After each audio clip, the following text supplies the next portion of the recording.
send you a DM.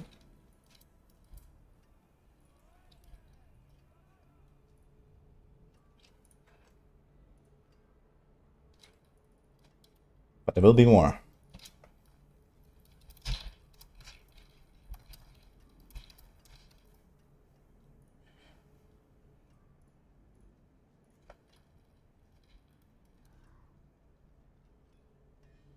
Okay, and also, good morning YouTube. We got that up. Do I have everything running here? This is fine. This is fine, okay.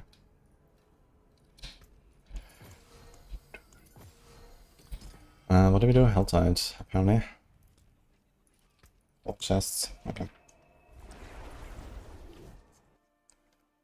Why is getting a rota for movie tributes so hard? I don't know, people are not doing their whispers and their world bosses, I guess. Rigged classic.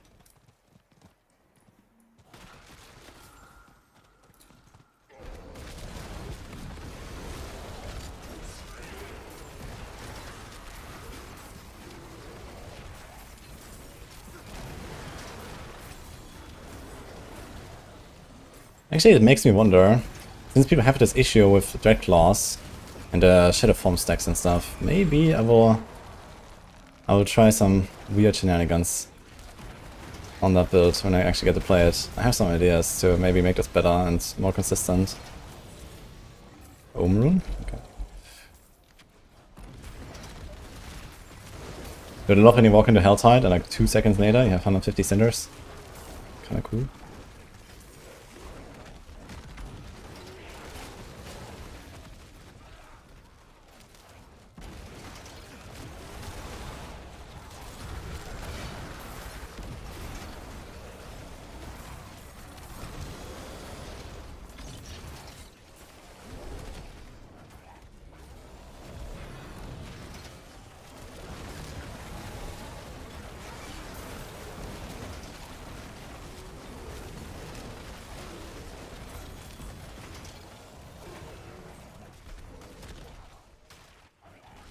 Yay, Dreadclaws. Yeah.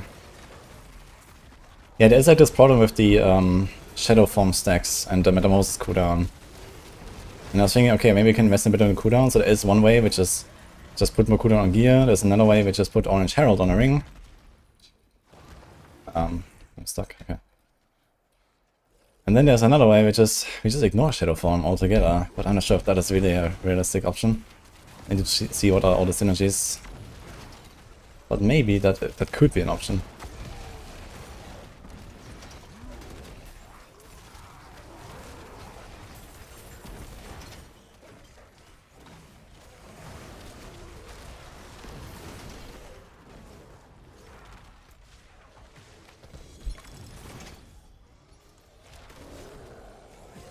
With these Grigor Knights, they spawn every time, man. Kinda wild.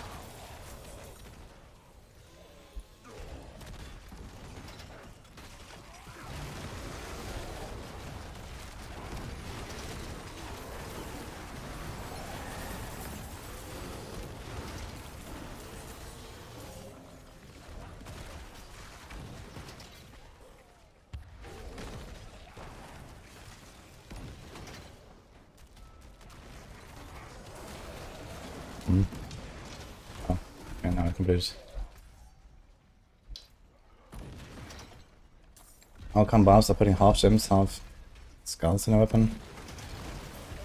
Half gems, half skulls. What? What do you mean?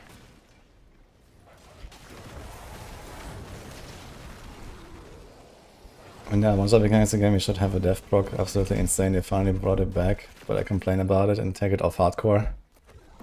I don't think I took it off hardcore because of me complaining, but there is definitely an issue of, you know, cheat deaths just ruining the hardcore experience, I think, in general. And especially with, you know, that sort of opportunity cost as well. Like, some builds can't run it, and then, like, would you ever play that bit in hardcore? Yeah, it'd be stupid to do it when you can't run a Shroud, because you need to have a unique chest or something like that, right? So that also kind of ruins the experience a little bit. I do agree that, like, on-death explosions are overtuned. And I have been giving feedback about that. For example, Fire Enchanted, you know, Poison. I mean, Poison Enchanted is, or like the, what is it? Plagued, I think. They do a lot of damage, but at least they're like much more dodgeable and much better telegraphed. Fire Enchanted is really fast, and you know, sometimes you just don't see it and you walk in and boom. I lost 2 characters to that as well. So that's definitely a problem, I think. But it's more of an issue of those effects and not, you know, the lack of cheat def, I think.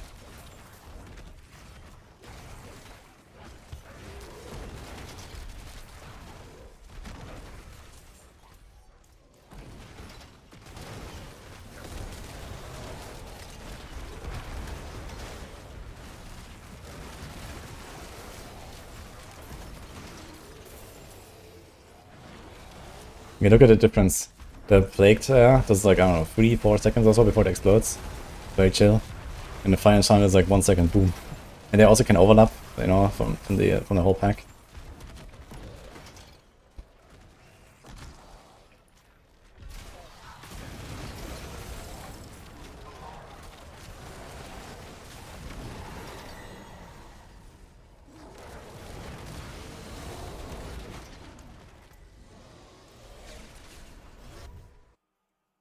Cupwave, thank you.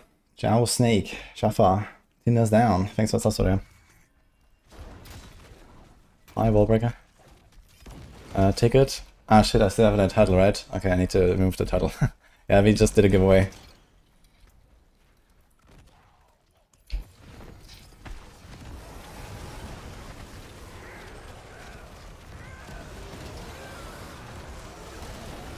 This is Lunatic Warlock, yes.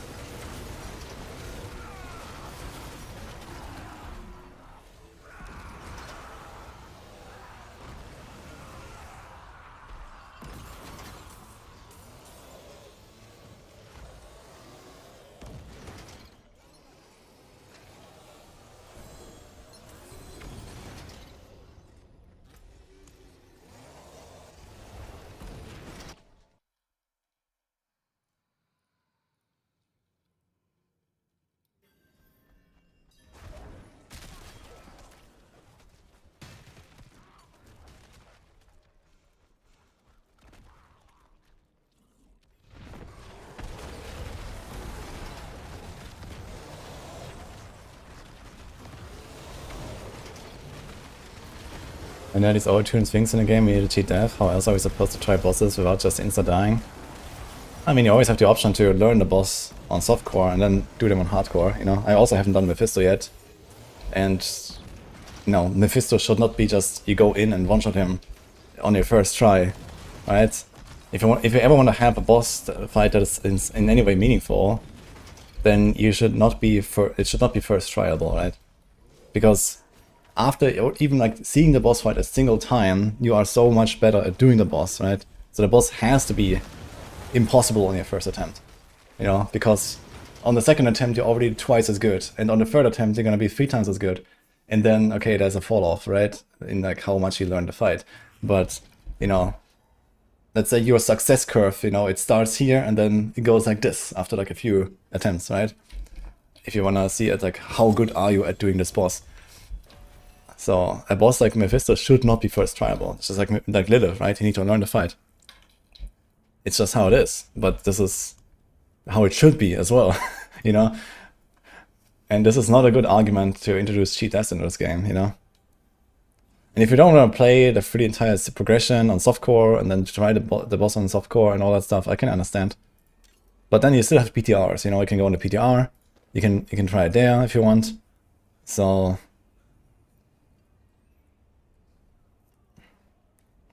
yeah, we're getting some loot, man. What the fuck is this? Crit, fire, Giga crit glove. Okay.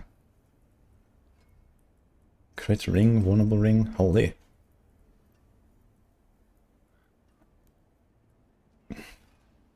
Fizz and crit. Okay.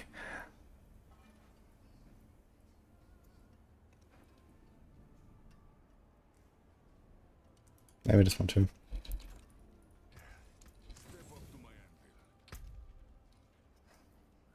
Good point. We can do it Andariel in the pit. Down in the pit is kinda nice. But then you also have this 1, 2, 3, 4, 5, 6, 7. I'm thinking about removing the ultimate nemesis. With the 5 husks. It is kinda nice, but it's pretty rare.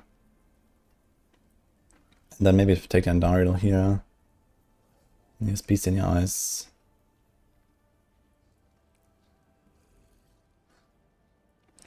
And I'm gonna go Rage. I think we do this.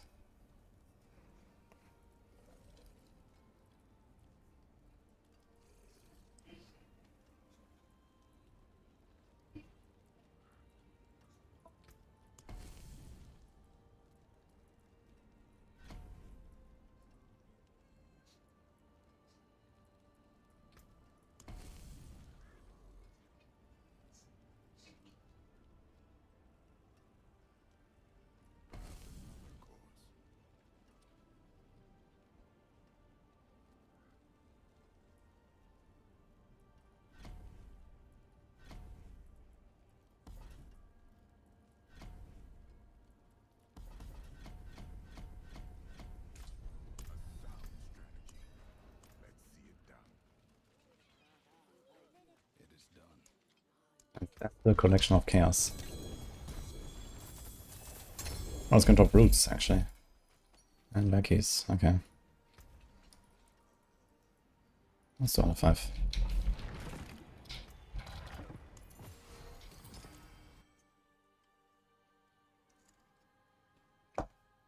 They're viable Spirit Bond build. Yeah, Spirit Bonds have a lot of bugs going on. So it's kind of a sad story there.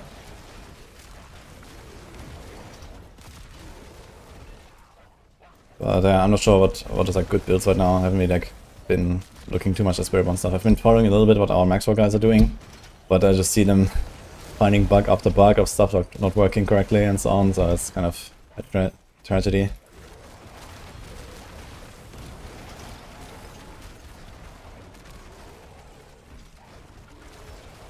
Which is kind of wild considering that Spirit Bond is also one of the classes that didn't change that much, but somehow.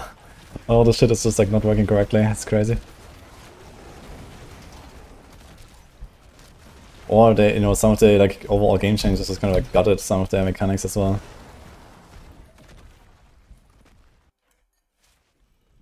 3 more weeks of BTR then we can play. Yeah, I'm definitely waiting a little bit to make a Spirit Bond. Because okay, evade is nice and all, but I don't want to play just that, right? I wanna also try other stuff and you have to see.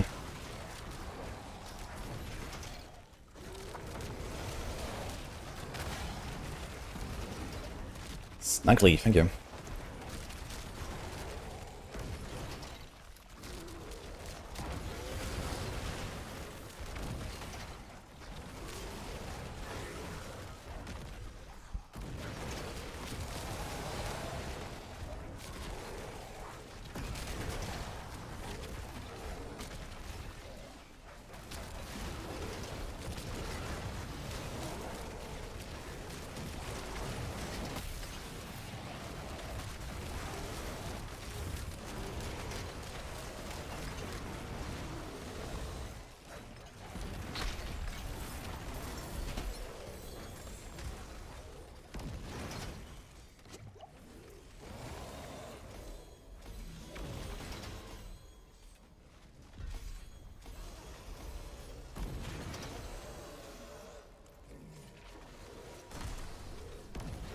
Well, easy target.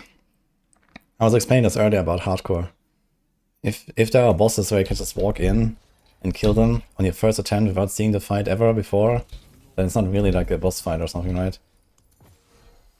Like no one does that in other games either. You know, you don't just walk into Aberoth on hardcore and kill it first try without seeing the fight. On Now's Epoch, you don't walk into like the uber serious fight on hardcore blind and kill it on your first try. You know, that's just not how it works. And I don't see why D4 should work like that either. Just because it's hardcore and you have no cheat death, we don't have to make bosses trivial, right? If you want to play hardcore, then you have to deal with that fact, I think. And I don't think this is like an elitist mindset. If you play hardcore, this is how it is. You have to, you know, get good, learn to fight. And okay, either you try it with your hardcore character and you risk it, or you know you learn it over the seasons and eventually do it, you know, after maybe ripping a few times, or you just, you know, make a softcore character, right? It's like hardcore is there when you have beaten the game. You can now do it on hardcore, right? After doing it on softcore, for example. That's also how some people do it. They play first a softcore character, then they play hardcore, or they play a season in softcore and then the next season in hardcore, right? I mean, that is certainly the most reasonable thing to do.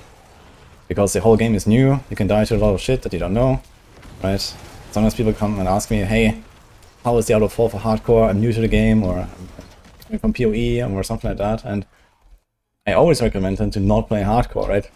Because you need to know the game to learn, and you need to play the game and learn, and know what can kill you, what is the dangerous effect, what is the dangerous boss. This has nothing to do with like an elitist mindset and I play 24 hours a day. Yeah, sure, you know, I play enough so I can recover from a death. But you can generally recover from a death easily anyway after a certain point, you know? Like, if I die now, I will be back in Torment 12 in 5 hours, right? So this has nothing to do with playing 24 hours a day at this point. This is more like, okay, I just have stuff in my stash, I have paragons ready, I have caches to boost my character, and, you know, after a certain point, a rip just doesn't really hurt you too much. Outside of, okay, you lost the build that you were making and some CG gear, but they just, you know, sent the next build, basically, right? And there you go. So...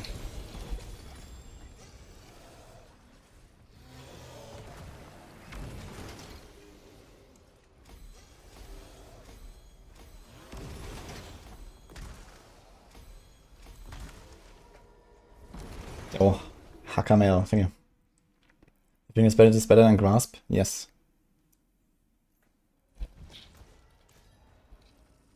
This build is pretty insane.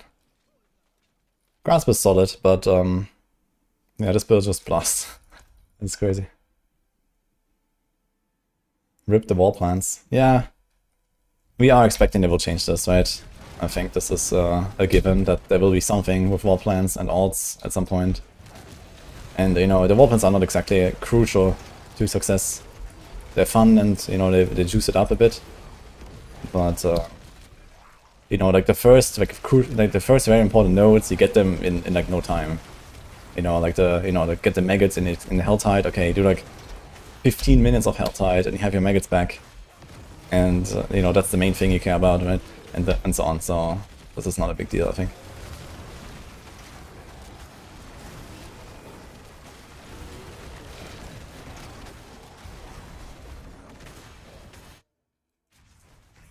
Why rip wall plants? Every time you make a new character, you have fresh wall plants.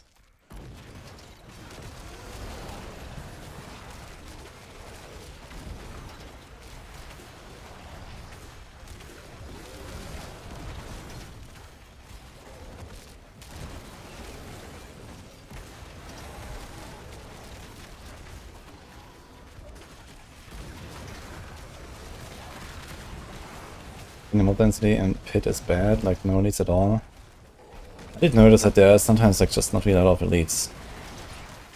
But, I mean, I like the pits, so I think they feel way better than in the past. Maybe they can like make it even better, I don't know, but I'm happy with the pit right now. I also like the more randomness and stuff. The different tile sets.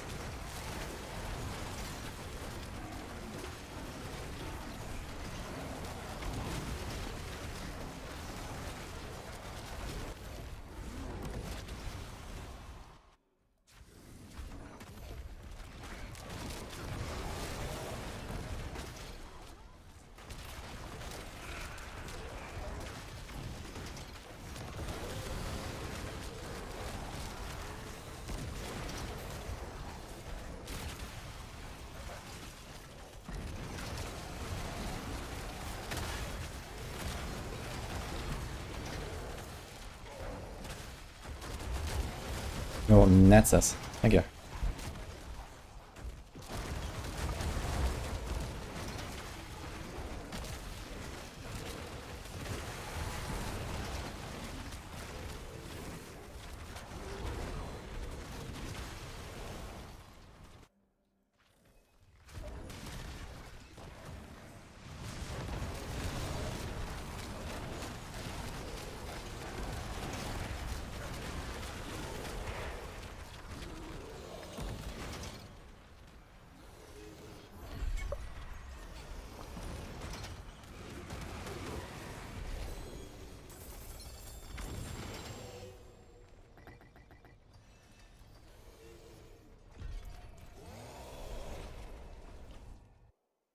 seen how strong Boulder Druid is? It looks really fun. Interesting. Boulder on the skill tree from like pre-expansion looked so bad. So I wonder what makes it so good. I guess it must be the amulet somehow. Sus. Oh, they changed Boulder. Did they change Boulder? I can have more now?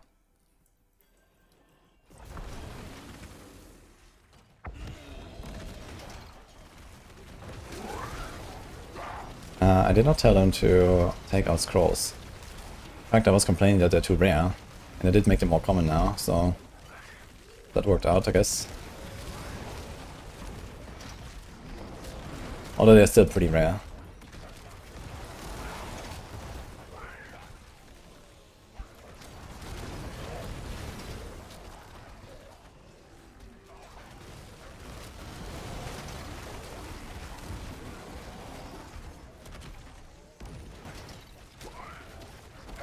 Overall build has the least buttons. Apocalypse, I guess. Pretty slow paced.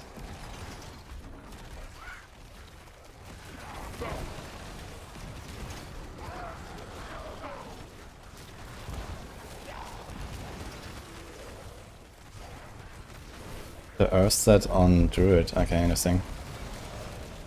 Does it also kill boss as well?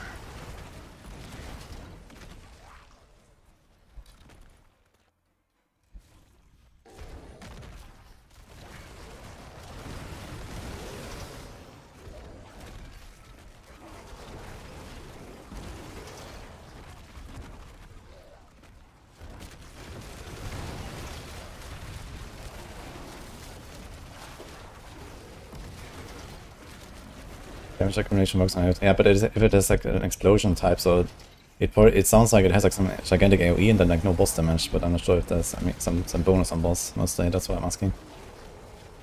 If they all explode, you know, then it's like some AoE scaling thing, but also single target.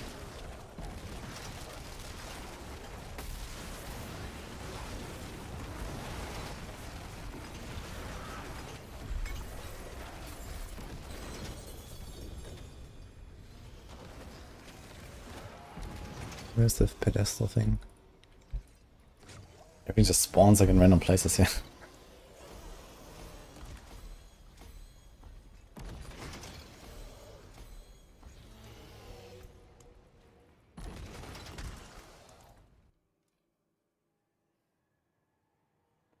Ninety sec per 100 clear time on average. Speed found demon with lightning spear. Holy. That sounds good. Which tier is this build? It's very high. We're gonna put it above Apocalypse, I think.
I mean, it can't petrify or stun bosses, but I guess you can probably apply the petrify effect on bosses, right? So if you have Spectre and petrify, I'm not sure if they still have that, but that was this extra crit damage, and that worked on bosses as well.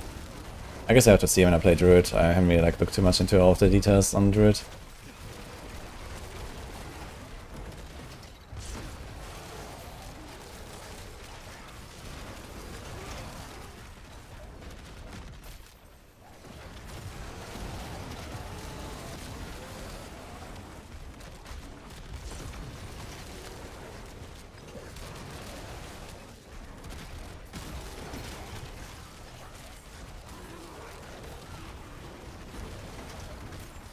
Easy peasy. We had like 10 seconds left.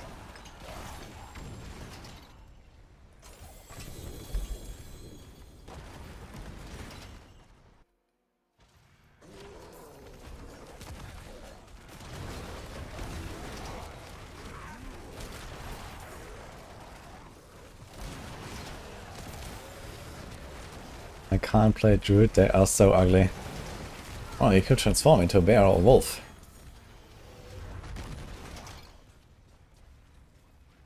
Which aspect should we put on hands if we have Pain Gorges? Probably Edge Masters. Or aggressive. I would probably go aggressive actually, because a lot of times I'm not sure if Edge Masters will work with the worm casts. Would have to test that, I guess. If Edge Masters works with the Hellworm casts, then I would do that. Because it's, you know, the same number and doesn't have to stack like aggressive. But you have to check that in the dummy room, I guess.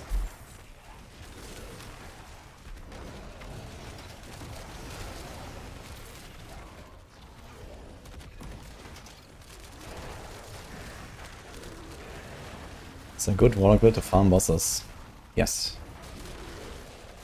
This build here right now kills bosses in like, I don't know, 5 to 10 seconds or so. On T12. And this is without any like real sanctification. Transfiguration.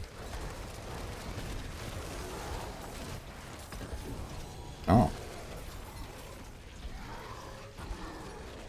Do me.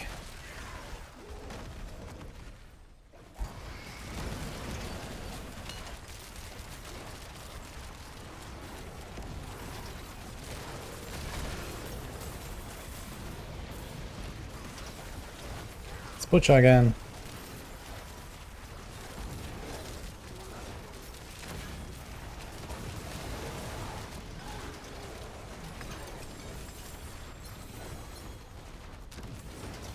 Oh, thanks.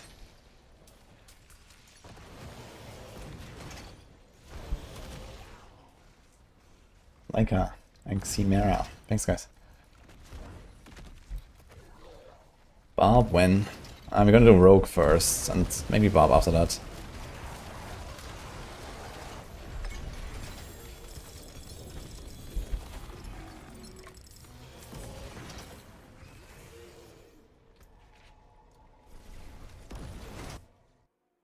Any chance I'll use a Doombringer? Not really, right?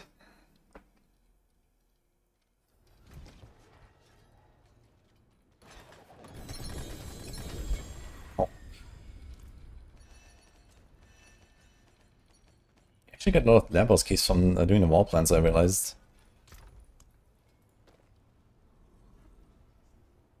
Ooh. We finally got a Cremator's aspect maxed. That took a while.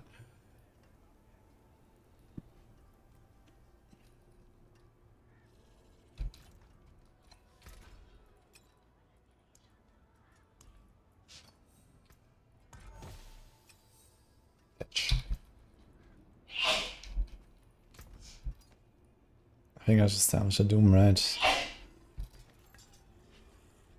We'll see. 4 to Umbral Chains, all saved us, and all. Okay. Next Wednesday on 11. Okay.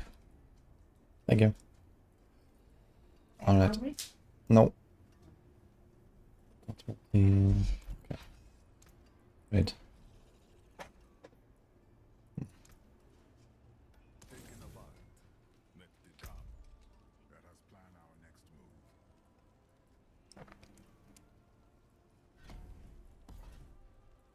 Kill Lord Seer.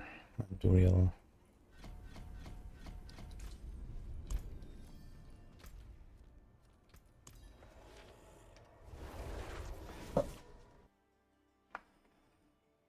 Yo, poof. Thank you. It's better for T12 math than Epoch. It has relatively similar damage output than compared to Apocalypse, I'd say. So I'm not sure how hard T12 Mephisto is. He's pretty hard, I guess, but T10 Mephisto should be no problem, I guess. Not sure if anyone's really seriously expecting to do T12 Mephisto, unless you have some, you know, giga busted build or something. Or we get good, I guess.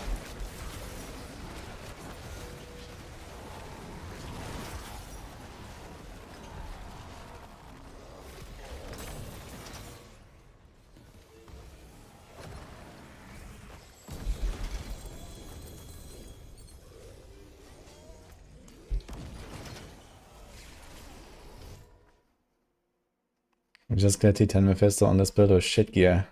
Okay, nice. Good to hear. Mephisto today. No, I'm not doing Mephisto today. I haven't seen the fight yet. So I'm gonna go in blind on my softcore rogue and we'll learn the fight. And then we're gonna probably take this build and do it on hardcore. We're gonna get many mythic seals for sure, guys. I think I have 11 cruxes. So let's see. And I guess by the time I actually make that softcore rogue, we're gonna have like 20 or something.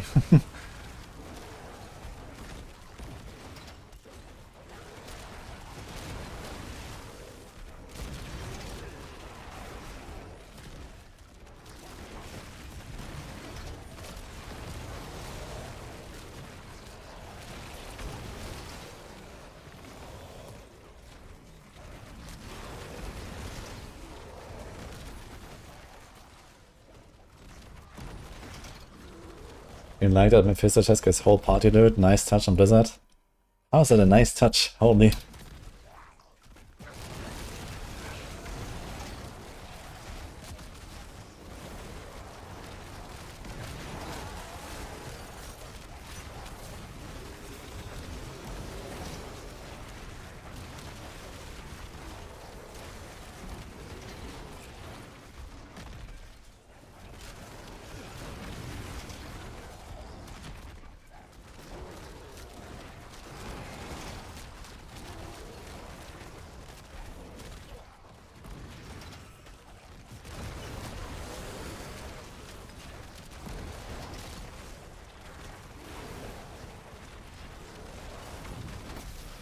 One mythic seal from 20 Mephistos. Wait, really?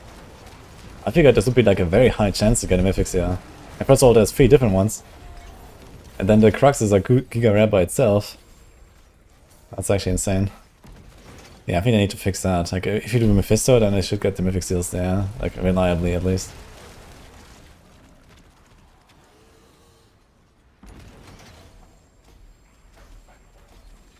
Zero mythic seals on 50 Mephisto kills. Okay, that is insane. Yeah, I think that should definitely change. I feel like Mephisto being the guy that drops the mythic seals, I think that makes sense. But apparently that's not the case after all.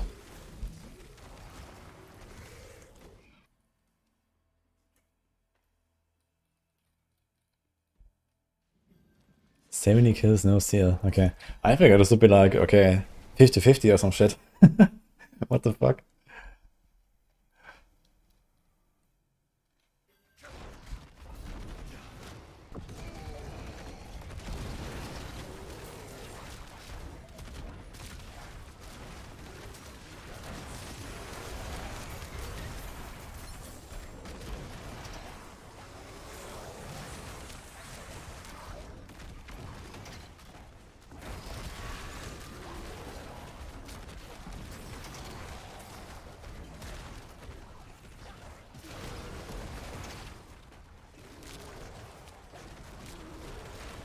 That's wild. I mean, you get Cruxes roughly as often as you get Mythic Tributes from Under City. And Under City, if you're on the Rota, I don't know, it's like 5 to 10 Mythics or something, depending on how lucky you are. But then Mephisto just doesn't give you, like, I don't know, this seems wild. And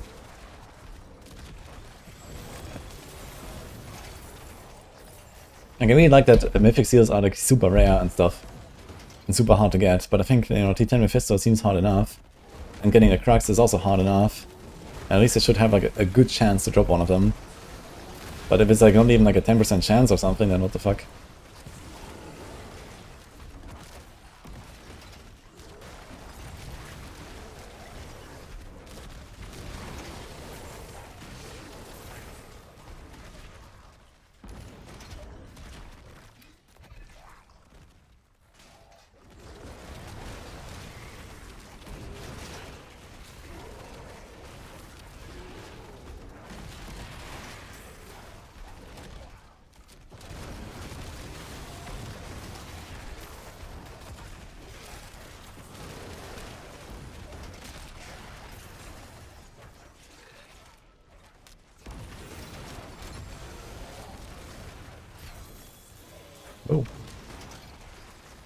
Solo.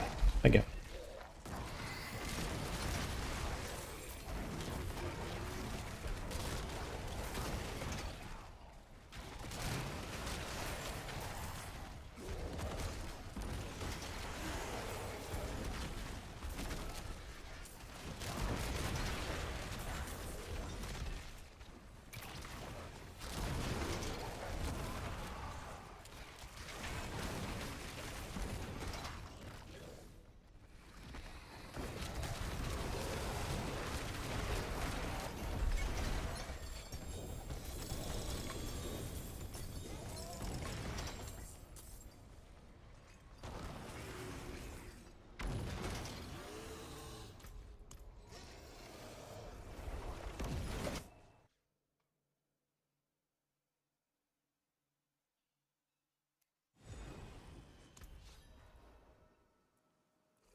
Rebels is the fastest to kill. Not Butcher.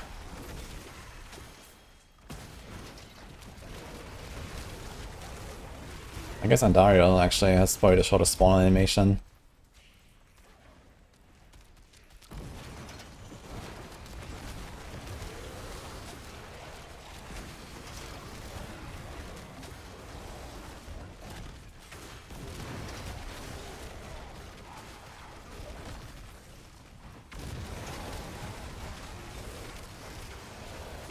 Call it good fireball mid.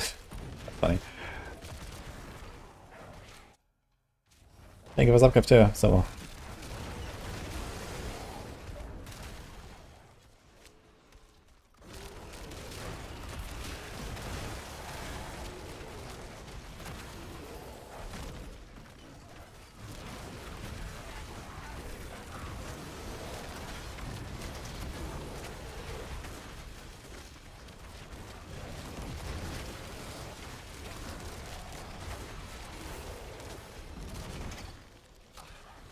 Thank you, Luna.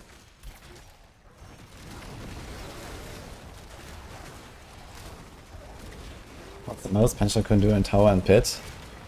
I don't know, like 130 or something? It's really good. Pension is absolutely destroying, I think.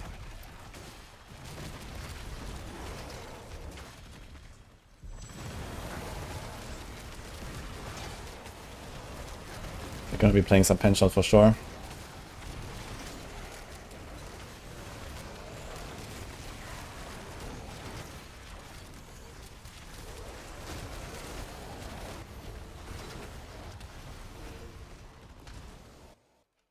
Isn't Pension bugged? Yeah, but you know, they were asking me realistically, so I did not include a bug.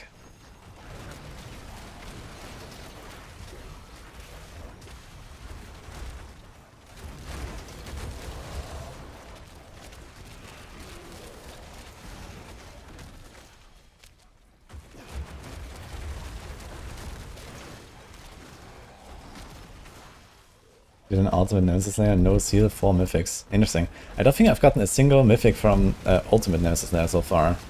I feel like they're somehow like giga undertuned, like they're like way too easy, and I think they're probably just like lower difficulty or something instead of higher difficulty. And maybe it also just don't drop loot that much. But like apparently they also drop mythics.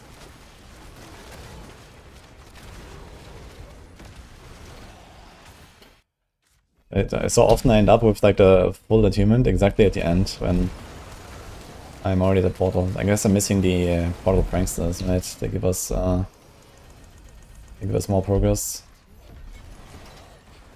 Invasion portals and then this stuff, yeah, there's a bunch of stuff I need to go. 1, 2, 3. No.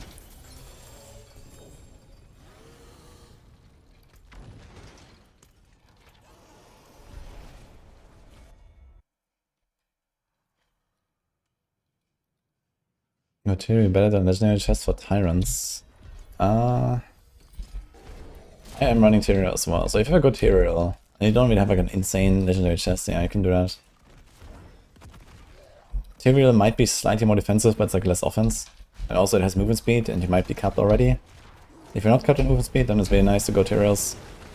So it kind of comes down to like your movement speed and your overall defense. And also if Tyraels, for example, I have a damage reduction GA, which is insane. So that was kind of nice. So I'm into the Tyraels. But yeah, usually it's kind of like a side grade to a legendary chest. The main advantage is they're relatively easy to get Tyraels. And you don't have to craft it, right? Like you save materials, Forgotten Souls and stuff like that. To like, you don't have to craft anything. All you have to do is temper and masterwork. Then you can just send it to Transfiguration.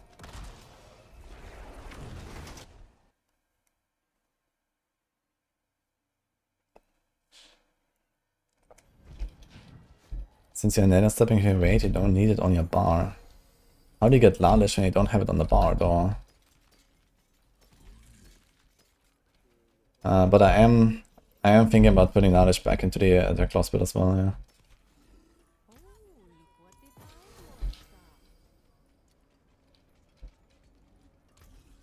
Erictus. Yeah. Goddess of Shell.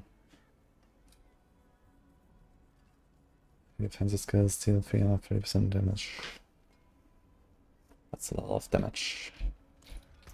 Maybe we'll try some weird shit with something here.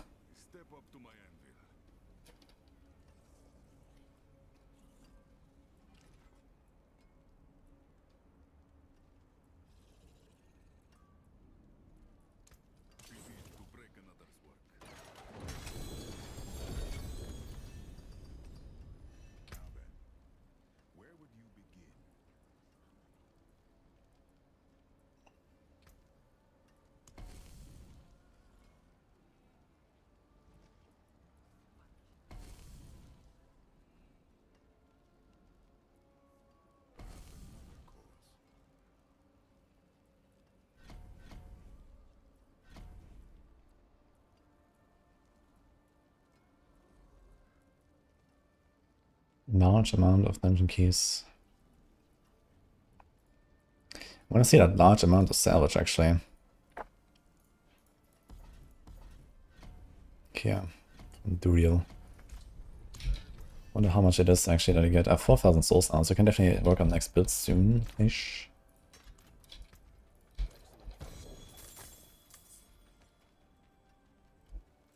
Does dungeon keys include the tributes? I mean, it is a dungeon key thing here. So I wonder if I actually get those as well.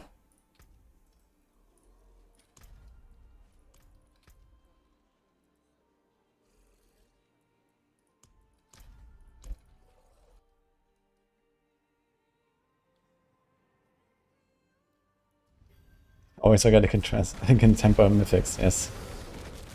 I could use it at some point. But yeah, I always double check before transfiguring. Okay, are the sockets there? Is the temper there? Is the masterwork there? Then you go.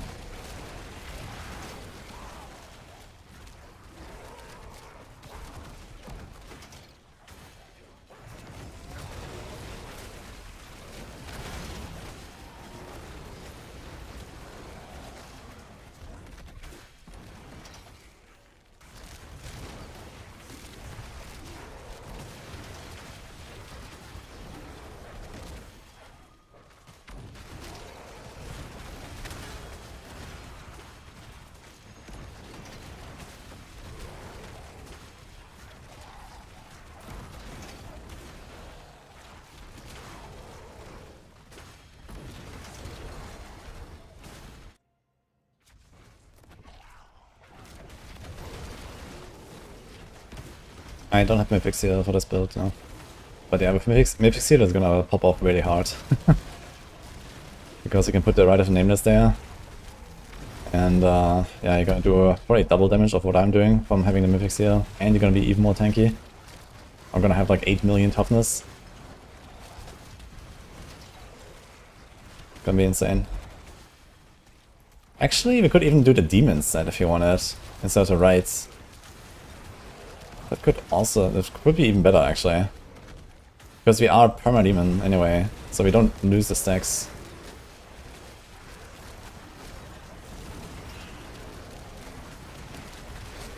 Even going from content to content, most of the time I don't transform back unless I go to town.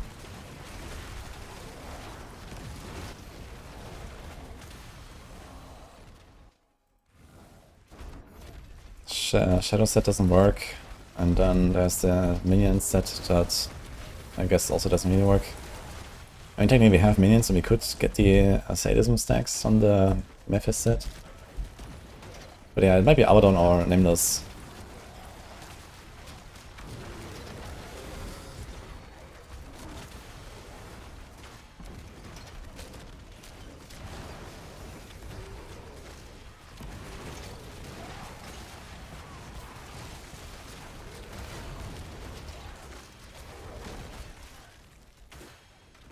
Didn't see Draclaw using Horizon's build, that's my opinion.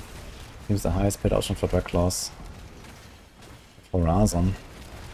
I mean, Horizon set is pretty good, especially if you manage to summon some extra greater demons. And I was definitely considering to like cook a little bit on Draclaws. I did some update the other day, and I'm kind of happy with where the build is. But yeah, I need to actually go and play it a bit more. Horizon set is like universal, and yeah, as long as you put like a thing on the bar, it's gonna be fine. Yeah, one more sensor. Okay.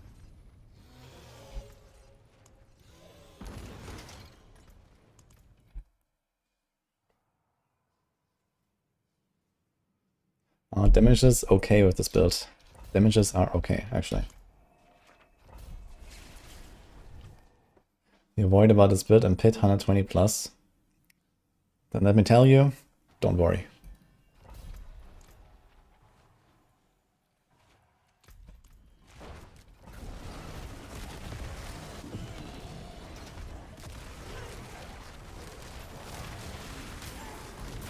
This build actually rivals Epoch in pushing.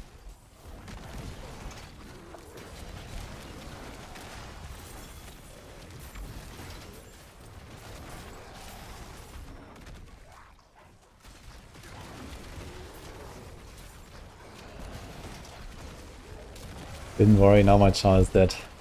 If you die on this Warlock build, then I have bad news actually, because this is also by far the tankiest I've played so far.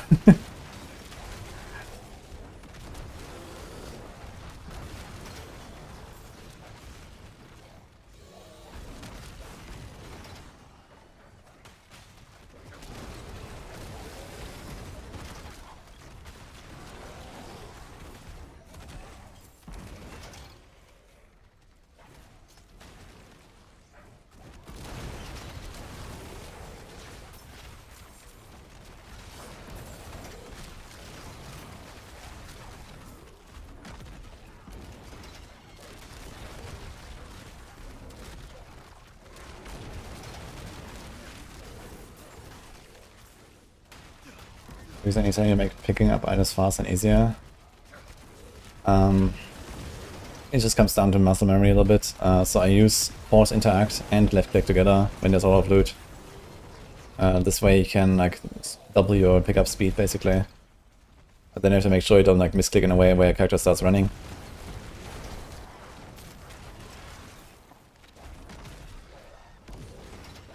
Yeah, the interact on scroll doesn't work in this game. It works in Diablo 3, but not in Diablo 4. But here, actually, okay, with interact it might work actually. Yes, what I was referring to was force move. Like in D3, you can like hold left click and force move scroll, and you can pick up stuff really fast. But here you can't do that. But yeah, interact on a scroll would work. Yes, if you don't want to move with your scroll, then you can do interact on scroll, I guess. But here I'm like left clicking and pressing. I have H right now as my button. So I spam H to pick up stuff. And this also makes it so that the character doesn't move.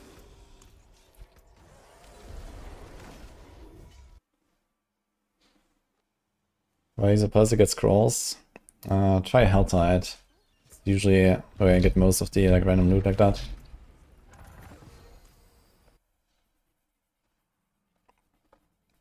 What's the best bossing build for Warlock? I would recommend this, yeah. Very chill, and yeah, I killed T12 bosses right now in like 10 seconds or so. And very tanky as well.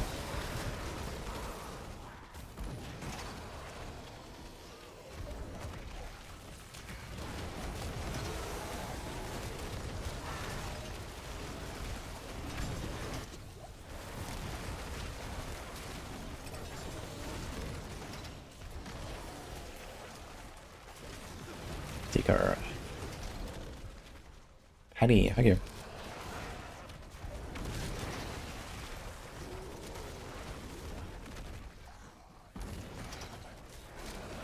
Cache is tied to character difficulty.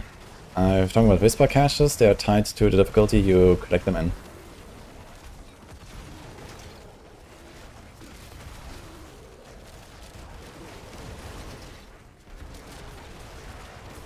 But if you open them on an alt to like boost your alt 1 to 70, for example, there are some things that cannot drop even when you collected a cache in T12. Like Mythic Tributes, for example. They cannot drop from like in normal difficulty, basically.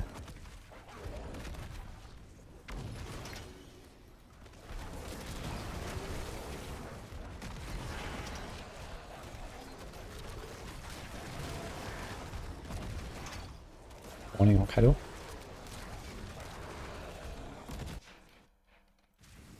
Gold cache does not seem to drop XP. Ah, true, actually. I remember that. That was already a thing in the past. Yeah, this just doesn't have XP for some reason.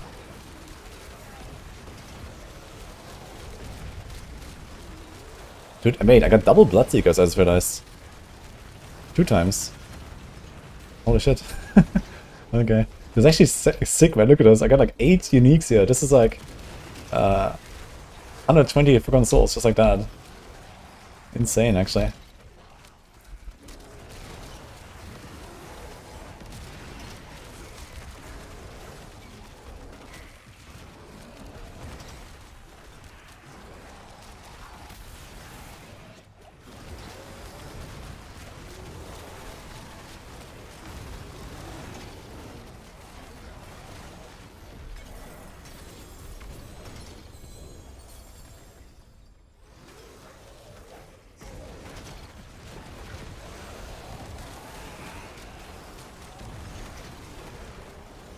But Scepter doesn't drop anything. I actually don't have to kill him. He doesn't drop anything here. Okay, so this...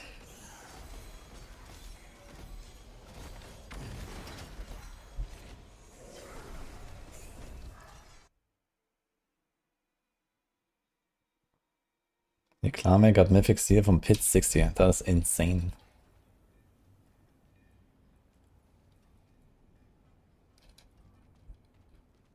Fists of Fate. Do Fists of Fate always have this lucky hit roll? Do they actually have a fixed shit lucky hit roll? Dude. How they massacred my boy.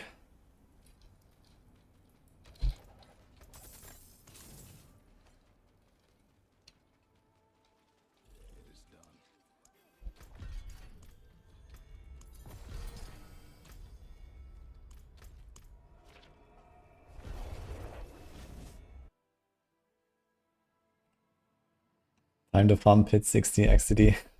Mythic Seal drops in Pit 60, guys. Trust. Dude, the guy doesn't even have like a full set yet. And he got the diamond mine. Oh man.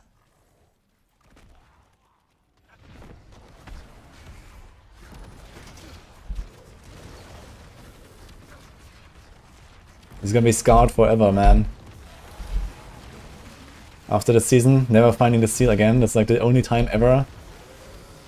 And now he's gonna be like, oh man, yeah, that was so easy. Just get it.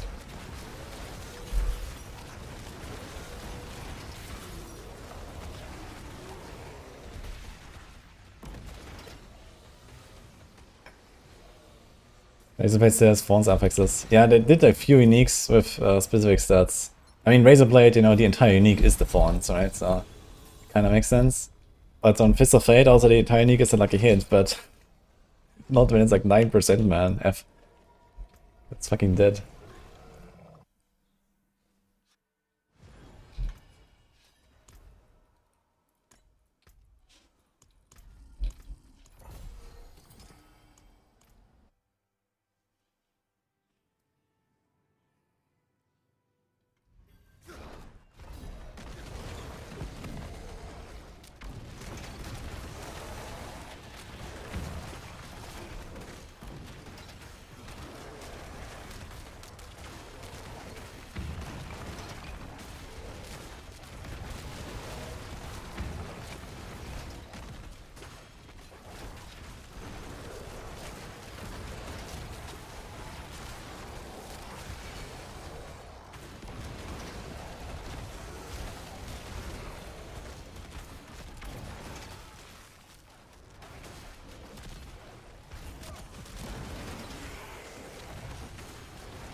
need a 3-1 unique charm, so if you use unique for that charm, you always get a charm for that unique. Yep.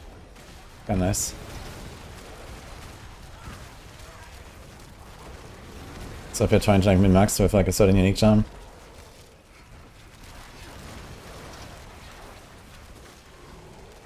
But yeah, I guess I wouldn't try this too hard, right? Because I guess late game eventually you're just waiting for the diamond mine. So I would just try to get like one that has like a good roll, and then, you know, not necessarily perfect.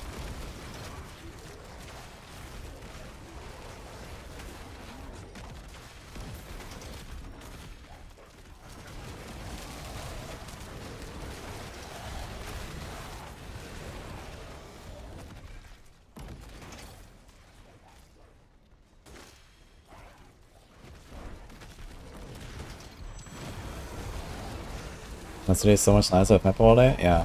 Now the city, it's definitely really nice. And also like just in general, like all the dungeons, I feel, map overlay is nice. Overworld, I think they need to make it like show less in the overworld. Like, you know, the entire screen is covered in map. And I think it would probably make more sense if it just like actually was like cut off a little bit more in the sides. It's just a bit too ridiculous in overworld content, I think.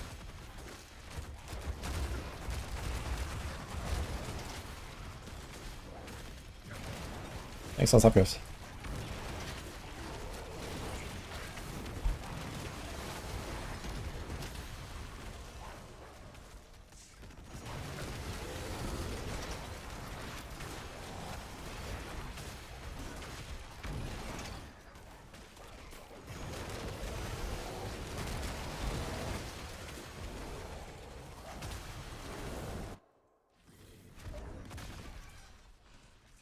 Are we done with the put Whisper over into the war plan? Yeah, I mean, you kind of just complete Whispers on the side, right? I guess the hope would be that once you have the entire like Tree of Whisper stuff completed, you know, the overworld Whispers just become like good by themselves, I guess, right? It's like, yeah, just farm Whispers, right? And maybe get something. So I think that would be ideal, right?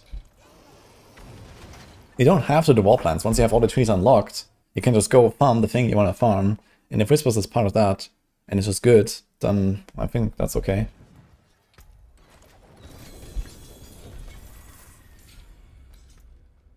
$68 Forgotten Souls for the legendary Souls reward. That's actually not really hot.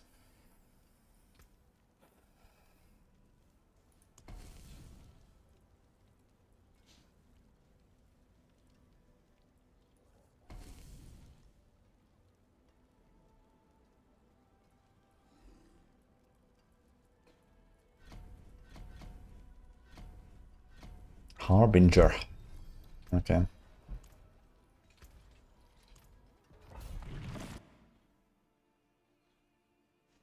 Where's the best place to find Talisman? There's an city tribute for Talisman stuff. Bosses also shoot them out sometimes. At least I noticed in Nemesis layers. There's a lot of seals dropping in Nemesis layers. I'm not sure if like normal bosses also do that.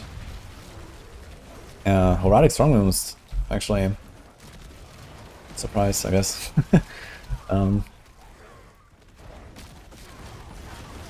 Yeah, mostly those three things, I'd say. And the war plans also. Oh, pit. Push a pit. Oh, nice. Good run.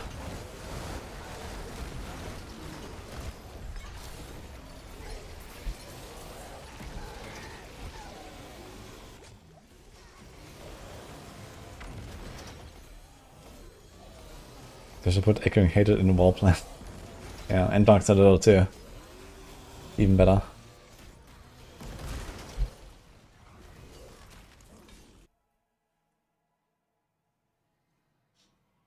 You got a Mythic Seal from Helltide boss at T10. Nice.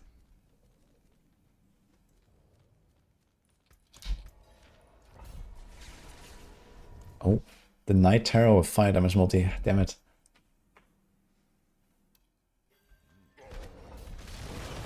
Want more goblin bags? Oh, fear not.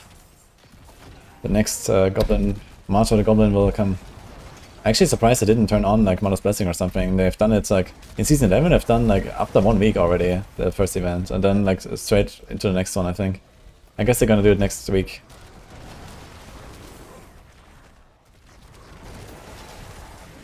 Oh my god, man, I remember this like goblin event in season 11. The fucking shrine farm that we did with Chronics all day long. Oh god. It was so insane, man.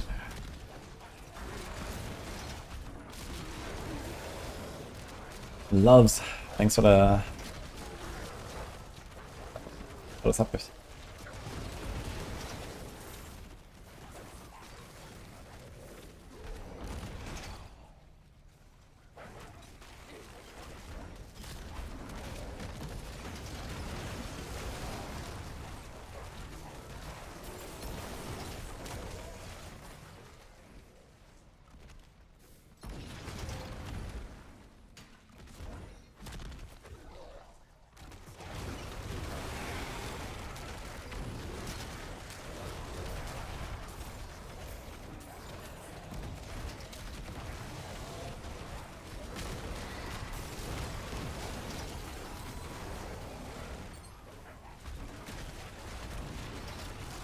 What do they do about charms? Make them not more rare?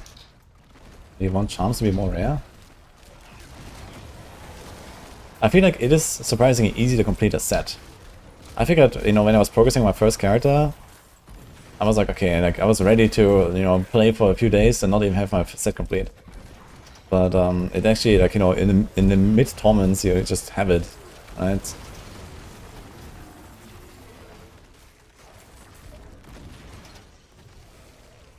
So I was a bit surprised to see that. But then like the 6 slot seal is kind of like the big thing that people are grinding, and I think that still gives like a nice grind there. And then the mythic seals on top of that, gonna be even crazier.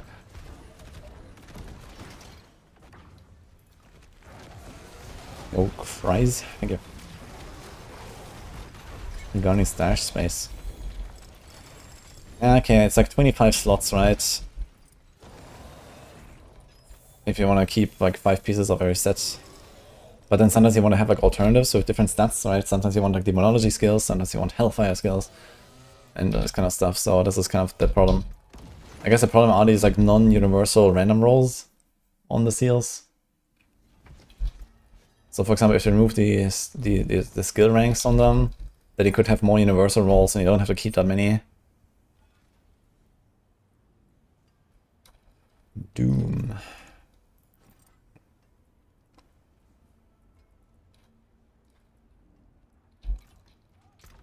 There's a weapon. 2-handed mace. Ah, so that's legendary.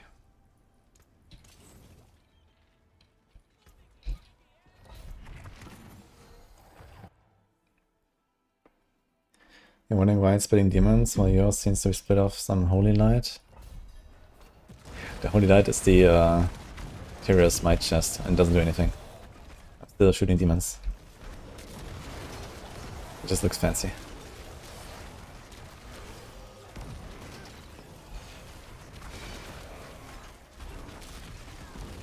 Thanks, dinosaurs.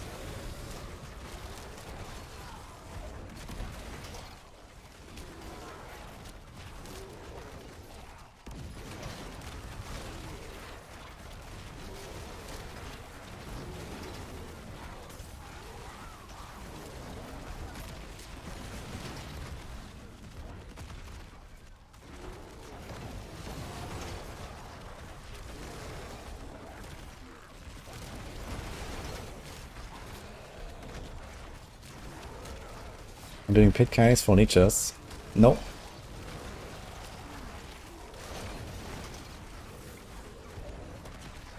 Thanks, Doodling.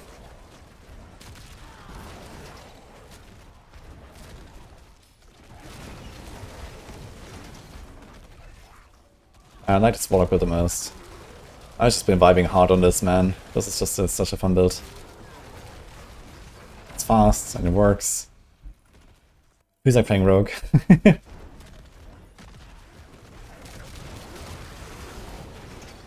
Speaking of.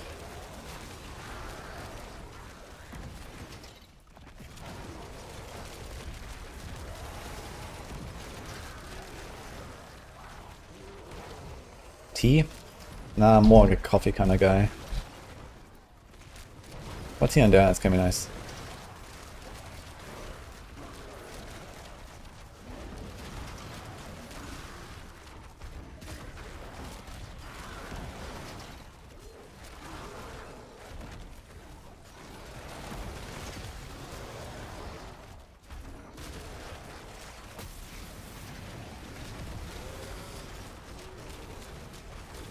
I got my meta.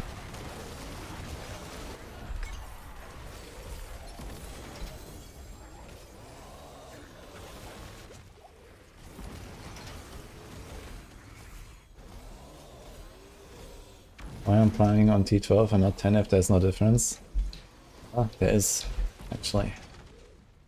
That's why we do it.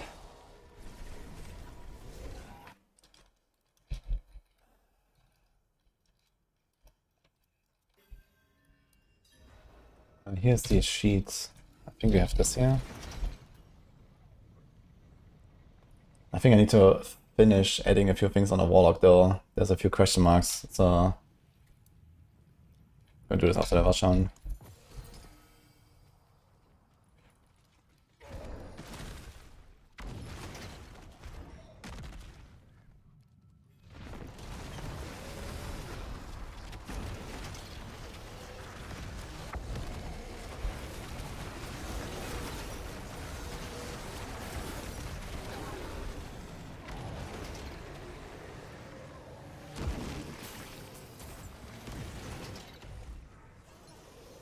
Oh, hello.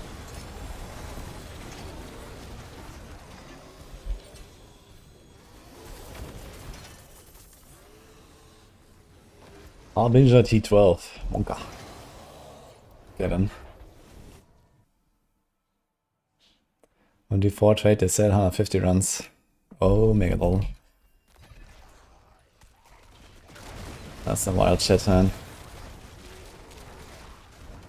For what? What do you even try to buy from people?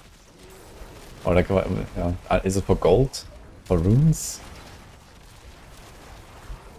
I guess what you want is actually just like random ancestral unique, so you can salvage them Forgotten Souls, right? Forgotten Souls is like the biggest bottleneck for everything.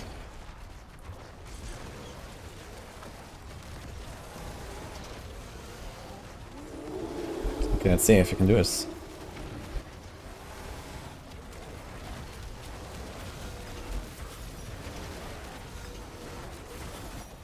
You can.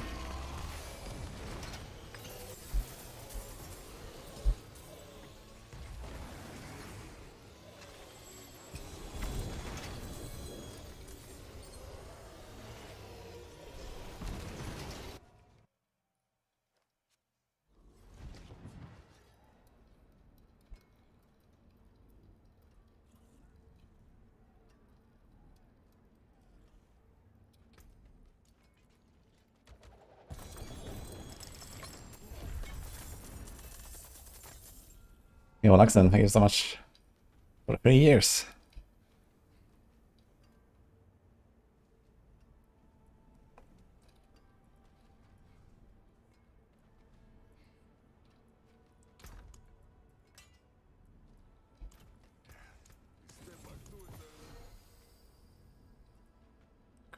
Lucian.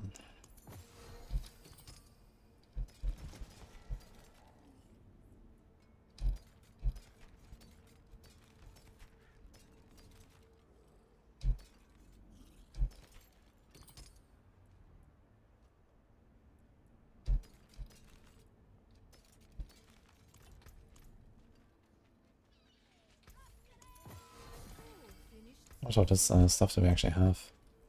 I think at some point it actually starts salvaging these, yeah. So you can roll our set charms a little bit more. We'll see.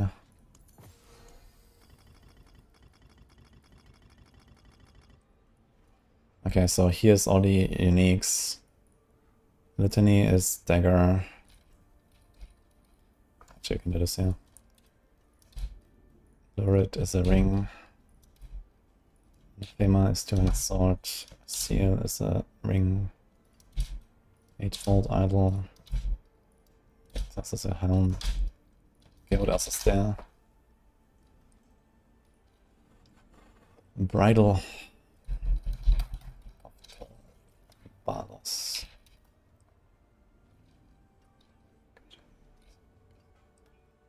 God's crown, Victor's nails.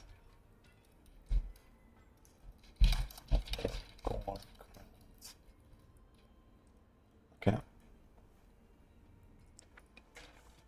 Look at the flesh red carapace.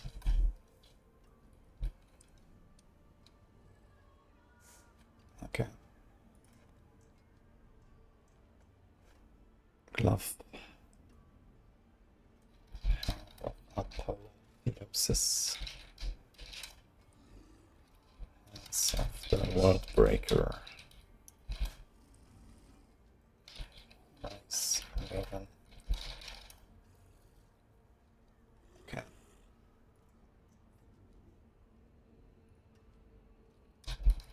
Lines of attrition. Short. Slashes of the. Actually, there's so many fucking pants.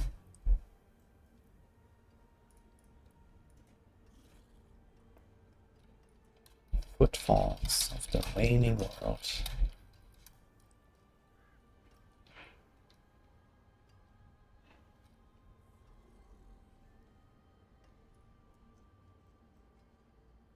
Okay. Anathema, Dirge of Copium.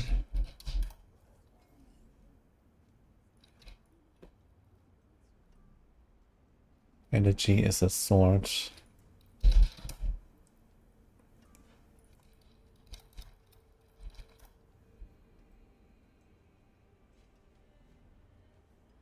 Actually, there is another dagger. I've just rust-bitten. That is actually something I have to add for the art classes, I guess. Is that the same color?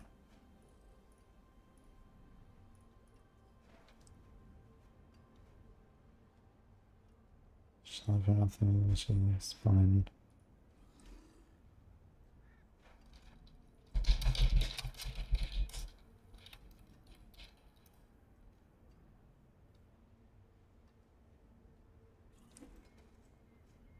Okay, I have to put this here as well on Zorak, I guess.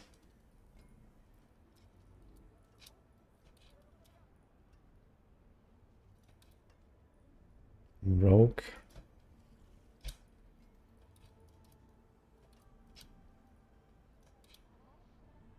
Necro. What have I got in here? The root. Can I have daggers? No. Barb? No. No, okay.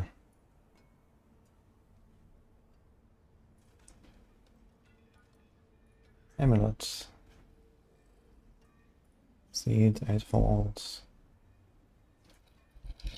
Terror. WARLOCK.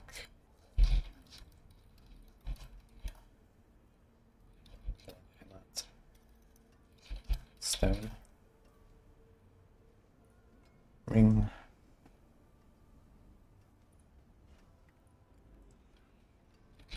I got 100,000. Signet. How many rings on this class?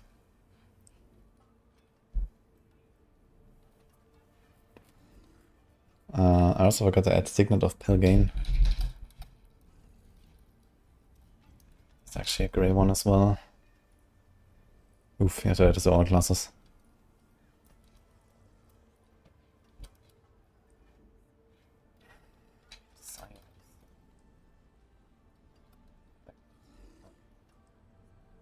Indigo. Exile.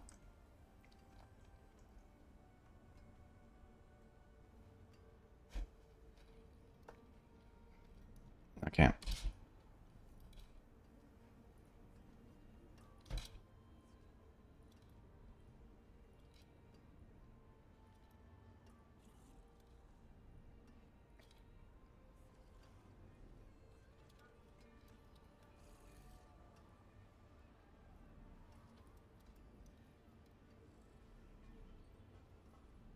Good, look how many rings there are. That is insane on Druid.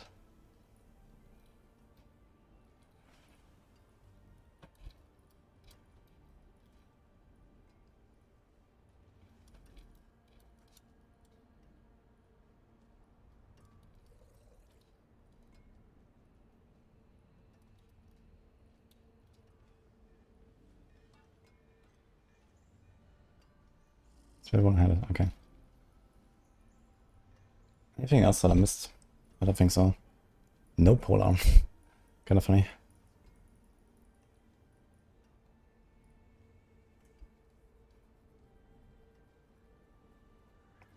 No flail on the barb, no polearm on the barb, no mace on the barb. Kinda funny. What actually happens if we try this? Do you have like a warlock thing? You also have... Wait, there is a flail actually. Scourge or do you know? Yeah.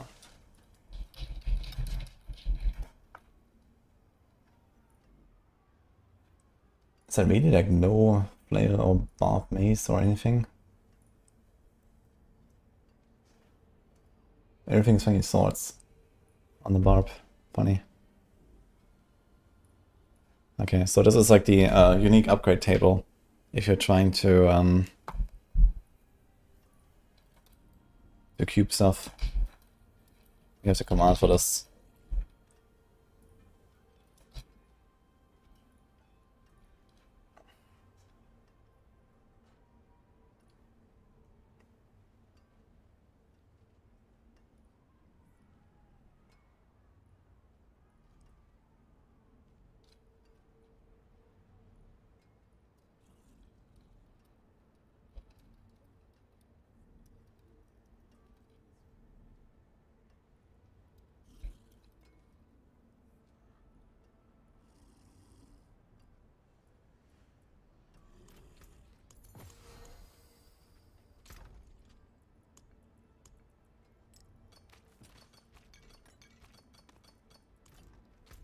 Okay, where were we?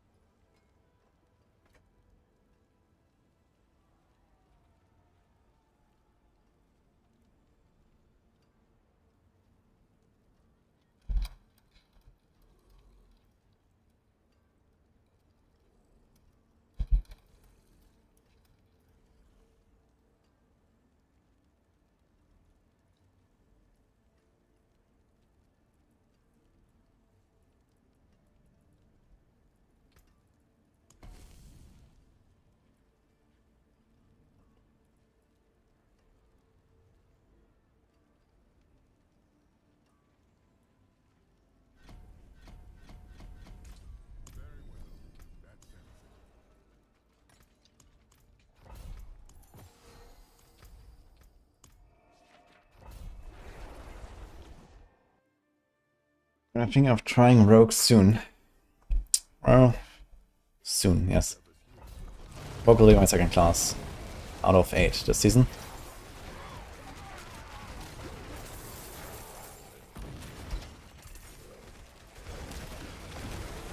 Why are there so many disclaimers on North's title? I don't know. What is this here? It's probably just memeing. Northor is a big meme lord. And Sorg is the strongest class in the game currently, so there's that.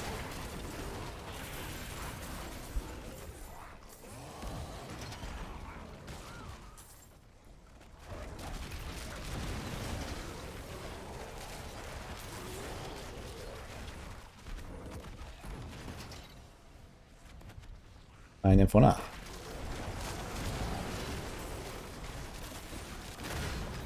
Firewall build, man. Everything is dot on Sorg, yeah, these days. Crazy. What rogue build am I most interested? TB for sure. Penshot, Barrage. We'll see.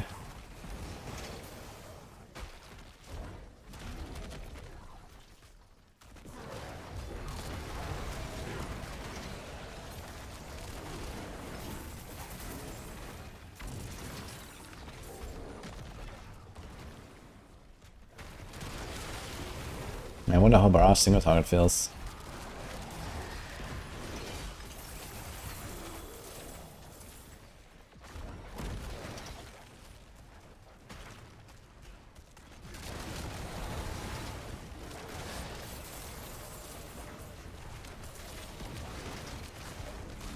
Is a bit reliant staying in demon form for DPS?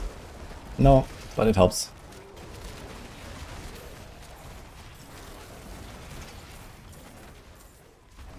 You could put in something like Apocalypse for damage buff as well, for like a timed burst.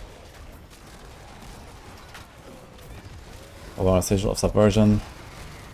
Go Calamity and go crit.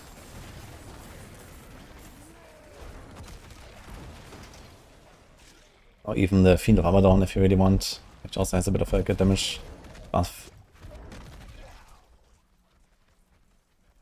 Yo, a mark, thank you.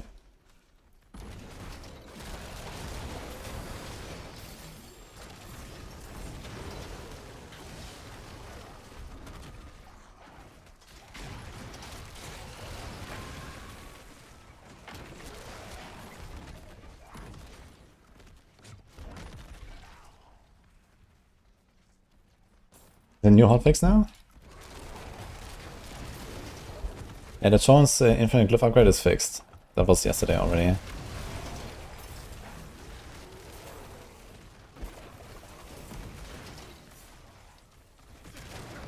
Or did they re-enable the Limiter's Rage?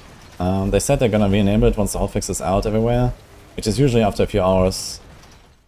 But I'm not sure it's back yet. It's still disabled, interesting. What about the glyph? They forgot to change the glyph on Bark with overpower. But I guess they're not changing it at this point, huh? I don't know.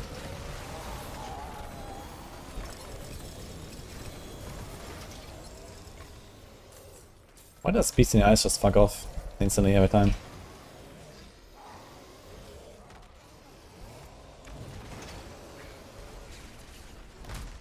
Also, why is the volcano still going?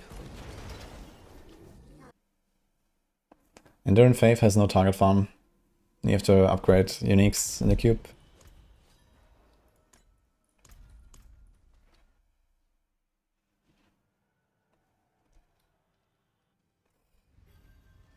Dear Apocalypse enjoyers. No one is complaining about visual clarity on this class, I think.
Legendary turn when it's sword or grandfather, where is the difference? Difference, if you don't crit, grandfather does nothing. So you need to have at least close to 100% crit chance for grandfather to be useful. And also, you know, many aspects are more than the grandfather boost. On a 200, right? Like this cremator aspect, which is 200% on a 200, and grandfather is only 150. Under the condition that you crit every time. And it's less if you don't. Then, you know, you also miss out on, for example, stuff like crit multi-roll on your weapon that grandfather can't give you. But grandfather has, for example, more life, it has more additive damage, so grandfather is relatively good in the early game when you have shitty glyphs or low paragon. But then it falls off later when you have more damage from your glyphs.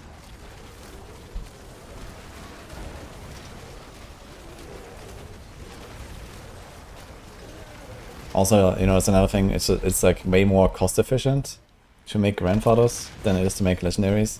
Like legendaries have to craft with the cube, and then you have to like roll and imprint, and you know, your souls drain.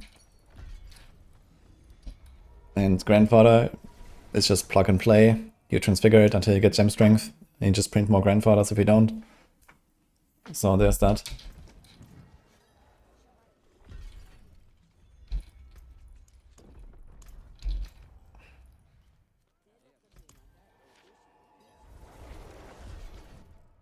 Do I ever play with a controller? Hell nah. Unless I'm forced by a subathon.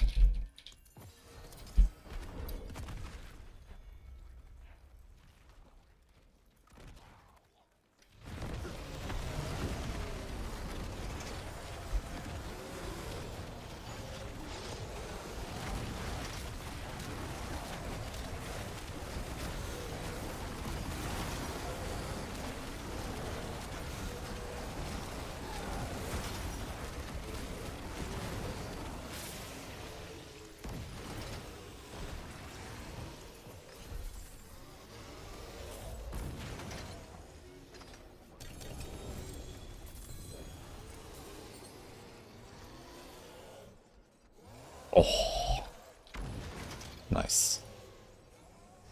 The GA all this, man.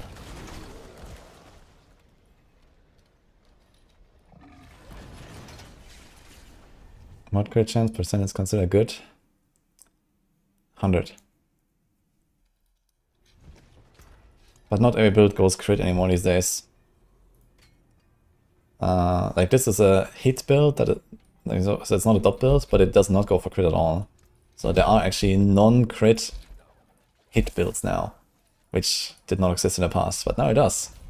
Which is kind of ironic considering the buffed crit, you know.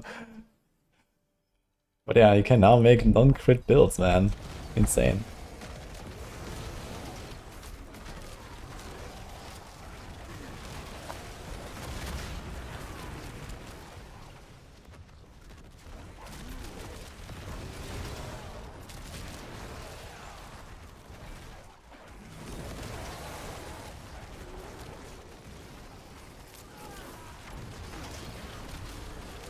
Is there actually something going on with the R on Paladin? I hear Paladins are super squishy, but I don't understand why exactly they are squishy.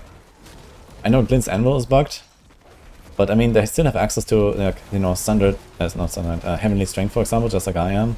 They still have like Defiance Aura and, you know, other defensive tools. Like, how come Paladins feel so squishy? I hear that all the time, but I don't know if there's something else going on that just makes the class squishy as a whole or something. Or if people are just like so used to being absolute giga chats from the previous seasons on Paladin that they think it's squishy, even though it's just, you know, normal, basically.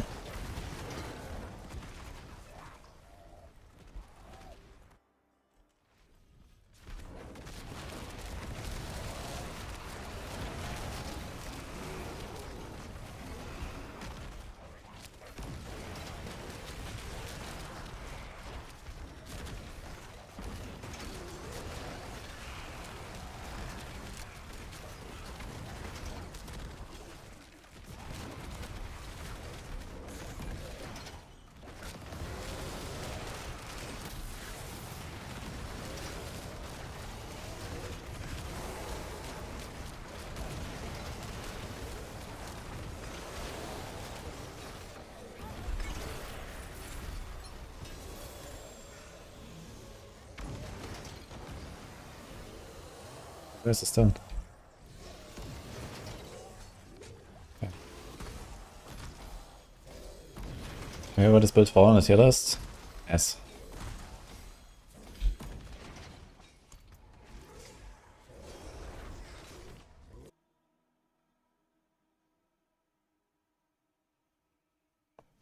Awesome damage on this build without the Mythic Sigil compared to Tyrants. I would say probably like 5 tiers up or so from Tyrants. Half a Torment, maybe up to 1 Torment even. I mean, I did min-max the Tyrants build a little bit more, so it's been a while since I played it, and there's like more things I learned about how to play this class, and I infused the Tyrants planner with that knowledge lately. So Tyrants is upgraded compared to what I did. So yeah, I'd say 5 pit tiers maybe. Like, my character was capable of doing like 120 something, probably as a push as well when I died. That was before all these changes, but it was with the Diamond Mind. But yeah, the Diamond Mind adds like a few tiers or something, so it's not the biggest deal, I guess.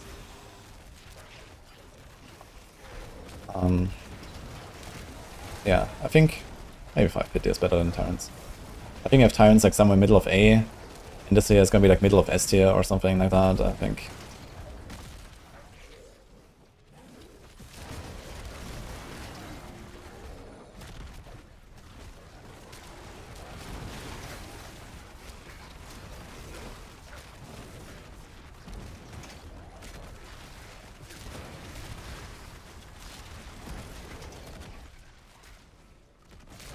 All these spiders, man. 1,000 spiders.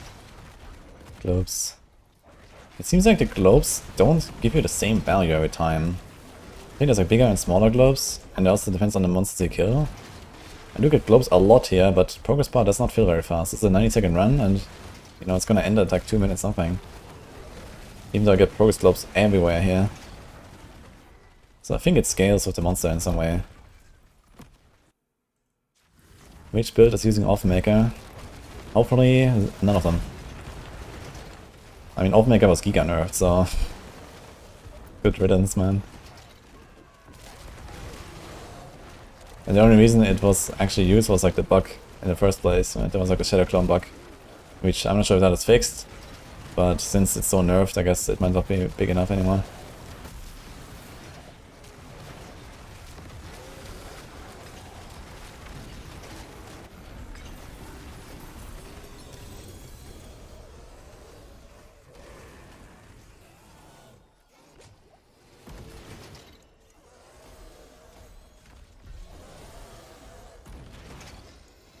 Okay, what else do we want to level here? Blood Frenzy? No, it's fine. Destruction. This is crit. I mean, if you're playing Abyss build, you probably go 100% crit, right? Card skills. Or power damage per stack. Okay, so we do this. This is something for Umbral Chains and Doom. I want to try one of those next. Thank you, Bollican. Is it possible to play T8 to T10 with just a helmet? It's only the one you have. Yeah, so I tried an experiment yesterday. I took off my helm, my glove, and my neck. And I was still easily one-shotting everything in T8. So it should work. Oh yeah, and I removed 2 Paragon nodes too, the 2 biggest ones. And yeah, so this is what I tried, and it's good.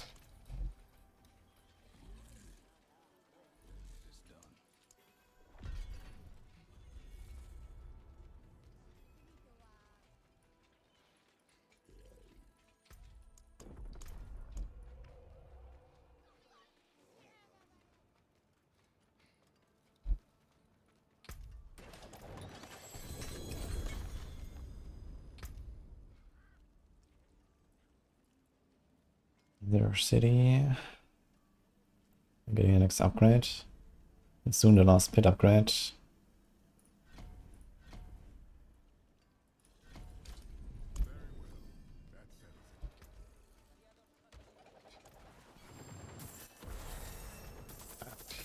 All quiet.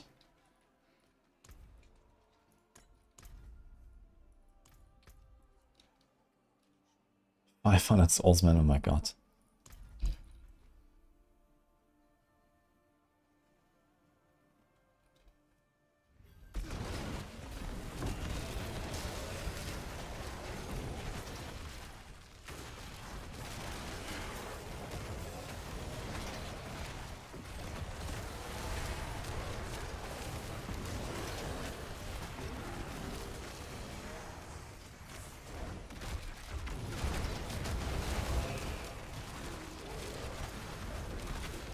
Okay, I think we're gonna finish this war plan.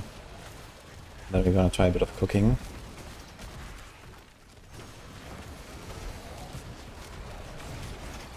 Okay, maybe we're gonna level that occultist glyph a little bit. If we wanna do Doom next. We'll see.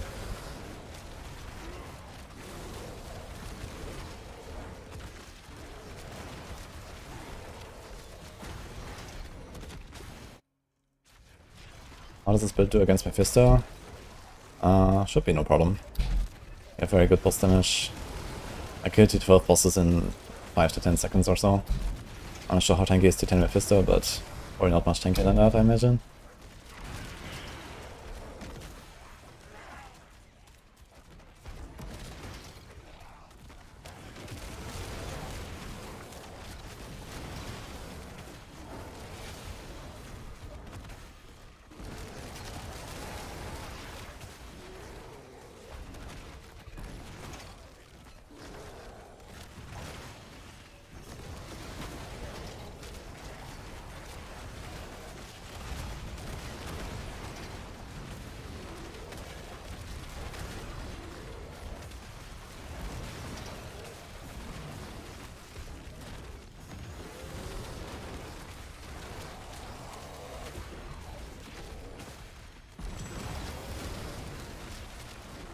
Whisper caches can level alts, yes.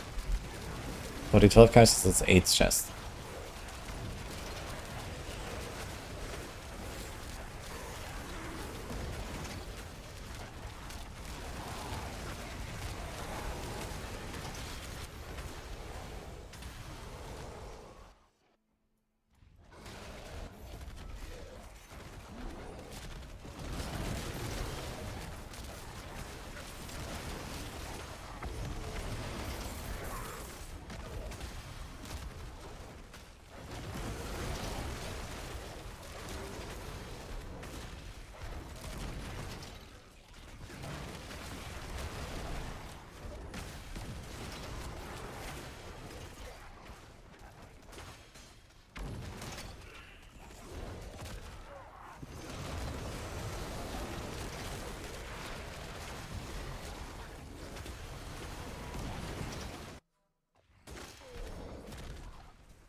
I'll probably start my rogue with TB.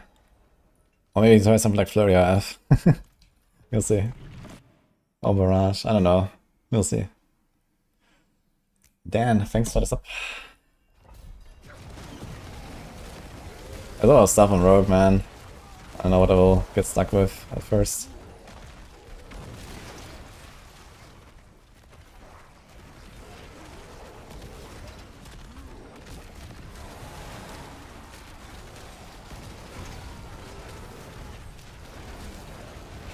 Maybe do a pinch shot after I get Eagle Horn.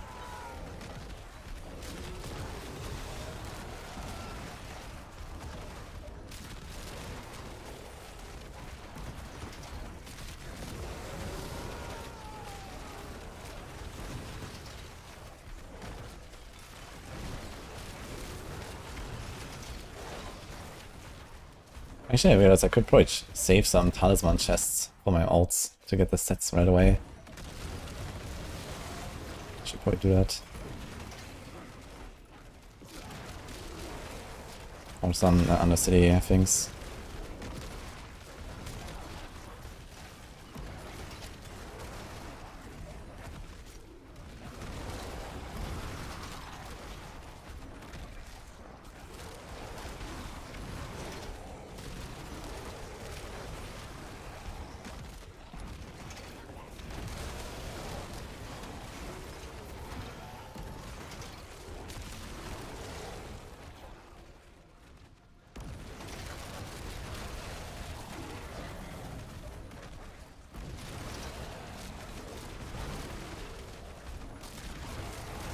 That was insane, man.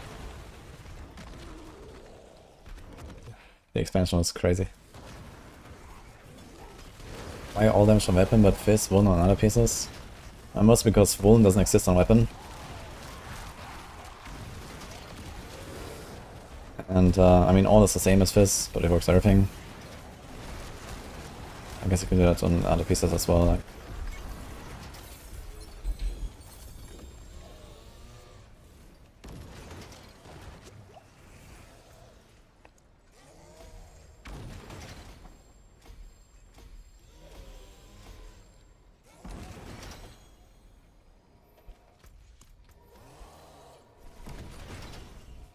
Which Warlock build is the most tanky? This.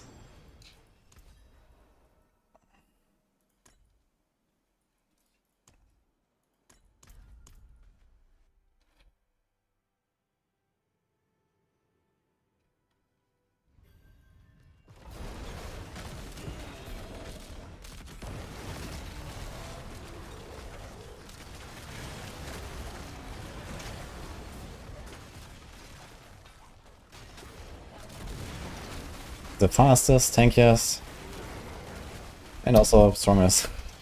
Kinda crazy, and just one of the simplest Warlock builds. It's just like good at everything. Dynamic build. That's crazy.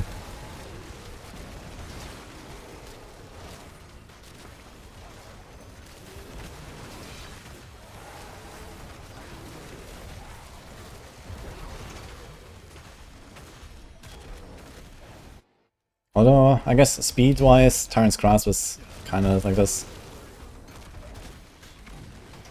Because you have more leaping on Tyrants. But you have the 280 movement speed, that's kind of big.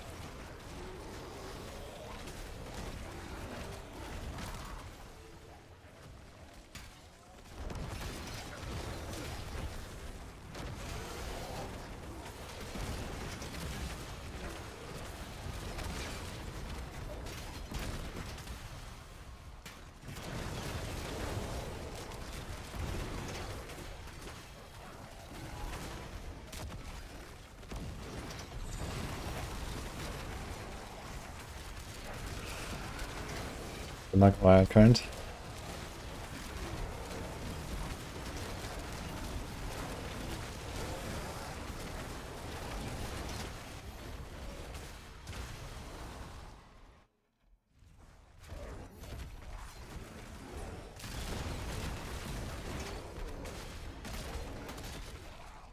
Let me check my stash on my Eviscerate gear. I think I have everything saved still for Eviscerate. Not sure if I lost any items that I was using there. I have the same Paragon board on Eviscerate. There's only one different glyph and I can just kind of leave that out for now. So I can like respec it out real quick because I wanted to test some new tech on Eviscerate as well. That build might actually become a lot better as well as a result. That's kind of like middle of the pack. Mostly because it was hard to go fast with it. It has a lot of damage, and I think I can make it much faster.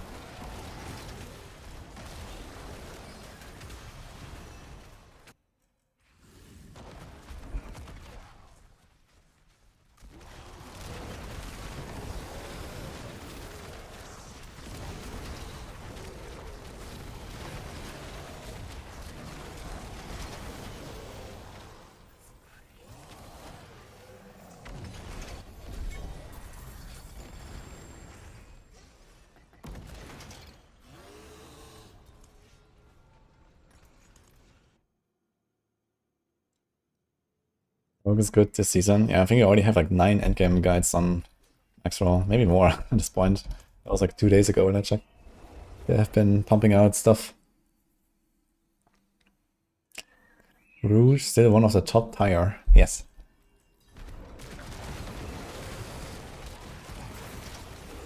Very round and smooth.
Ooh, these guys spawning here. What's going on?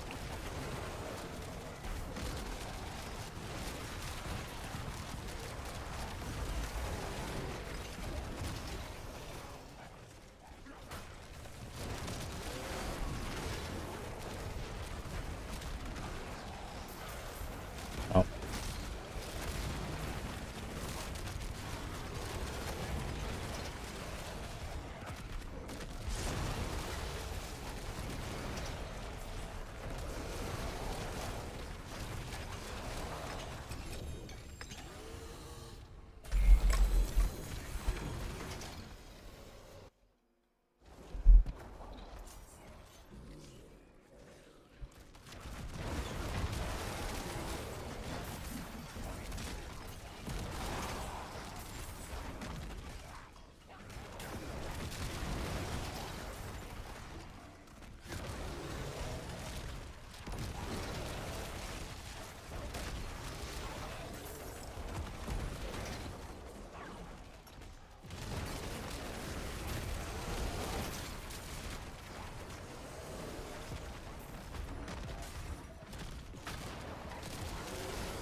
Oh, Nefarious. Thank you.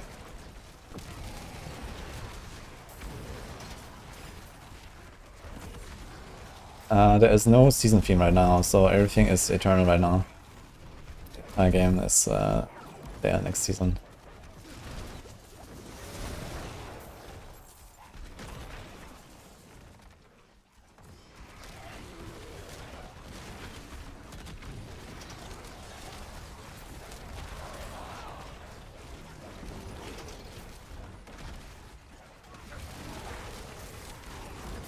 I wonder if I was gonna like randomly rip my paladin when I play it. We'll see. There's actually like some weird stuff going on with paladin specifically.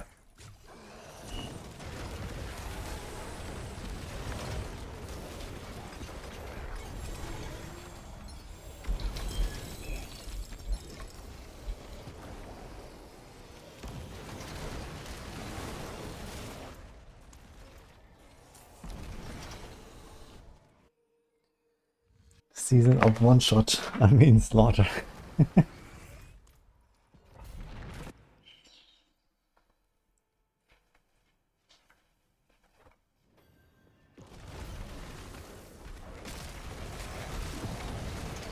Hello, Dini.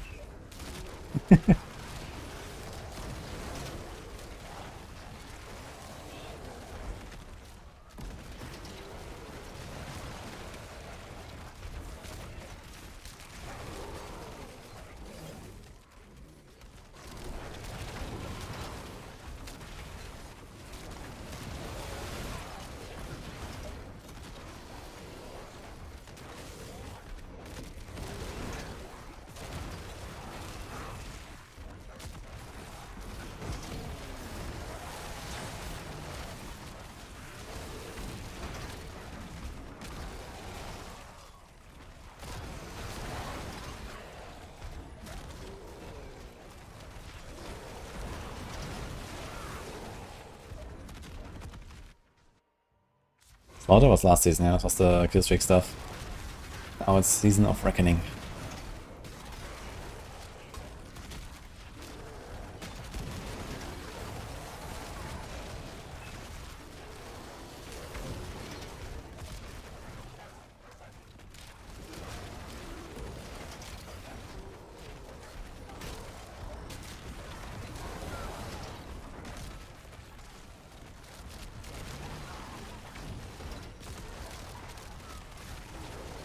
Thanks, madam.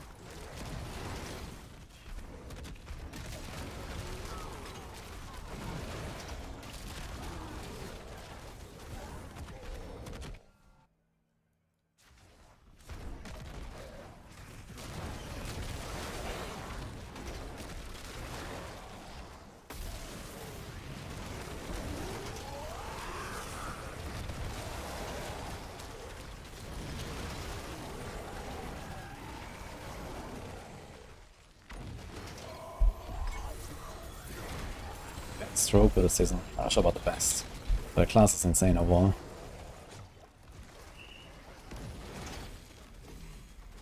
Could be fun.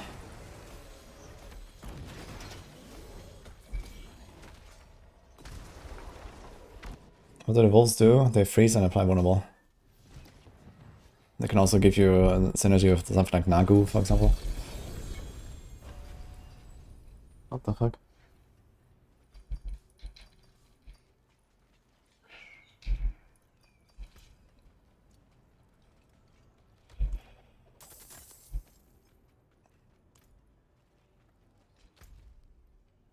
World boss in 24. I want to check some stuff real quick. It's a raid. What do we have? Yeah. Gold Slayer. And then right with the seal. Material. Fire skins. So we have the dot weapon. We actually had this there.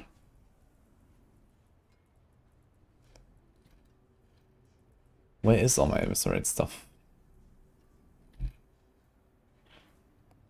don't think I salvaged it today.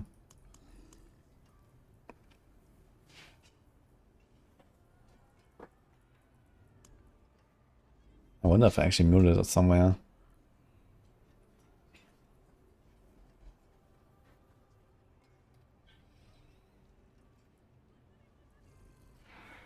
We can just use the same. I actually never upgraded these boots, they have no GA. I should do something about that. Mirror it.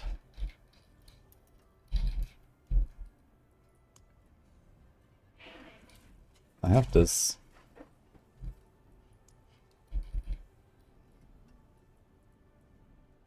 Here's the dot thing.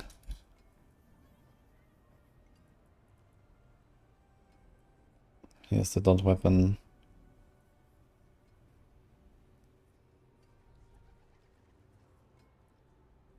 Like a ring. What about a glove? There's the dot glove. Okay, so all the stuff is still here. God Slayer. This is with max resource though.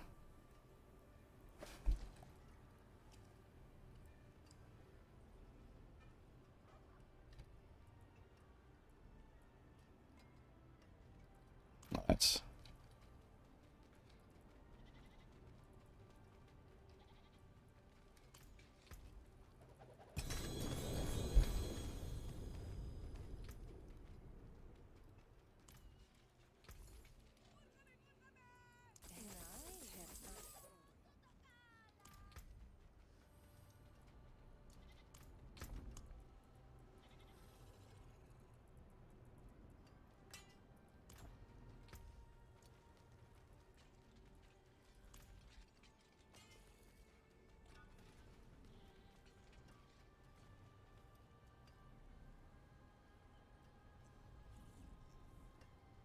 You need 8 whisper castles to get to 70.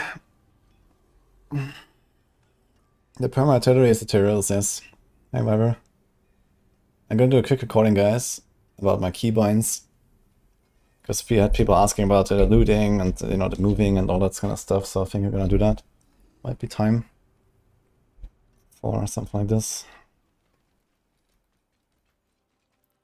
YouTube, yes.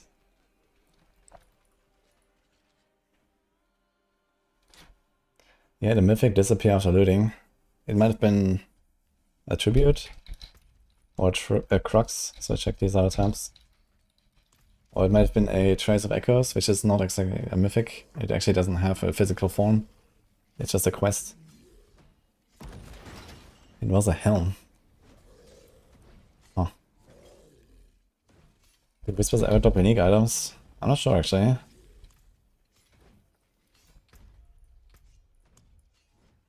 Okay, so what do we have to talk about? Force move, force interact, numlock maybe?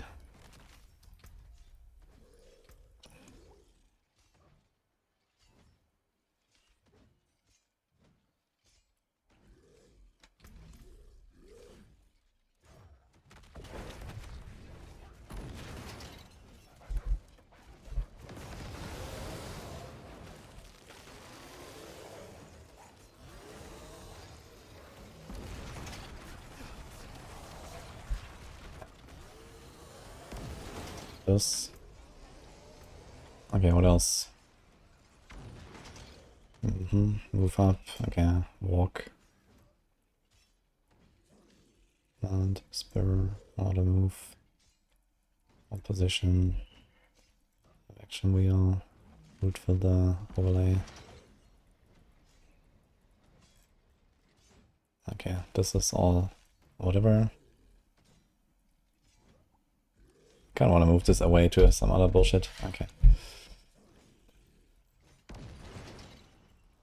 And then wheel.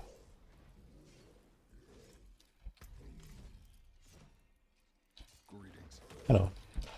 Okay. YouTube time. Oh, I still have this thing here.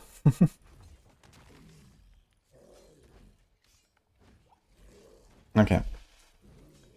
Hi everyone, I'm back for another Diablo video, and today I want to talk about my keybinds. People ask me sometimes, how do I move, how do I loot? In general, there's a few things that I can show you that might help with how you actually control and speeds up the gameplay for you.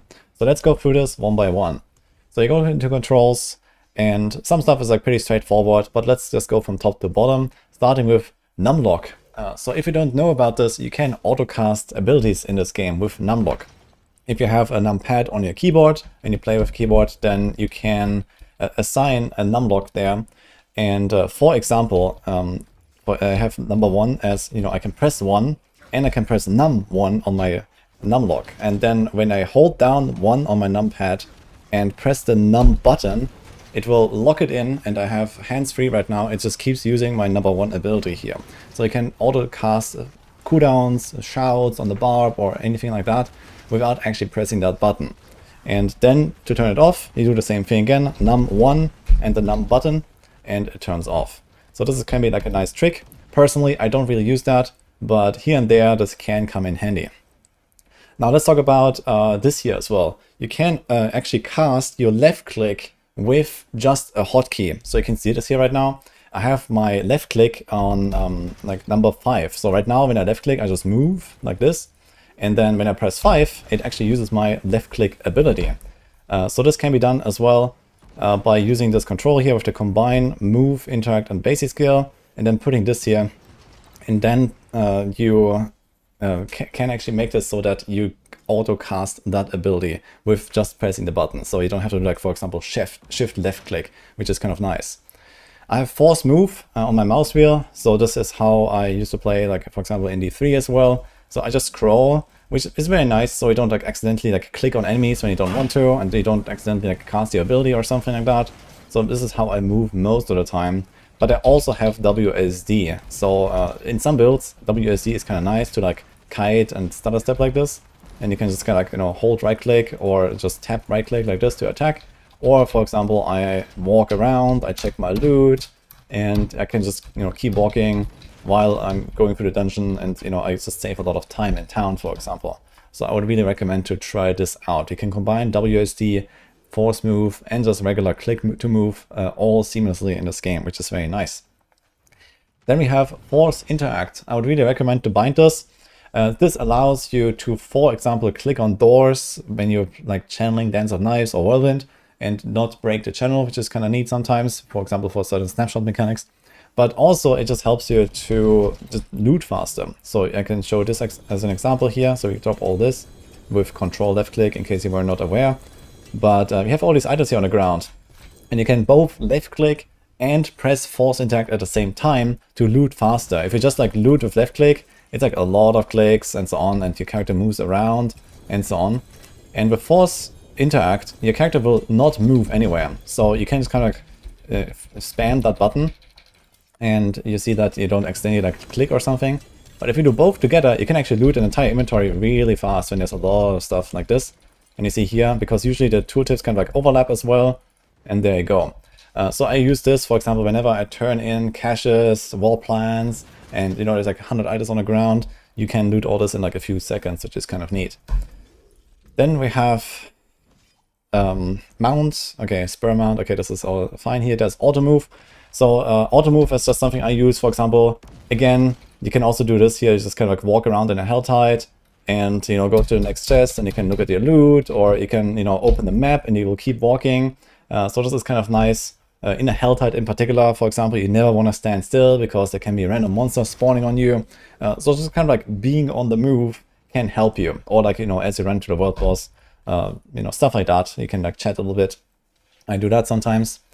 Toggle loot filter. I do recommend to bind this to something that is not the standard because it's alt. So you might accidentally turn off or turn on your loot filter when you don't want to, when you're like alt tabbing around. So I just have this on a button far, far away.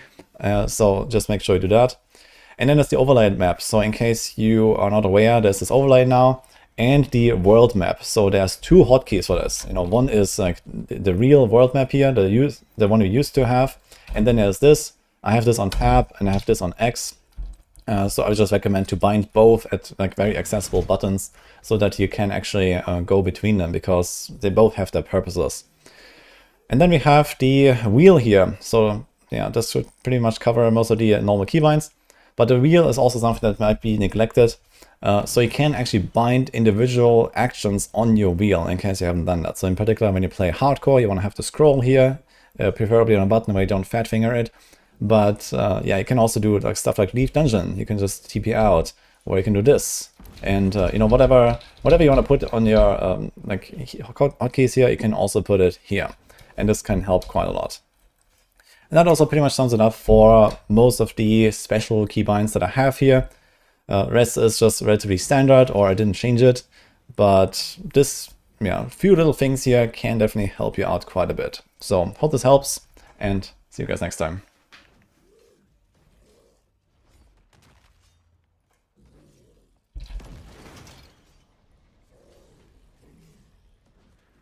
Halt!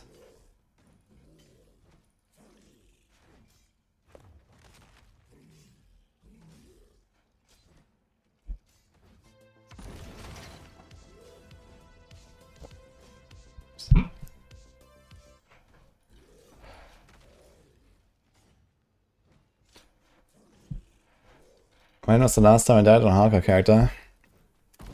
I don't know, 50 hours ago?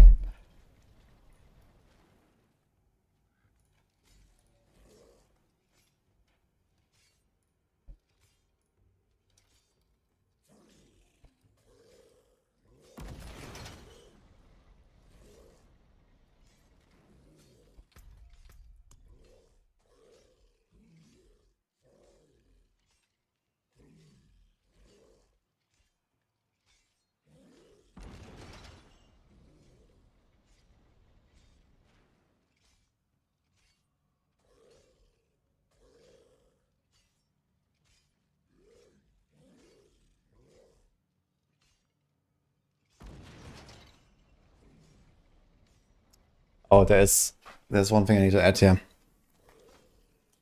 I forgot about this part.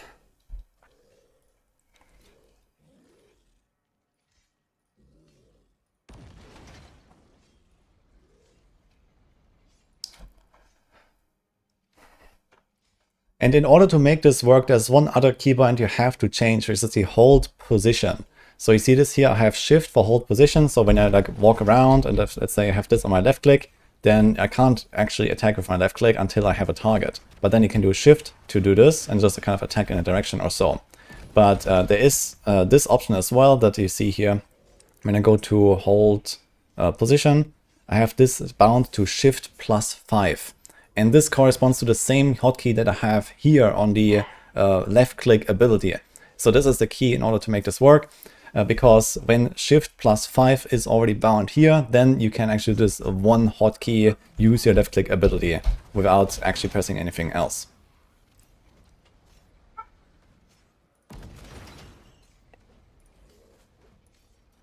Okay. Little addendum. I forgot about this part actually.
What was an 8?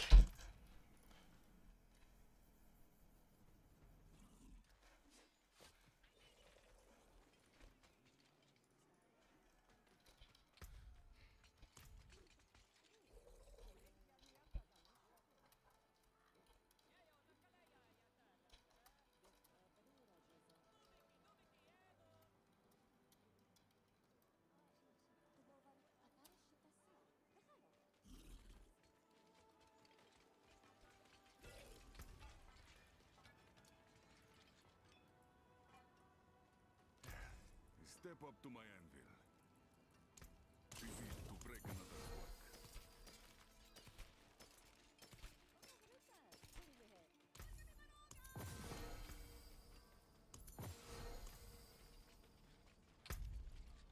Oh, got a point. Invasion portals.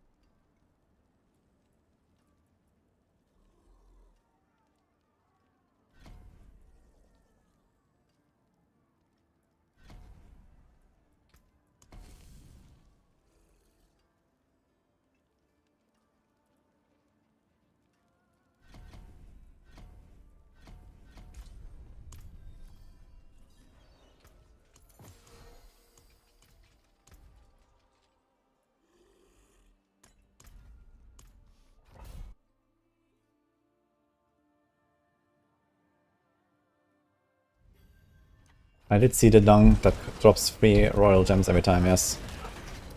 I farmed to a few grand gems, but then I left it there because... Oof.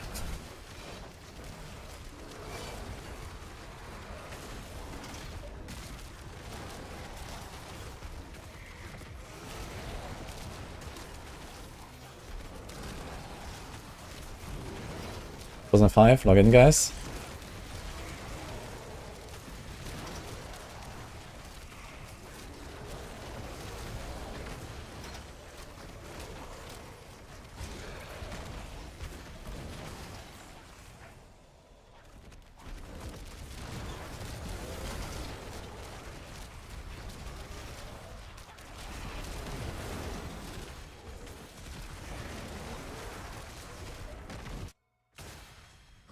Does that fix the penchant bug yet? I'm not sure, I don't think so. But any minute from now, I guess.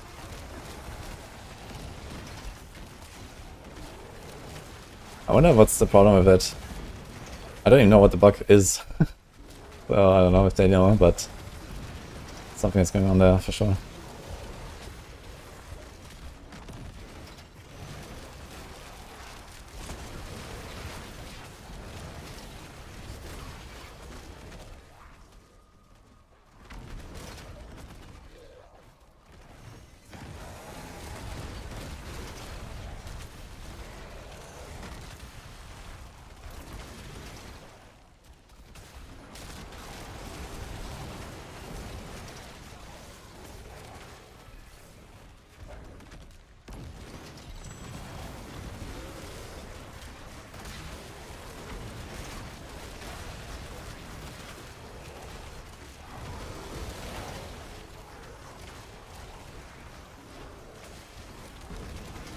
Health Fracture can be a 2-button build. Yeah, that should be pretty chill, Health Fracture.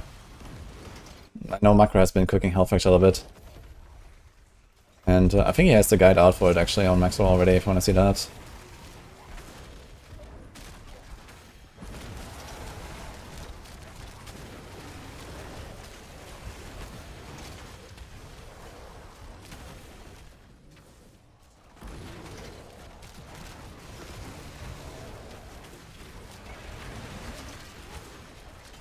I don't know if it's echoing hated.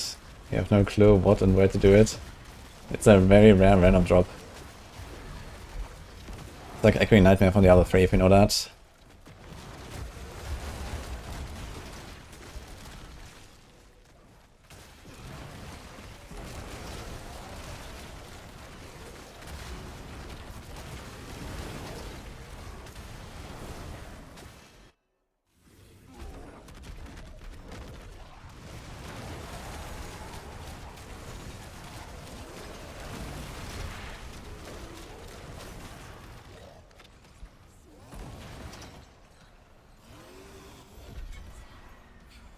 How come some builds don't use weapon damage as an affix? Sometimes they just have better stats. I mean, weapon damage is not that crazy. And also weapon damage only works for the weapon that you're using in your hand, so you can't just stick it on like all of your barbed weapons or something like that.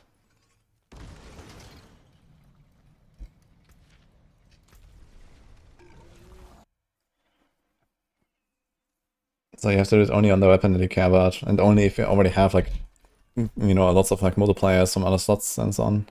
Lord's here, 3 minutes, let's just do this real quick. Weapon damage is big good. Yeah, basically, weapon damage is relatively the same as like a multiplier roll with like typical values, and it kind of gets better than multiplier rolls when you have good gear. So yeah, it changes in like okay, technically, weapon damage does not change in value, but the rest changes. So you know, multipliers go from very good to weaker and weaker basically as you get more of them. But weapon damage is always the same. You know, it's like around 7 to 10% DPS to have a weapon damage roll. But you know, like a 20% elemental roll can beat that, at least when you have shit gear. But when you have good gear and good gems and all that, then you know the multiplier is worth less. But weapon damage is still 7 to 10%. And at some point you're gonna put it on your gear, basically. Okay, it's world boss time.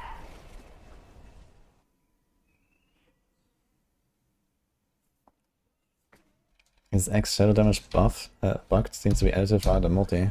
Maybe you're looking at the temper and not at the multi. God, this is far, man. To the world boss.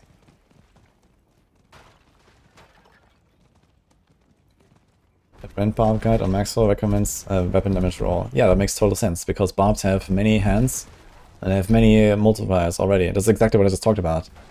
You know, the multipliers are better than weapon damage, but when you have a lot of multipliers already, or like a lot of high value of that multiplier, you know, fire damage, vuln damage, whatever you can put on a weapon, dot damage, then weapon damage becomes better, you know? Like, if you have no elemental damage at all, you put a 20 fire damage roll on your weapon, that is 20% DPS, yeah? But when you have 100% fire damage already, then that fire damage roll is only worth, like, 4% DPS. Or something like that, you know, 10 or 10% or something, you know? And then it gets worse and worse. And the barbs, they just have ridiculous amount of elemental damage by default because of all the gems, right? You don't even need to roll anything. So weapon damage will always be a thing on a barb weapon, at least the one that you use actively. Now if you're playing like a weapon swap build and you try to deal damage with multiple abilities, I guess that will not be the case. So as soon as you start using 2 different weapons for your build, weapon damage is not good anymore. But if you only use 1 weapon as your main ability, then yeah.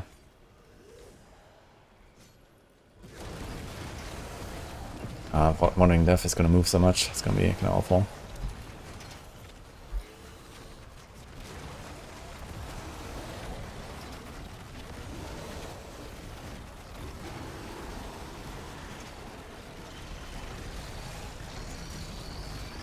Okay, it's not too bad. How much damage does this do? Okay, we can see it, but it's not too bad. Oh my god, where is he going?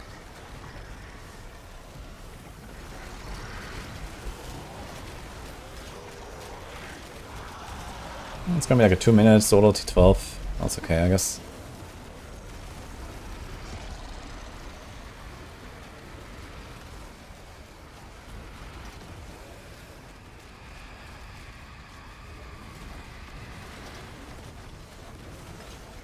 Not even, actually. 1.5.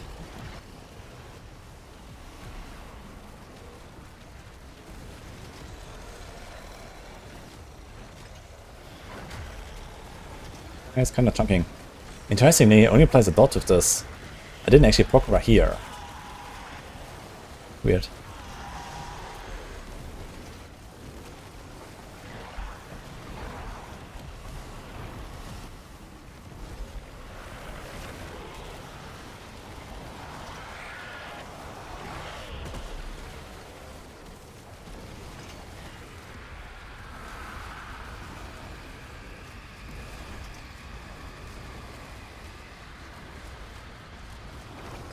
Nice.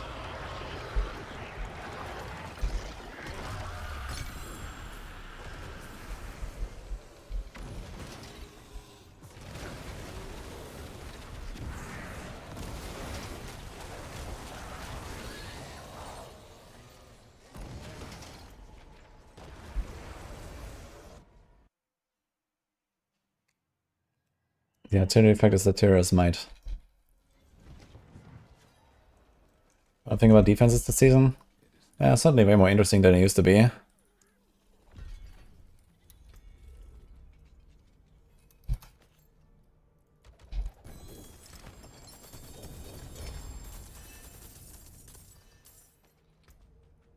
think people are just not really used to building defenses properly. I mean, Warlock Kit is extremely weak defensively. The only thing you have going for you is the Dark Prison, and that's not really crazy. And, I mean, it's okay for that. And our classes certainly have more options, I think. This is hardcore, yes.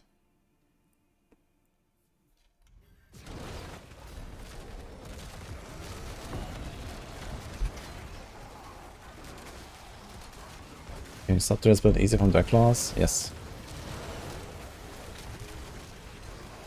Farm Grimoire a bunch. Get the helm. And the glove. And the amulet. I mean, the amulet is relatively optional, but yeah, helm and glove you kind of want. Just kill a few Grimoires and go.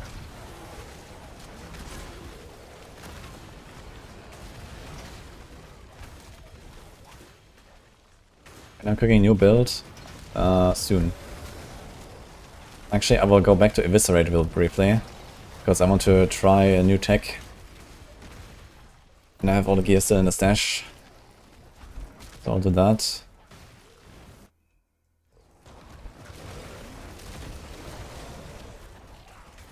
And I don't even have to set up new Paragon, because it's literally the same Paragon board. So that's kind of nice. I'm gonna do probably like a little bit of Eviscerate real quick to see how this will go. And then I think it's Doom or Lalish time, I think.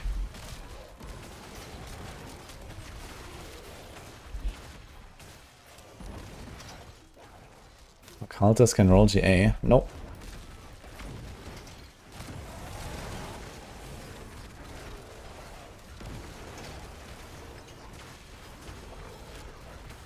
Max Soul should consider adding an indication of how a build performs. Boy, do I have good news for you.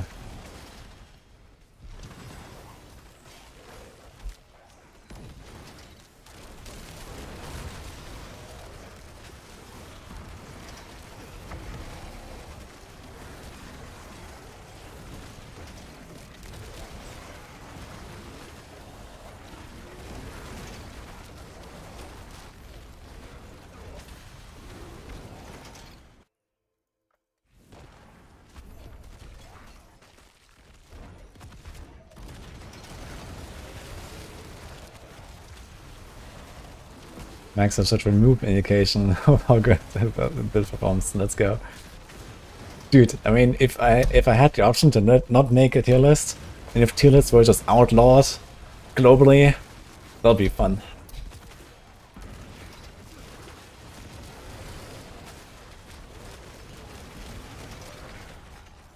Just make it forbidden. Let the SWAT team get you when you make a tier list.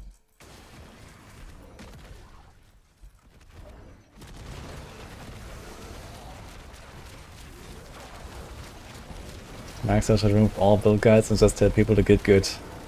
Holy man. Could Zedek work for LUNATIC builds? I tried, but I stopped trying very quickly. Because it felt very Monka and not tanky from what I tried. And then you have Dirge that drains you to 0 before you even enter a run, because it drains you in town, so it's like completely fucked. So I'm not sure if that's gonna happen.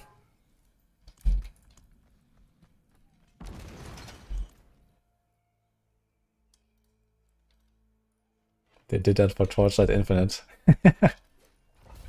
True.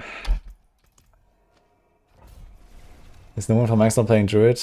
We have Danger doing Druid stuff, and then Panda is supposed to also do some. But I think Panda has been mostly on the Sork so far. Yeah, we had Boiler, but Boiler's not writing guides anymore.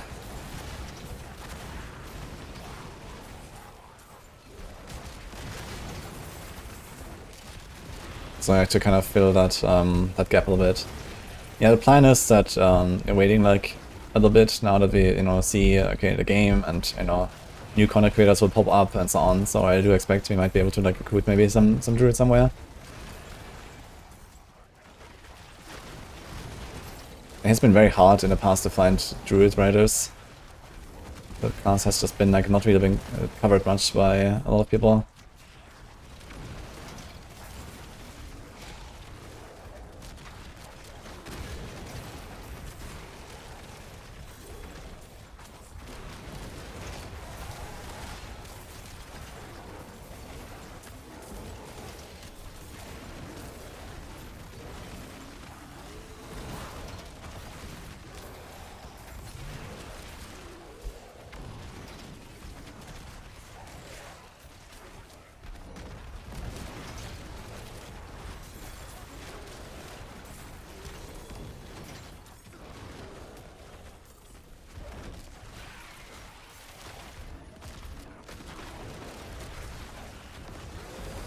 99% of the playmates want to look cool.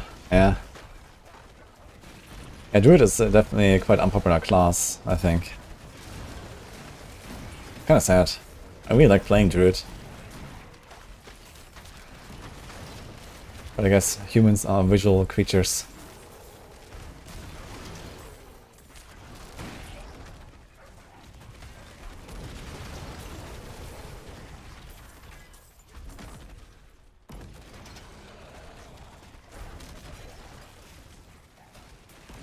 Oh.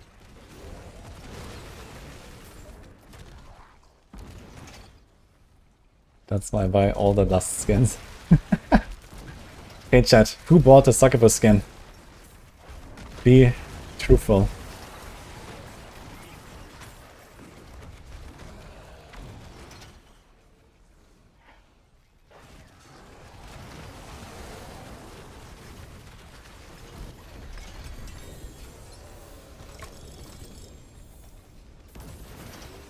Caught. Who got caught?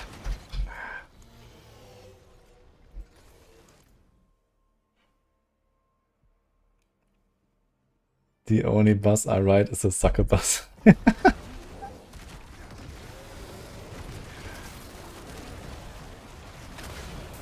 wanted to, but it looks bad on the male. Yeah. I mean, you definitely want to make a female warlock for that, I think.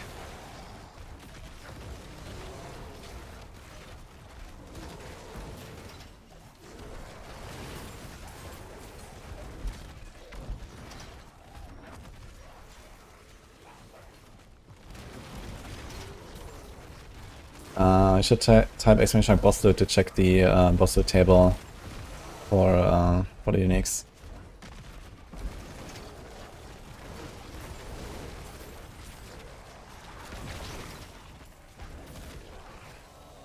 Any rogue builds? Oh, there's many rogue builds. I think rogue has the most builds actually right now on Maxwell. We have like 9 or 10 or something. They have been cooking stuff. Oh, that butcher got annihilated, man. Wait, am I on T12? I am, okay.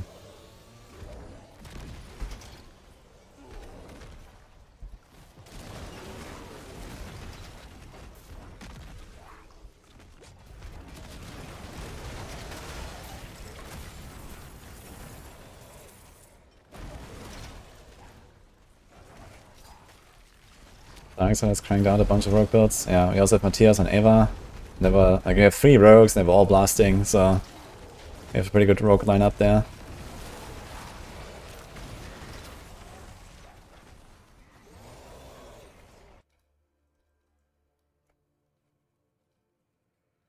You're running out of wrath with the full endgame build. With Starless, you should not be running out, unless you are neglecting your lunatics, your fallen dudes. Like, I was playing it without Starless and it was okay. Oh, I took the wrong upgrade here, oops.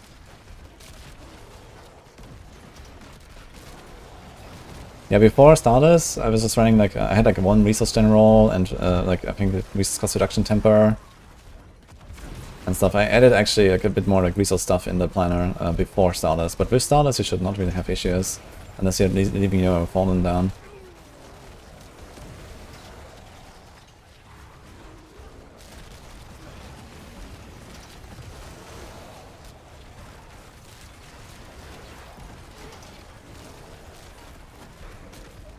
I opened this build on the endgame tier list. It should be like somewhere in S. Like middle or so, I guess, around Apocalypse. It's actually a better build than Apocalypse, I would say.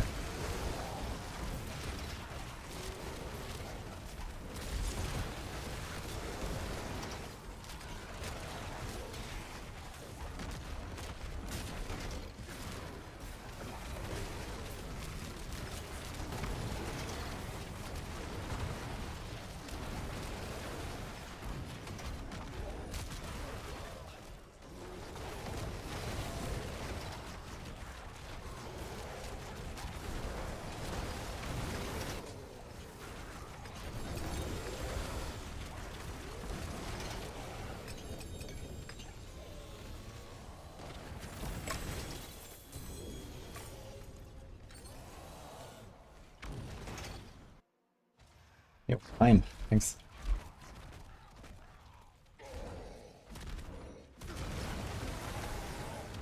You have to rename the number thing every time you change areas.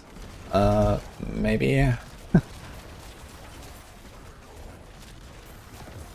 I mean, the problem is it might interrupt the portal and stuff, right? So this is the main problem with that. So if you just auto-cast some stuff, then yeah. I think if you portal between, if it's like a long cooldown skill and you portal between the cooldown, then it should be fine.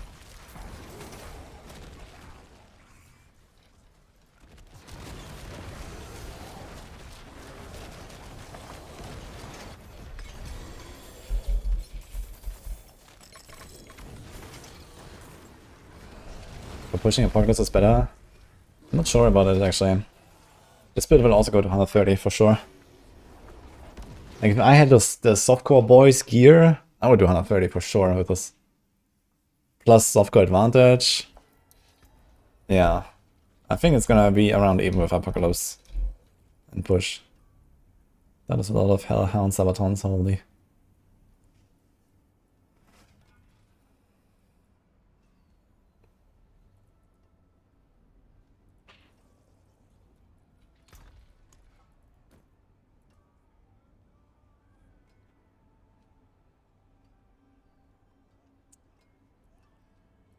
Hi.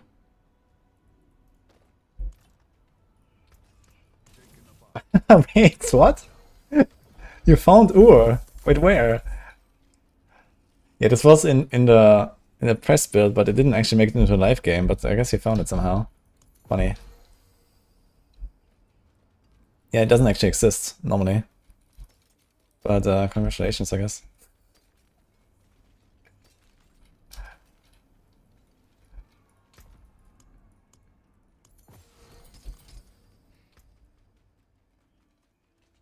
Weapon is nothing special.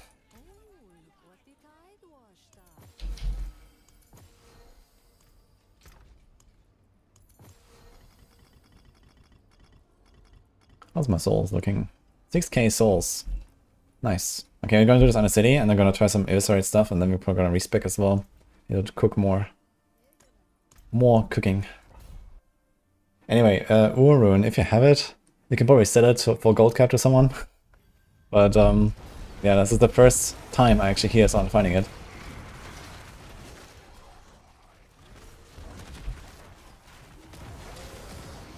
It's a really good rune combined with Mum. Yes.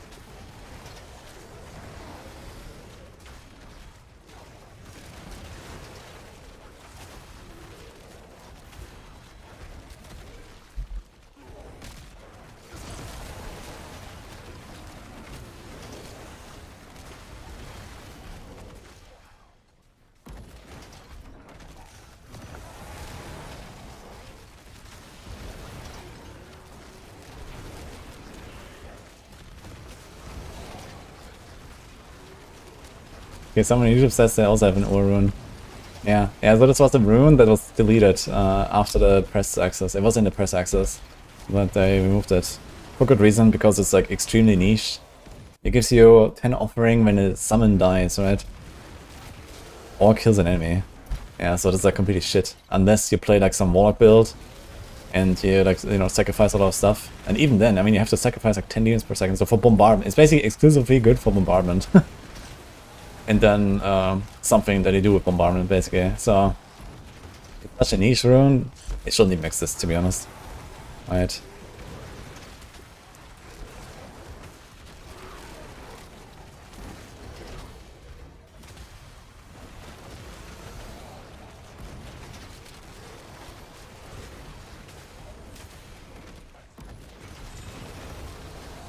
Like even on this build, Ur would probably not be good, even though I sacrifice. Okay, it's 4 per cast. On bombardment it's 9 per cast, but we attack pretty fast. So maybe I could use Ur on this build as well. But yeah, either way, it's like very niche and only on one class, so. Maybe if you like Giga spam conjurations, like lightning spears and stuff on the Zork. I don't know. If that counts as summon dying. I think technically lightning spears are summons, right?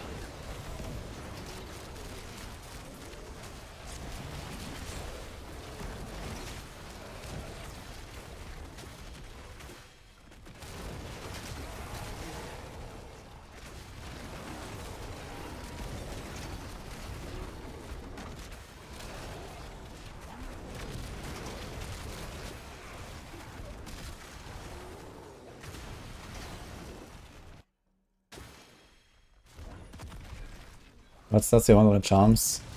Mostly demonology ranks. A bit of all stats doesn't hurt, or movement speed if you're not capped. Or resource is also not terrible. Because you have Seed of the Horizon.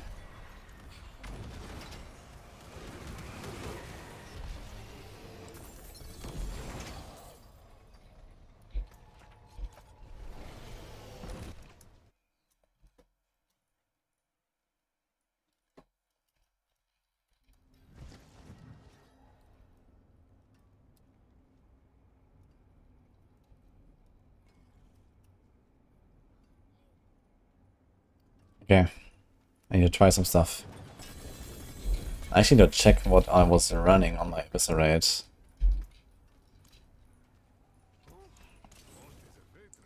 Let's see my Eviscerate guide. Part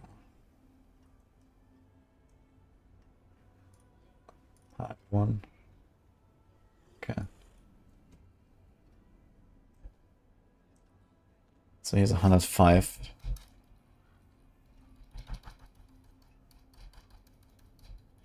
That's like a 3 minutes-ish, 105. I think we can beat that easily. Actually, there was also the world boss that I showed there.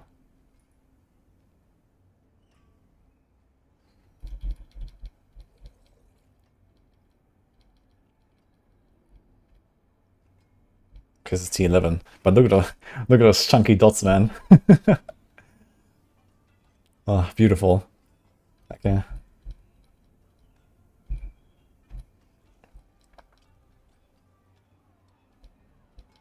Alright.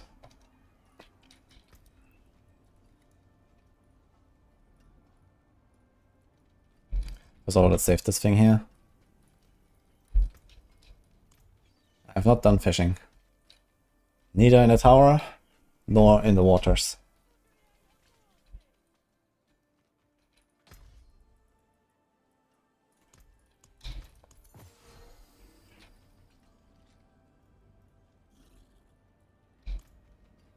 You can upgrade gems with the cube, yeah. The grand gems to Horadric.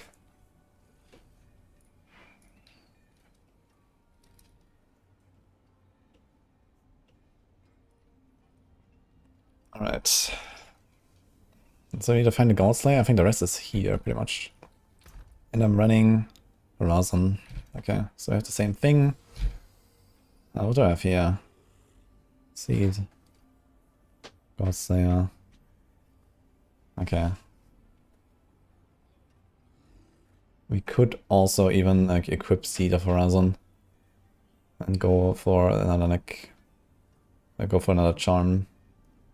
I have it here. So this build will have like 180 or so. It's like 90. It's pretty good. Okay. It's kind of funny. Edge Masters. Actually good on this build. Mutilation. Okay, let's see. Here's the dot ring. Here's the other ring. Here's the Gold Slayer.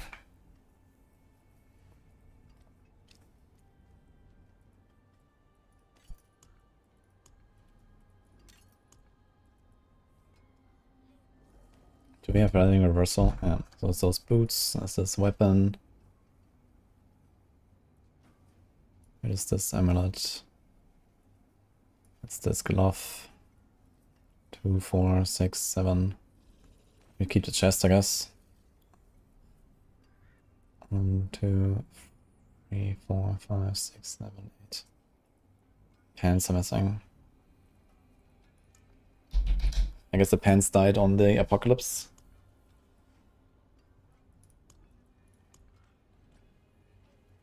Oh, this is actually a salvage angle.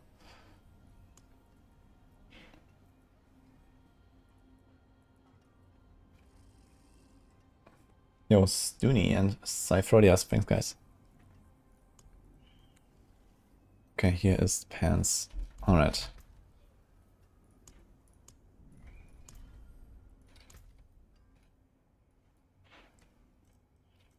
So before we cook a new build, I want to try a bit of Eviscerate again. Not for too long, But I think there's something worth checking out here, which is this.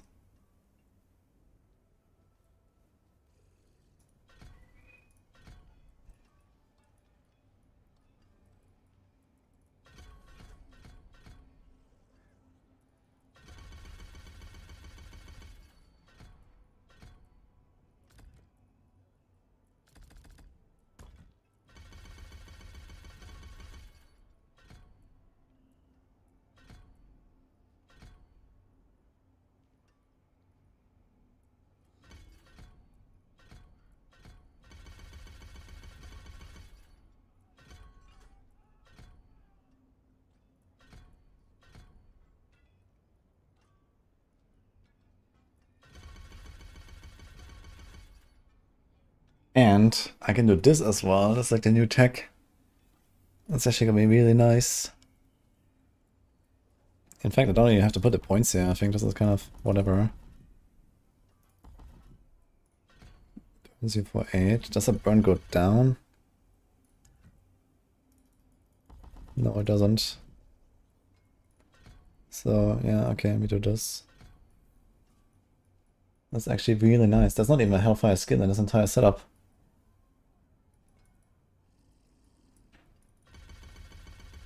Maybe the Lunatics actually do a bit of damage.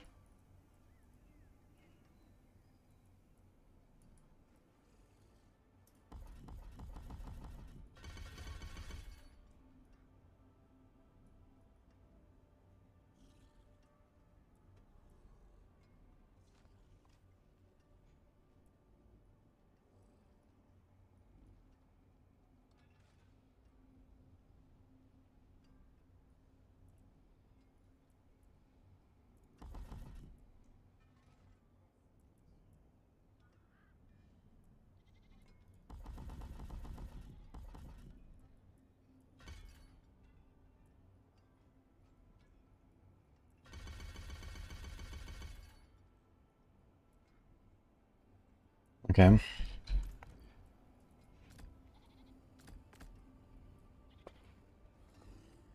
to my home away from home.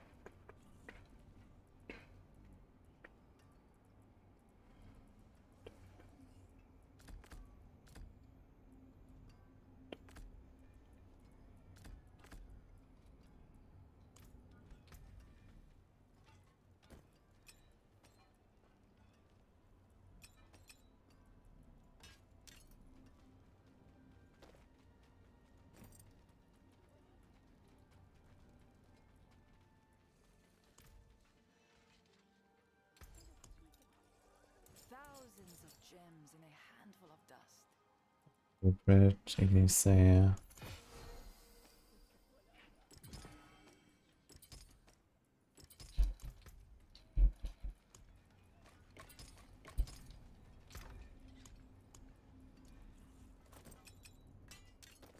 Two 1 mil.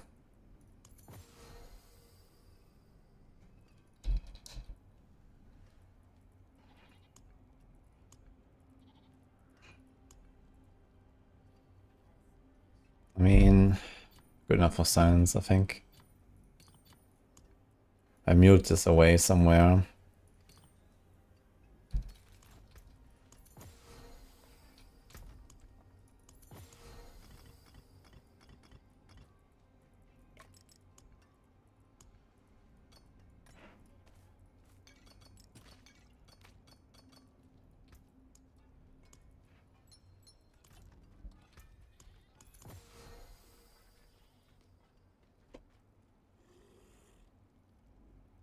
Okay, we have crushing, aggressive, matchmaster, chest. Oops.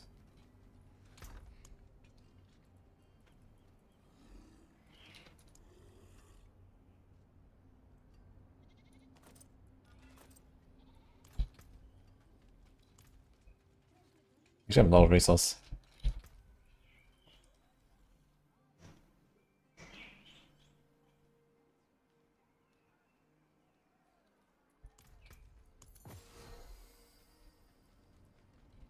Okay.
Very comfy. Same Paragon board, same glyphs. Only this one has changed, and this one is fine anyway. I don't have the Blood Frenzy levels now, but this is basically the same value. Easy. Okay.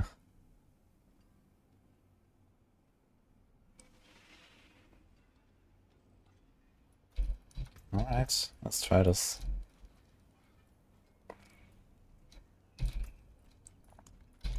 Some pits, maybe. There's also Butcher. The start of a T11 Butcher, I guess. And then Olivar, and then Pit. I don't want to do Helltide right now. Although this would be like a good test as well to do some Helltide.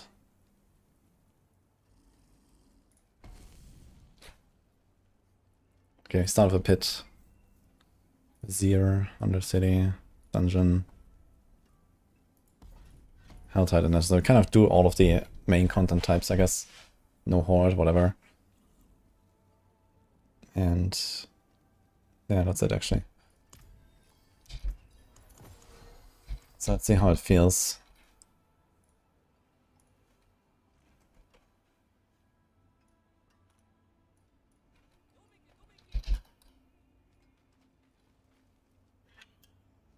Yo, thanks for that by the way. KNXTE.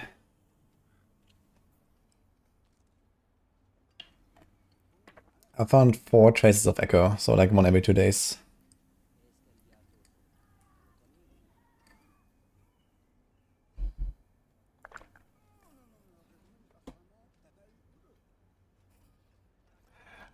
Alright.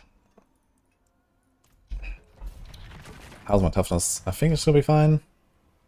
Still have heavenly strength. Materials. Yeah, 2.5 million in town, so it should be okay.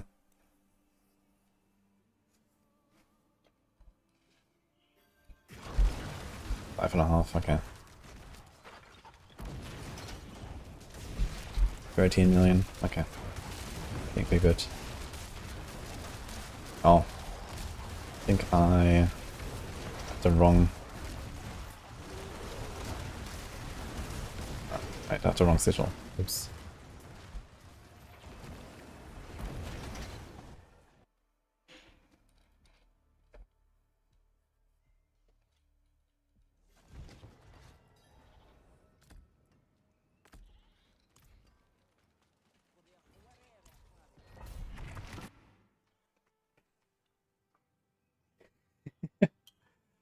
I don't actually see anything, and I'm trying new build, guys.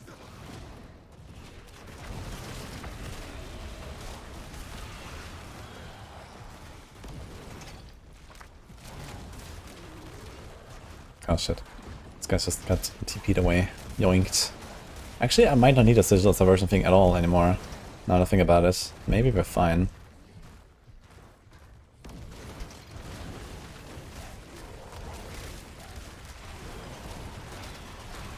Maybe we're okay.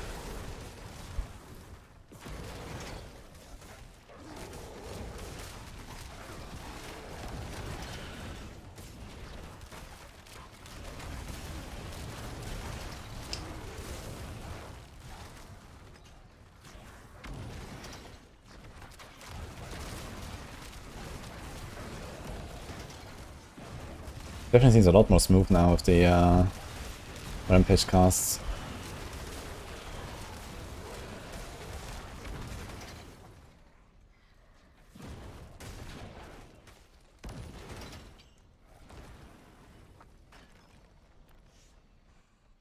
Thanks, guys.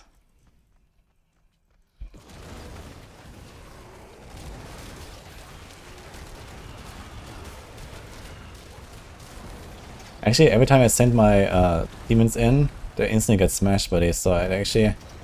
It's what I think it's pretty good synergy here with the Sigil Subversion. I think it might actually just go Sigil Summons full time, and it's gonna be kinda nutty. Don't think we need the Sigil Subversion anymore.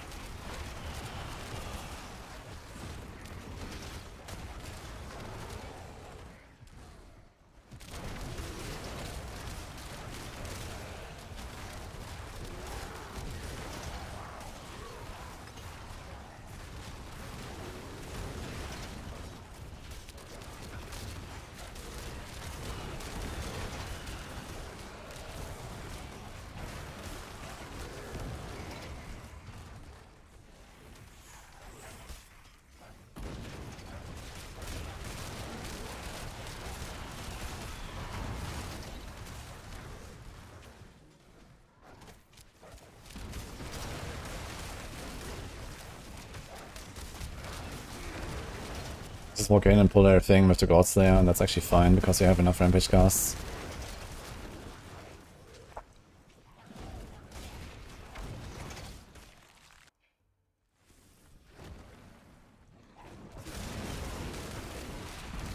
Everyone here has been playing Eviscerate a little bit? Have you guys been enjoying it?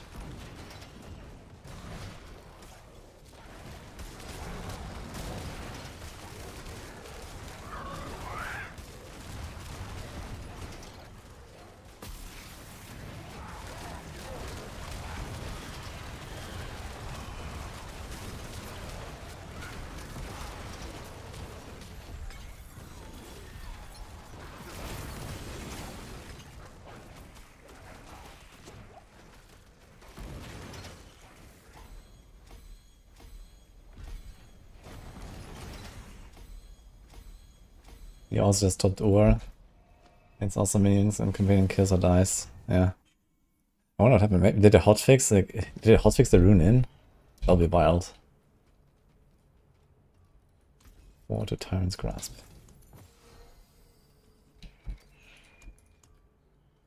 Okay, let's try this next with a Sigil of Summons. Full time. Okay, Lord Zier, T12. And give him 3 seconds. They did hotfix the... Dude, why did they add this fucking rune now? Oh no. I was so glad to see it didn't make it into the game. And now we have another fucking rune to clutter our inventory space, man. Yikes.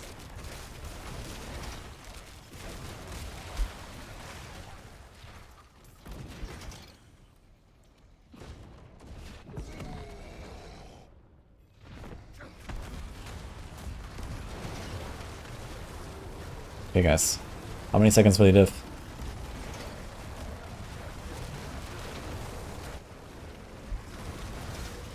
Okay. A bit more than 3. That's not much though.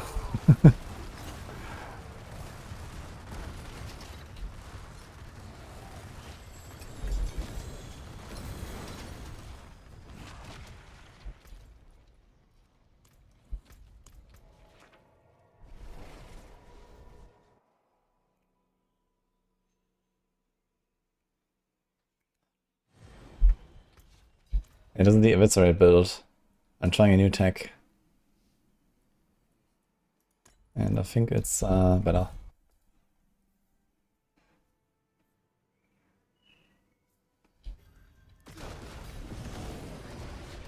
This perma meta one was also really nice, I must say.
So without another step.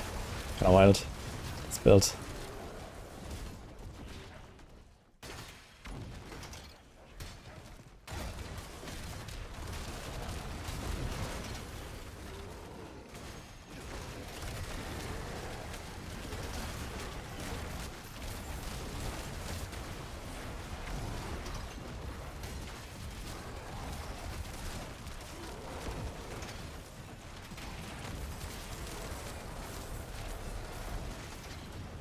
Actually, this is kind of decent now.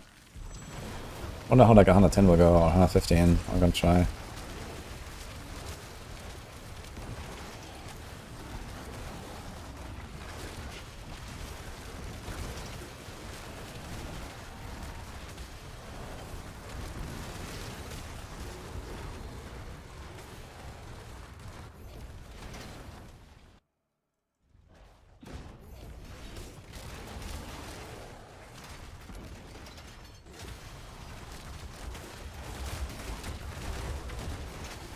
Never seen it in another RPG, disabling build, making uniques for weeks at a time.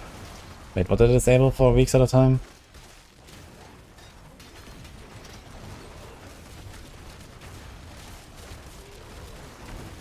Marios.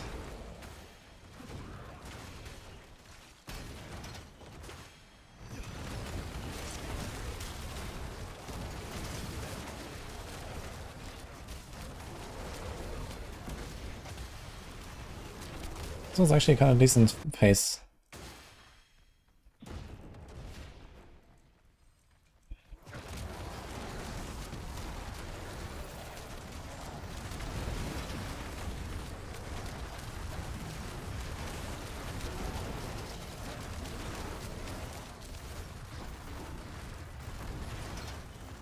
One week is weeks. Yes. Sorry, held tight. There's also a whisper for Urivar actually. Do I have Urivar? No. Let's do the Urivar.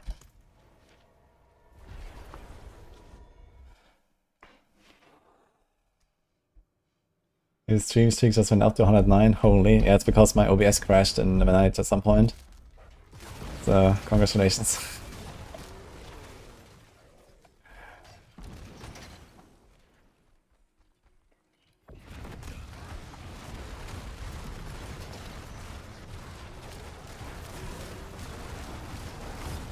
Oh, this is actually just melting, man. I love it. Should be really good for Mephisto as well. I'm not sure how much he moves, but holy. Oh, man.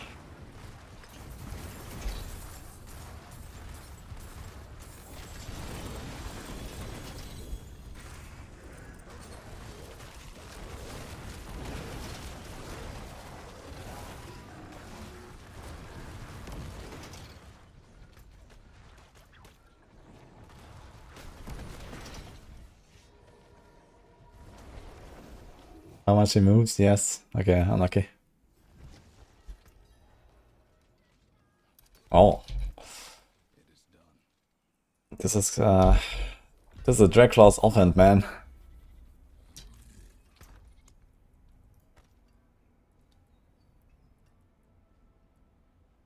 Cow.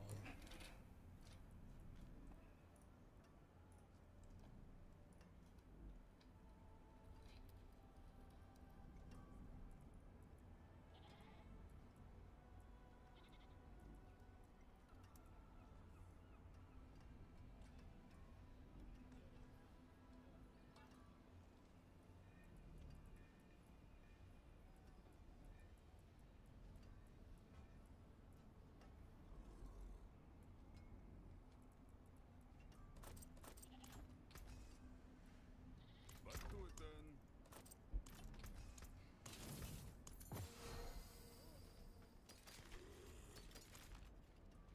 Quite a helltide thing. Oh, there's a lot of stuff here actually. Thanks, Lovebait.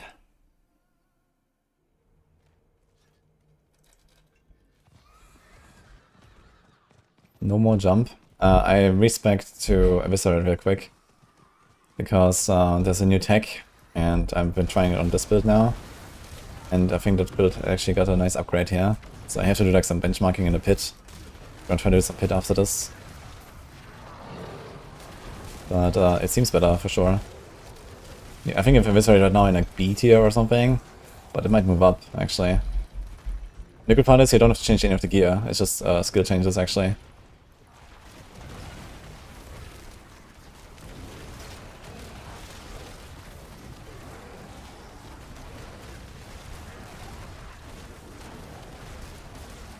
Is the LUNATIC build able to kill Mephisto? Yes, I think that should be not very hard actually. Let's send a route here, I guess. Let's see that. Kinda nice when you have these events, just do a route.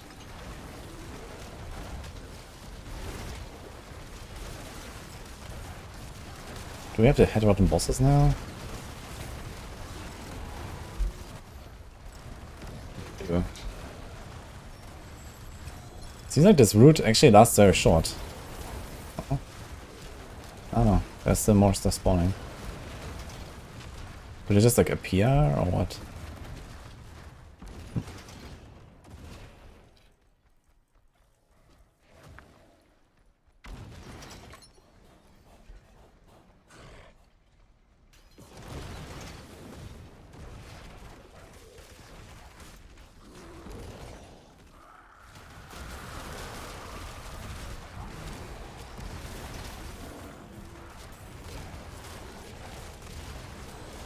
Definitely feels so much more smooth actually at the setup. I was like the main issue of this build. It's like really powerful, really tanky and all. But alright. Pause. I'm pausing. Okay, let's try this. Can you kill her before she vanishes? I think we can.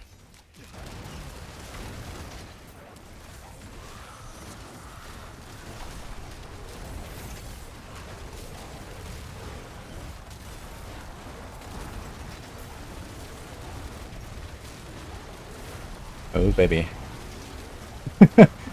That's gonna be good.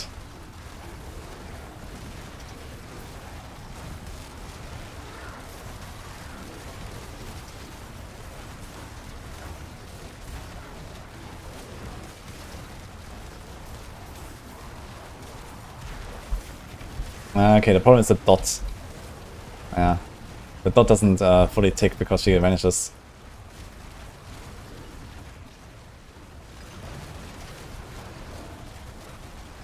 Okay.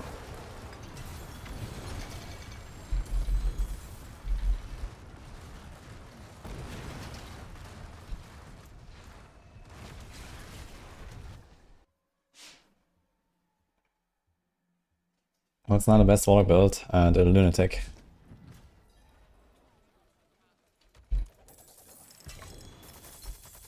Actually, collection of chestplate is good these days. I should take that. It's a GG.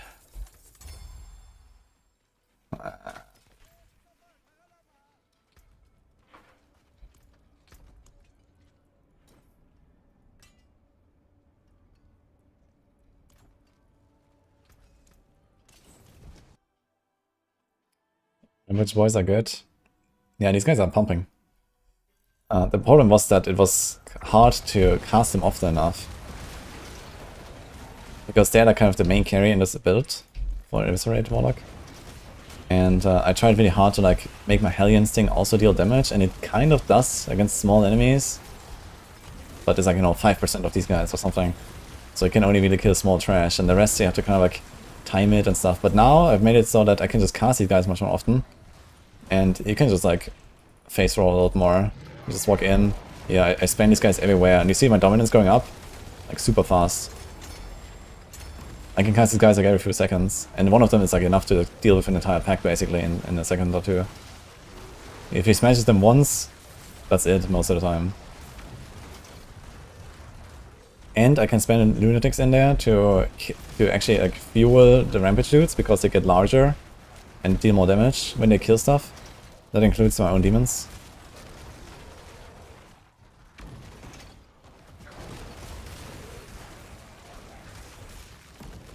So this build had like mostly like a speed issue, but that is mostly resolved now, I think.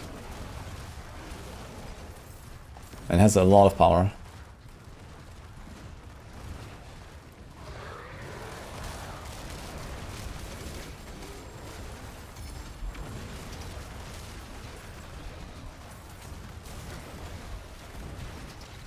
I don't think we need this digital subversion swap anymore.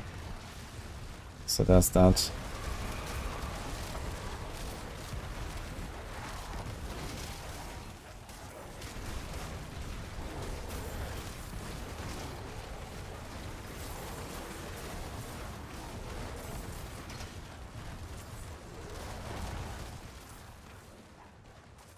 I'm getting too many cinders here.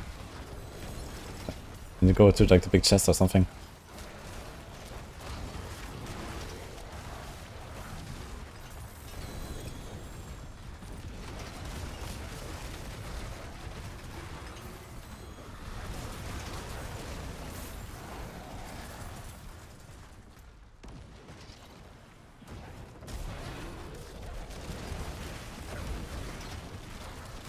Born.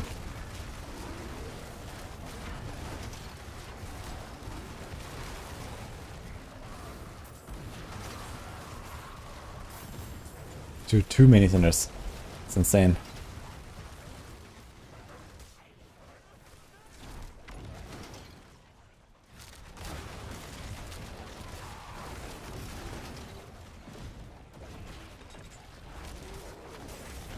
And this build has extreme damage ramping, so when you do like, I don't know, world boss or like any lair boss and you're like still a bit undergeared, you're actually gonna melt them really hard. In fact, it's really good for boss fight because you can actually just have these guys fully stacked permanently out in like wherever the boss spawns, and you just like summon the boss, they insta die, you summon the boss, they insta die. You just need to summon them once at the start, and it's just gonna last forever. As long as you put down the sigil again.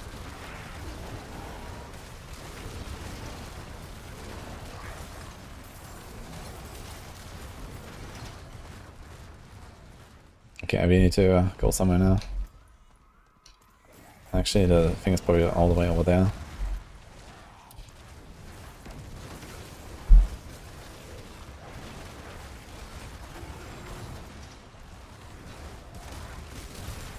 Dude, let me TP, man.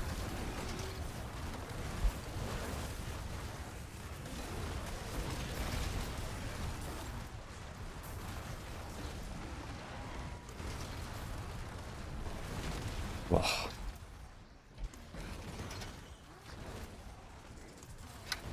Okay, seriously. How did it just transform back? Out of metamorphosis. It just transformed me back. I'm not sure why. I didn't press the button. And I did not get injured either. It's kind of weird. Thanks, RIP6229 and Kabai Loister.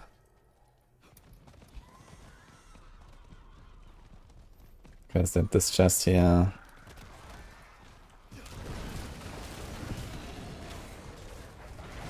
Wait, when I go on the horse, do I transform out of metamorphosis?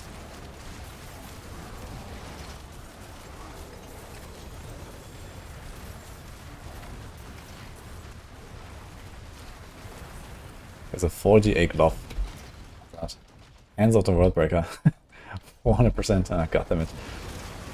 Oof. Even. Nah, willpower and attack speed. I mean, those two are good, but the rest is not.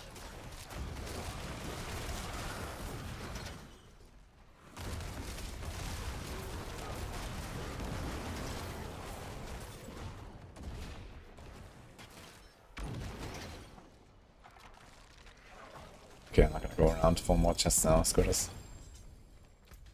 Conquer a nightmare dungeon. Oh, we can walk there.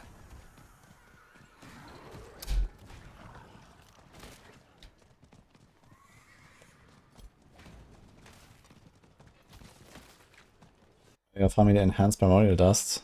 Yeah, this is definitely the bottleneck for crafting, outside of Forgotten Souls for enchanting. Mostly tributes, I guess, yeah. And then, like, material reserve dungeons also drops a lot of this stuff, I think.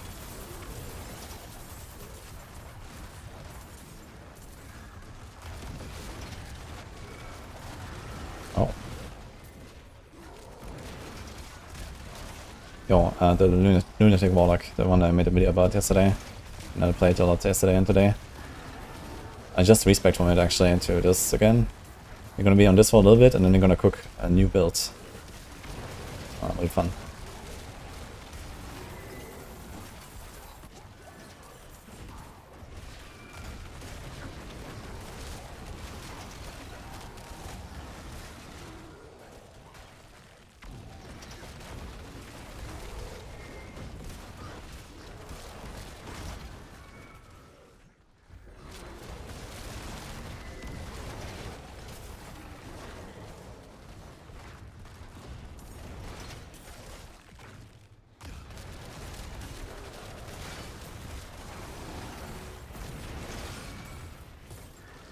Funny enough, the skill bar doesn't look that different compared to the other build, but this one plays very different and it works very different.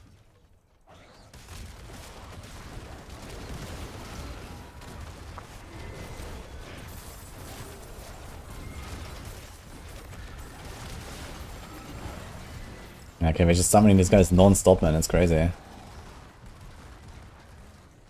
This actually works really well.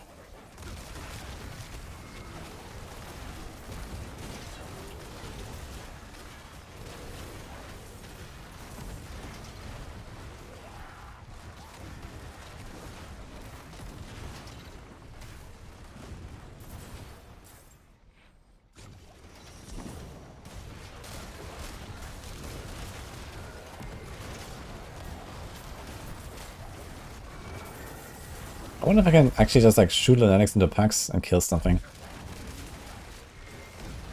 Should try, see how it is. Maybe they actually do damage. A little bit. I think small stuff I can actually kill with LUNATICs. Which is kind of funny.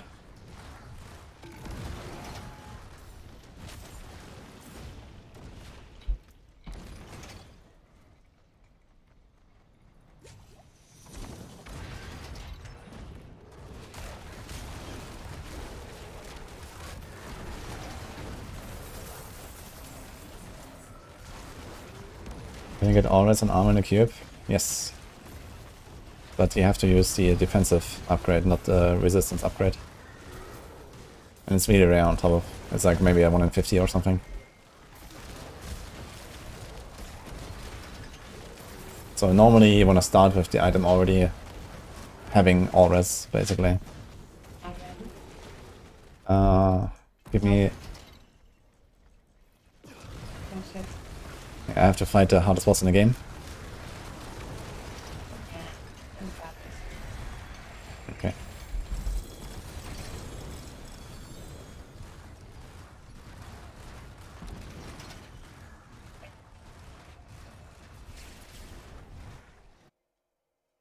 Mm-hmm. What are we showing now? Looks nice. Thank you.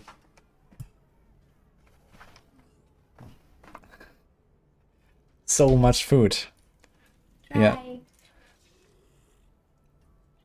I mean, blasting requires energy, guys, so... And cooking, especially. I was cooking for 1.5 hours for this. I was cooking all week. What do you say about that? What is your food? Share.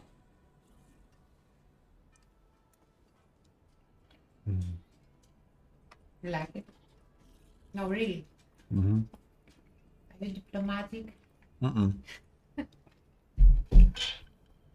Well, since you're not even asking what it is, that's a good sign. Looks good. A lot of pork for your information. Mm-hmm. You can never fail with pork, right, guys? Mm-hmm. Ooh. Now what's gonna cook a dog? No. Yeah, roasted puppy.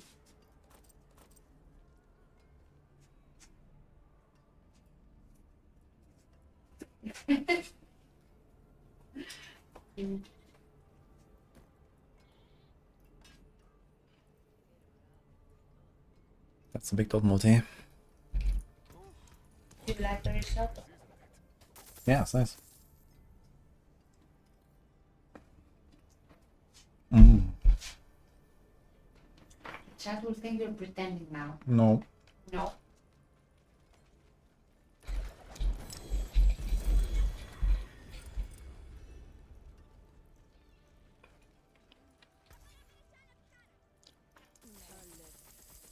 An excellent pull, my friend. The fate smiles. Okay, pit.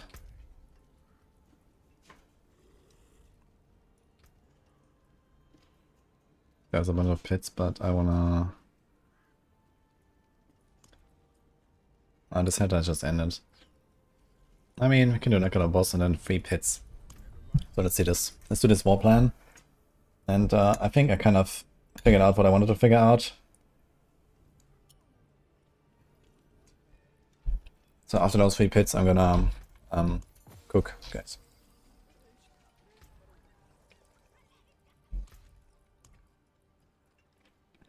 Okay, let's do 115.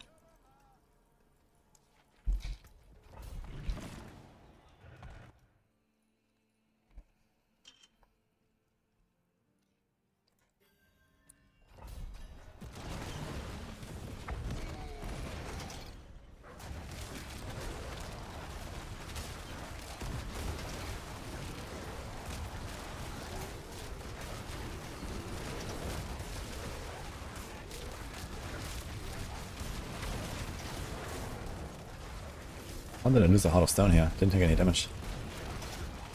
Sometimes it's like really weird how it drops. I think it's just like some chance when you get hit or something, even when you don't really take any damage.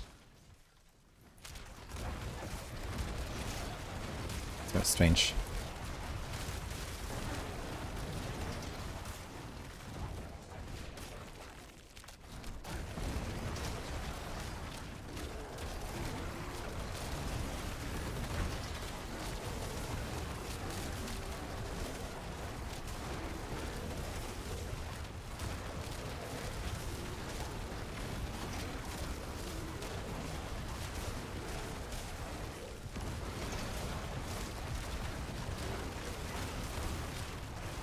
One has been losing a lot of the progress orbs here, because I just ran away while I dotted.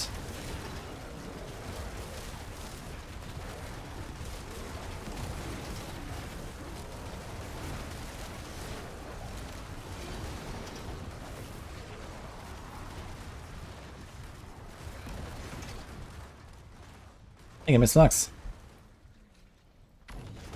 How's it going?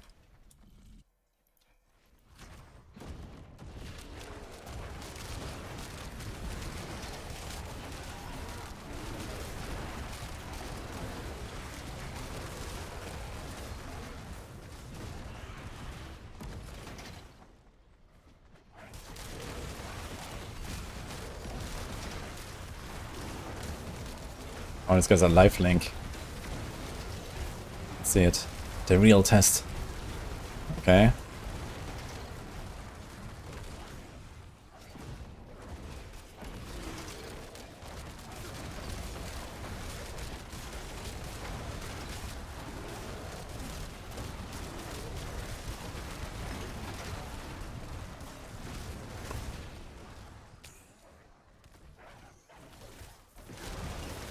Do I even have 200% movement speed? I'm not sure if I have.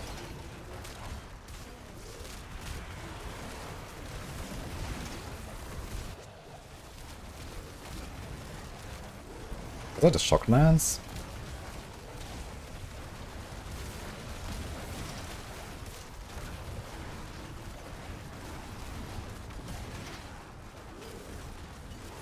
It looks like a 3.5, 4-minute run on a 115. It's pretty good, I think.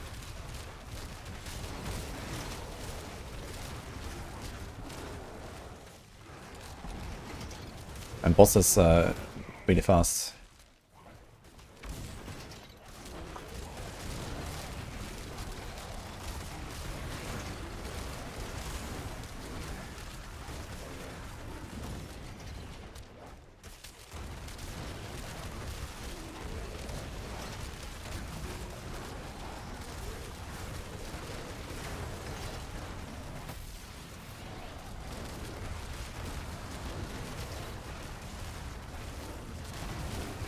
Can't tell what this boss is.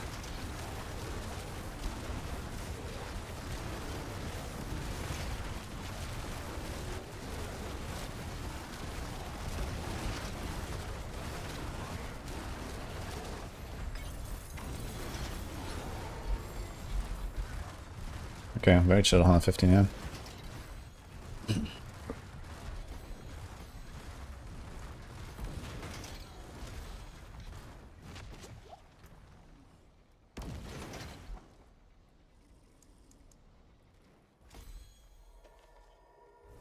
Thanks, Jolly Boy.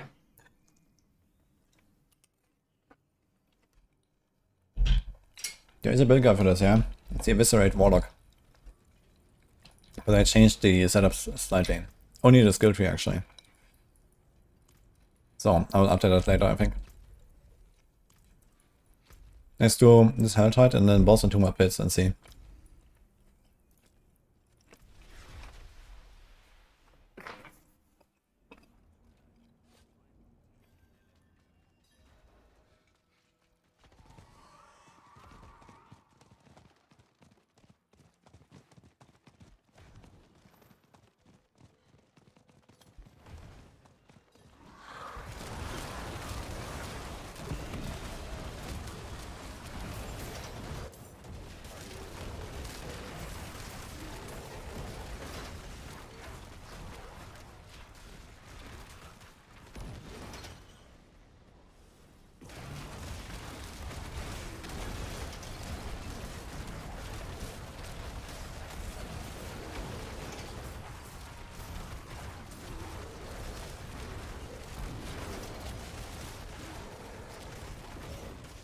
Yeah, this build feels so much better than last time I played.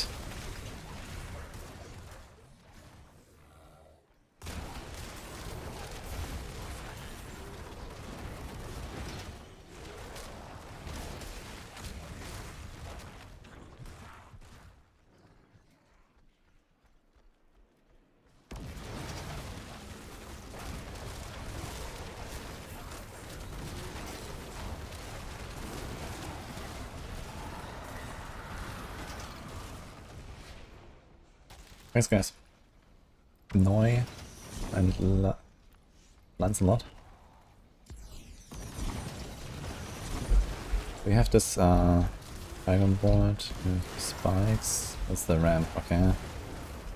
We have the minion. Use the ramp cost and increase damage by 80%. Okay. So I have to summon one every 12 seconds. Where's the icon?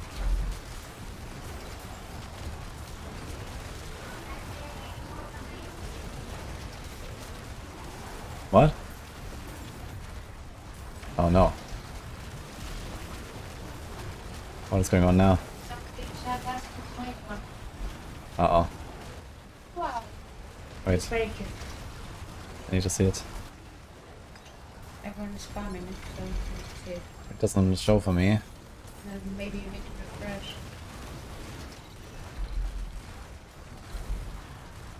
But even if you're not connected to 7TP, you should be able to see it with the other extension, no?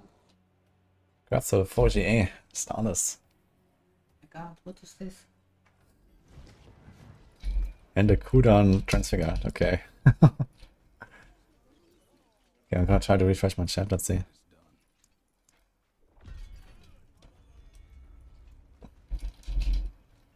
Yeah, I don't see it. I don't have like my. Don't have better Twitch TV on right now. You have to open a tab and log into 7 mode. Must be logged out, that's why you can't. No, I'm not. Okay, try to refresh now.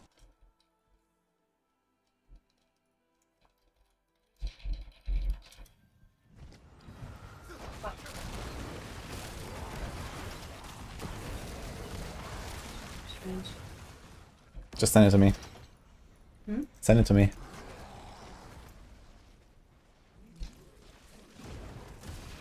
The other extension that makes them show. Yeah, I have the others off. Interesting, you can have the movement speed buff from Nether Step on the mount, I just realized. But one of the mount actually goes faster. Probably not.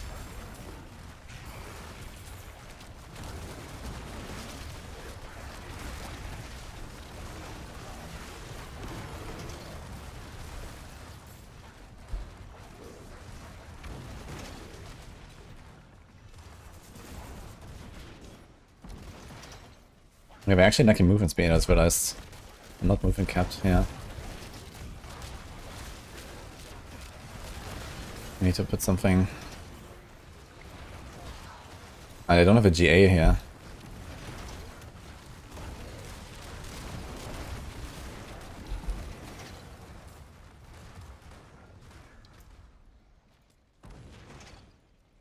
I got the pictures over there, let's go. 173, I should put like one movement charm, I guess. Make a GA here. These are pretty good boots actually, so.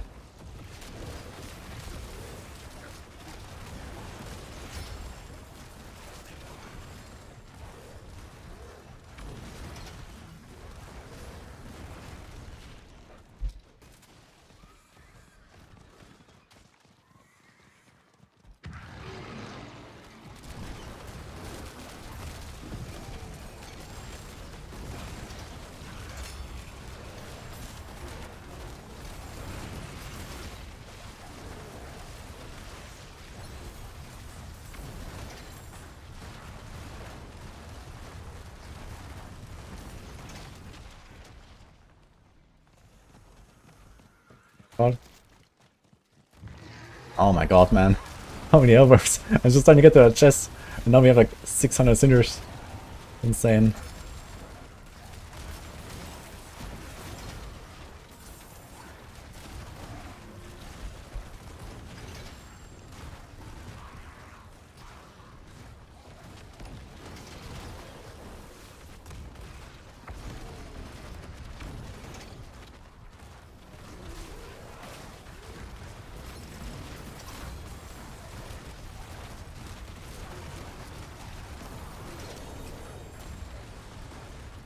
This time we dropped creep onto it. Nice.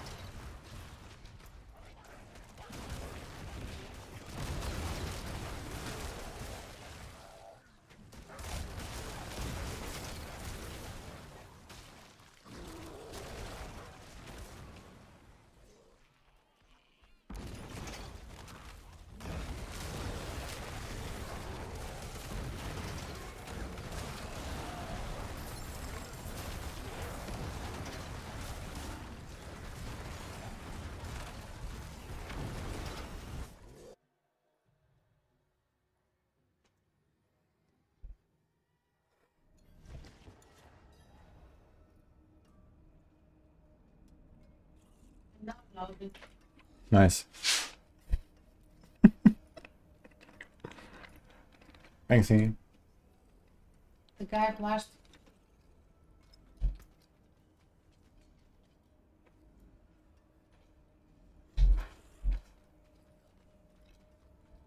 Hmm. I actually need to do some math and see if this might actually be better. Not dot multi though. 120. Oof.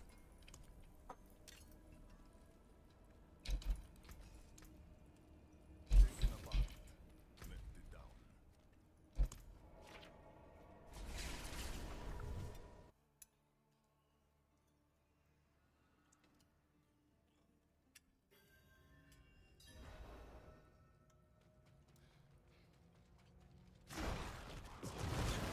Additionally, not a crit build is kind of oof. It's not a core and not a crit build. You don't need to lucky hit, and the movement speed is also easily solved. So you get 0 stats on your petition.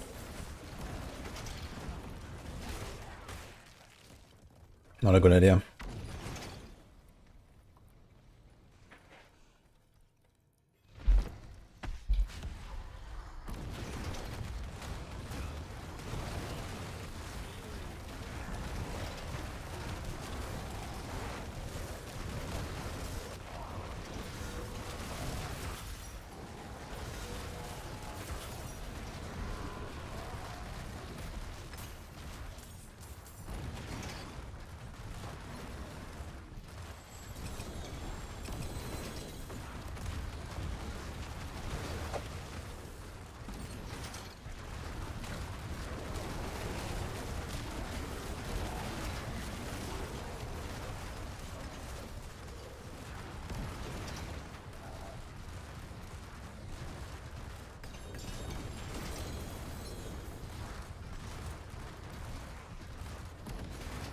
Ja, das war der Pit.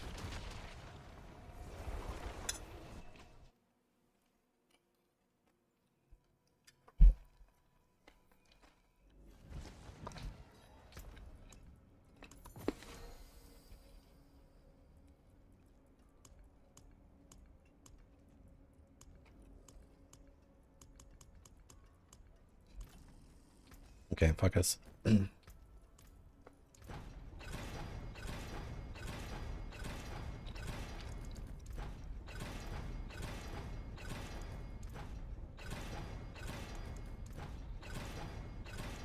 Let me in. Okay. You are unstoppable and you didn't just get still increase damage. So you could do Ghost Walker on this as well. I think I'm doing it actually. Ghost Walker and going above cap is actually so nice. And we have the Unhindered. Such a good combo. Slightly less damage and speed, but okay. You can put rallying on the neck. I'm not sure what I have on my neck actually. Nothing. Wait a second. Oops.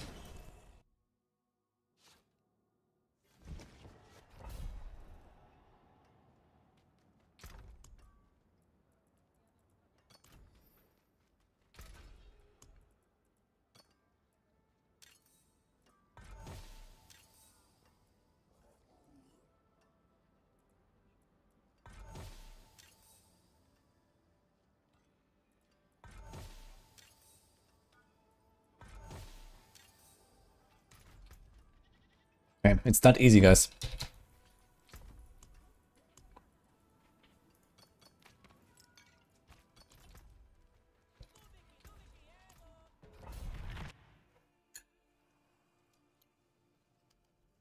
Nice draw.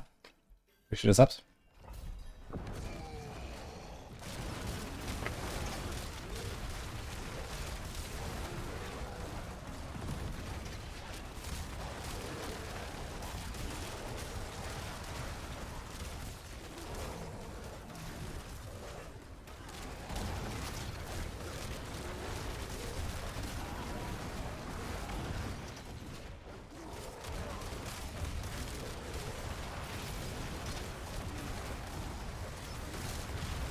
Okay, 115 Bloodseeker. Oh boy.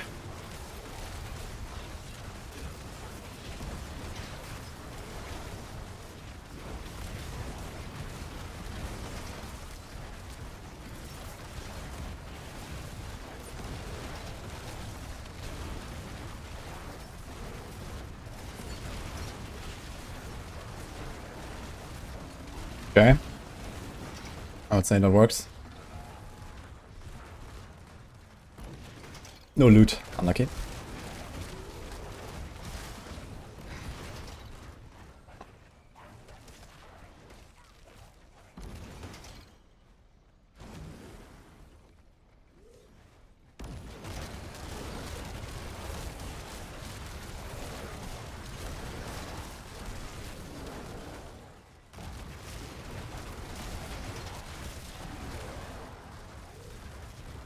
Yeah, feels so much nicer now with the Ghost Walker.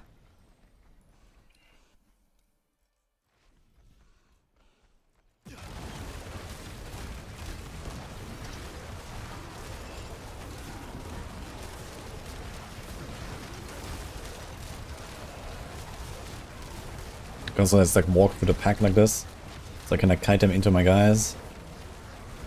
This.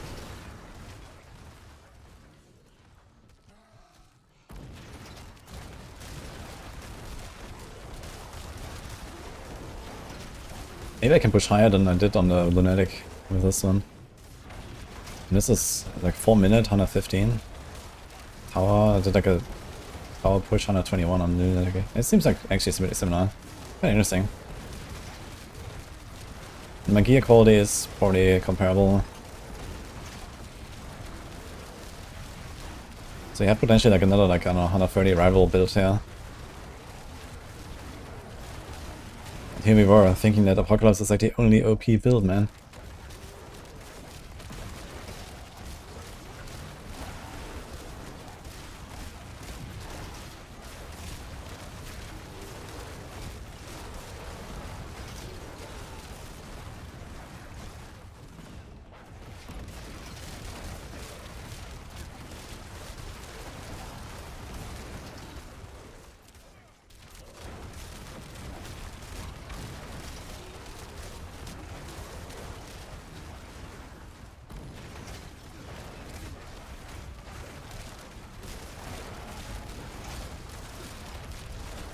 Yeah, the Ghost Walker feels so good actually for this. With the perma installable, perma Ghost Walker. You're fast. It's very nice.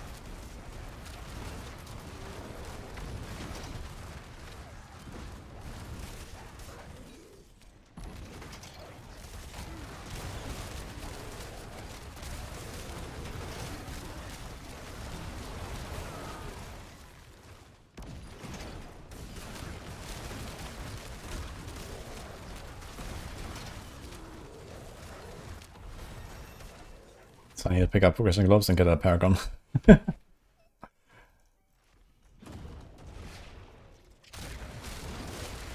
Okay, a bit slower now because of the Bloodseekers. Bloodseekers take time.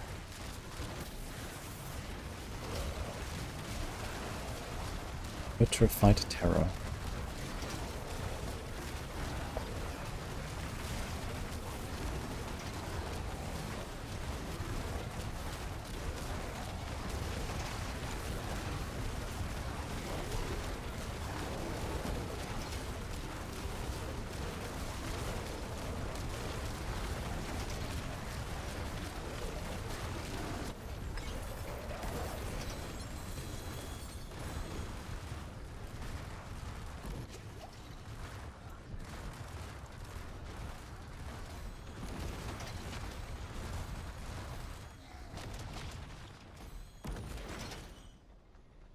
Okay, more.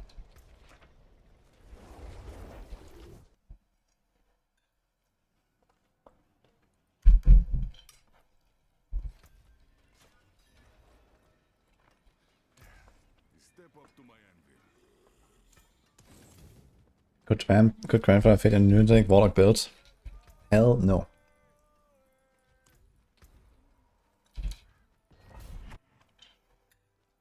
This build has 7% crit chance.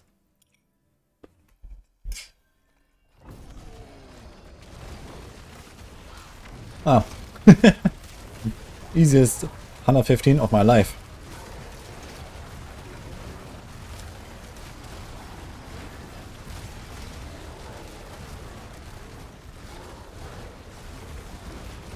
Just tank it.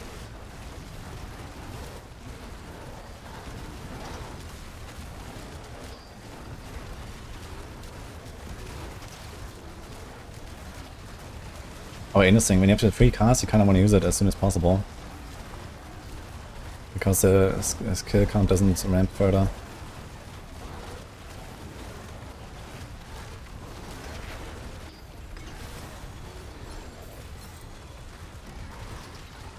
Nice.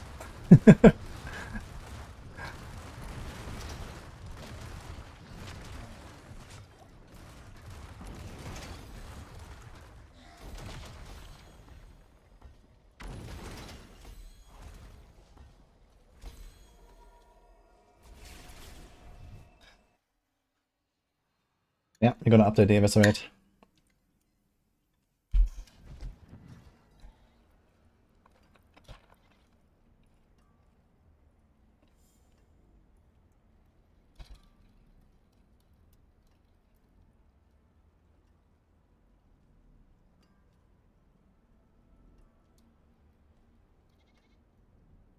One sec.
Yo, Mackie Vision. Thanks for the sub. Okay, I need to update the eviscerate guide real quick, guys. It won't take that long, actually. This should be fast.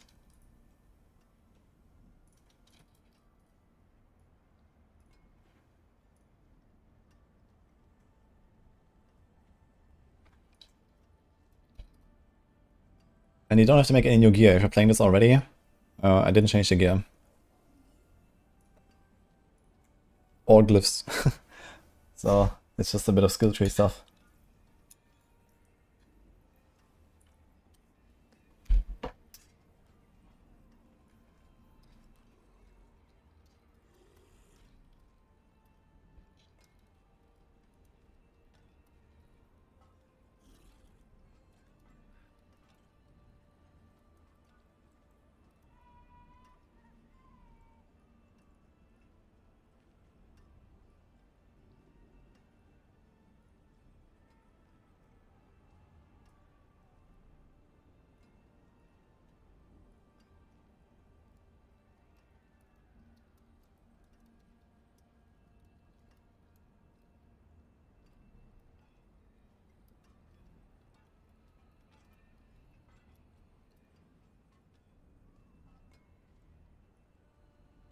Okay.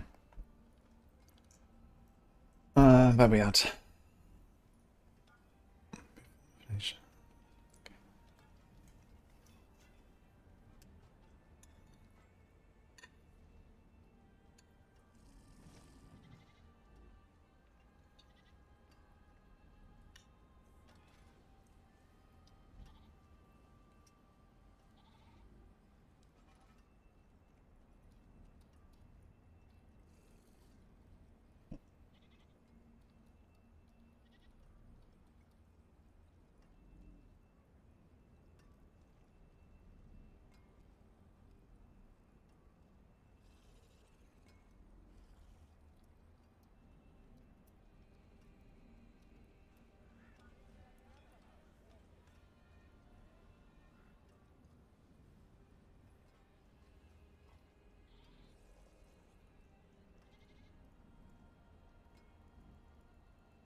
Don't need this actually.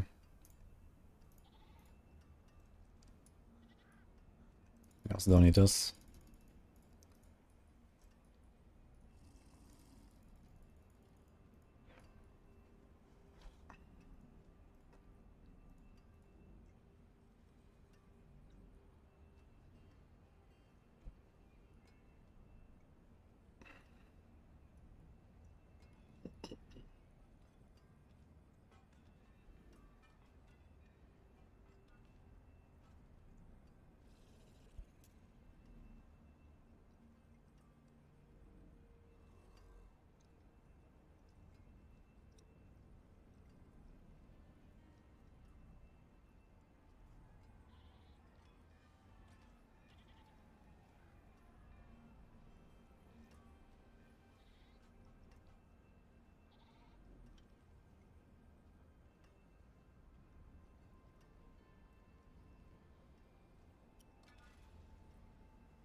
Mm.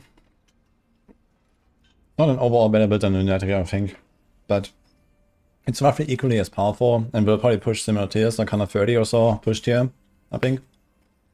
It's very good. It's also a very good starter build. We have a leveling guide for this one, level 1.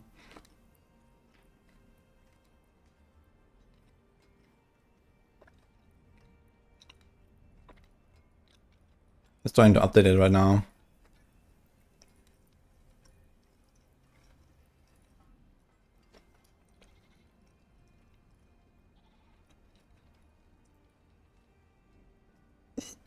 Yeah, I think we're gonna drop the sigil in the end game.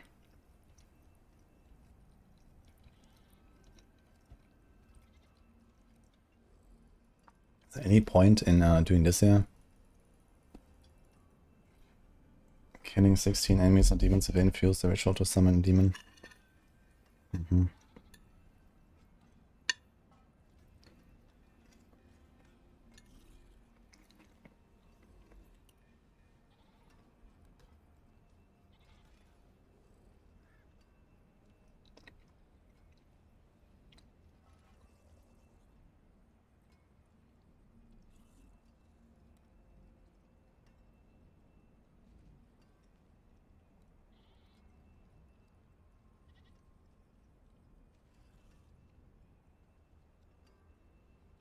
No idea where to put these other points.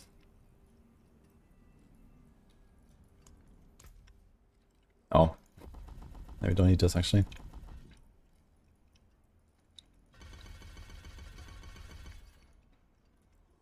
I mean, there's like nothing to put, to be honest. So, who cares? We just have like 4 leftover points, I guess. Whatever.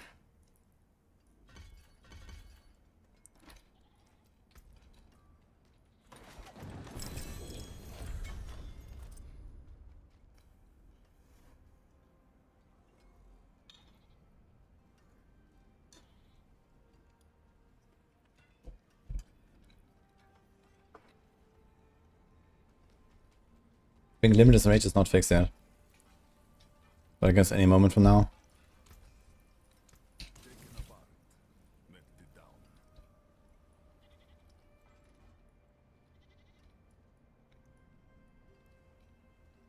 Okay. So I think we do this.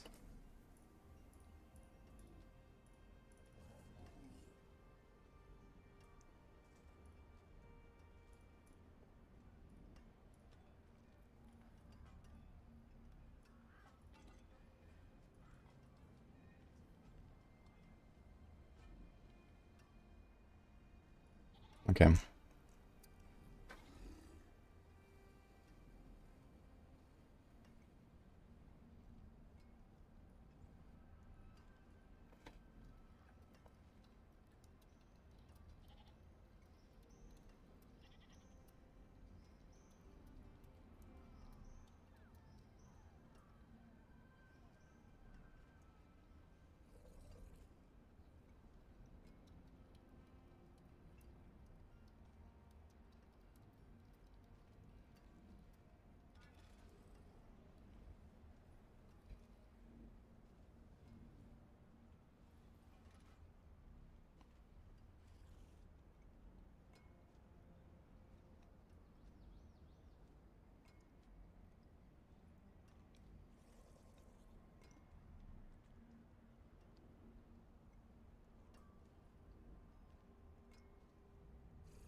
What's that thing called?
Okay, I think we're done.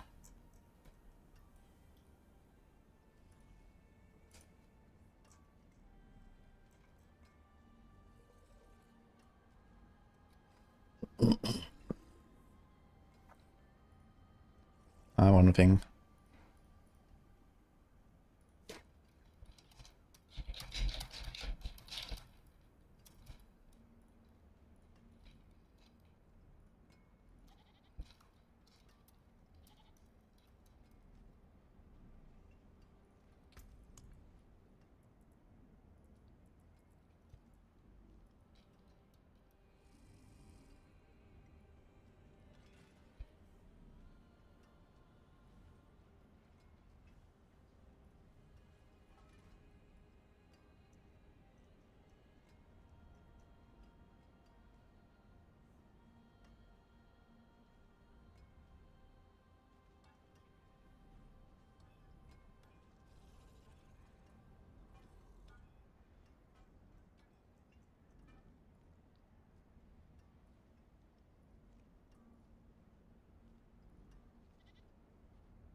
Okay, send it.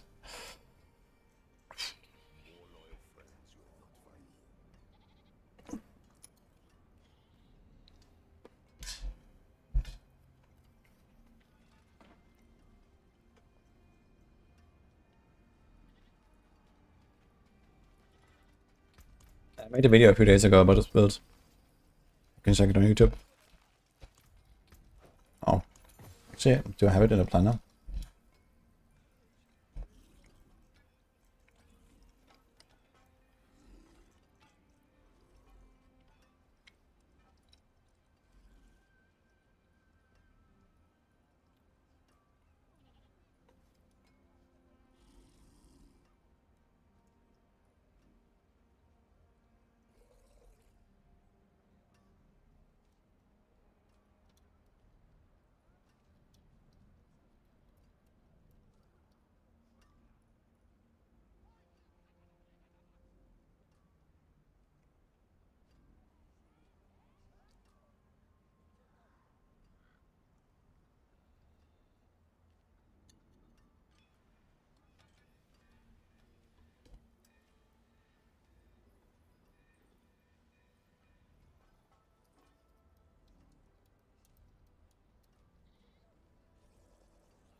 I mean, it changed the idea now from the video, I guess. But you get the idea.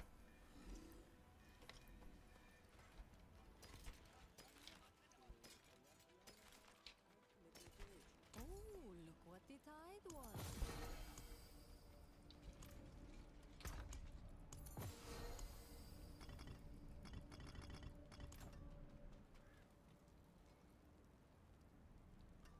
I should probably check my other builds as well, because I have a bunch of videos out. And I don't think we added the video guides everywhere.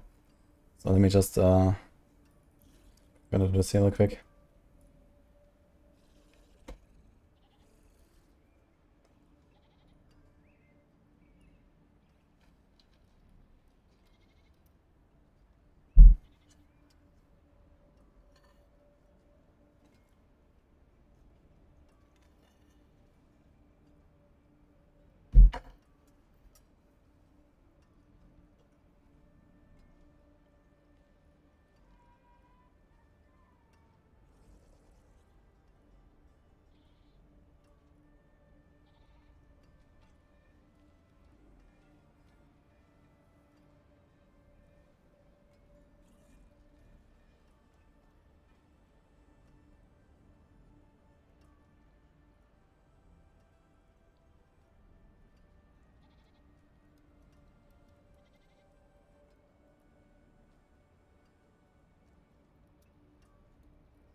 Well, max life is really nice. So in general, when you're trying to craft like mid-game items, let's say, having like a GA max life or like a ring allows you to save DGA while crafting it in a cube. You can just craft offensive stats until you hit exactly the 3 things you want, and the GA life will be completely safe. So in general, on an offensive piece, it's good to have a defensive GA, and on a defensive piece, it's good to have an offensive GA, which usually means willpower. So on the pants, if you start with pants with willpower GA, and then craft defensive rolls, you cannot remove the GA.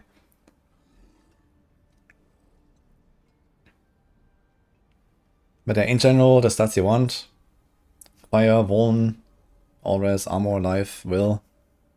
A bit of attack speed doesn't hurt. And then late game also crit. And crit damage. Oh, we had a wink.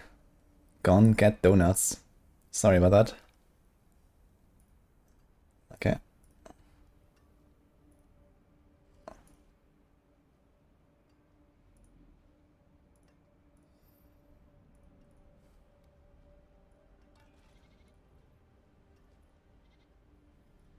Okay, making this here.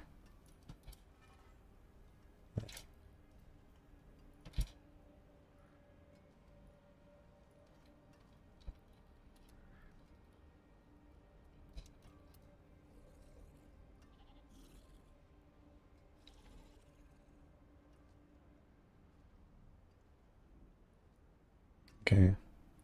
We added the video guide on this one.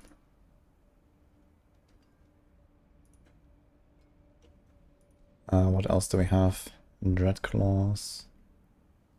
I think I have it there. What else do we make? Tyrants.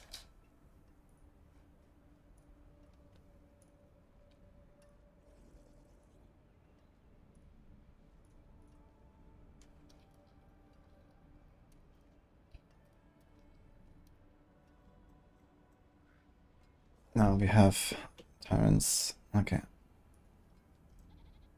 What else do I make?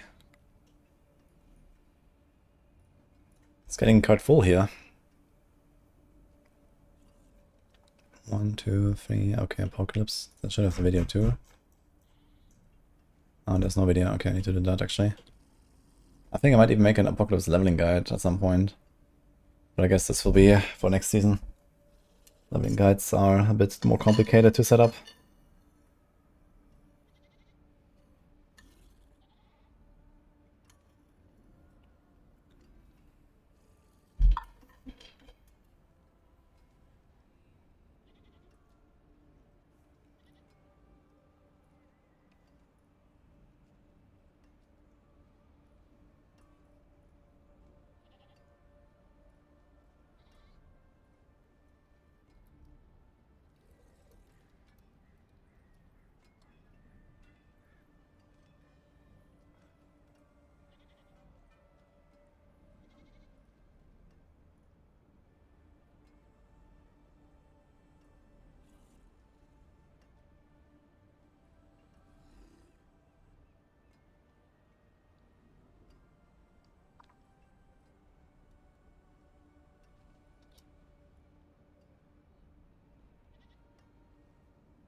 Also, what about this here? Drug class, blazing screamers, okay. We can update this a little bit here actually.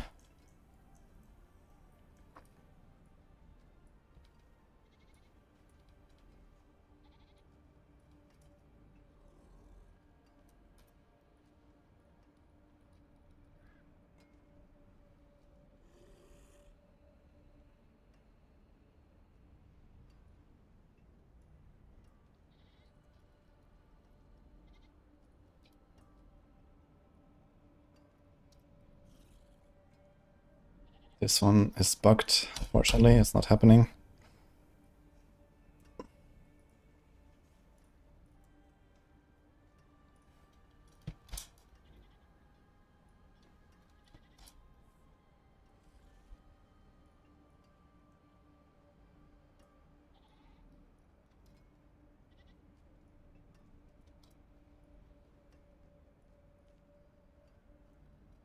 be honest here as well. Marco has a bunch of guides out already. Health Fracture. We have to add the Lunatic.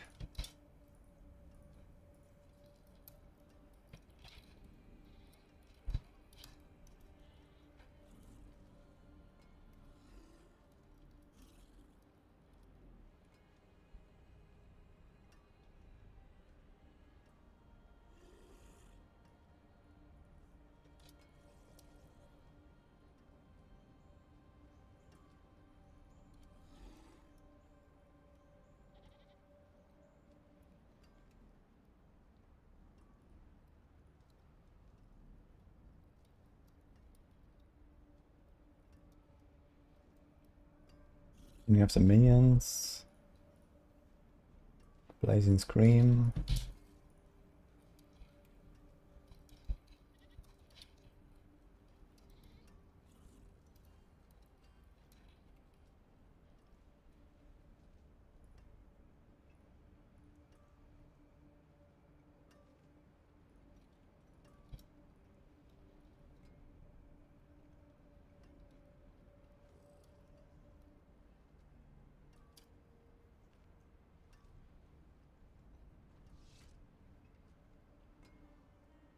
Okay.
Okay.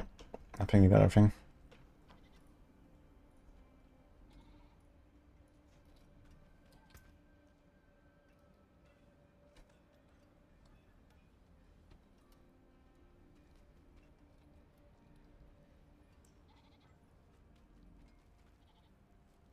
Will I watch the PoE2 reveal tomorrow?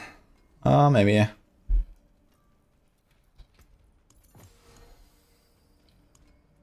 mean, to be honest, I'm like full in D4 mode, so it's kind of hard to get hyped when I'm like just like blasting all day like this.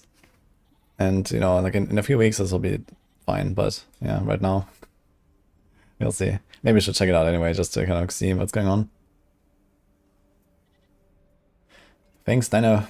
And green eye flavor. And Gris Gott.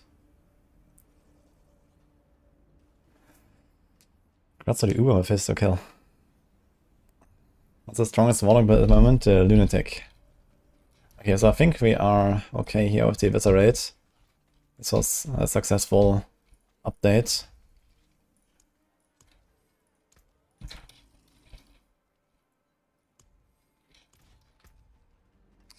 Now it's time to cook.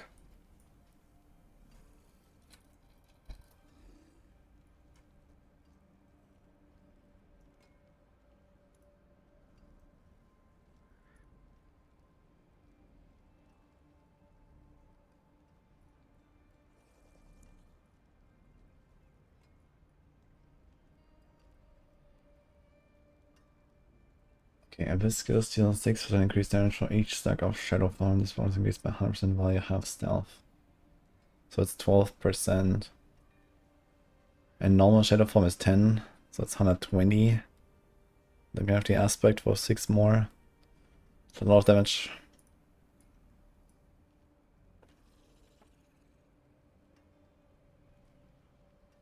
Dealing 50% of Doom's damage every second until they die.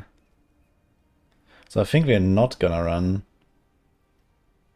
Paingorger, but we can maybe run Dirge. Welcome to my home away from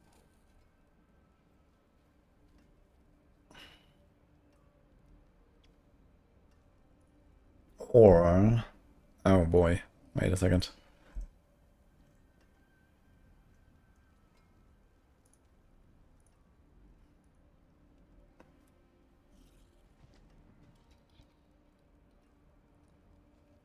"240%. It requires and consumes 4 stacks of all power." I mean, there's a very easy solution to that. You want to do this anyway, I guess.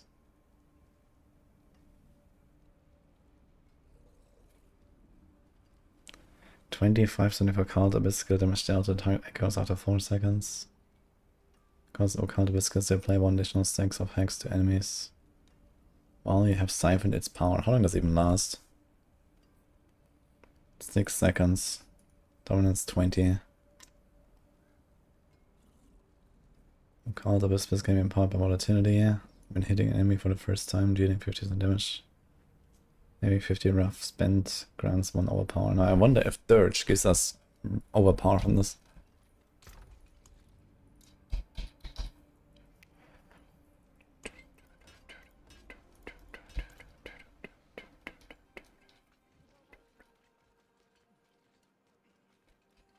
Okay, Warplan, Pit, XP nodes, worth it. Yeah, you get like 10 million XP at the end of a run from 9 upgrades. It's not bad if you're looking for XP farm.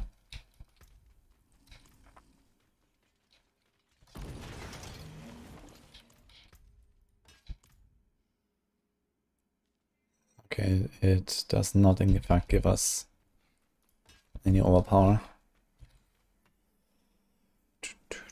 Yeah, the problem is... let's see.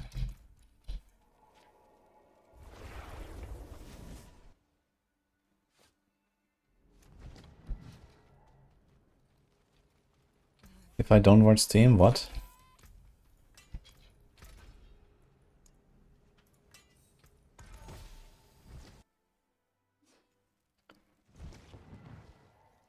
Why is God DH in D3 not top tier build on Maxwell, even though I'm mostly top in leaderboard?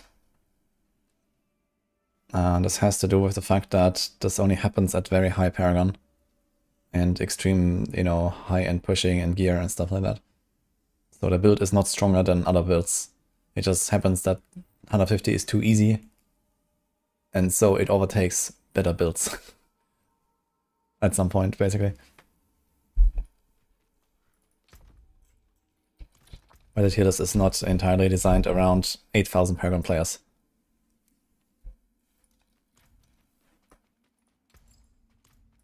Also, Natalius is incredibly unpopular, and Marauder is also not very popular.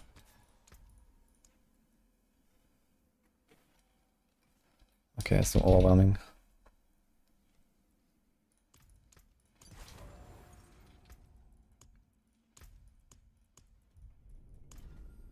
Thanks, Table.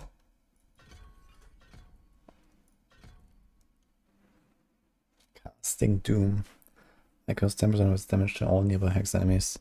So you probably want to do this.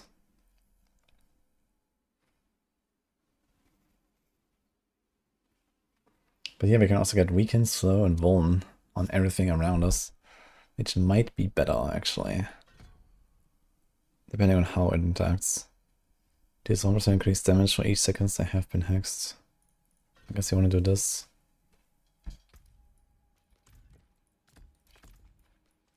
Oh shit.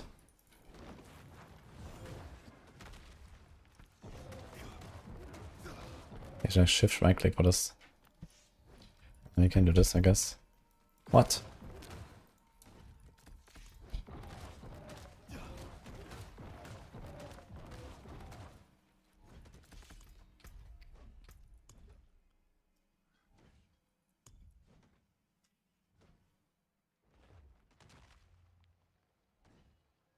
Can I do shift right click? You can. Oh look, it works. Nice. We got the technology. Okay. Thanks, Helga.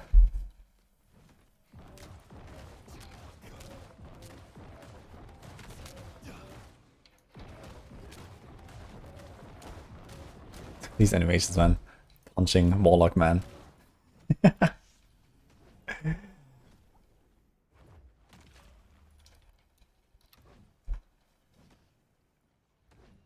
Thank you, Lucky Hamster. Okay, so now...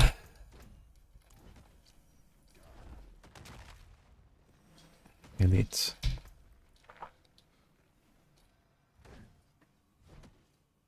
Requires and consumes 4 stacks of all power, no stacks are consumed the hex. Okay, do we have malevolence?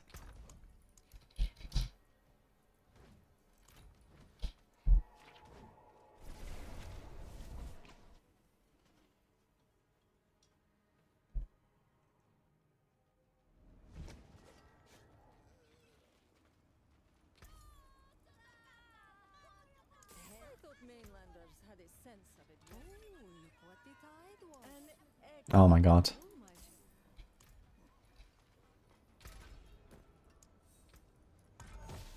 Dude, I have 113,000 dust.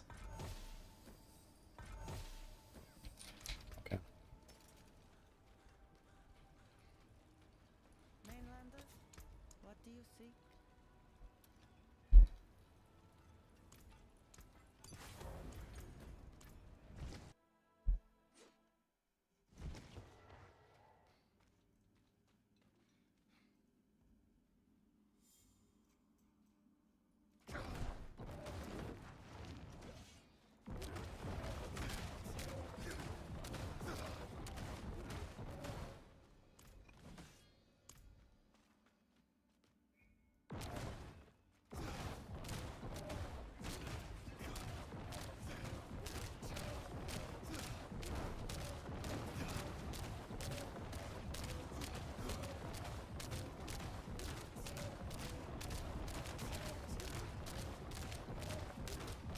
I wonder how realistic it is to do this.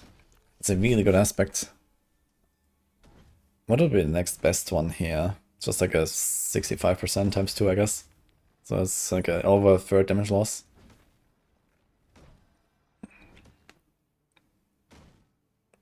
So it seems like on first hit, the target is not hexed yet, and you don't get this. But generally, elites will have stuff around them, right?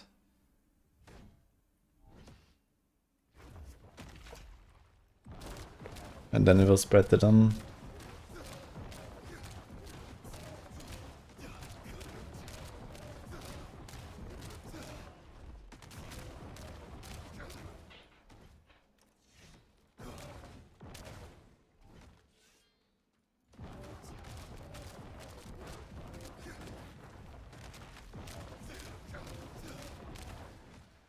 Dude, the fucking Tyrius Might is consuming this, really.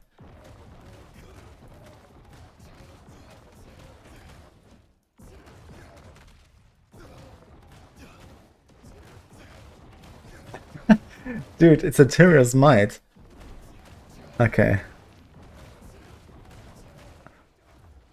That's funny, man.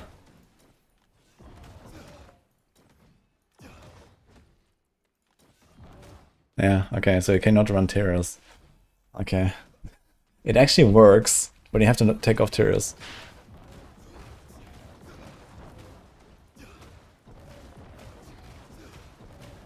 Okay. That's hilarious. Okay, good to know.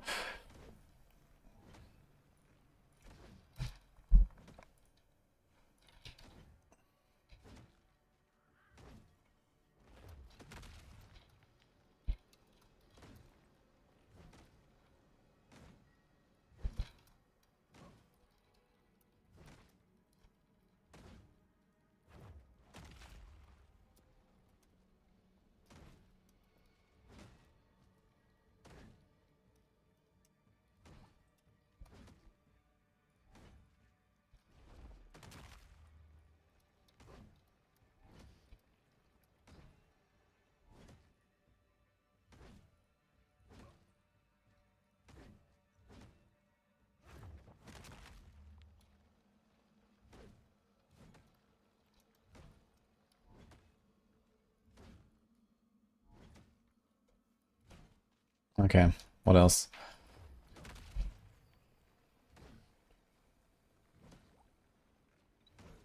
Well, we need Shadow Form, like a lot of it.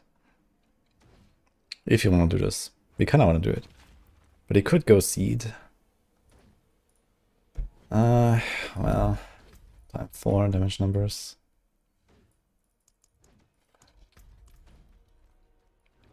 Make a Necrotic Turtle. Feel your next visit. That was fun.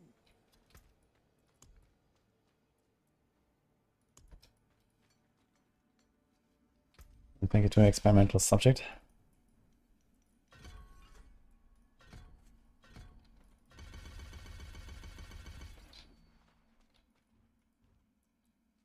Okay, here we gain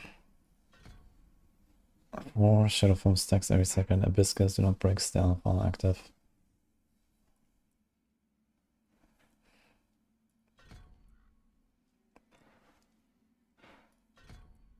Does Hectic still exist?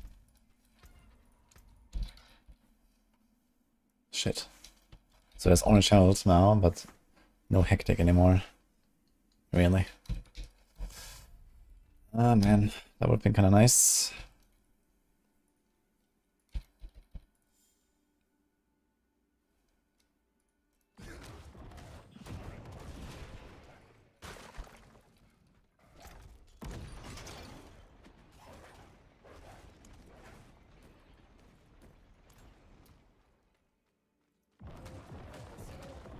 What?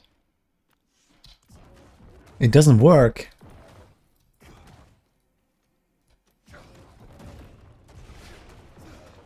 Wait, now it works. Okay, so I guess it was because it was not equipped yet.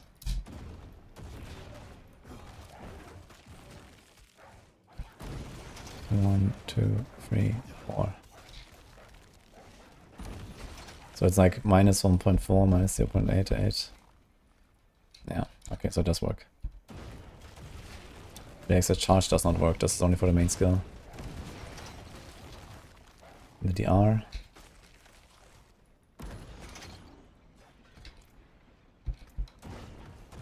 DR does work. Movement speed bonus. Does work. Shadow Form also works.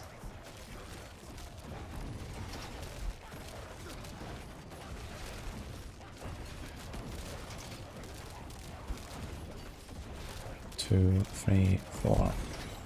1, 2, 3, 4.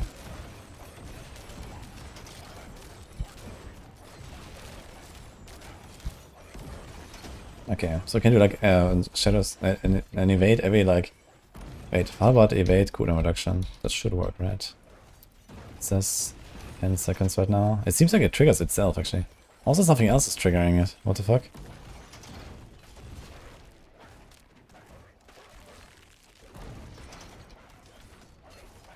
Oh, is it a dark prison?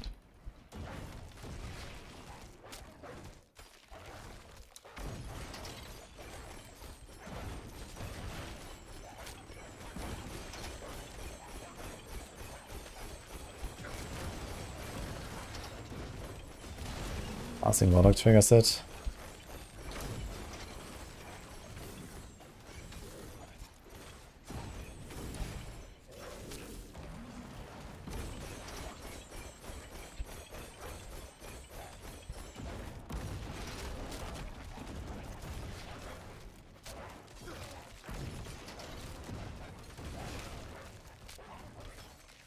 What about this?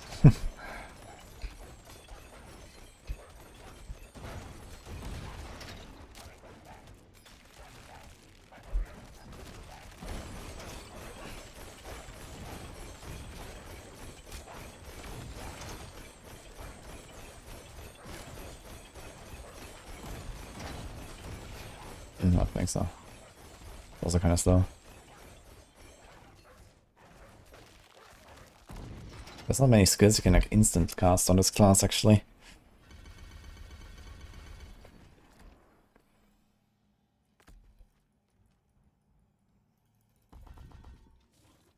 I think it's Felorian.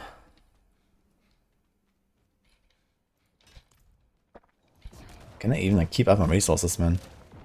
Not with this attack speed, that's for sure.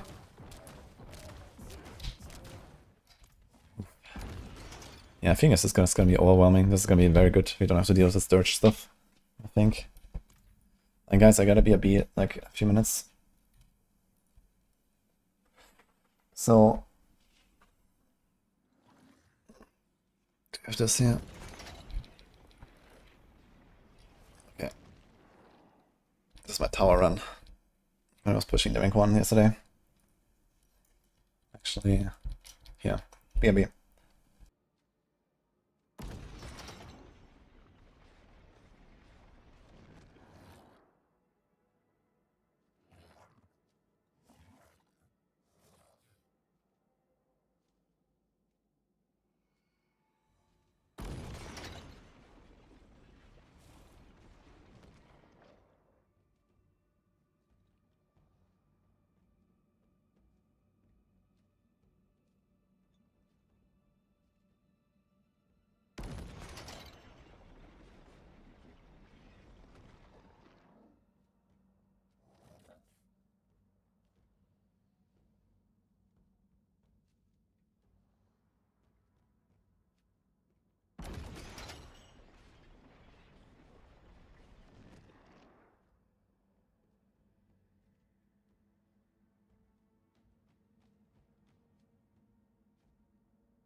Never had better timing, guys. Holy.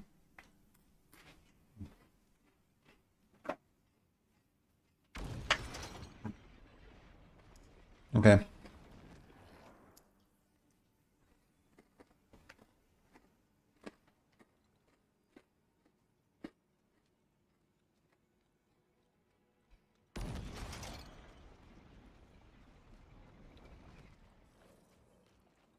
I don't think there's a list of the tuning categories.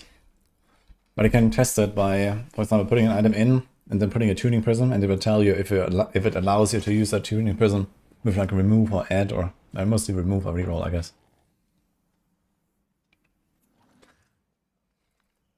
Need it shared, I can farm gems. Infernal Horse is not bugged. It's always 6, unless you use a key, then it's 10. Depends on where you start.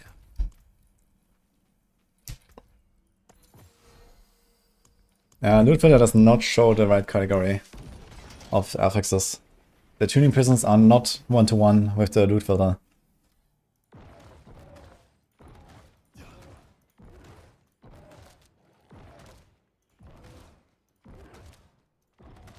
But you have Master Ontario, damage reduction is the best. It's especially good if you get a GA too, like this. It's kind of nice.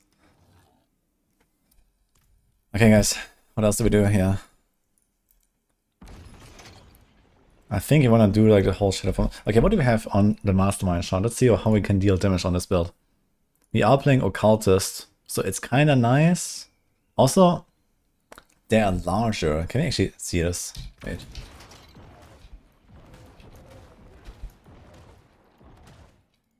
So right now we don't have overpower, right? And now I press this. Now we have... Wait. Oh no.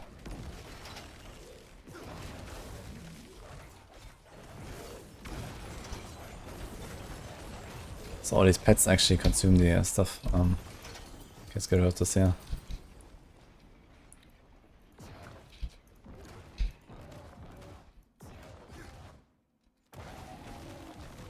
And the wolves. Ah shit, the wolves also consume it. Okay.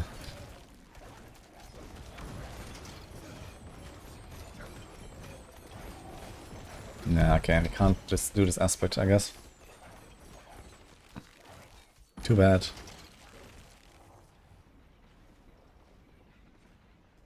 But it seems kind of cumbersome.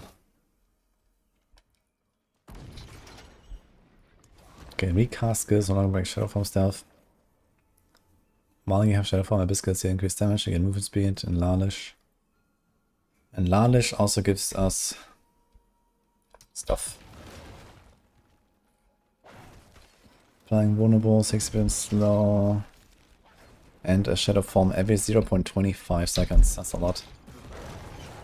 So this would like pretty easily close the gap with Metamorphosis, I guess. 2, 4, 6, 8, 10, 12, 14. Wait, why do I have only 6 Shadow Form, by the way? Doesn't it go to 10? What the fuck? Can hold up to 6 stacks. Oh, bamboozled. Okay, it's 6 stacks. Because here it says 10. So they changed this actually, they nerfed the Shadow's Form maximum. Okay. So this means our Night Terror will be 36, 72, 72. It's actually not that crazy done. And then you have the chest aspect.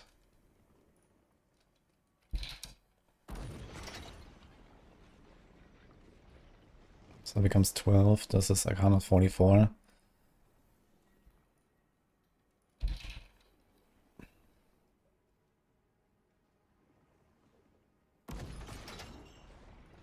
But there is...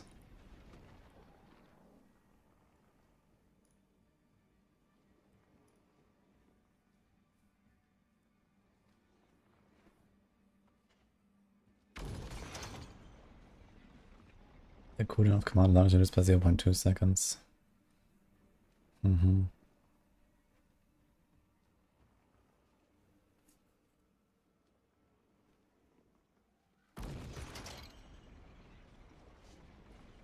Dude, Abyssal Titan build is gonna be big stonks actually.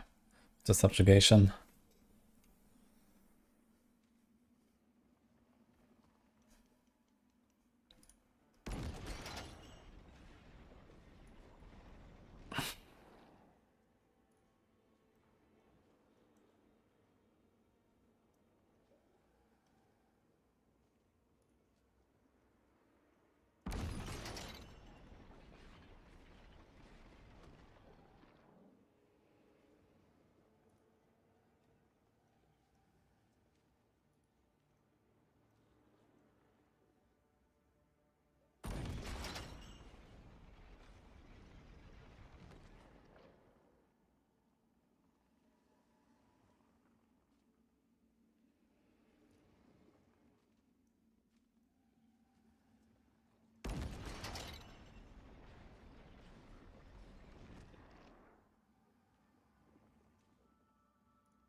I think this is not a Pain Gouger angle actually.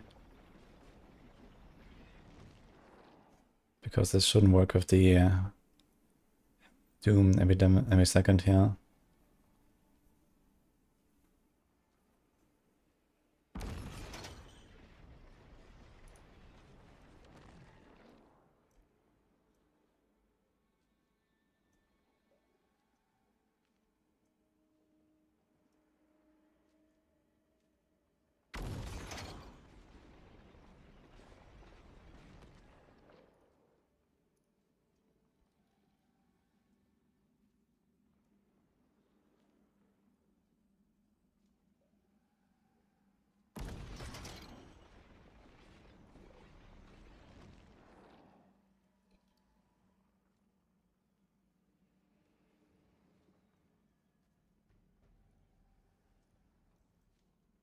Doesn't actually work, this terminology.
Bah.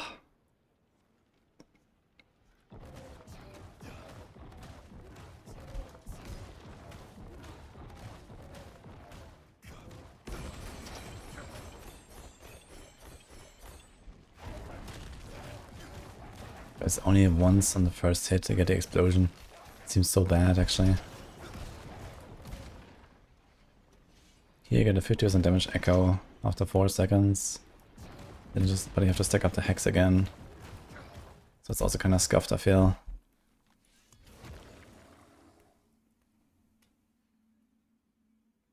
That's only for demonology. This is only for demon. So you have this. So it's like a 30 multi and some movement speed. And you don't really want to run Lalish.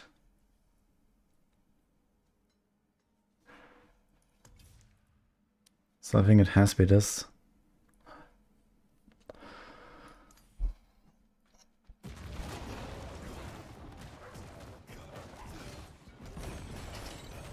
So how come that we need 3 attacks to get to 4 stacks?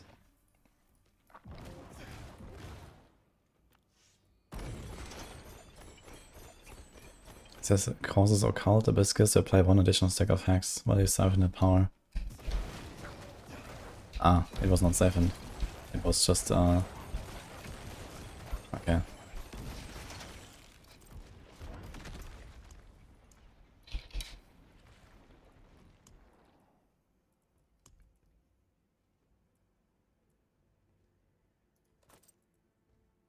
No life, no armor, no auras. Yikes.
I mean, generally, what you don't want to fight anything for 4 seconds, so basically do nothing most of the time, then help us on the boss.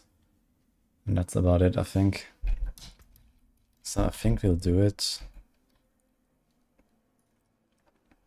Hammered. They won't do dirge.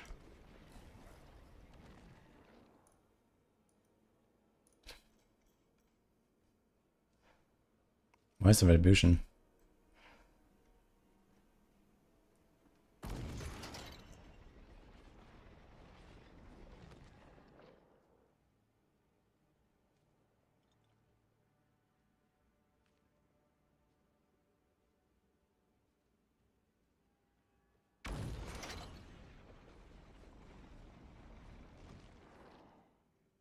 I was tempted to put overwhelming aspect. Maybe it's fine.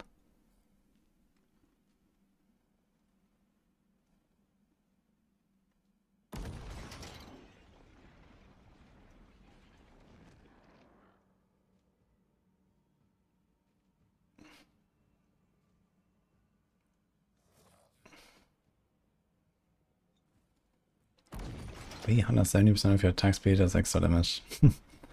They don't attack faster. Maybe we do brutal aspect. We have Moonrise.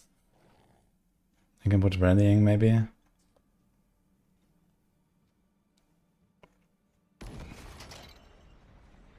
This might be something.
Oh.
I really tough to get enough crit chance to the star.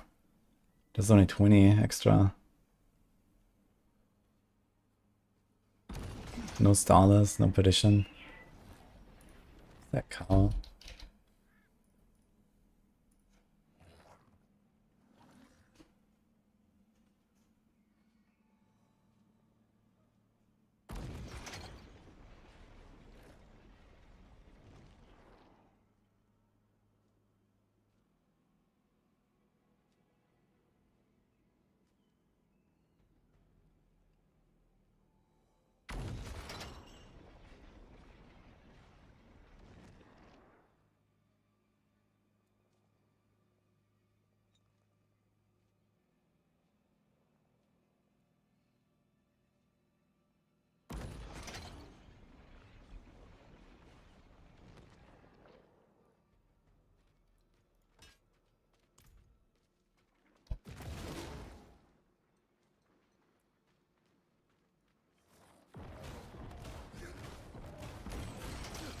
Problem is that Dirge is just sometimes bugged.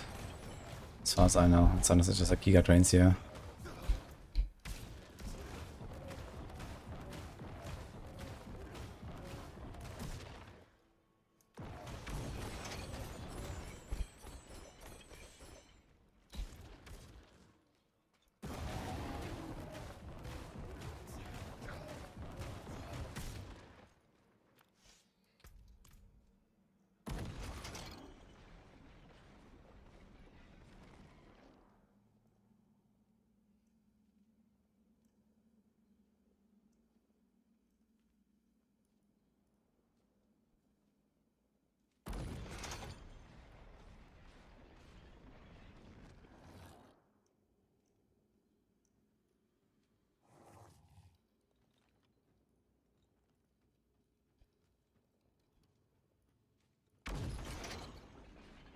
I'm gonna go with this one now.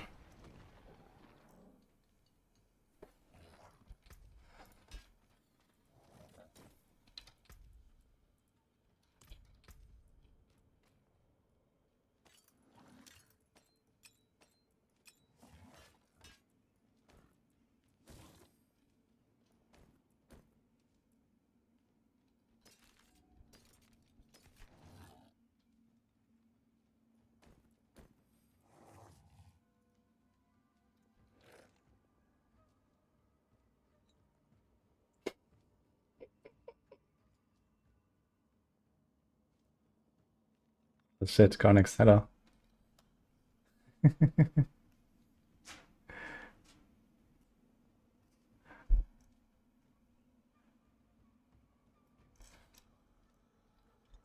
What's up? You got an update? Number 27 of the season?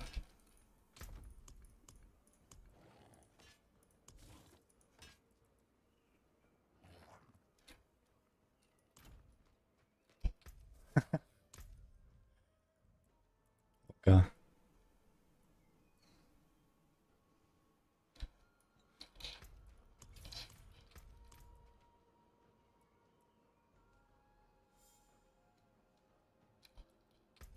Well, I think we can just go perm at the moment, just like this again. Like on the other builds. I don't think we care about the Abyss version like this.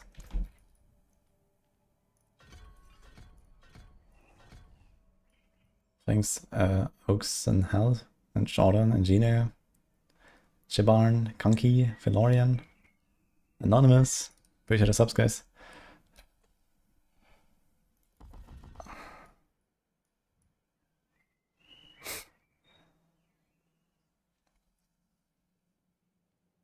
Is it worth doing under city till 4?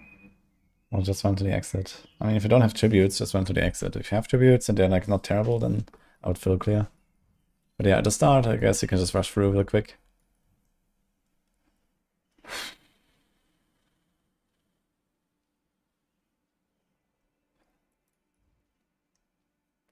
Okay, what do we do?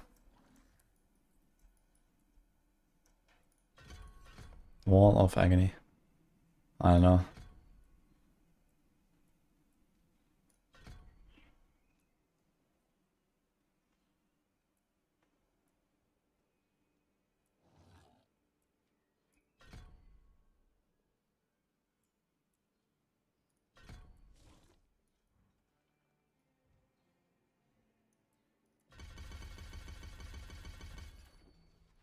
Chronix Fellowship streams. When is that happening again?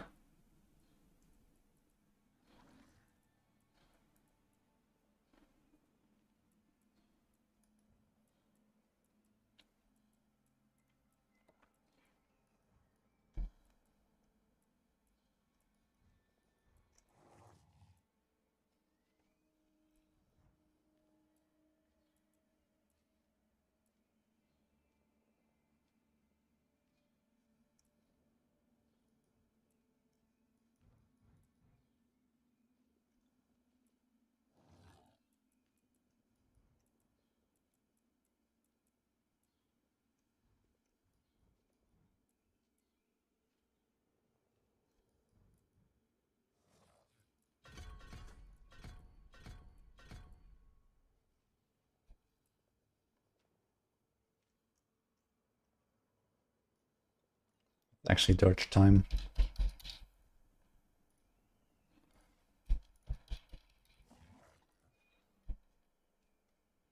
Dirge and seed. And some resource stacking. They can actually do it.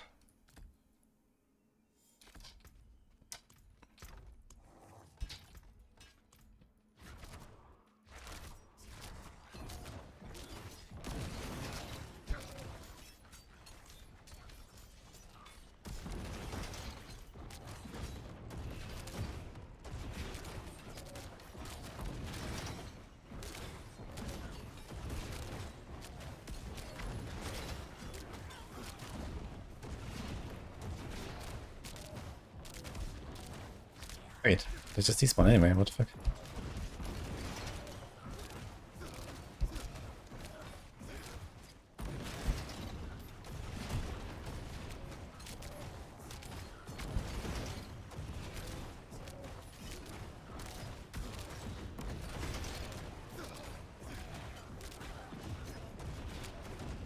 What? Can you just stop watch this?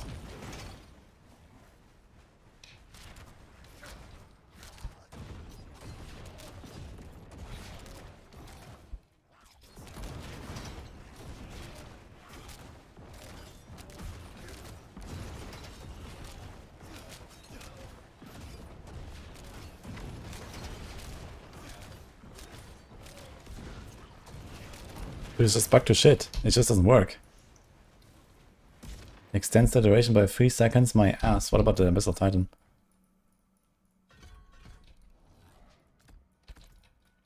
It lasts 10 seconds.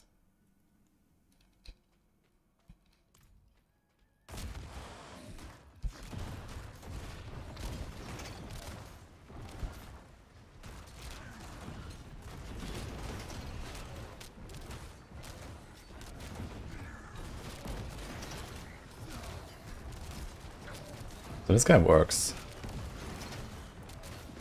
Doesn't work with the fallen guys for some reason. What the fuck?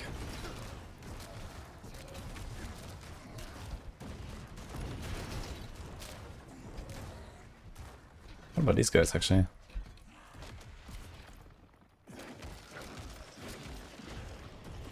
Huh.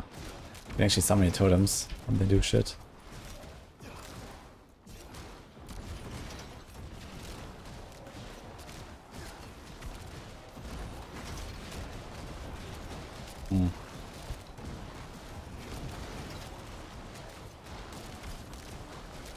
So it seems to work with everything but the fallen guys. They just despawn. What if I only have 2 of them?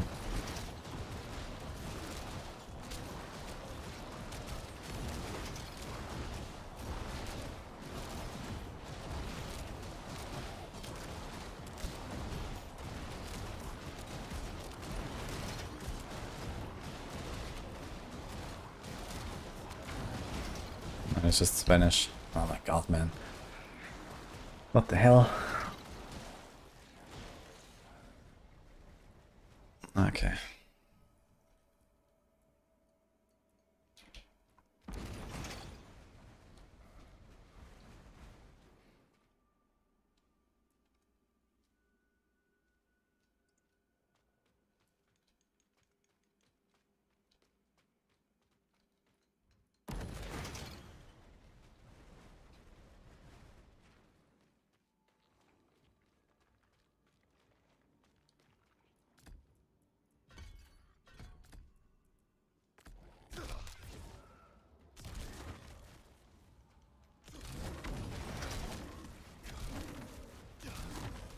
Yeah, scuffed. Can I hide this in stealth?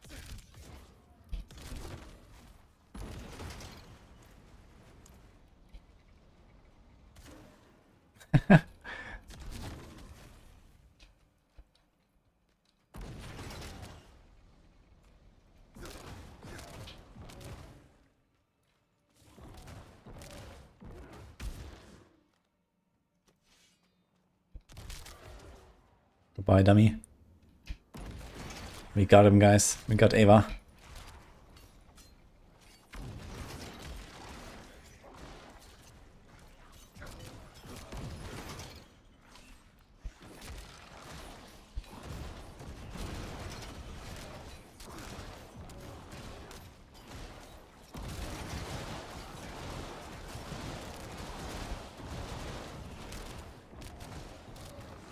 Wait. I pulled a hand with me as well. What the fuck? For real? Oh my god. Such a weird mechanic, man. It puts them into stealth. And then you also pull them with you. Oh my god. Does it mean I pull the enemies with me as well? No. Doesn't seem so. Wait a second.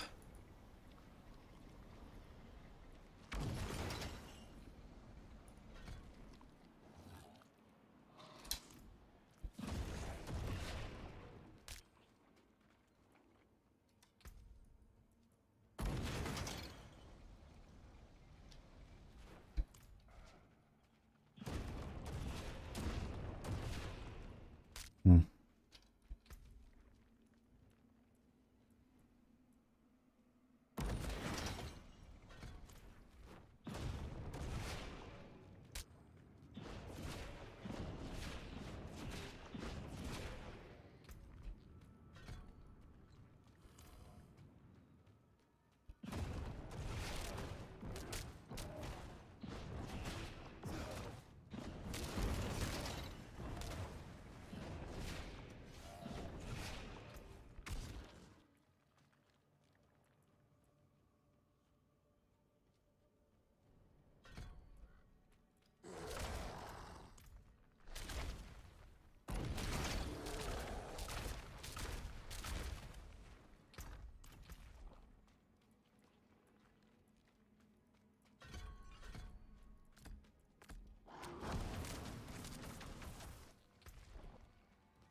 Dude, this eye that follows you does like no damage at all.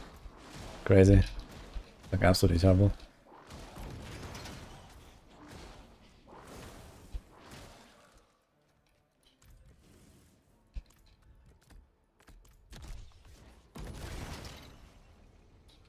This trap doesn't even work. Oh, wait, it transformed. Okay.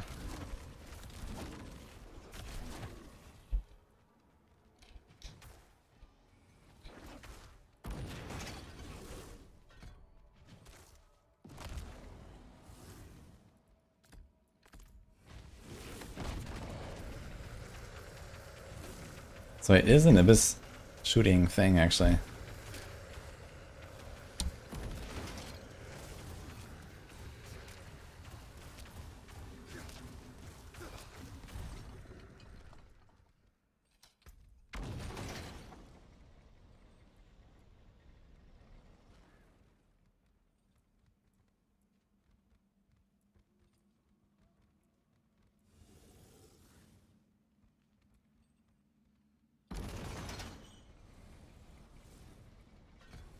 Actually kind of crazy to start upgrade 140% increased damage. So this is 360% base 3 times. It's actually a lot. Honestly, there's a ring for it, I believe. Kind of curious if I should do something like that. Okay, it's explosive death variant for free and this first increased damage. Do we care about explosive death? In the end, it explodes, dealing 100% damage. It's increased by 10% each time the demon's breath hits enemies. I wonder if you can stack this infinitely and then it's just let it go boom on the boss at the end. That would be hilarious.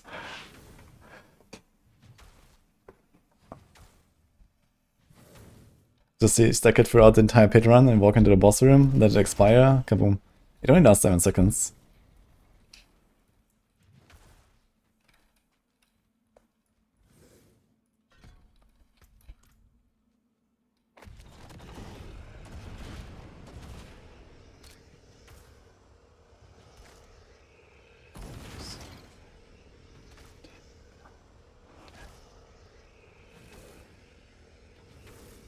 So you can extend it beyond its maximum duration actually. It's only 7 seconds. Ah no, wait, it's 15 actually now as an Abyss. So the question is, will it be maximum 15?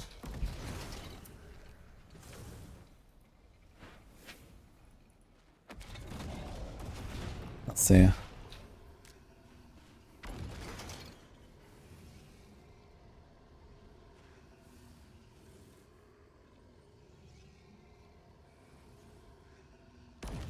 So 15 seconds have passed and it still keeps going. Okay, so it will be relatively clunky, I guess, to try to time this with a boss spawn. Because you're probably going to be nether stepping more often than once every 3 seconds. And you'd have to kind of like muscle memory this. So it sounds kind of scuffed to try to do this. But it seems also insane. Because throughout the pit run, you're going to get like, you know, hundreds of, like thousands of hits on it. So this thing is going to do like 100,000% weapon damage. Big kaboom. Then you just need to let it expire. Is there any way to unsummon it?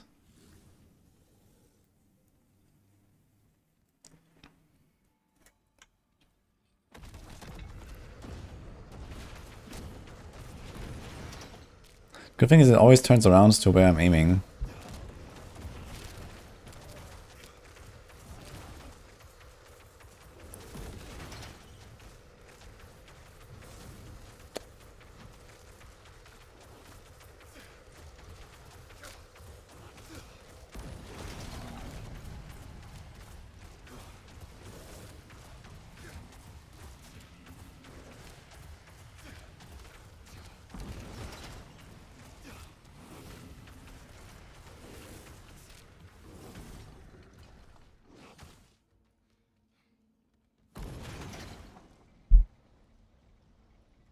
No, thanks also, by the way. Besides selling Legendary Talisman, is there anything you found for Giga Gold? There is one way to get Giga Gold, yeah. But I'm not really willing to share because it's based on a bug. So I'll just keep selling sales.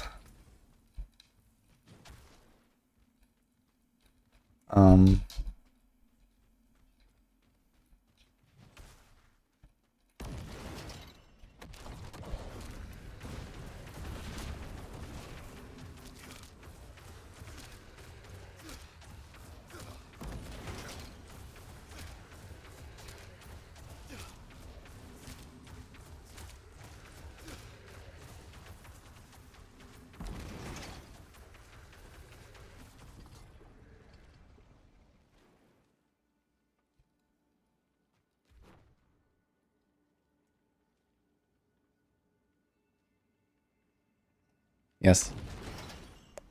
Just being demon form is not enough. Metamorphosis gives you other perks too, and you don't get them from just attacking. So it's an active ability that you have to turn on and off.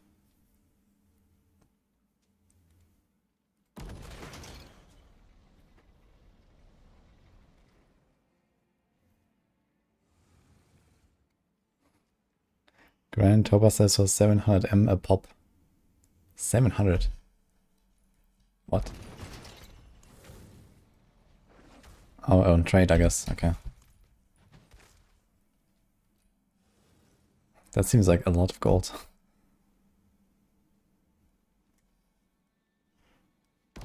I think I need to try to make a build around this Infernal Breath, honestly.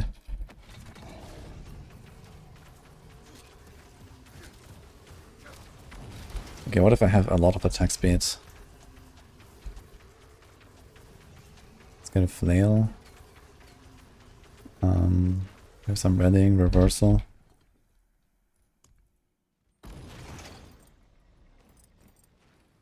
Some other attack speed.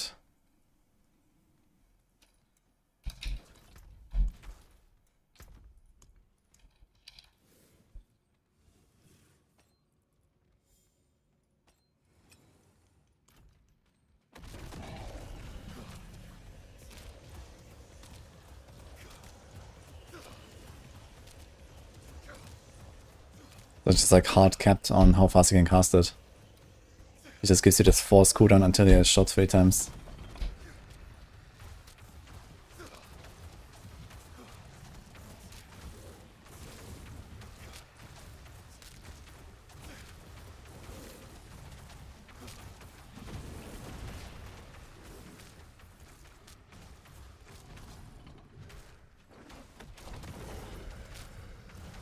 Also, recasting does not actually count as attack for attacks to receive a cooldown.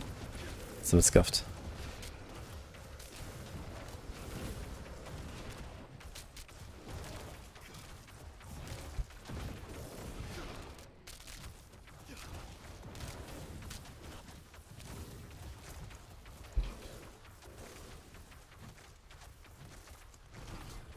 Okay, we have this thing.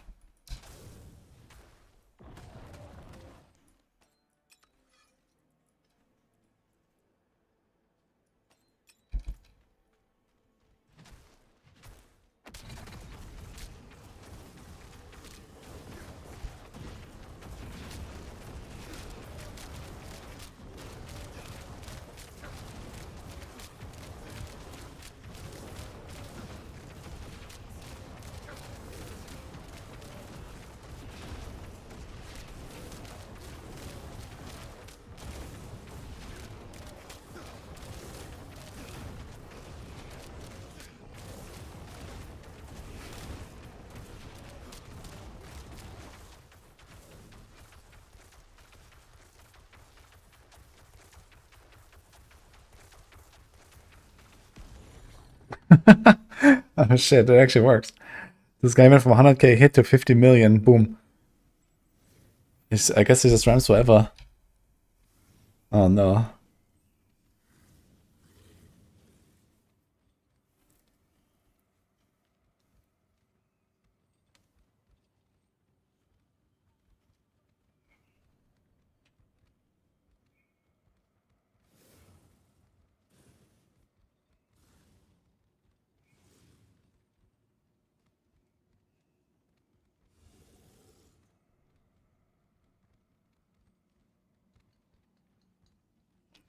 Yeah, I think you can do a push with this and just one-shot the boss at the end.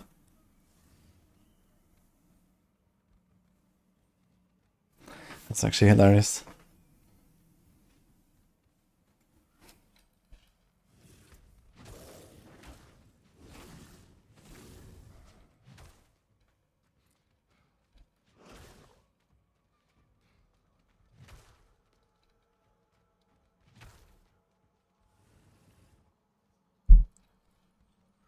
There's actually lots of really weird, interesting stuff you can do with these abyss skills, man.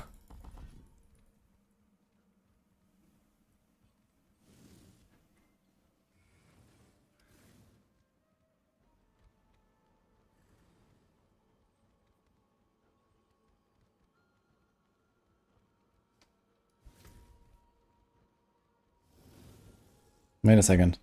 Why does it say here Profane Sentinel summons an additional eye that does 36% damage? But then here it says Vanguard, it does summons one that does 180% damage. What the fuck?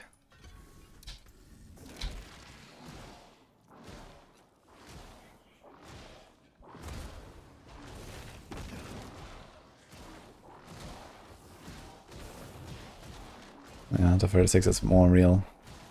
Does like no damage, this thing. Anyway.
How much of these things can you have?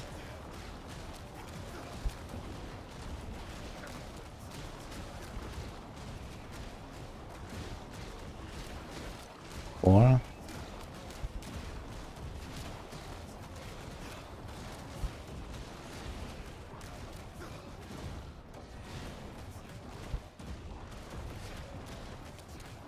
Hey, one of them is gone.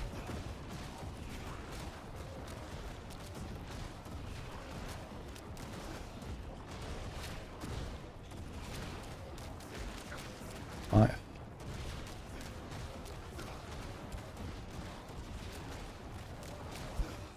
Sometimes just go AFK.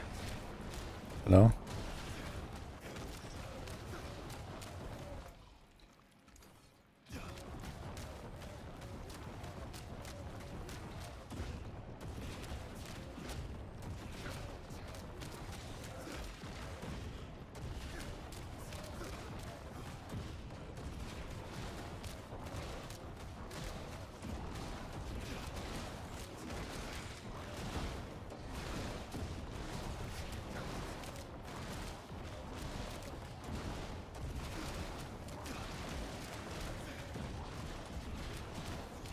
Seems like one of them always disappears. No, here. Okay, so it's 5 maximum.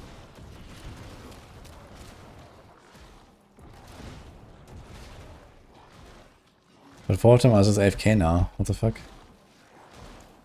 What is this?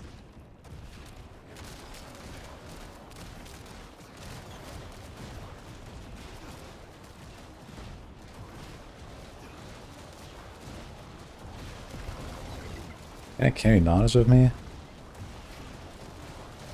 No.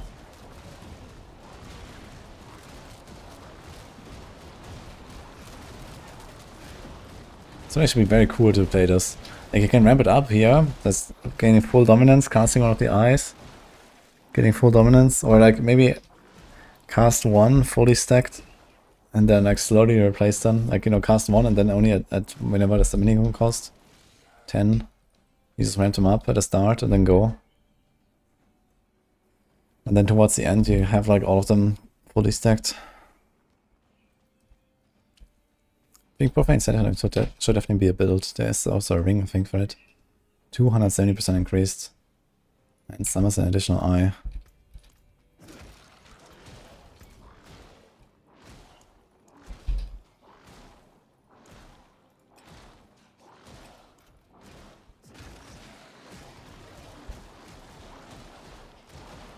But the eye is small. It's like kind of like this one here. Will it get TP'd with me? Will it get extended? First of all, I can only have one of them, it seems. So that's kind of scuffed. So this eye is really just like whatever.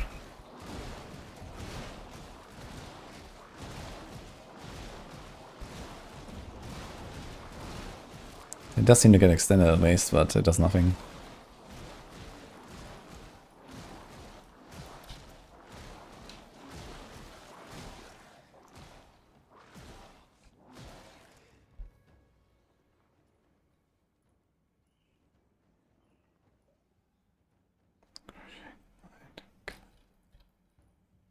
God damn it, dude.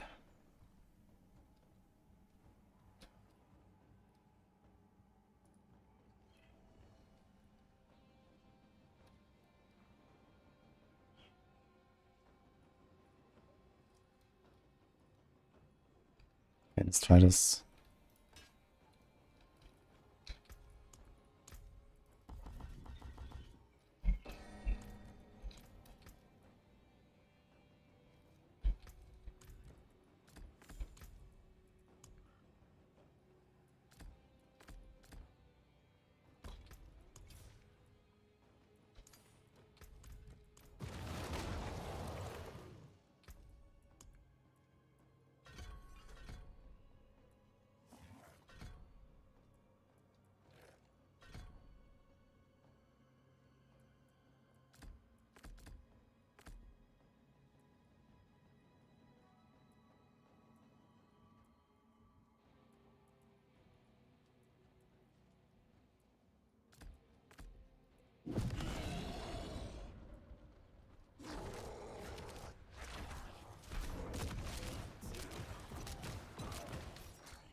Nutty actually.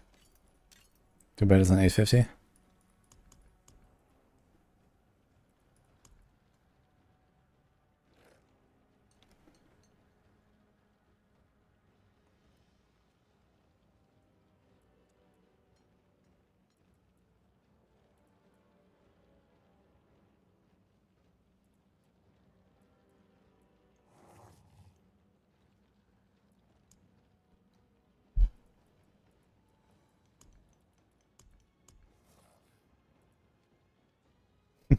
Or to Doom.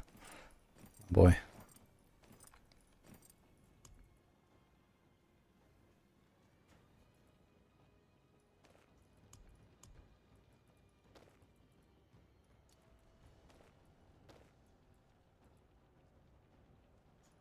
We're just gonna take our pants here for now. They're gonna do the trick.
Maybe it's gonna keep running with the Horizon set, honestly.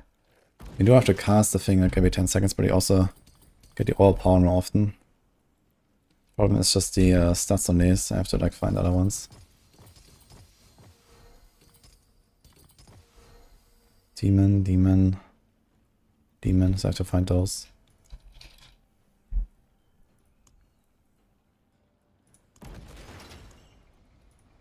But I mean, for proof of concept, you can just keep running this, it's fine.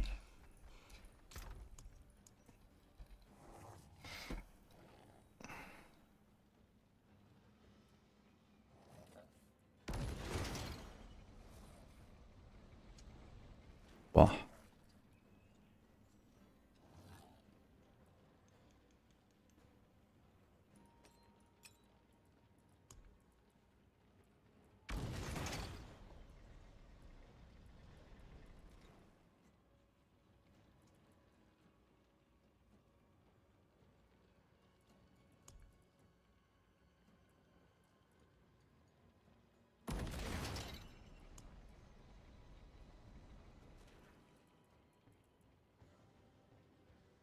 He has Vuln, attack speed, all.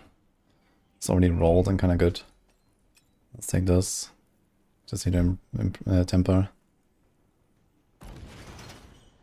And he has the same thing actually. Wait. This is actually my ring from the other build. Okay. Yeah, sure, let's just take these, I guess. They're from the LUNATIC build.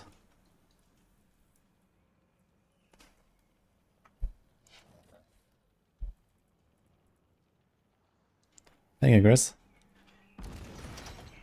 Yeah, Shadow will...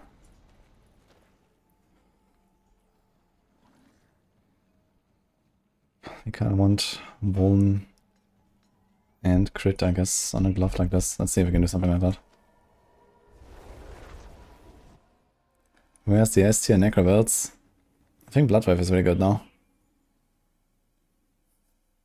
Any top builds of Warlock? Yes, I actually played one earlier. Eviscerate, that's pretty good. I updated the Maxor guide earlier today.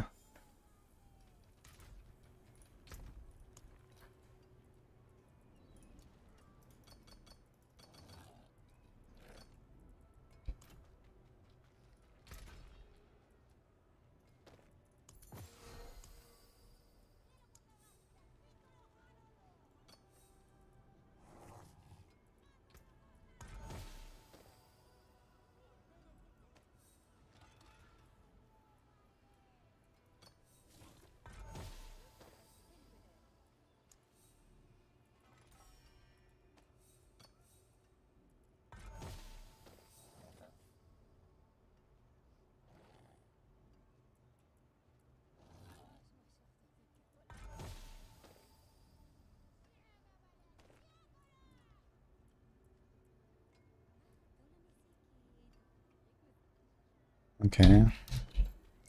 We can get this one now.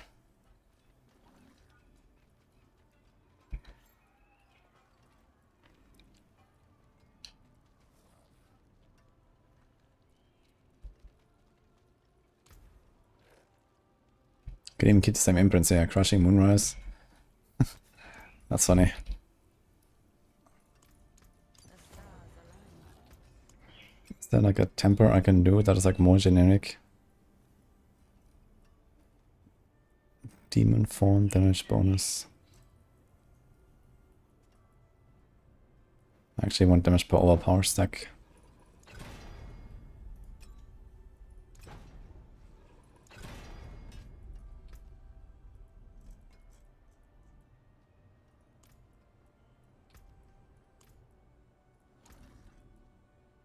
Give me a 60 crit. 80.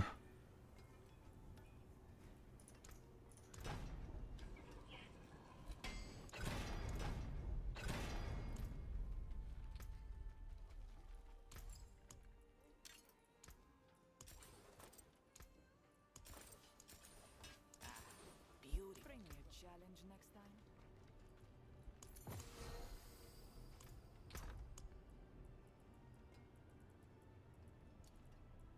You have like no ignis, man. What the hell? That is wild. Where's all these runes? Look, I have 9 buck. 10, 9, 8, 9. I have no ignis, man. That's insane. I have to take it from somewhere now.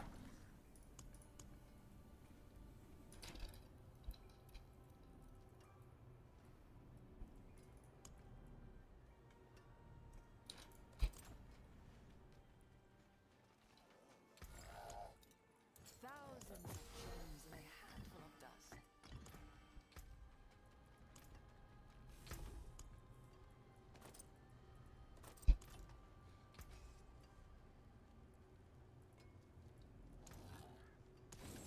I'll be here, swinging away.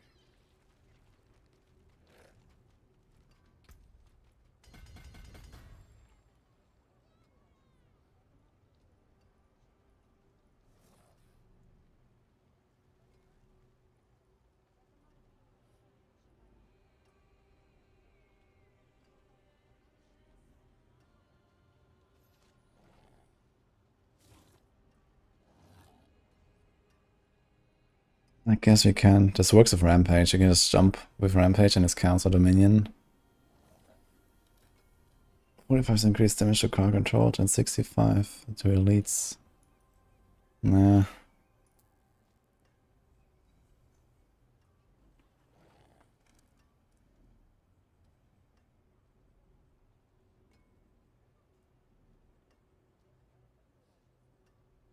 I guess we have to do this.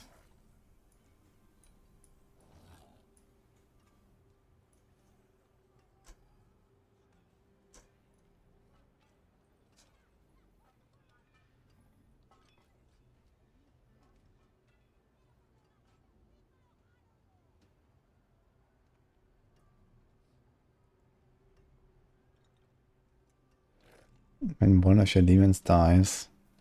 Is there any other rare buffing glyph? Does this one Arcfiend? I think these are the only two. And it's the only magic buffing glyph. Oh my god. I kind of want to buff this here because it's nice. You could double check if this rune works with Dirge. I don't think so though.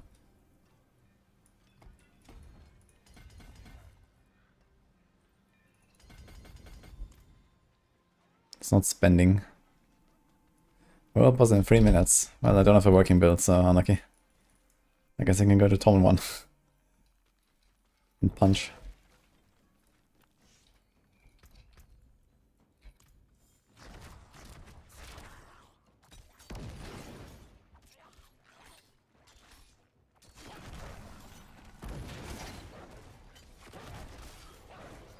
Okay, we're not spending anything. We can't do the unbound. Sucks.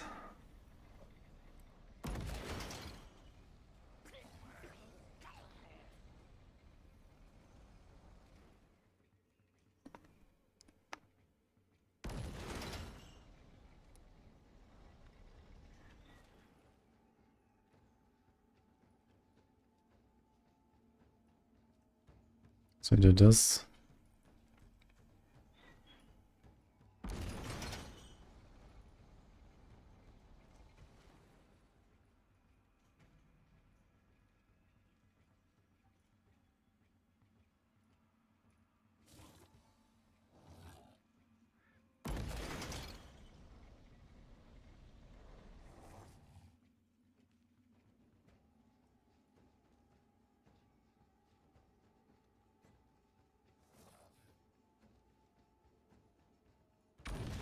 It's also very good.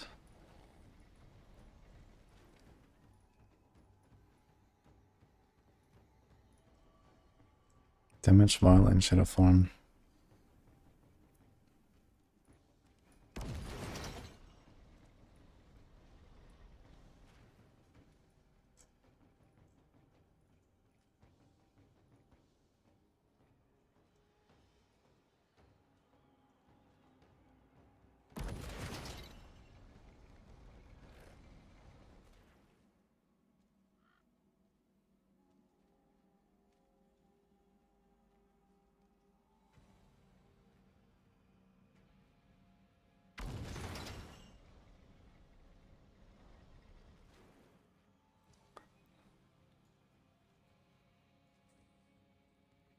That's actually kinda good. We want to have destruction here, I guess.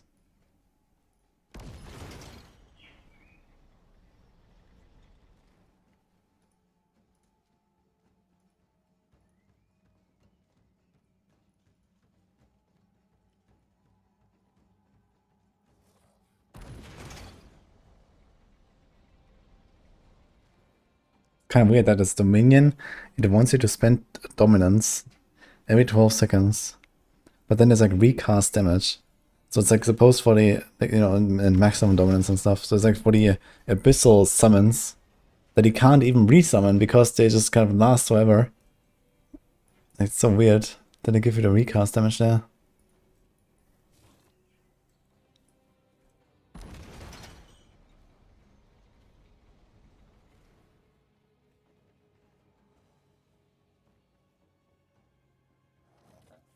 Okay, he's a big int one.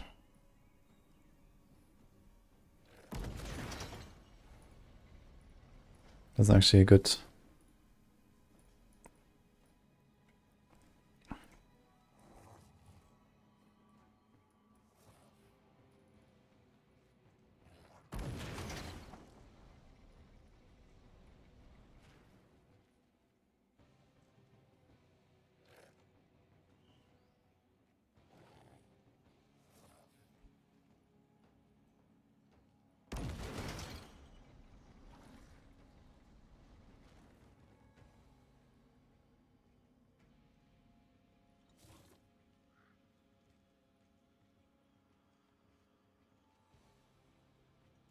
Okay, so that's what you're gonna do.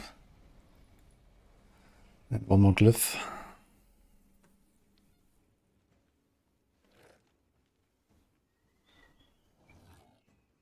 It's gonna be a very squishy build, I feel. No Death Aura, no Ichor. Because this is Demonology. We don't really have any demons dying. Blah.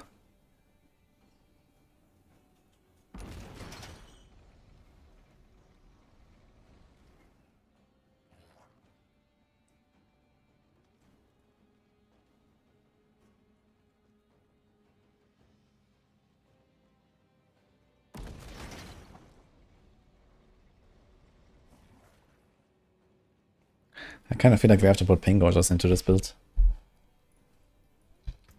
When Pingorgers have fist damage.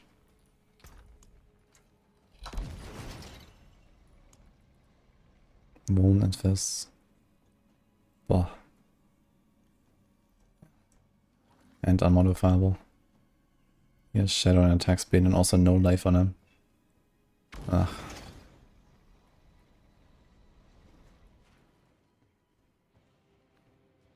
Nah, okay, no Pingorgers for now. I don't think this will work too well. I think I have to do Eldritch Sight. It's kinda crappy though. We have an 80 multi on a secondary.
I don't think I have that glyph actually that I want to put here. So I'm gonna do this one for now.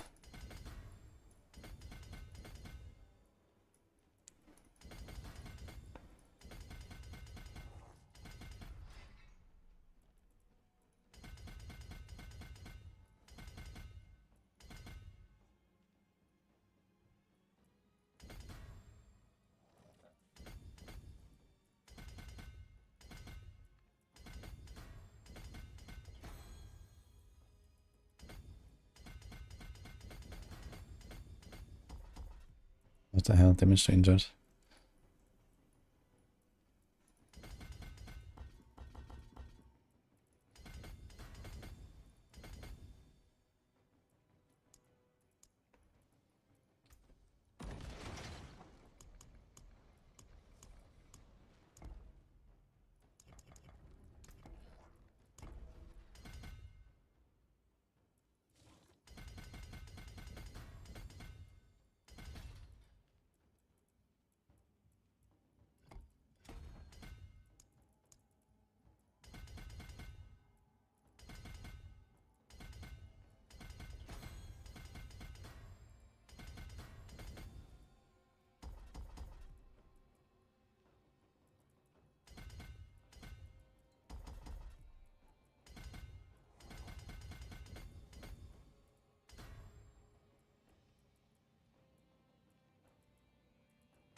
Okay, good enough.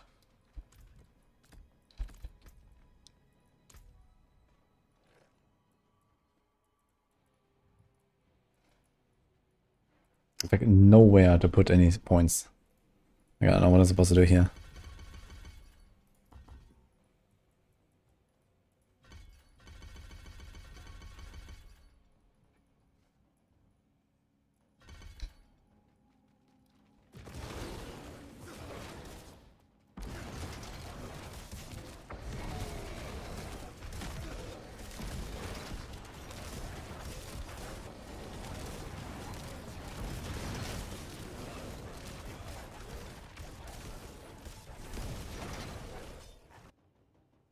Alright, let's try it, guys. Doom. We'll see how much I get fucked by the Dirge bug. Maybe it's okay. It's my crit chance. 30 and 90. Toughness doesn't seem great.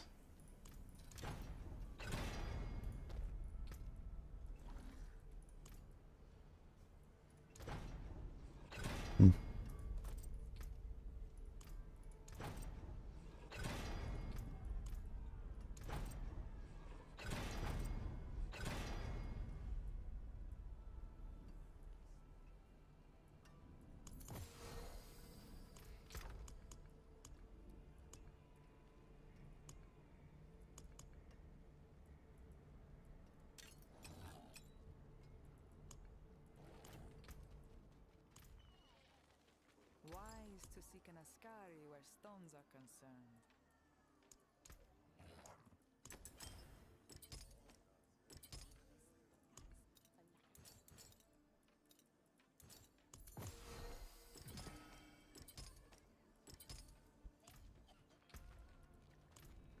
Thank you, guys.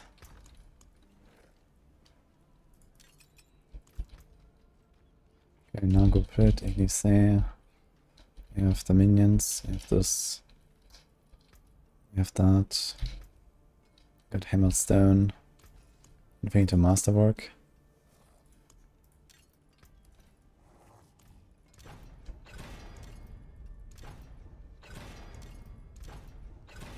Let's get like a not terrible life value. Please. Okay.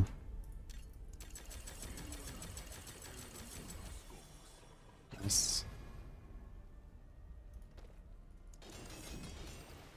My life pool is very low, unfortunately.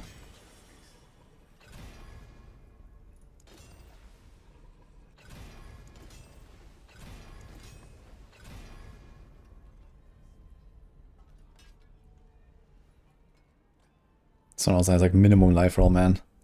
Ugh. I'm about to masterwork it. Life here. No life there. That's actually not rolled. He could do something there if he wanted.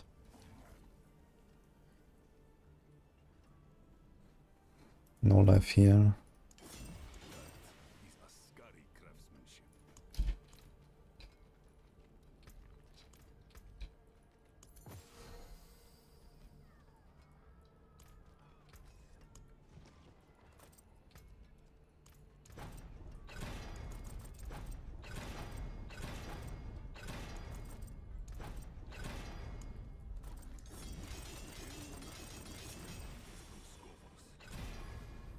I'll be here, swinging away.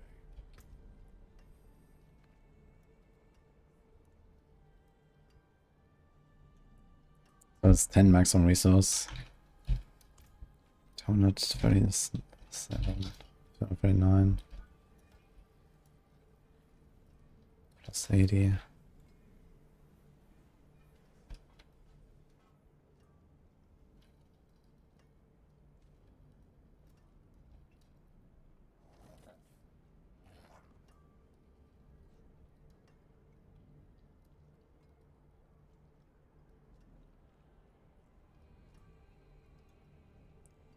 The 10.87 multi. About the 10 resource.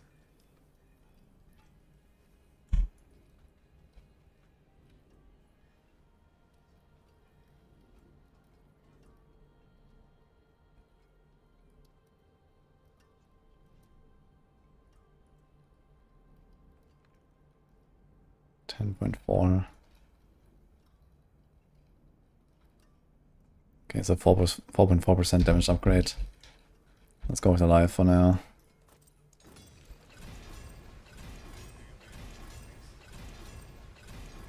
Oh my god.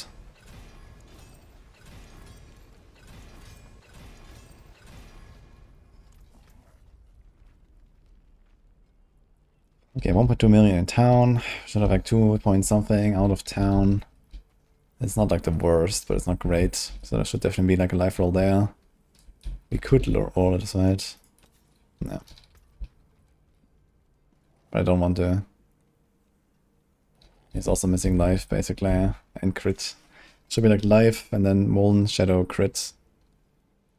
Or just life, crit chance, crit damage, 1. That's probably better.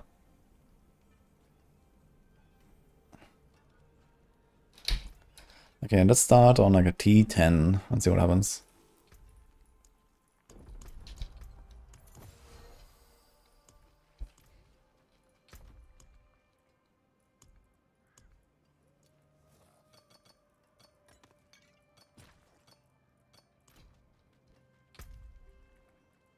Open dungeon.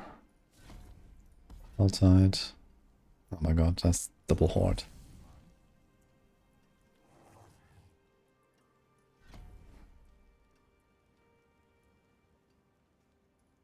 The city. Is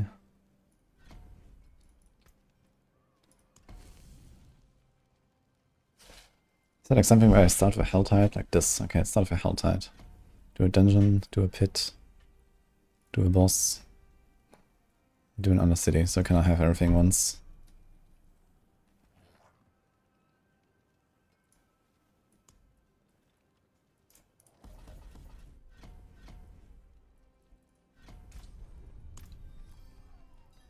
Let's see.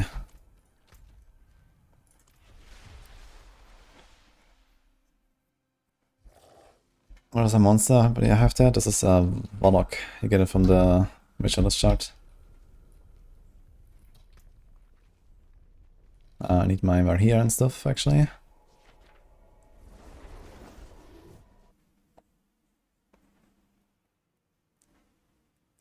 You can do Echoing Hated on hardcore, yeah. You're not forced to die. This is entirely on you. You can enter run without dying.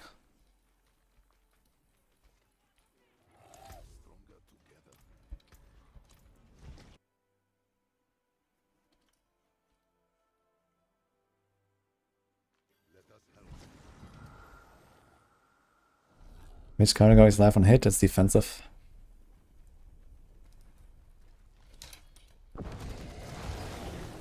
Okay, 3 million toughness. It's not great, but it kinda works.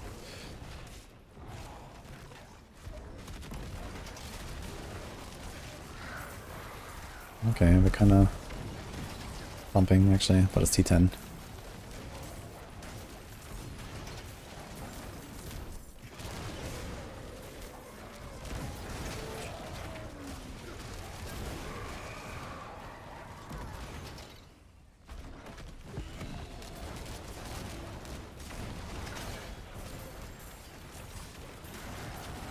Funny how they just like slowly tick away. So you punch them once and run. I mean, if you're gonna do this on T12, it's gonna be kinda nice.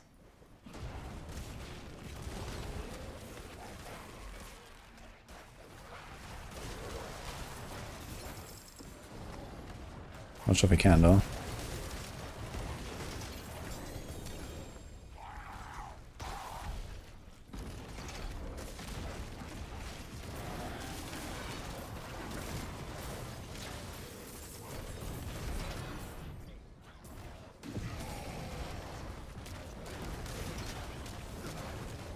Yeah, T12 will be tough though, holy.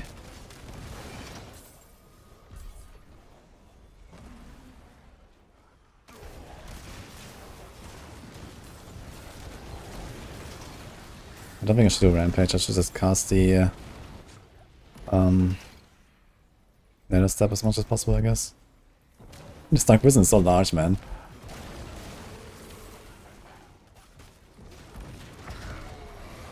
Actually, with all this dominance region, I can do perma Warlock. I don't need these fallen dudes on my bar. That's kind of interesting.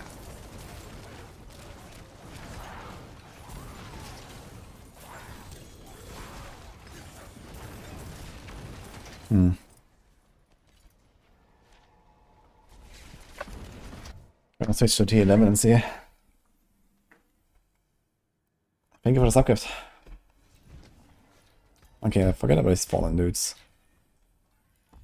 What do we do though? Also forget about this, I guess. So we can do bring the summons with us. And we can do some summons, I guess. And they just do stuff. The thing is, if I already do all this, and there's none of them is occultist, right? We mostly scale occultist skills, that's the problem. So these summons won't actually really help us with anything.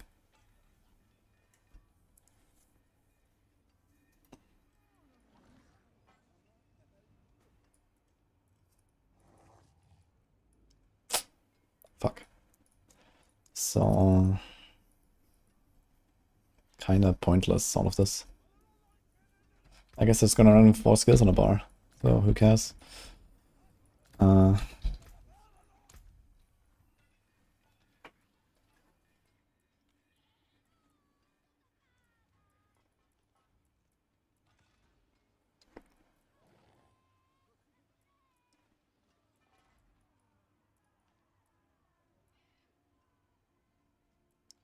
I mean, we could get vulnerable here and get another rune word, and we just kind of carry these guys with us.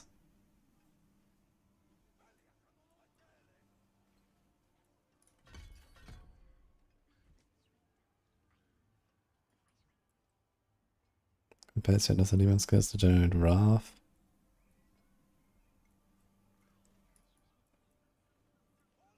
As a demon skills to slow.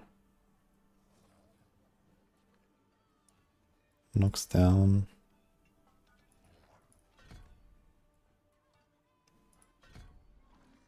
I mean, apply vulnerable at least, I suppose, but it's not really great.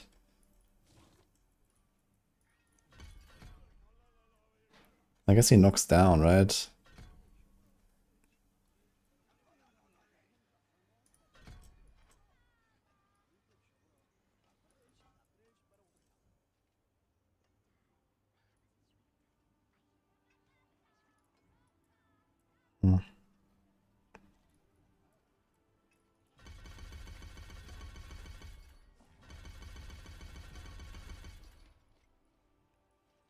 Well, technically they give me more damage as well. From the 2-piece bonus, so I guess it's not that terrible. We have more guys. More damage.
Better than nothing for now.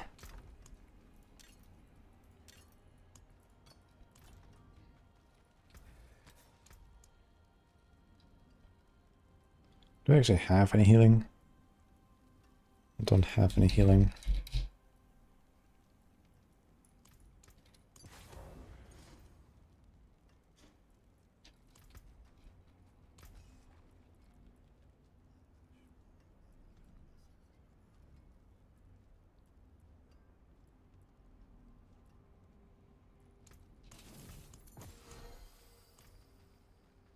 Okay, T11 dungeon, let's see.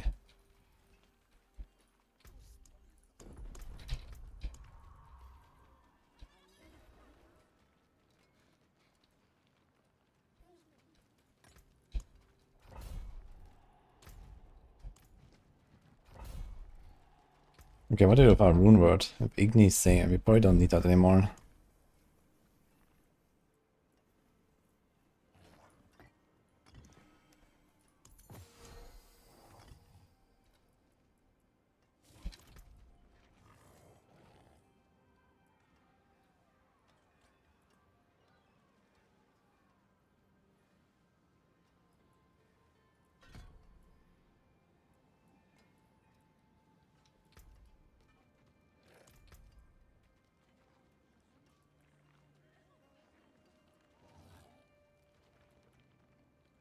Twelve seconds cooldown, that's kind of long. 10 cost and 15 cost. Alright.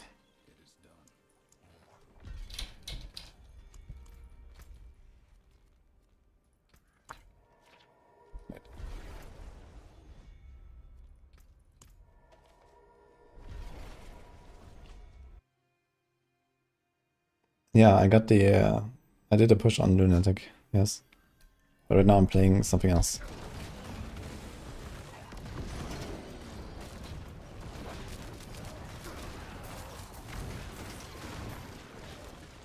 Should probably equip Footfalls of the Waning World and just like never step around.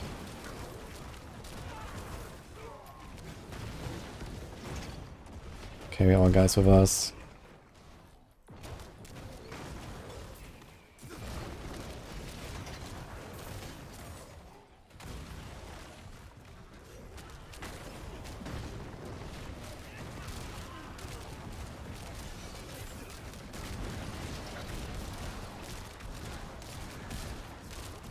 Yeah, also need to turn off these damage numbers, man. I don't see shit.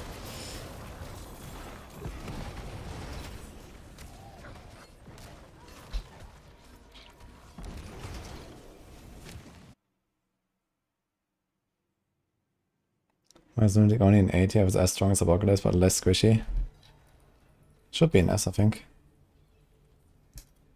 Not sure what Chronix was doing though, because he has been putting the data together and stuff.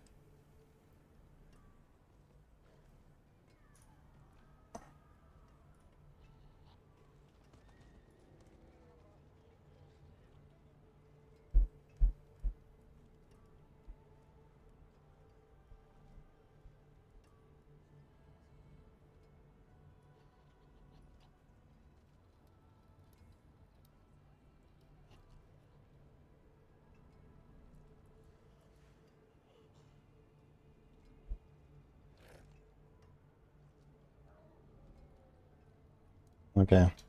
Yeah, S tier bar is raised quite a lot. That's why. So...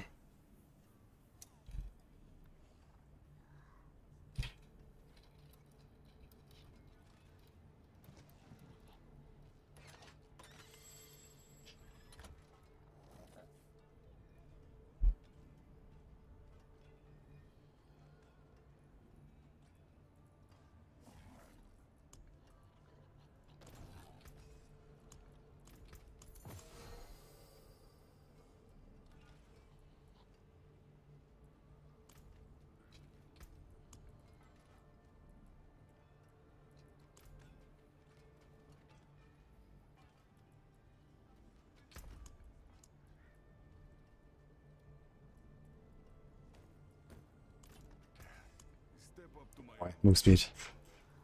Non-existent. We kind of want to do evade cooldown, I guess.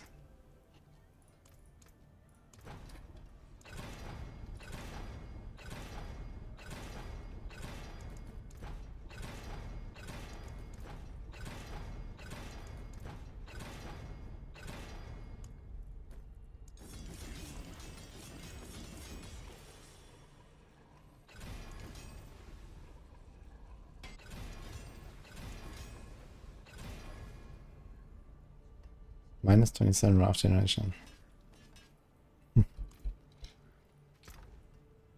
How can it be minus... Wait. How can it be minus 27? When I have regularly 10. My maximum is 23 and it drains 10%. That's, the maximum is 30. What the fuck?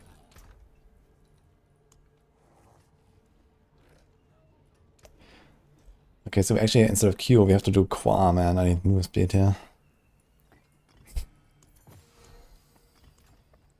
Okay, that's 29 precision.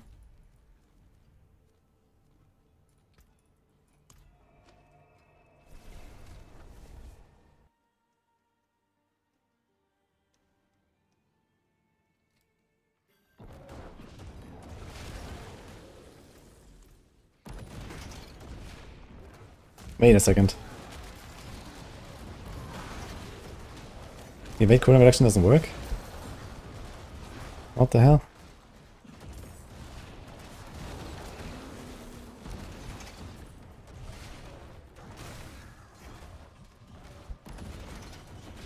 That's wild. Okay.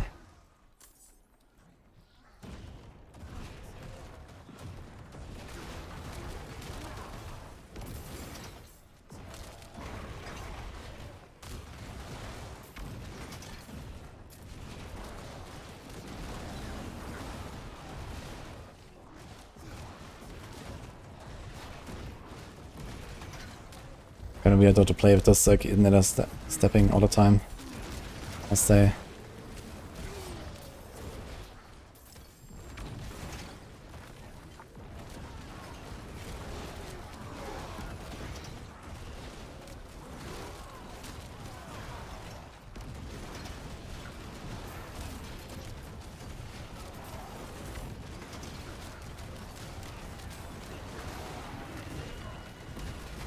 I do wonder if it actually matters that I have this card of Malefic Torment equipped. I don't think it matters.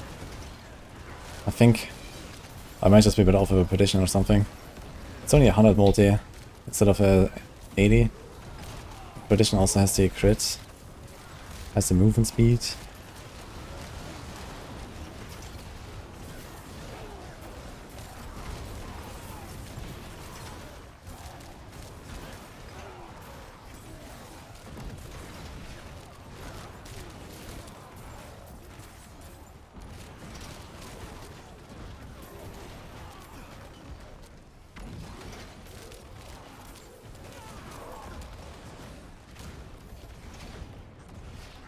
It's very inconvenient, man, to play with these summons.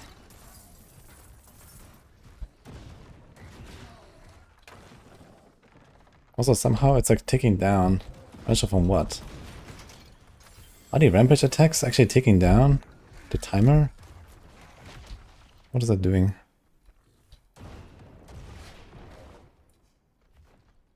I'm just getting it sometimes. I'm not sure from what.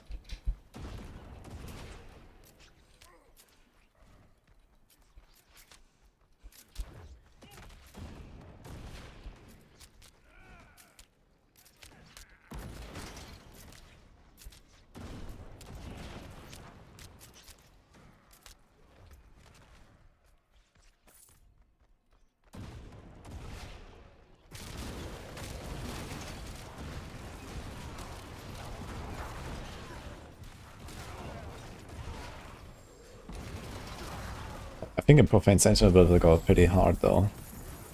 Looking at this.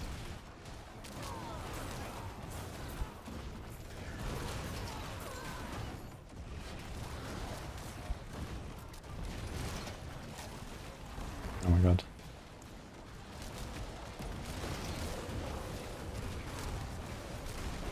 Oh, rip chest.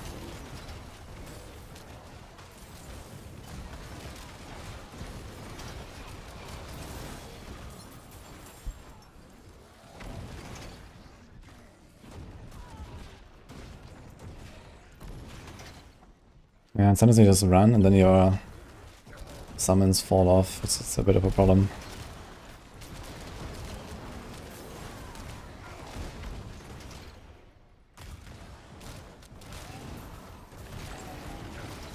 For some reason it's so much easier to maintain this Profane Sentinel than the Abyssal Titan. I don't understand why. Don't they have the same timer? This one is 15, this one is 10, okay.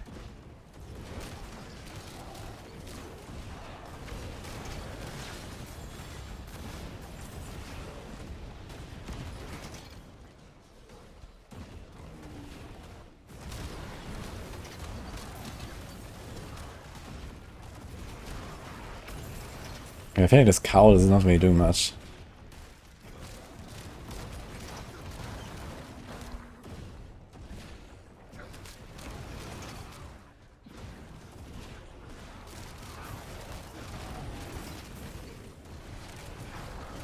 Which means I can go Pain Gorgers. And maybe Perdition. We just punch them.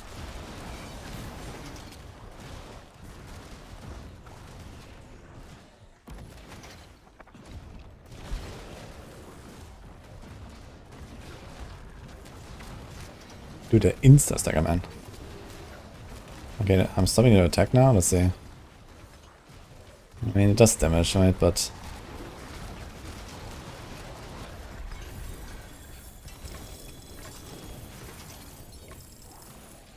So I actually found T12. Kinda interesting.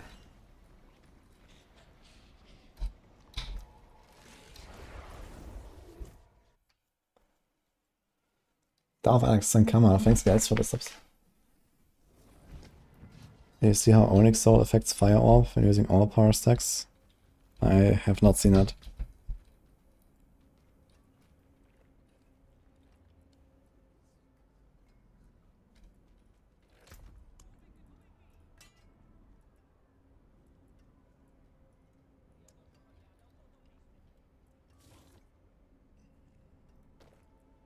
Well, the gloss currently don't have life, so send it.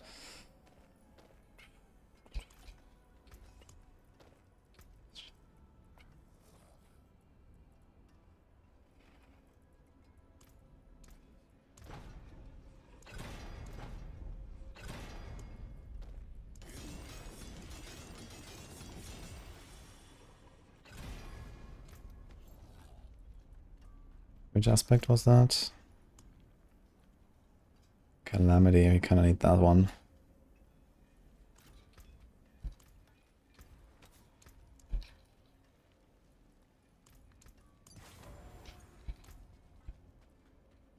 I only have one item of crit multi, unfortunately.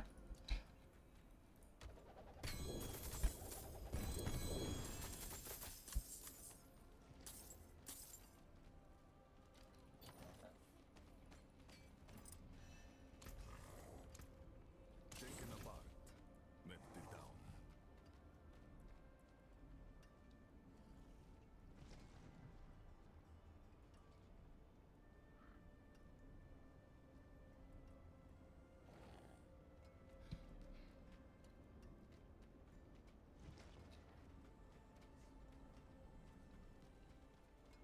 Wait, does the attacks reduce evade cooldown even work then?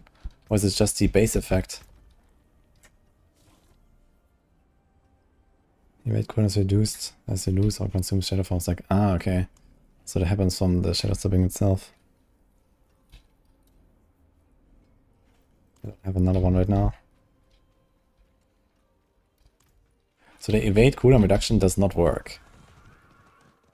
But I think the attacks reduce evade cooldown does work.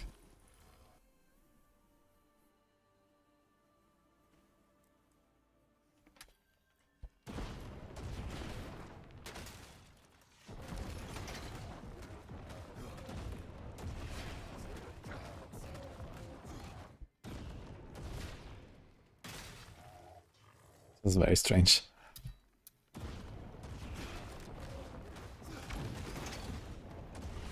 Two, three, four. 2, 3, 4.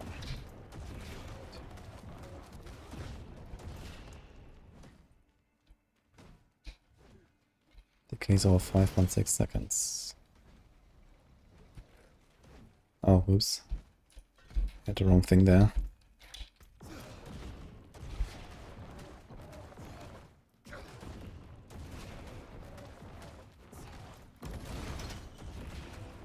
I wish this was a bit faster or smoother, so at least when you had high attack speed. The animation is so long. If it was like half a second faster, that would be nice.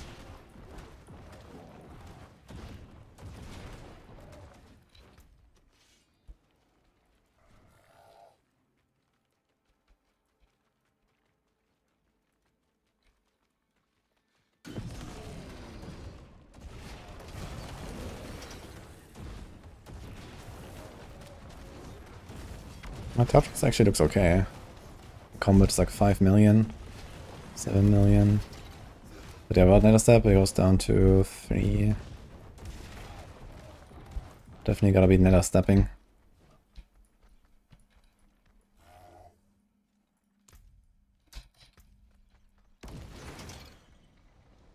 Wise to seek an Ascari where stones are concerned.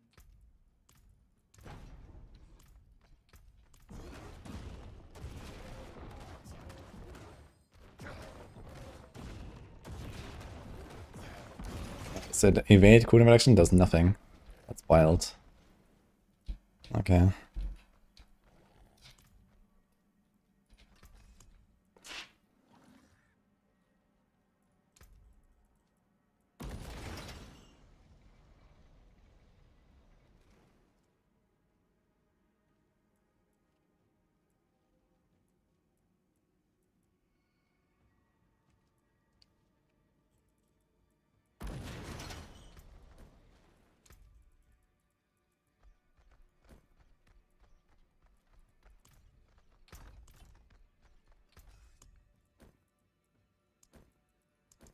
Rip my forgotten souls.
Yeah, problem is with pingers, we need something to spread the stuff.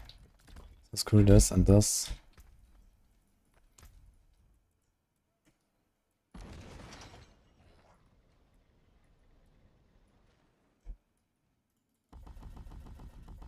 Thank you, Nurika, and like magic.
Bring it back to wolves.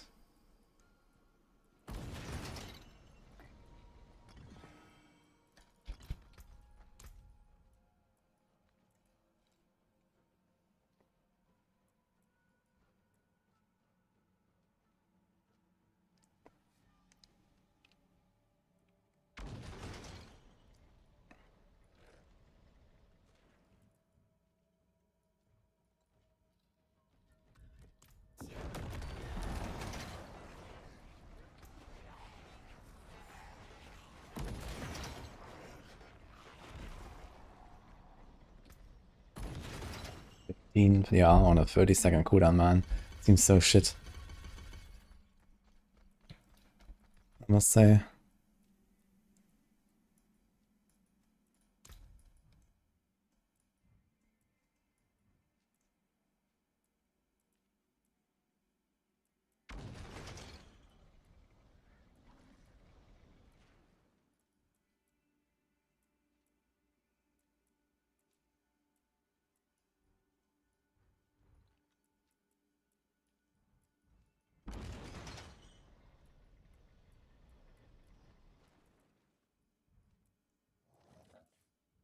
Welcome to my home away from home.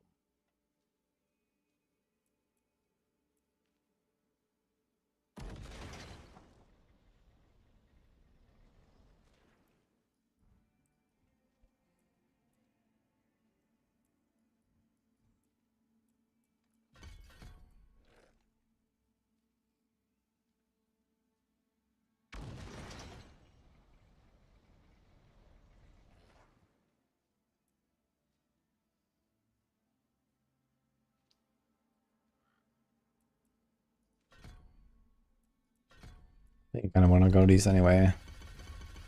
Because they also give us 2-piece bonus.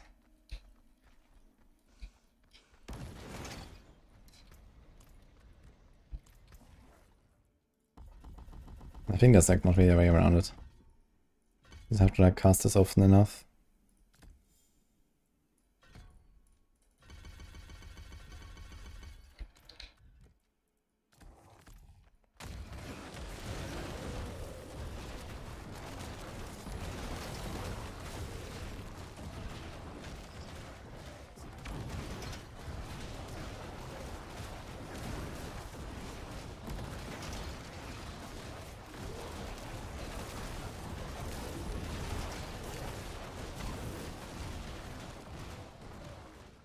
Yeah, let's see.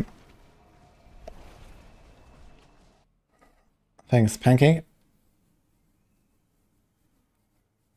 Yeah, no, glad to hear that. The LUNATIC build has been super fun for me as well. I'm probably gonna play more of it.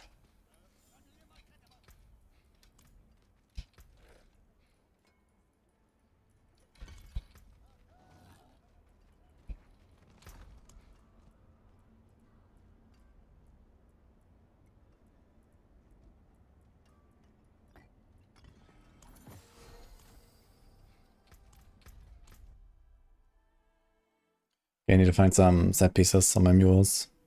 Let's see what I can find. Oh, thanks for the subgift.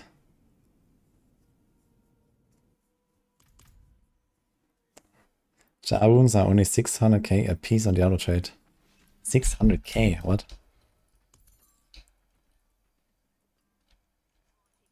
Okay, here's Occult.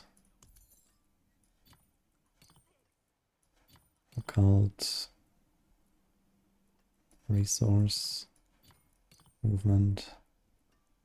We can also try the Abyss set. Maybe it's better. But probably not. There's also a good Seed of Horizon.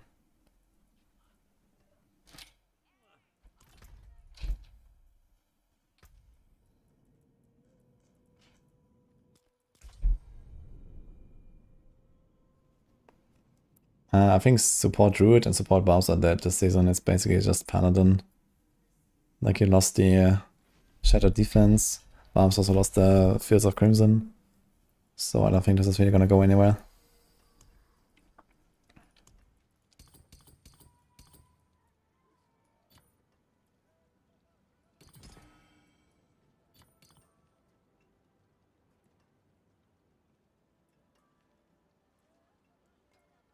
Wait, why does this... What? Why does this have the loot fitter color, but this one doesn't? How is that possible?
Okay, still have one with demonology. Resource, occult. Rank 18. We definitely have to make pants of doom ranks. Because we want this resource scaling as well.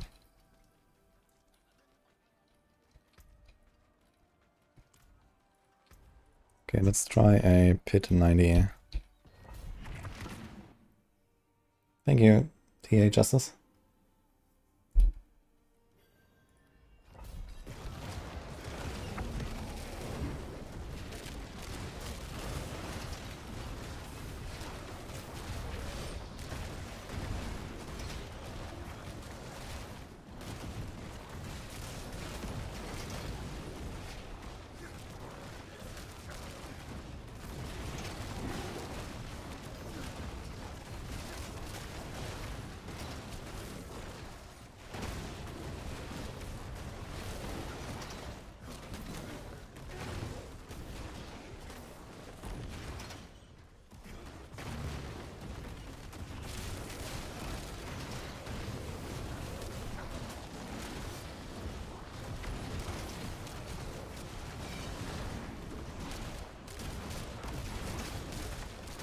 You're tired of these numbers, man, holy. I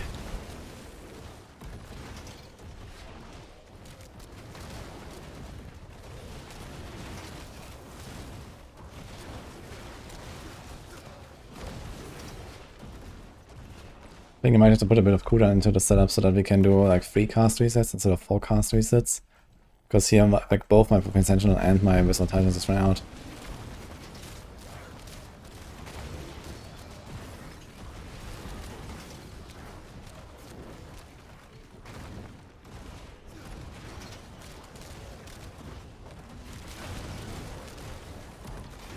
Actually, maybe I can see this guy is dying behind me. I'm gonna try. It maintains until they die, right? So we just run away and we don't care, I guess.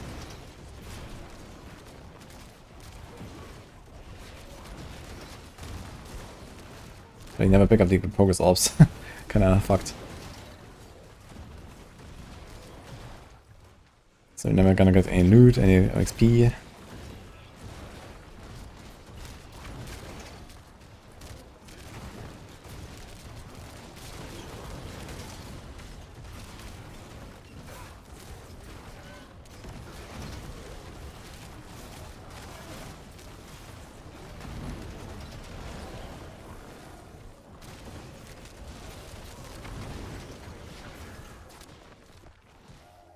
Thank you, Prince of Bogger.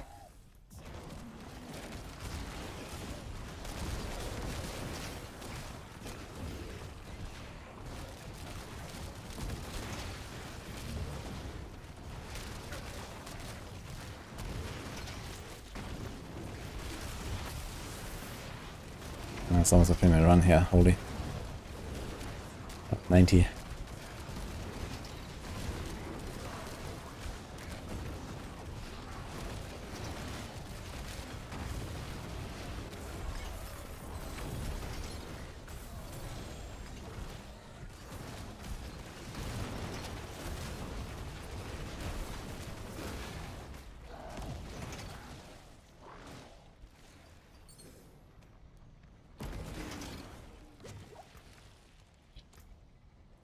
think I may have wasted too many Forgotten Souls for this.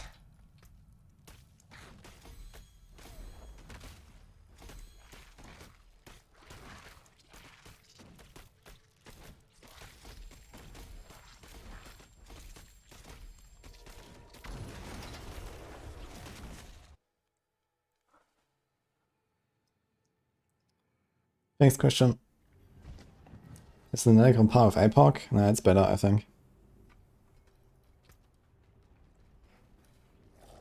I need to be a bit like 2 minutes.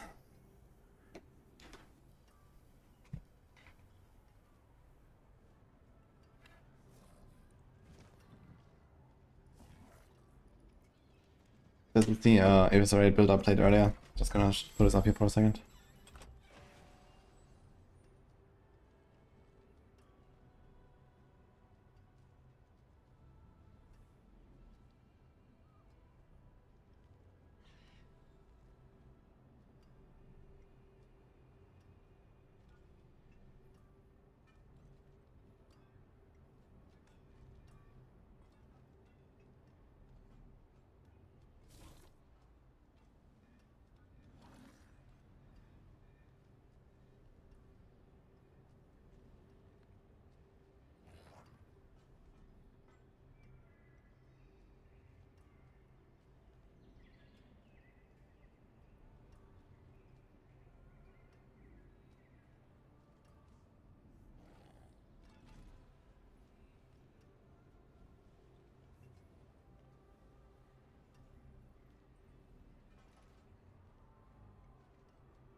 Yeah, be back.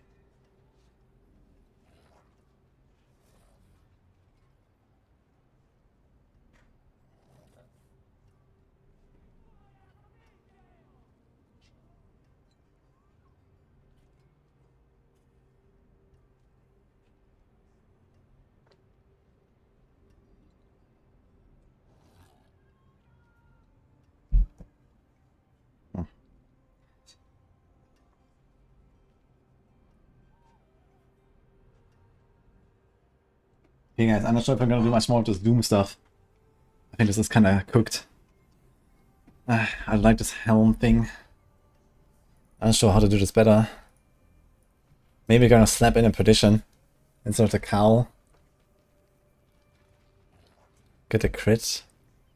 But I mean, it's not really gonna improve my damage either. I don't know.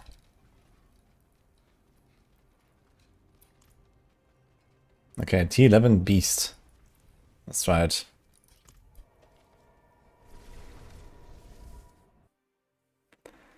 Just test that the dummy Scorching Heat seems way better than Edge Masters. For what build is that?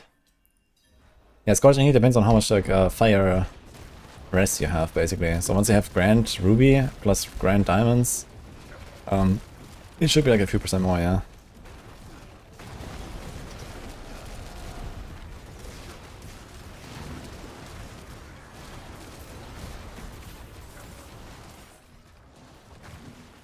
Iron's Grasp. I wonder if there's something weird going on with the Hackathon hands not getting buffed by Edge Masters, or maybe just have too low resources most of the time. That could be it. Wait, what? There was a fire explosion there.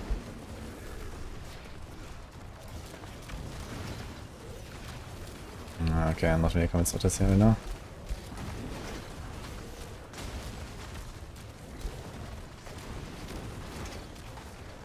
I took it into 75%. Oh boy, it's gonna be a long fight, man.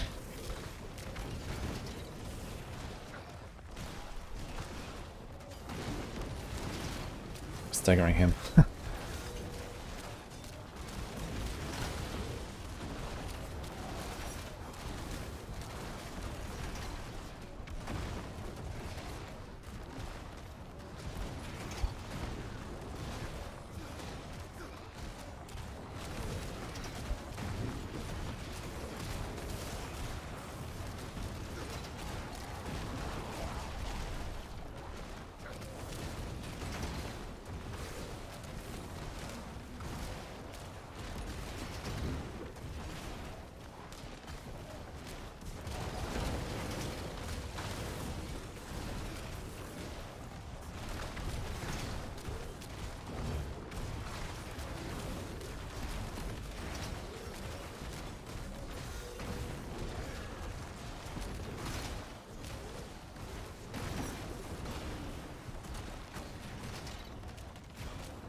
I don't know, man.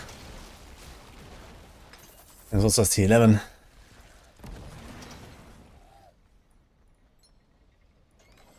Oh my god. Of course.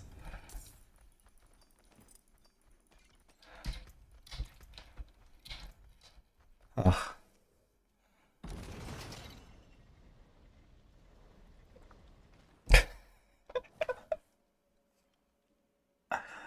Oh my god, man. Okay, here's a strat. We get into 75% and then just run a circle for like 5 minutes until the helm kills them. Der Klassiker. No. They are easier, huh? Only the last one is super easy, I think. Or like, no, I think the second one is also easy. Go swap better build for armory. I guess you could do that technically. Yeah, I mean, realistically, I don't think I really have to continue here. I'm not really sure what I could do that would like times 10 this build's damage. I mean, okay, this is like not super optimized and stuff. I have like a demonology here and some random bullshit. But, look at that. Yeah. Ugh. And it's also, it's like super inconvenient, man. Like the fucking dirge draining you. Like, I don't know. It's fucked.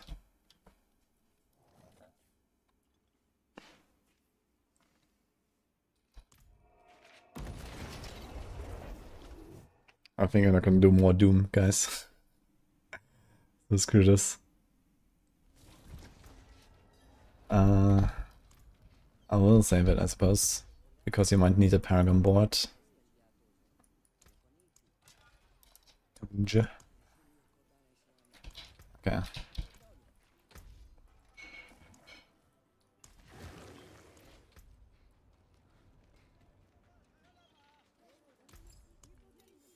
Thousands of gems in a handful of dust. Ignisair.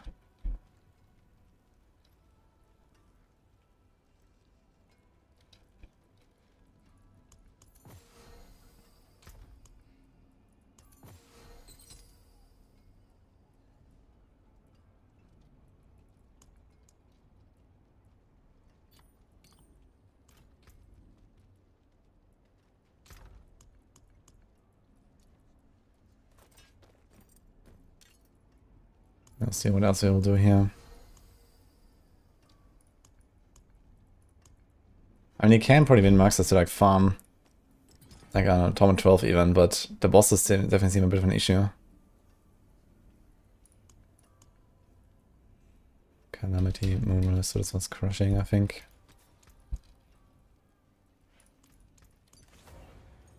Ghostwalker is fine.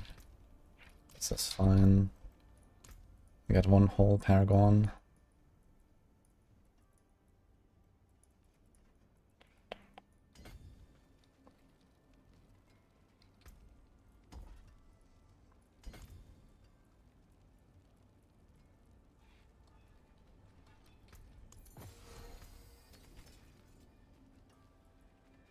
Okay, where the fuck did the skulls go? I think they're like in my bleed weapon.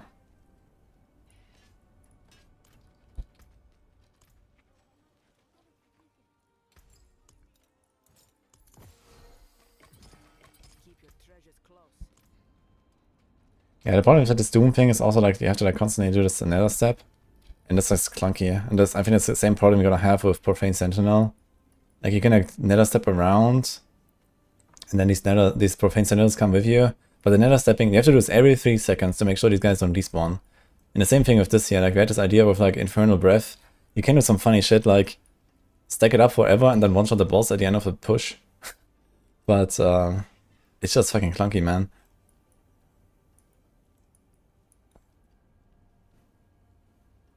But it's nuts. This one is nuts.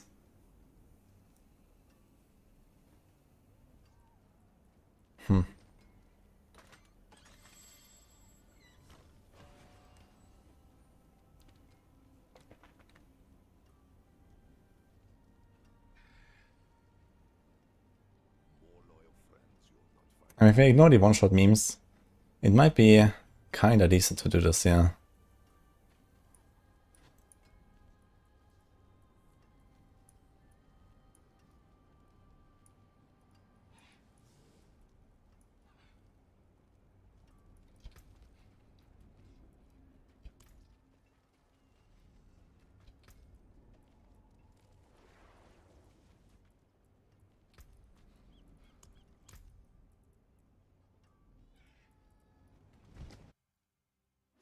I know Dutch for LUNATIC build, because of the same problem we just saw here. It's just fucking horrific to play. And I thought that it's bugged and sometimes just like completely drains you. In the Doom build it was okay because I can just have permanent 500% Wrath regen from Vitalo's shard. But here we don't have that luxury, so you don't even have that. So like I can counter the Dirge degen by just pressing WARLOCK all the time, but not on this build. And if you try to out-regen, like you can't even out-regen it, how are you gonna do it? You have to go Tybalt's Will, that's the only way. You out-perma Stallbull, so Tybalt's Will works, but then you have to get a Tybalt's Will in there, and you're gonna be like way squishier. And then what? I don't even have that much maximum resource anyway, you don't have WARLOCK here. Okay, I guess once you have them out here... what is my keypoint?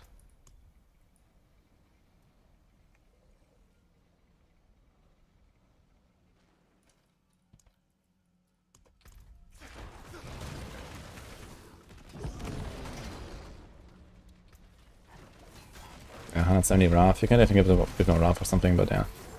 Yeah, I think our build is there.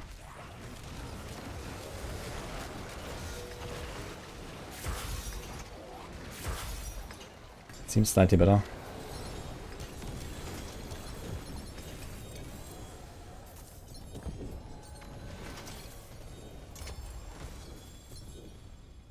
So many Diablo keys here.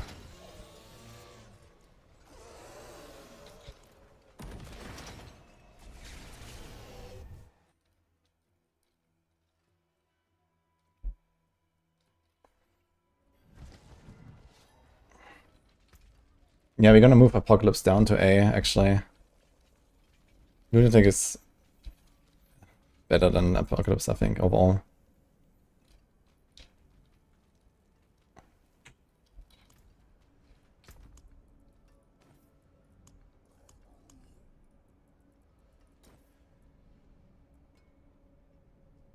Big glove here, holy shit. Actually, I would have to roll the attack speed to Vuln, I guess. But okay.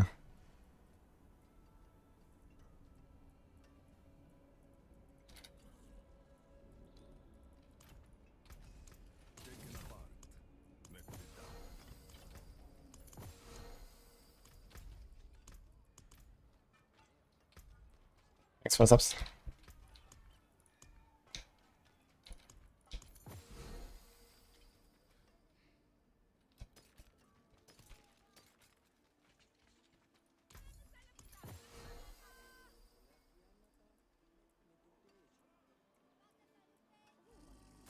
Oh, finished so soon?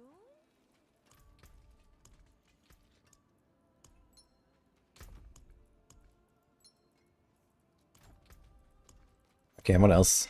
I'm gonna try Umbral Chain. Maybe we're gonna do Umbral Chain build. I think I should kind of take all the same stuff that I was just doing, but we take the Umbral Chain weapon. We can actually do a build of it. But you have to check a little bit what happens. Let's see.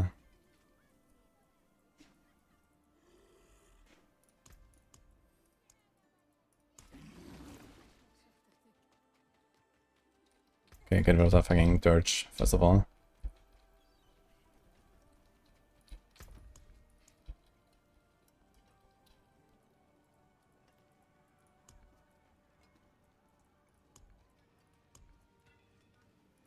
Here, Scourge of Duriel. See it.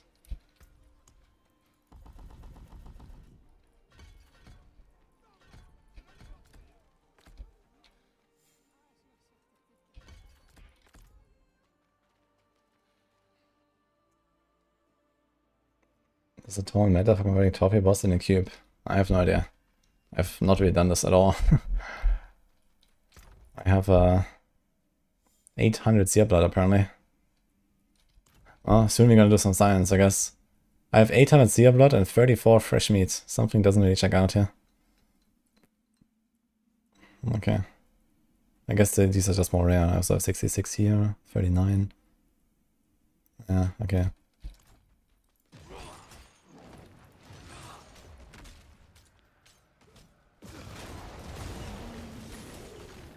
So I have a chain between all of the big demons. And these guys now too. So I kind of want to do the same shit as before, right? We want to summon a bunch of these big guys. And then never step around.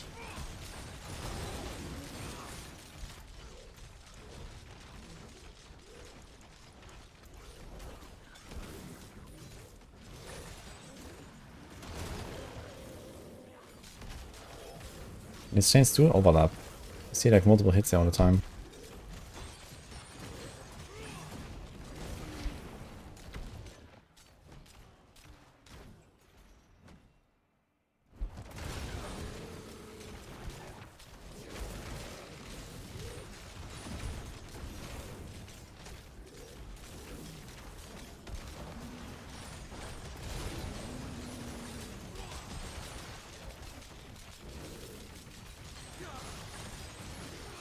Is there like a maximum number of chains? There's a maximum number of chains, I just realized. That seems bad. 1, 2, 3, 4, 5. Yeah, so there's only 5 chains. Oh my god.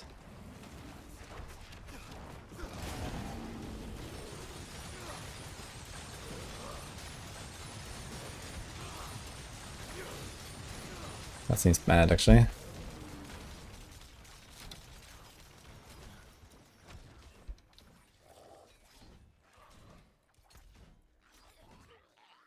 And what the hell does size mean for umbral chains?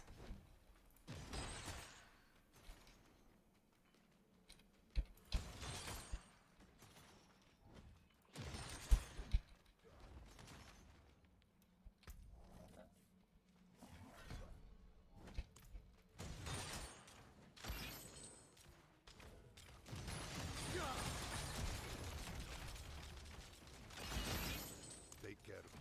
That was fun. Let's see if we get a boom. That was the 7M. So I guess that's the boom there, 16M. Okay. So with this variant, you can spam it. Expose armor 55 and it's stretched its maximum when it expires. So I mean, yeah. Okay. So you have to do this and you get this. Okay.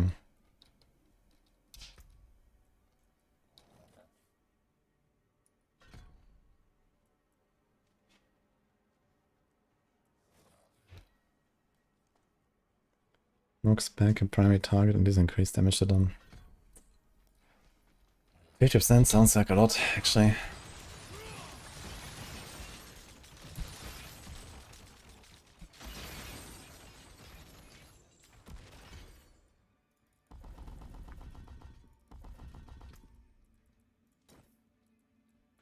Maybe don't do this footfalls thing. We do this. I have to put Juggernaut. I need to mix pants, actually. Oh man. I need the starters, actually. And the Perdition.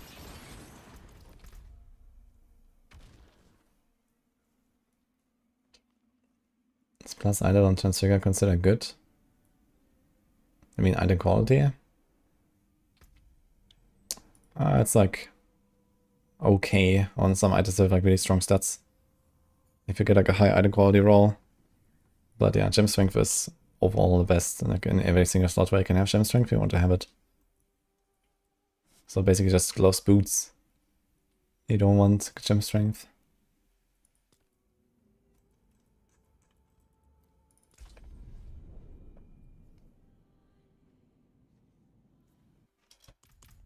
Yeah, I'm not gonna continue this Doom thing, guys. So I'm gonna do Umbral Chains.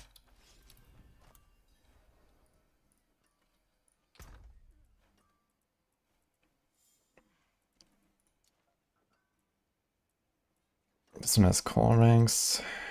This one has attack speed. It's already masterworked actually, so let's take that.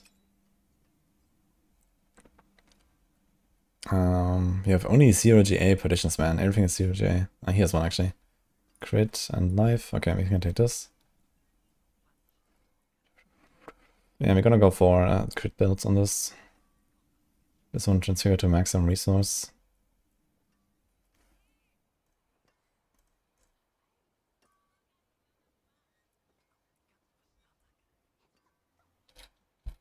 Okay.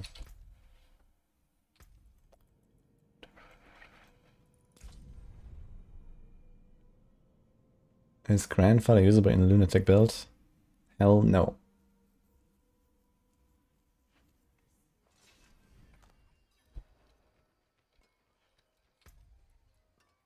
dying a lot on Draclaws. You can try to put Endurant Faith Charm if you get one. Okay, you can try to make one. Okay, he's a pretty big Scourge of Duriel, but missing a stat. That's fine. This is a pretty good one, actually. The stat missing would be, I guess, life on hits. Or like Shadow.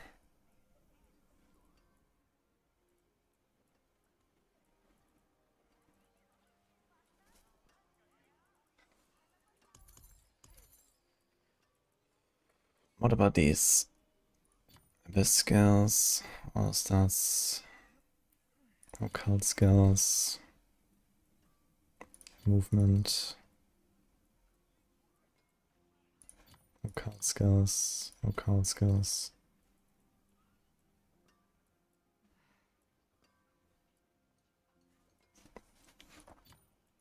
All stats.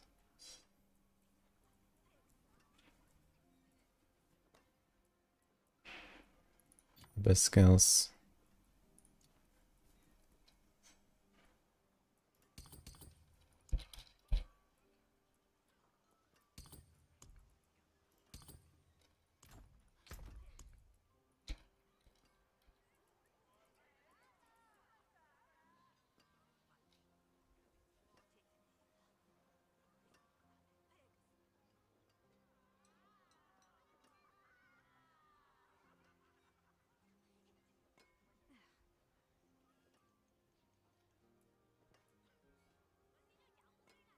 Dude, why is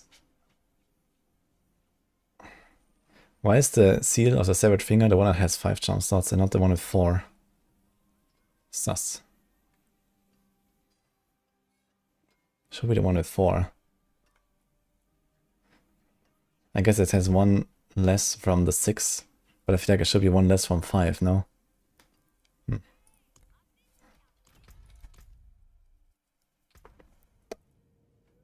Okay, what else? You probably need some sort of glove or so, but you probably have something in stash.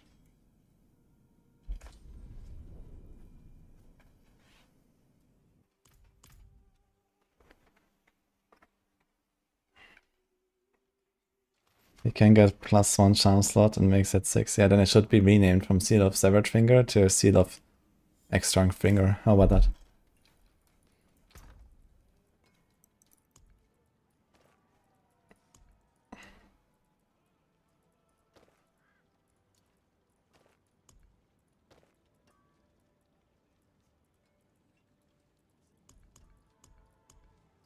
I need space.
We have way too much crit chance, man. What the fuck?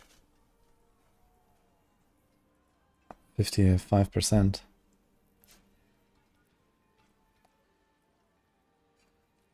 They're gonna try to get crit and crit.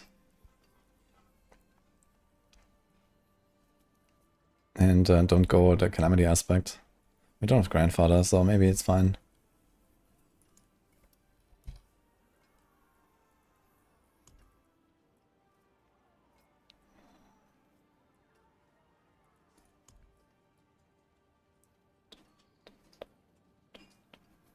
This is kind of insane. I think it's the one I just used actually. 65 crit. And then we can put crit here, crit there. Yeah, okay, maybe we're fine. If I had life on hit on a weapon, this would be ideal. The other weapon had life on hits, but we can put Undying or Rallying. Okay, it's okay.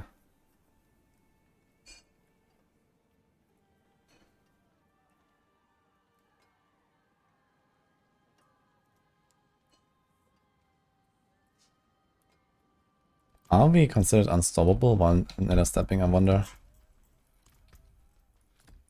I think it's a CC break, so it should probably give us the unstoppable as well. You're not going back to Apocalypse. Yeah, I've played enough of it.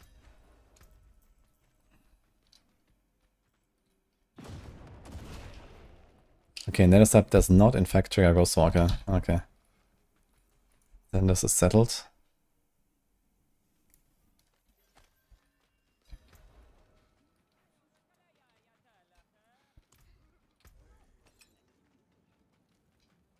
This should be interesting.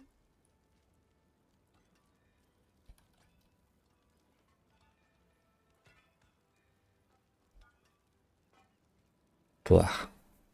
Is this an occult? See, it's just occult skin. It doesn't have attack on the summon, but maybe on the command.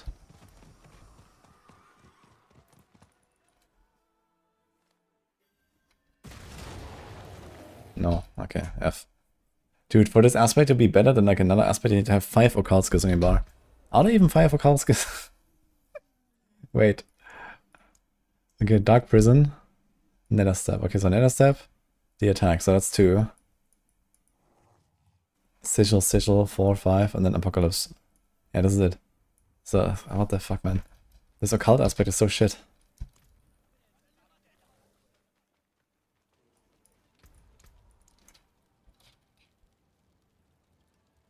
So you don't do Calamity. You did this. This is kind of tempting. But not without putting it on a two-handed. No, maybe not actually. Who's the lucky guy? Me? Ooh. I made chocolate cake. What? You. What do you mean? Where's that coming from? Just made it. It's Okay. fresh. Thank you. Try. Okay. It's very hot. It shouldn't be.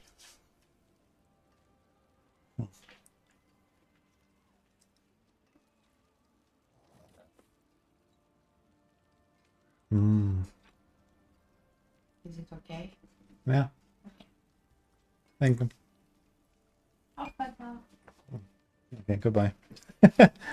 Okay, goodbye. Thank you ahead. Mm-hmm. Ah, that's what you get for fixing your wife's build, guys. Can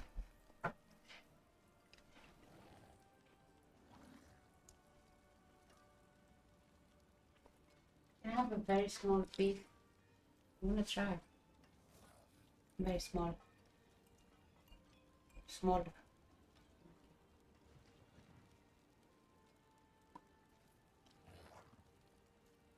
Impressive.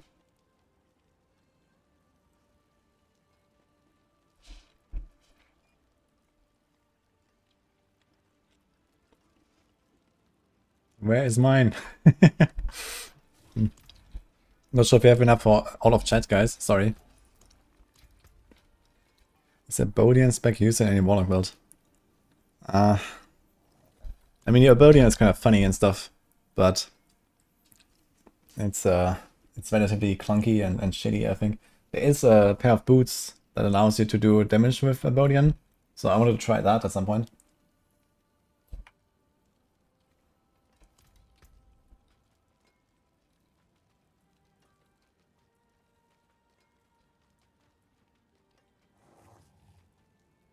Okay, so we do... What do we have here actually? The crowd control shader form thing.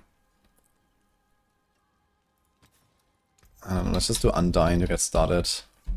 Or, I don't know, we can roll the amulet a bit more. The amulet is kind of nice. I'm gonna be a bit on the squishy side, I guess. I only have Tyrael. Okay, Tyrael and no... Heavenly Strength actually, and a Perdition. Oof. And no life here. We have Giga life here at least. Yeah, we definitely have to invest as much as we can into life. Else it's gonna be kind of ill. Okay, what about all this here? I don't think we care. Okay.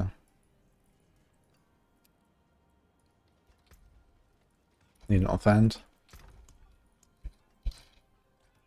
One that has GA life. This is cooldown. There we go.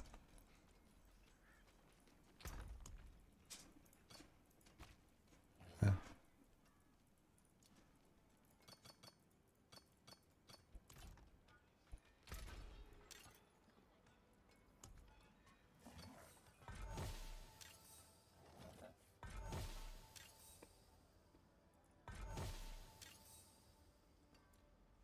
Every 6 seconds gain 1 stack of all power. That would be kind of enough to just keep the all power up as well, almost.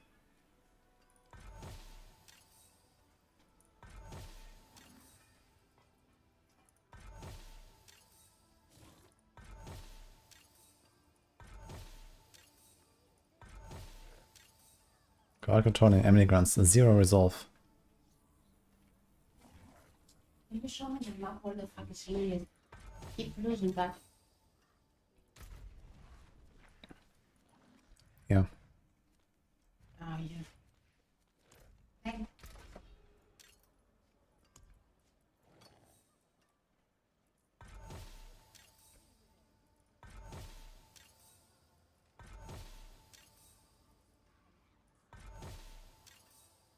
Boah. Actually, there's this thing with the shadow damage has a chance to do stuff. So okay, on this thing. 9%. Okay, forget it.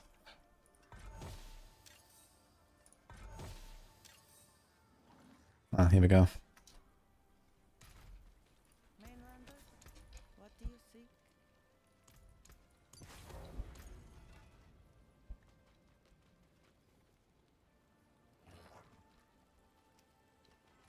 Okay, we don't need Calamity. What else do we do? Ancient eye. Rushing.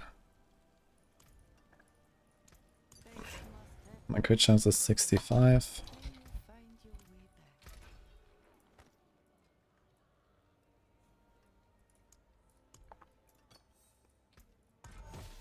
Thank you. Put us up. Okay, what do we want? On crit chance. There's vuln damage. No, there's no vuln damage on offhand, right?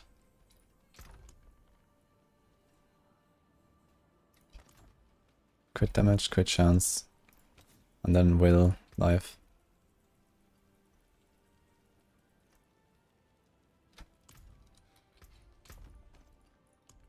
Maybe we put one lucky hit restore thing. This wouldn't hurt actually. So it'd also be easy to craft. We might want the resource, but maybe not. Maybe with Stardust we're fine. Let's check this real quick. Hello, Erwin.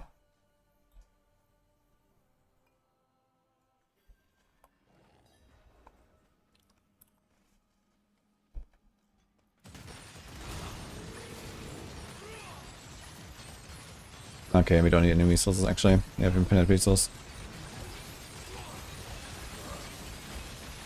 Attack speed is super fast on us actually.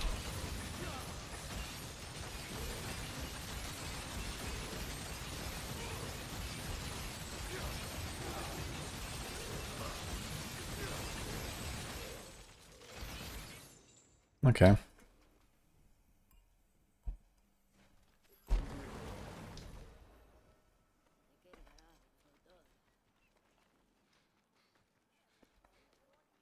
I mean, I haven't tried leveling the Lunatic build from them 1. I mean, if they like here, the variant is kind of big. This helps a lot once you get this. I think this is level 14. You get a Mega Lunatic. But, I mean, maybe it's fine. You just start with that and, I don't know, maybe Bombardment or some shit.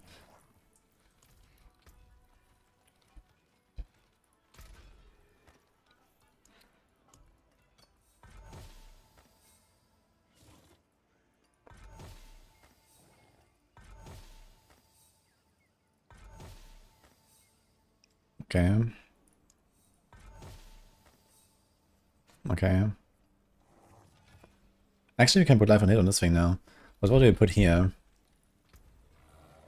We have Undying now. What other aspect would I potentially want on the utility? We could do a Curse Touch and then get another Rune Word.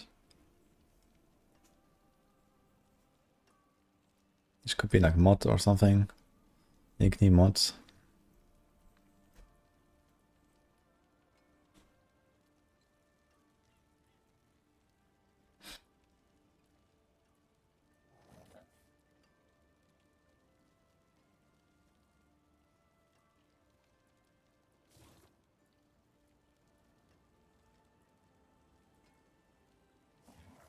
Any chance I can get over unsolvable somehow?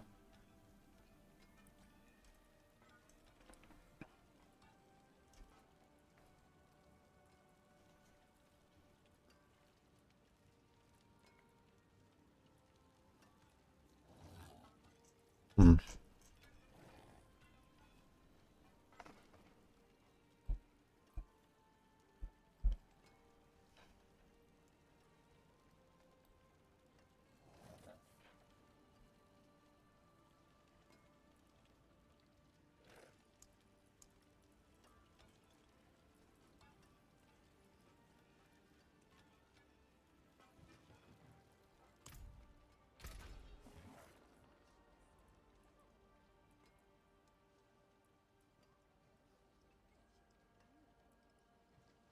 Yeah, fuck it.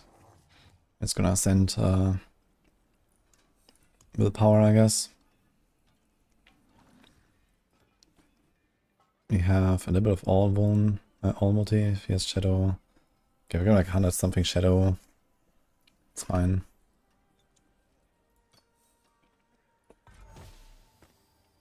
And if we want, we can still remove the willpower and put life on hit.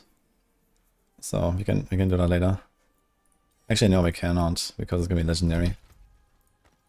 Ah. We could roll it, I guess. Okay, what's our crit chance? 74.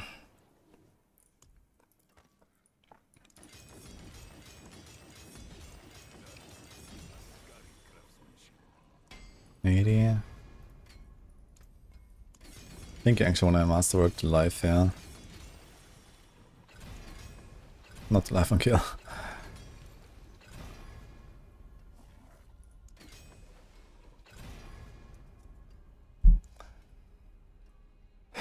Probably here as well. 5 crit chance, man. Can also do something here. What's a lot of attack speed? So attack speed, wait. Attack speed and crit have the same number on Stealth. So it's better to masterwork the crit here and then worst case put attack speed on here. Okay. Let's put us at 86. Now we're actually gonna get to 100%. Is there any other hidden crit chance I'm forgetting? No.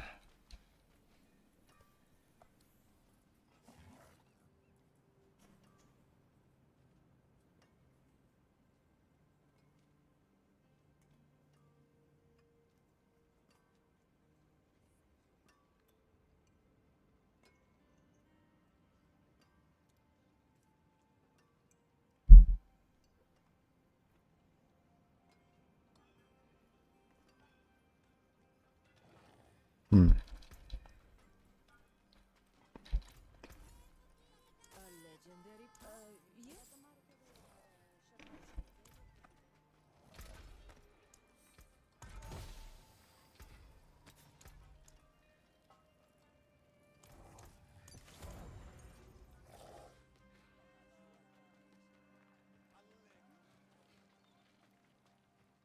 Chaotic reroll randomizes the category of the reroll stat, and focused, it stays in the same category. So only offense to offense and defense to defense. That's on.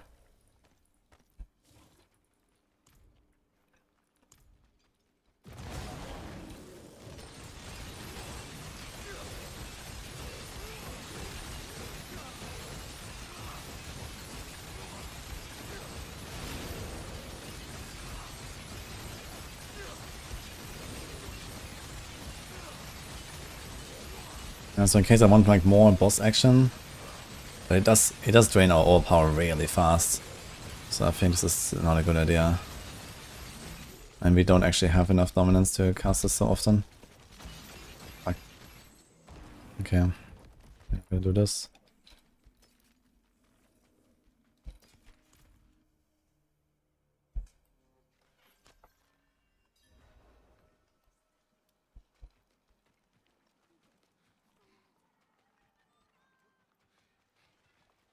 Yeah, I will revisit Dracula soon. I mean, we are like on the Abyss trip now, right? So, we'll see.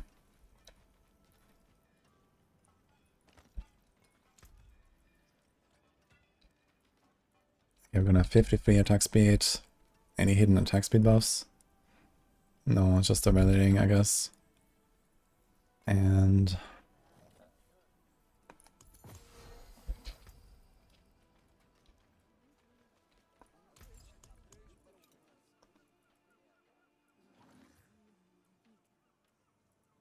Here's what remains.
Okay, good enough for science. You know where to find me. 95.7 crit chance.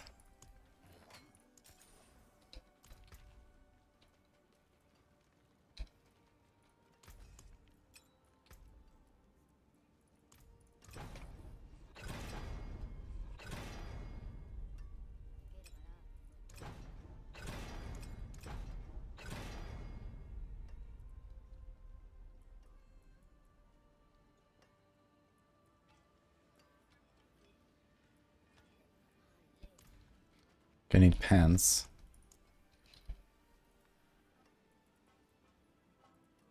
Oh look here, Fort of Doom. Goodbye to that one.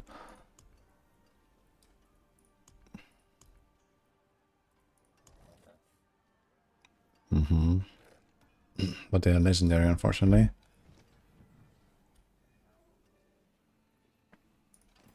So you have to kinda YOLO on this.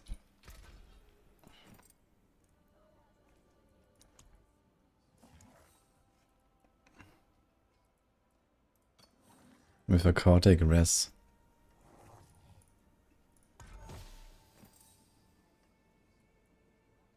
What? It rolled into res again? What the fuck? Okay, seriously. Now it's gone. Well, 07 to the life. That didn't take long.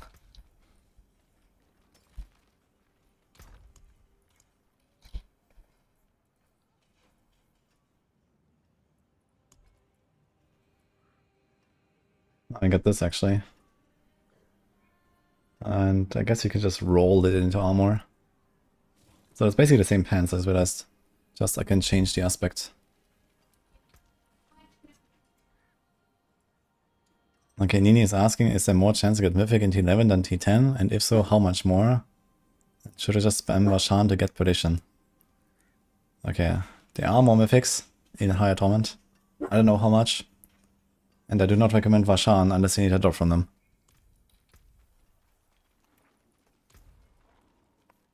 Realistically, Gwigar is really good for Warlock. There's a lot of stuff for Gwigar. But Vashan has the chest as well, I guess. I don't understand the word. Higher is better. What? Higher. Is better. Yeah. Yeah, but by how far? I don't know. I enjoy the game. Okay, answer the second question now. The answer is I don't know. Hmm? The answer is I don't know. You don't know. How come you don't know? Because it's almost impossible to find out. We're talking about mythic uniques. Yes. How did you get yours? Nemesis layers are good. Nemesis layers. What is that? All these new names. This. And then the second one here. Okay. So before you do a big boss session, you get this and you get this. It's 2 points. I already have one. Yeah. This is where you get most of them. But it will be a while until I've gotten like multiple times like double and triple drops there when it opens. yeah, I wanted to farm for it now. It will take a while. And then when you get Mythic Tributes, you can do a rotation. They're also pretty common. The Mythic Tributes.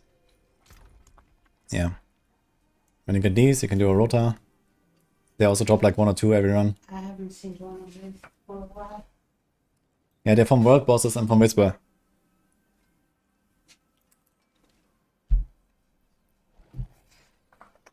Shouldn't I be boosting my GF? Yeah, she can handle her own. With a bit of advice. Thank you, Janko.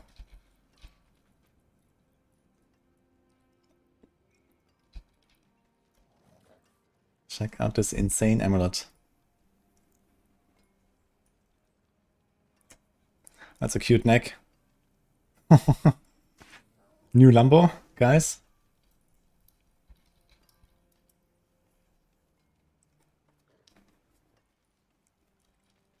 A 4GA Shroud. Dude, I would equip that actually.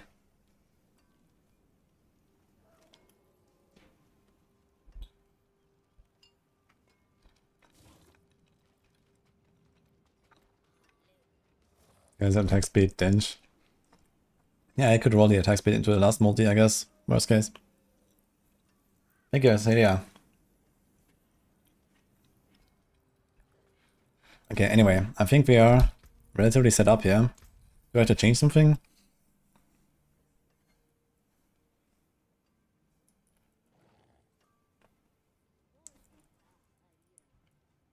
Overmind.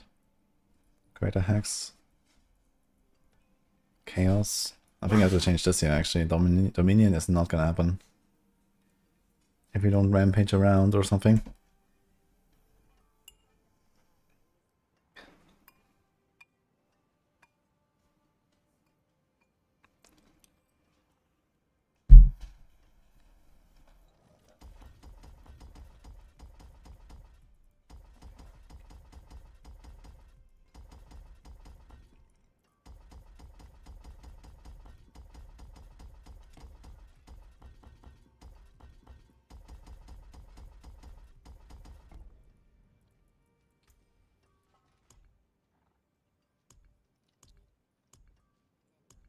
Yeah, so we have to go Ritualism. Which also has the overpower nodes, right? Okay. Maybe this is fine.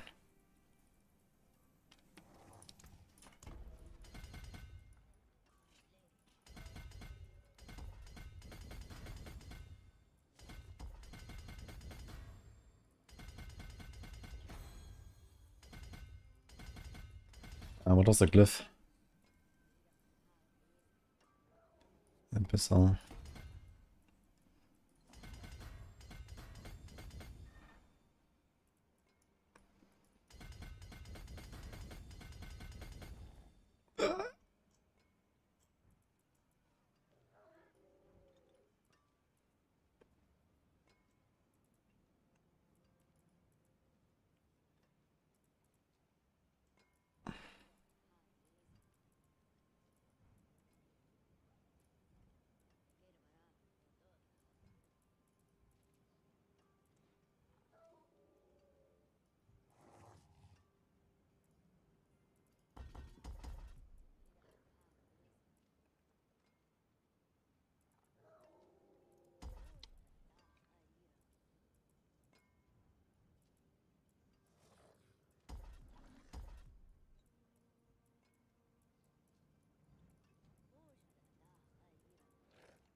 Okay, good enough for now.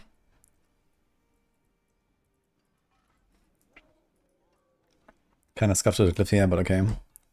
While in shadow form. I'm not even sure if I'm gonna be in shadow form all the time, to be honest. We probably have pretty low uptime of this. I don't think about it. I think I have to actually change this one. Anything else we can do? Eliminator, Death Aura, Demonologist, Seeker, Unbound, actually. Yo, we have Unbound. Wait a second. We can do this now. On damage, ball, power, and hex. Yeah, this goes here actually. This is kind of insane.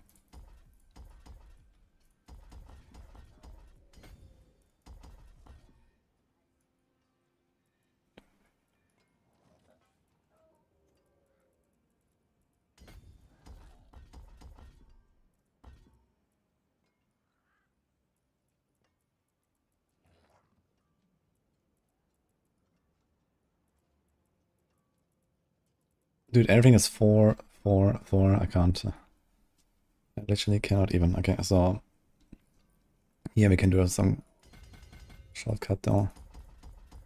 Don't need all of this. Nah, this is one whole point. Dunaria, thank you so much. Okay, we do Unbound, that's good. And now... which one was that? Empowered. I think the next best would probably be here then. And to grab all the willpower.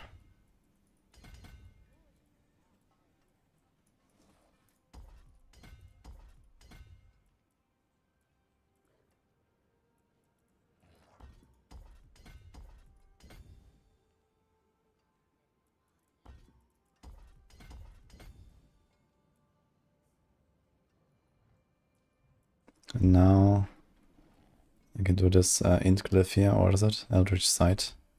Can do that, I guess. Okay. So this will work for now. Okay, we do not need this command fallen.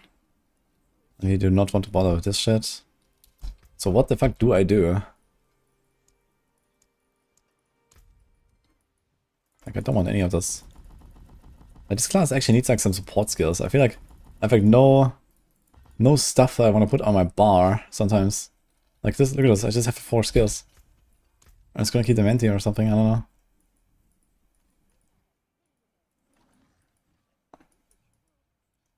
I guess I could self-cast this, but I really don't want to. It only lasts 12 seconds.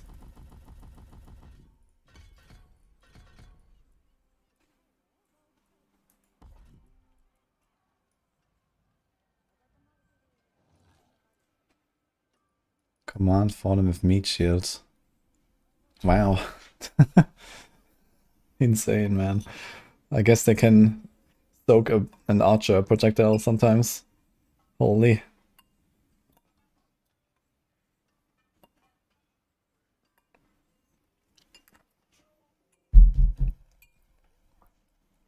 Okay, one thing we can do is this actually. We can do the spread.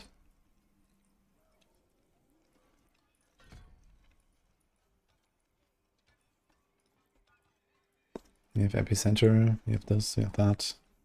Yeah, the only other thing you can do is wall. Because it costs nothing, but also, do I even want to spend one global cooldown to cast this for a 8 second 15% DR? Oh god. I guess you can cast it before a boss sometimes or some shit.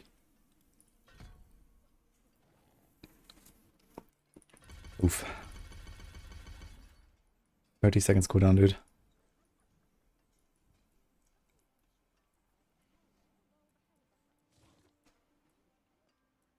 Slows enemies. Maybe we should do this here to get some more stagger. I think that would help me more than whatever this shit does. I don't know.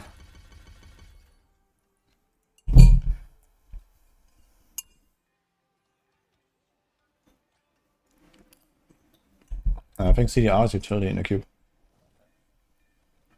Thank you, T-Delicious.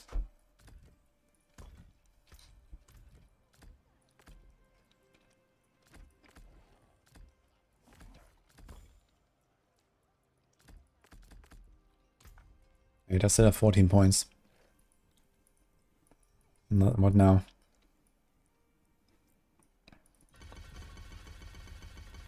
Okay.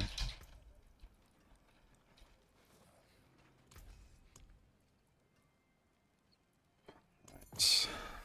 Shadow. Shadow. That was fine. We make the pants now. We basically just roll this to armor. Shouldn't be too hard. Copium. We got all the important stuff. Oh my god.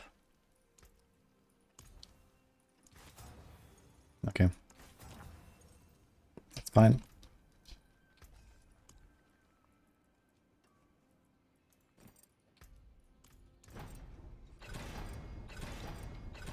Nice.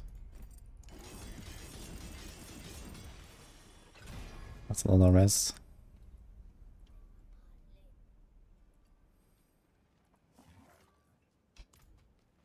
What brings you to the ancient isles?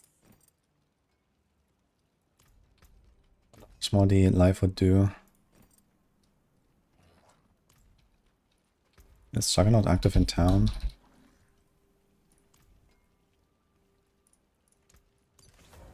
It is. It was like 1, 3, 4, 9, right? 47% extra. Emily strength was 66% extra. But I guess.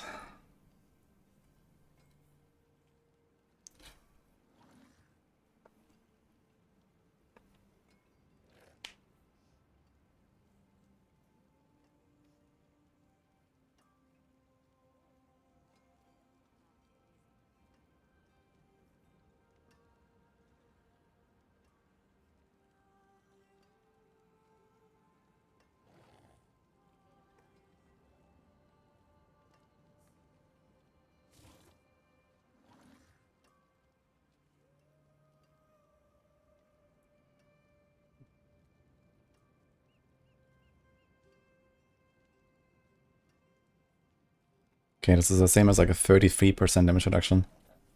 Definitely better than any other aspects I can put here, I guess. It's not quite as good as I have any strength, but okay, here's what we can do. And we have a longer evade cooldown, so he's gonna have to live with that.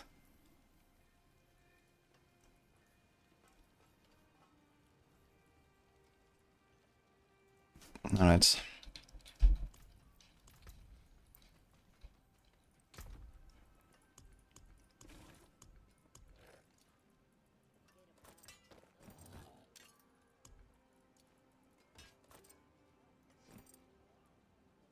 This is Nago and Prit.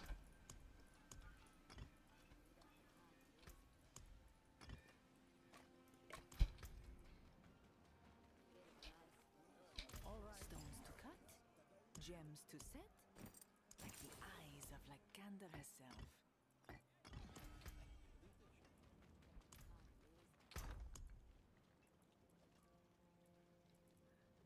Simple in aspect, yeah.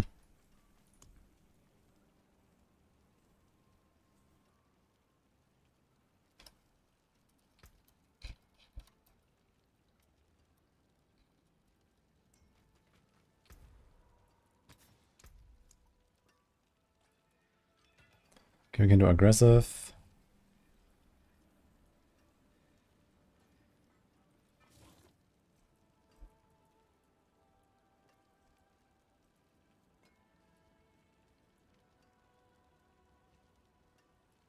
How much crit chance do I have from gear? I don't know what would be the replacements for that, right? So I have 1, 2 rolls, the masterwork there, 3 rolls actually, and then the 2 tempers. So this is 6, it's like 15, 25, 35, 40.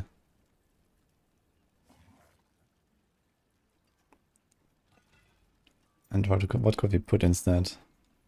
This one is missing crit multi. That would probably be like 15 to 20% DPS. This one is missing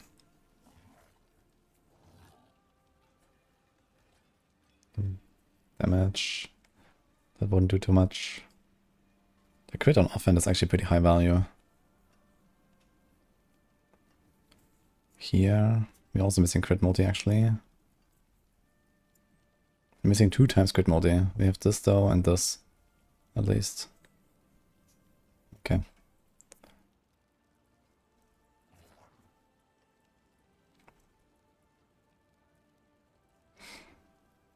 So peril goes up to 68%.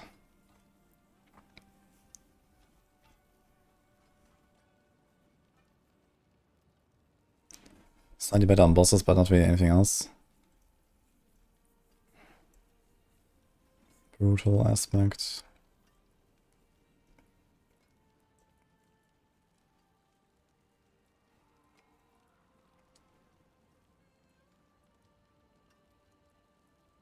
%80 damage to enemies who have not hit you in the last 2 seconds. I kind of don't like this sort of inconsistency there.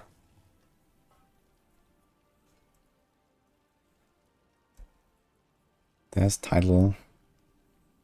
I mean, we have 100% crit chance. We can actually put banished lords. We're gonna be melting shit like crazy, actually. This might be a title angle.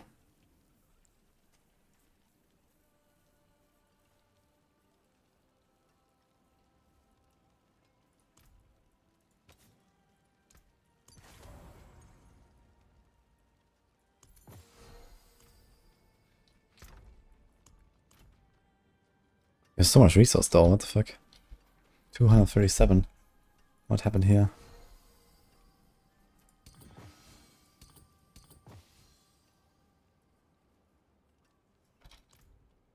Still 200. That's kind of crazy actually. So there's like 120 multi from seed.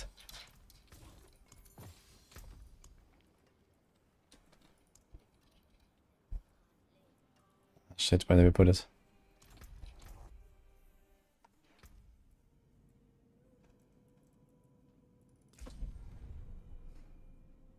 Thanks, guys.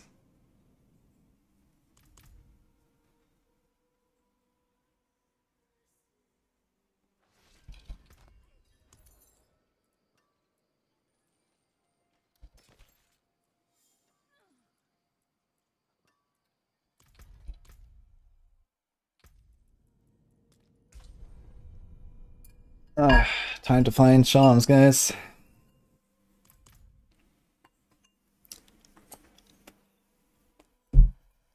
Wonderful.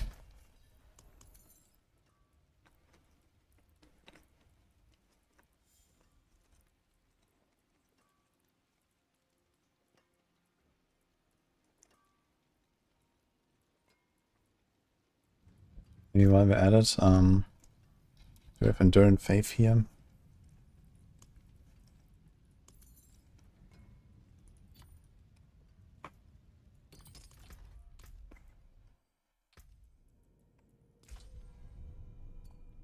Thank you.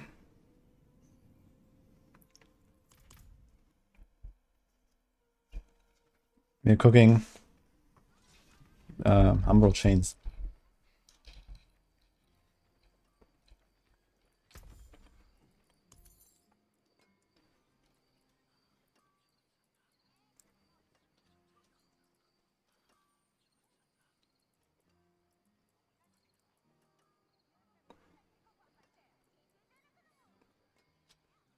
Here, Chains of Horizon, Dominance Generation. I'm gonna put this actually. I don't think I'm gonna do this stuff here right now.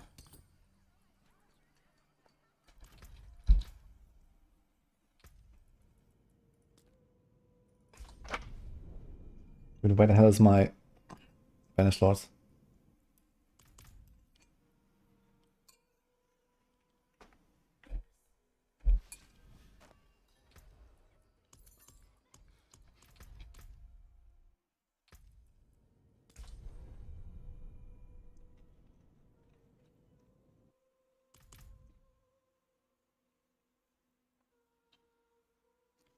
What's better than chance? Max resource or 3 skill levels? I think I had one with max resources and the rest of skills.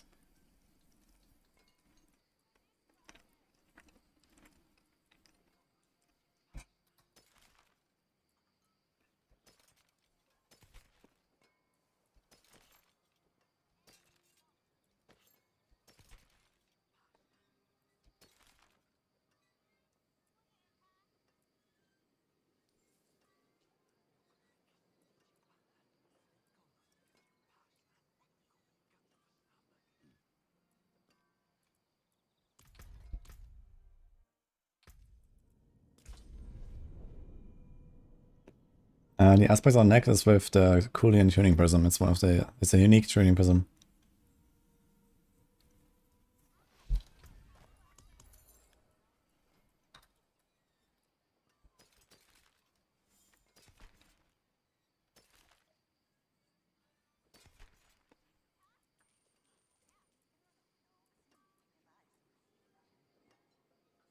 We found it. Critical size did 12 to increase damage per stack of all power, so I will have 18 stacks of all power. That's a lot of damage.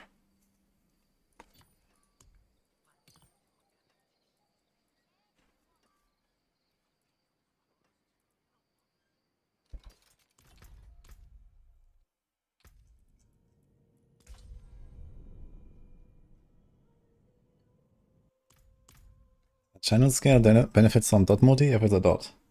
Like Incinerate, for example. And in general, you want to mix your multipliers. So a dot for dot builds or crit if you play crit. If you play a hit build without going crit, then you have to live with that, I guess. We can actually make some nice boots here as well. As they have GA always, GA armor, and life. It's kind of nice actually, totally. I'm taking that. Even without Masterwork, they're already more. I'm gonna give up a little bit of willpower, that's fine. I have a lot of move speed actually. It has been a pleasure.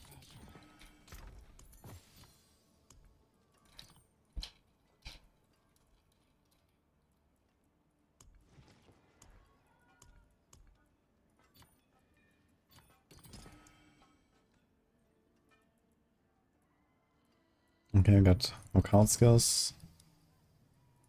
Occult skills.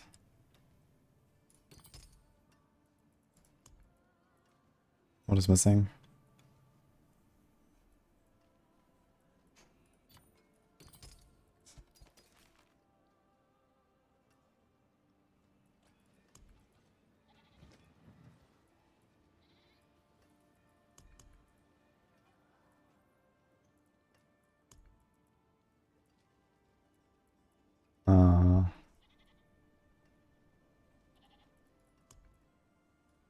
I guess an all-stars doesn't hurt.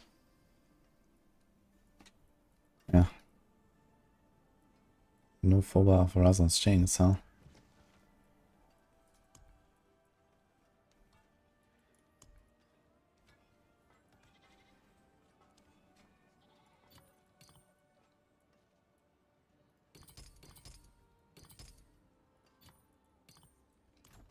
Let's see if we can roll one.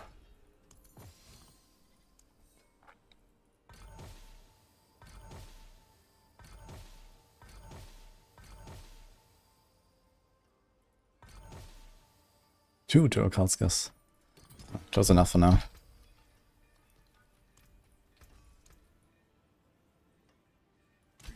break another's work. How do I saw his move speed? 28? 50?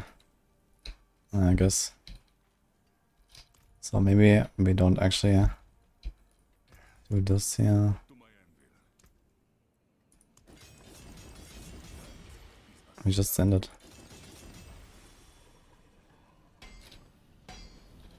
Wait, what was the base wall?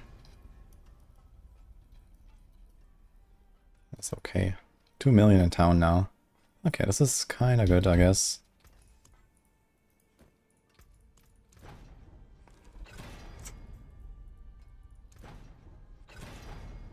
Mm-hmm.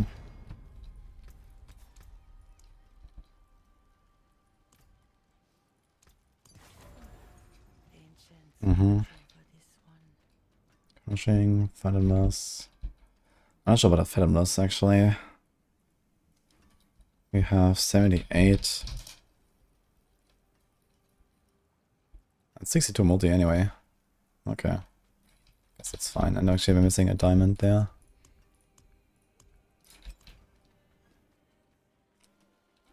Stones to cut, gems to sip.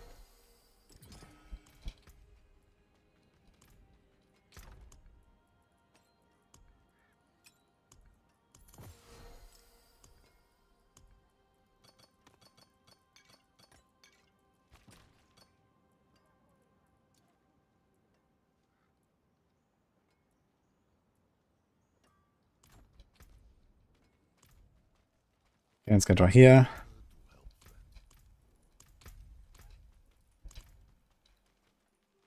Let's get this guy. Okay. Okay. Okay. Okay. Well, the main downside I think of this build is gonna be the somewhat mediocre mobility, but we do have cap movement speed and nano step. So maybe it's fine. Descent into the Undercity. Let's try it, guys. Humble chains.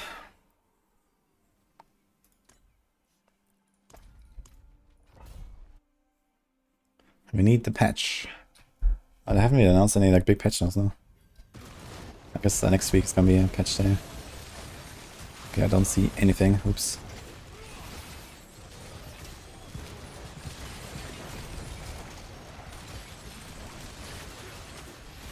Okay, damage seems insane actually. That's tier 11, so... Also, I walk into the Undercity of all places and find a 3GA where no loot can drop. I'm not sure what's going on here. The attack speed though. That's kind of refreshing after playing all these two-handed builds, man. We actually have attack speed on this. Holy.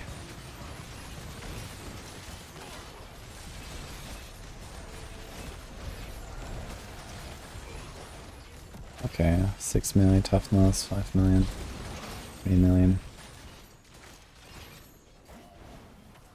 3.6 million. It's not great toughness, to be honest. Oh, I have relatively good gear. But I guess you're missing the helm stats. And also the ring has nothing.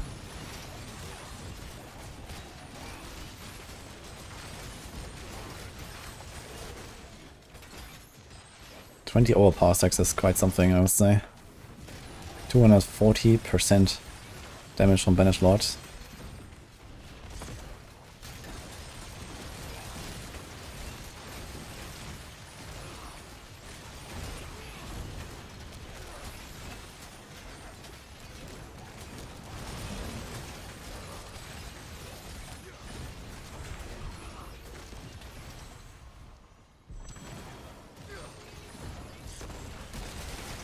actually like to have Cold Slayer, I think, for speedruns like this. If we're like overkilling this hard, seems like in T12 we're also gonna be overkilling like this. It's gonna be crazy.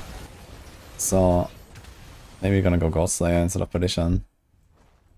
It's gonna be comfy.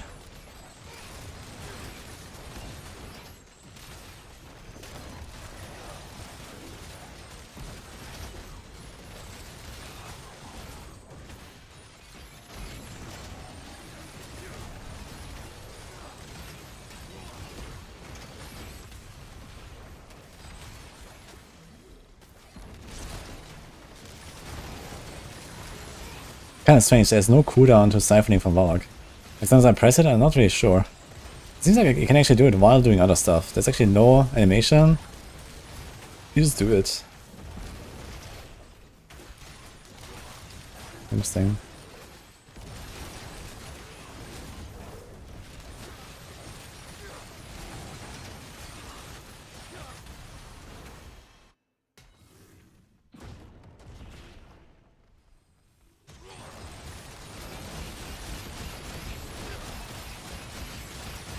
Somehow I killed her. Okay. Let's turn off these numbers here.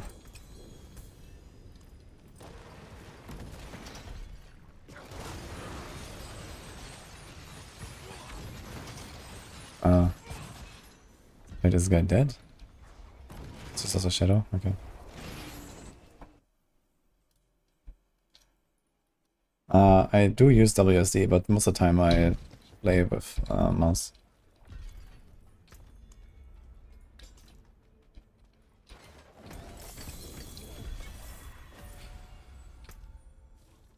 Got a pit thing, the last one actually.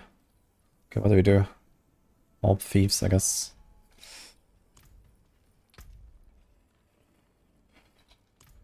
Let's go T12. Let's go T12 and send a boss, I guess.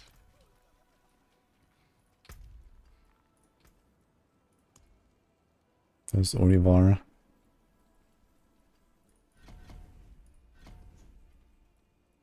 Okay, Nightmare Dungeon. Kurast. Okay, actually we can do all different types here. Helltide, Orivar, Undercity, Dungeon Pit. So I have like all 5 types. Let's do like, it's like really nice to like a build test, you know? You do like all 5 things. Ignore hordes. What do you want, Manon? Actually, we have 5 minutes for this. Hi, Cairo. Yeah. A hint how to farm the neck. You mean this one? It's on Bartok in Infernal Hordes. Or Belial. You can choose Bartok loot.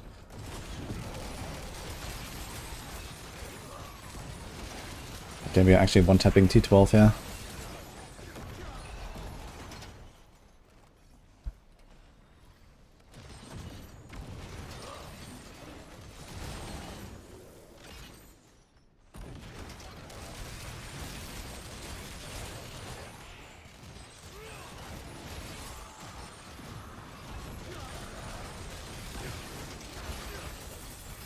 Where's the wolves? You can see, okay. We dropped a Royal Amethyst randomly here. Interesting.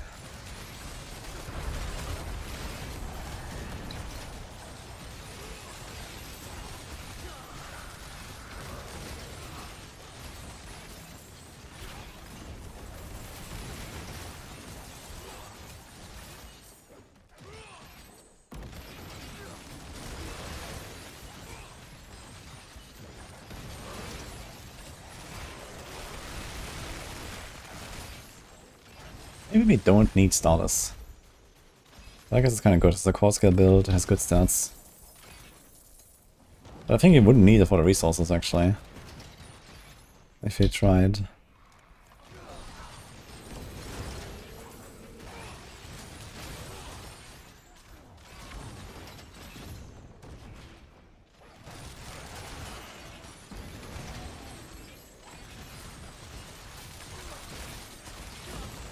Interesting build. I don't quite understand how the hit mechanics of this work. It seems powerful. I think you're gonna melt bosses with this, actually. I think this has a very high single target. Let's see the Blood Maiden.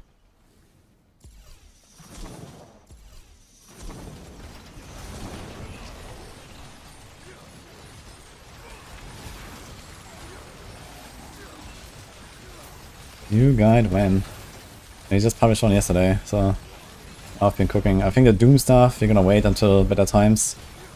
Doom is gonna be fine when it's like 5 times more powerful.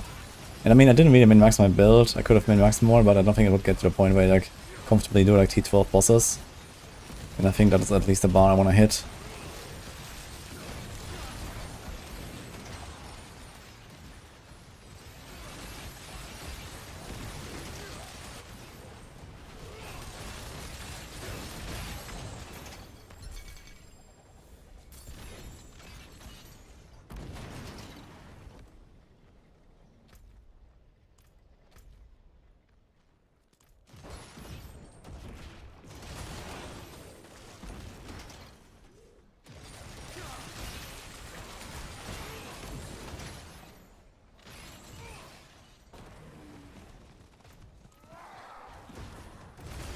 Actually crazy when I go on a horse, I have like no fucking toughness, I just realized. Holy.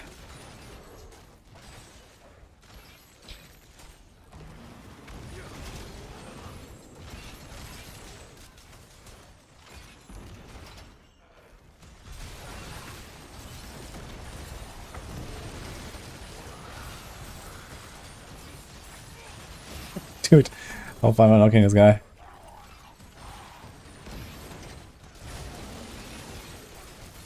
Can see Urivar.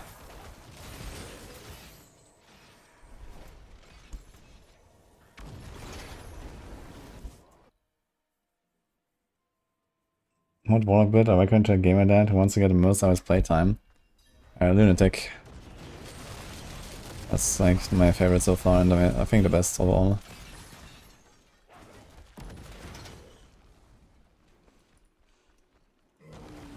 Okay, let's see this.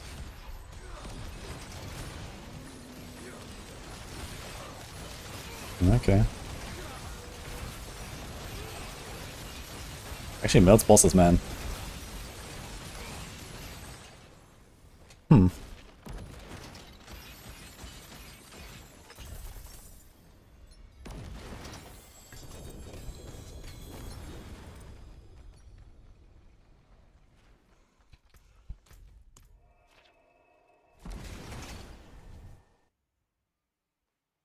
Do you know any good clans to join? No.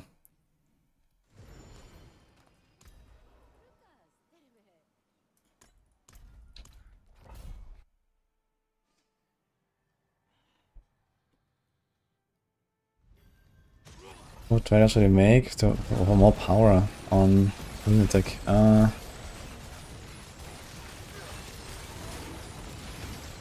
guess just like more rolls on your gear, like maybe less, you know, not a life roll on your ring or something. You can put like a willpower roll or something. So stuff like that, I guess. In terms of skills, you want to torture wretches for DPS as well, actually, because of the Horizon set.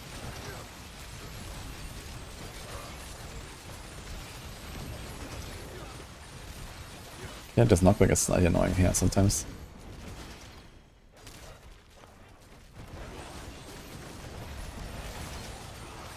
Dude, fly so far away, man. What the hell?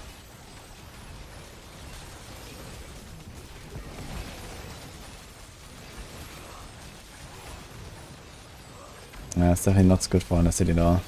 With this sort of coverage. It's very good for single target though. Single target is insane.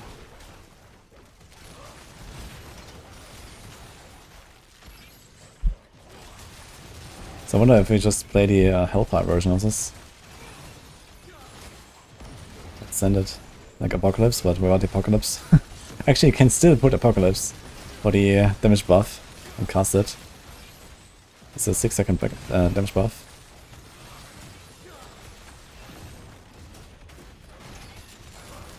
That would be kind of funny, actually.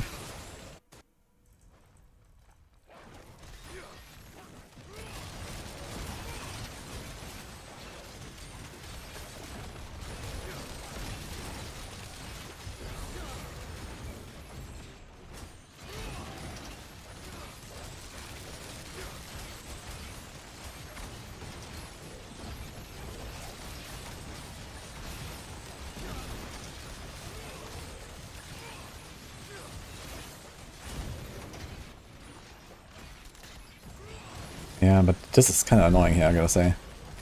In the city.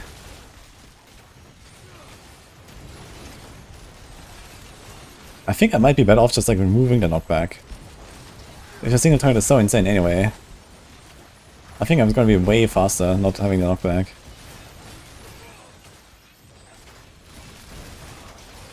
It's minus 50% boss damage though. Or minus 43 actually.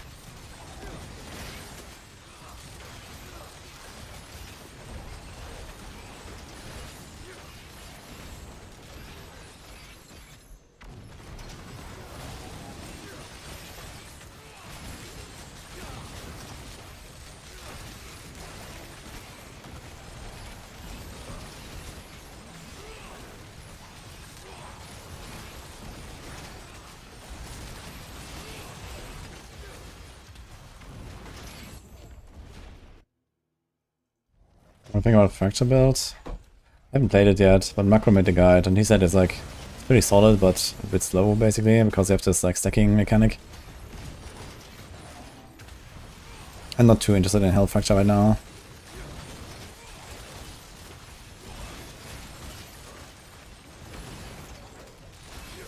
Should try the same but with the other upgrade on both chains.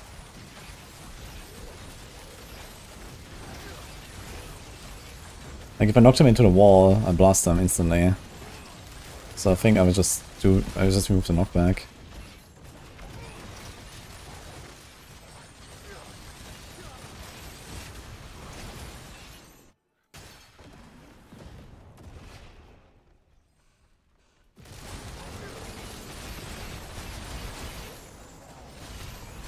How's my character heal on it?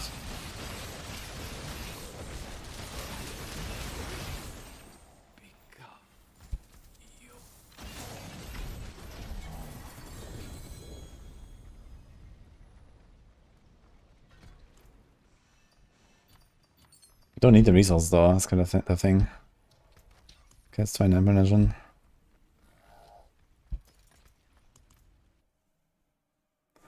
I'm in unlimited demon mode because I don't cast Hellfire skills that burn me. There's no Hellfire skill on my bar.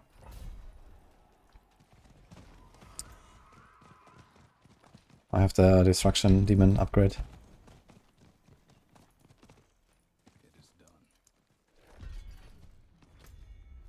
Oh, there was actually a Whisper here, F.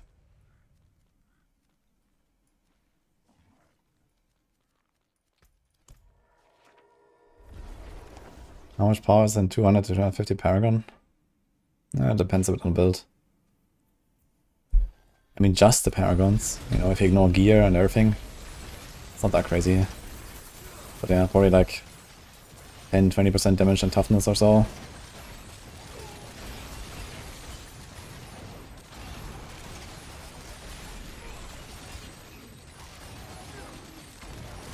Yeah, it seems to work better when I don't have the knockback actually.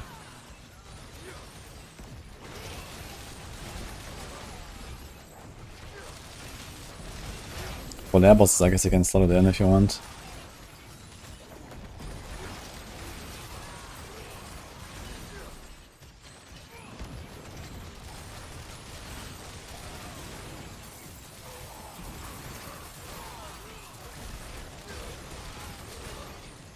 Yo, we got a raid. Hello, guys.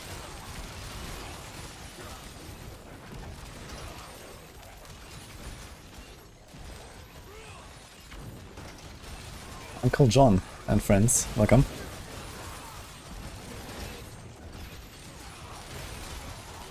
Are we on a wonderful stream? How's it going? You're playing an Umbral Chains thing I just made. Which actually seems really solid. I'm just like trying and experimenting right now.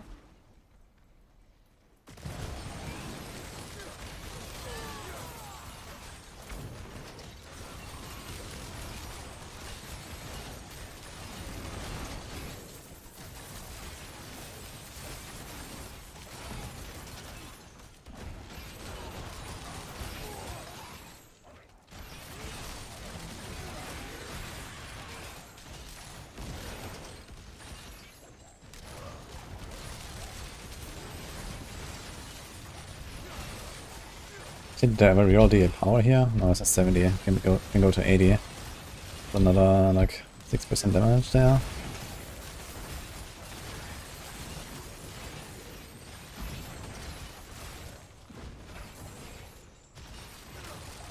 ID.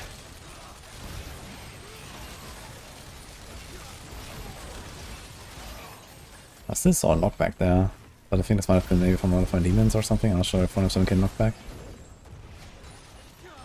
Thank you, Avatar, what's up?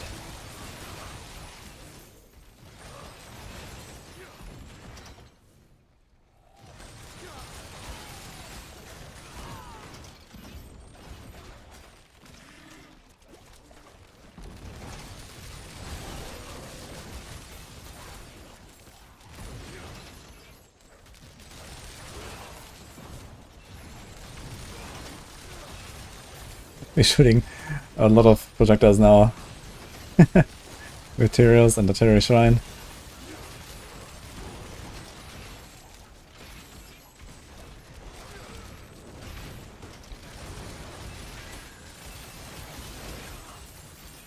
Where's that last guy?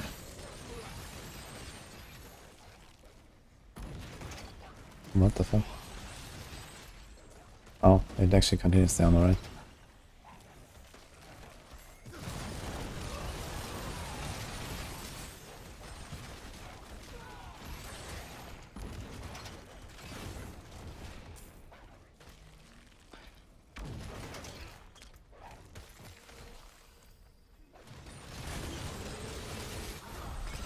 I wonder if we can like somehow make this lean less into Banished Lords.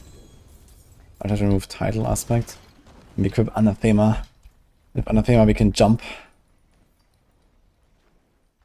And then remove the Wall of Agony and we put like some other core skill. And then we have the 3 Anathema combo. We need this though. Do we need this?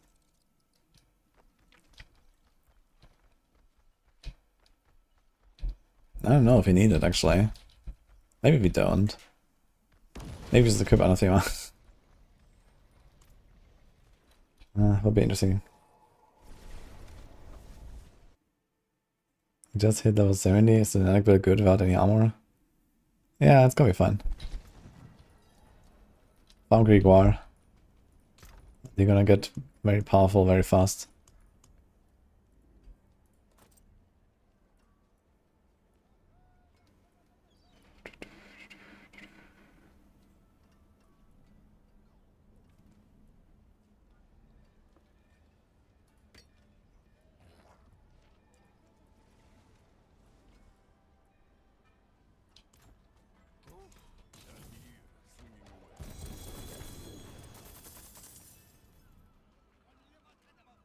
There's a ritual bug all the time on the lock. Yeah, I heard about this. But I don't really know what that means with the bug. But apparently there's like some bug where when the ritual progresses to the 60 seconds, then something happens. But I don't know. I've never really felt it much.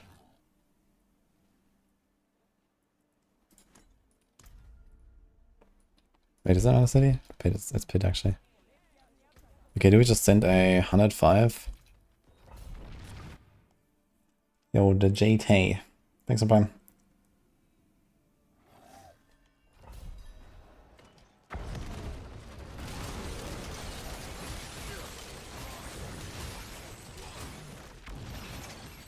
So we could run the Abyss set with us instead of the Horizon set.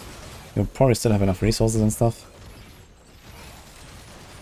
Just cast Warlock slightly less often. But then you probably need like Shadow Form somehow, and I don't really have that.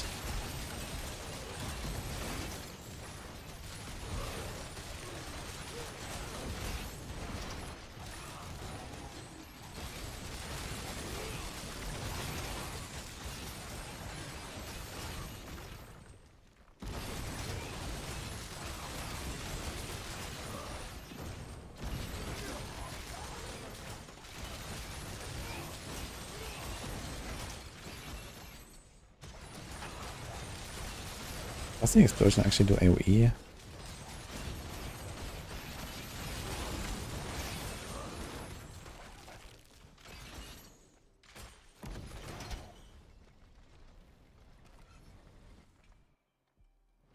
Never died in hardcore recently. Not for the last 3 days.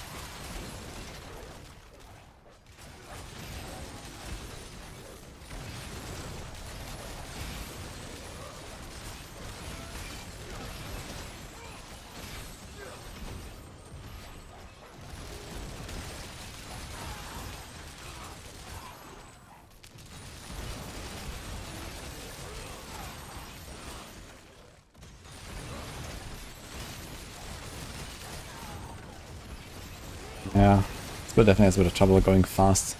Because I do so many casts, even though I attack so fast.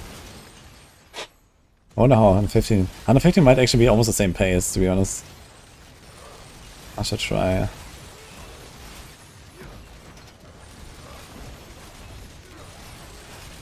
Like, we're just exploding these guys. Like, super overkilling it.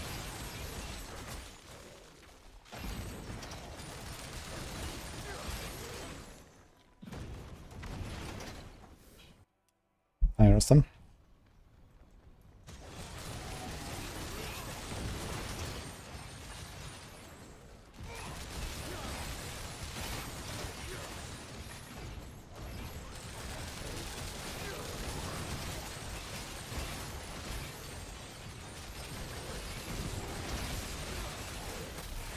Hey, there's another orb thief.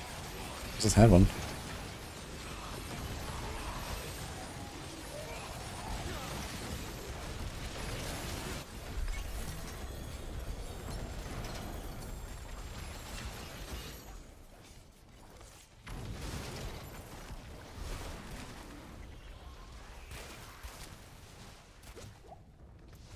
Okay, we still have some pretty low glyphs here. Only one of them actually. But it's the most important one.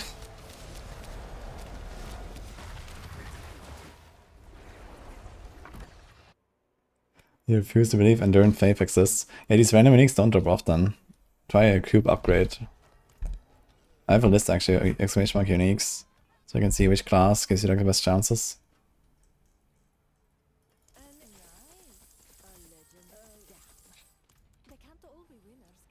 The trick for Barbarian Expertise Tower Farm is go normal difficulty and make multiple normal dummies.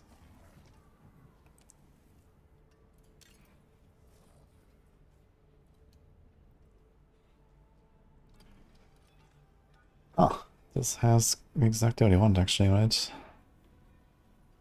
I need to roll life, but okay.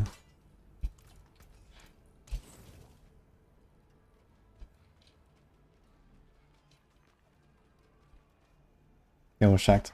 Glad you liked a bit.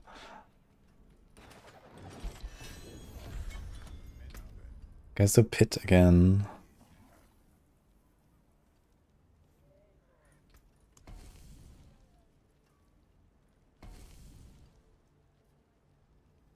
Oof. Okay, here we go. And then you can try and butcher. Okay.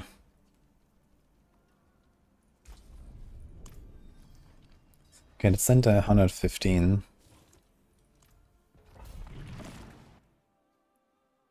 No alert packed in list. Oh. It could be that I forgot a few. I made most of this list pre-launch, so we didn't know all the uniques, and like especially the Warlock ones were unknown. Maybe I forgot to add it later.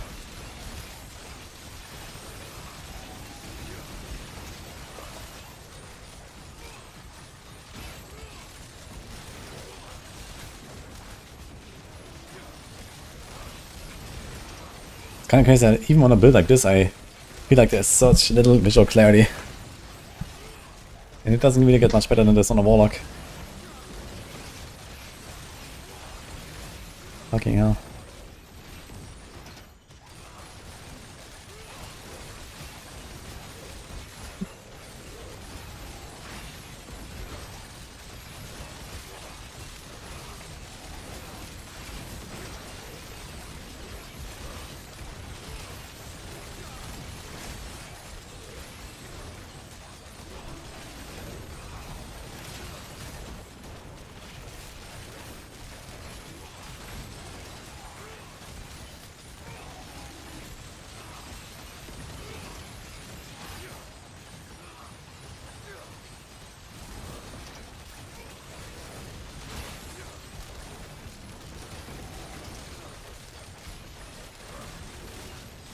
Wait, my goblin.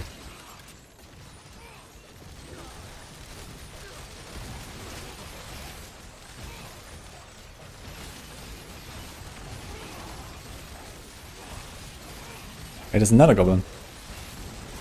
How many goblins are there?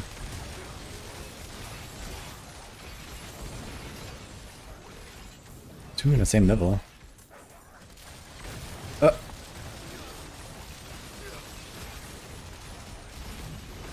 They actually run away really fast.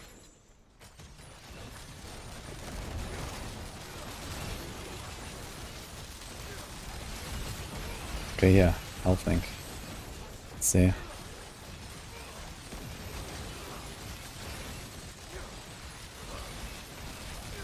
What the fuck is going on with this like lighting beam there? Turning around. Yeah, we actually merged this light link pack. This is going kind of okay here.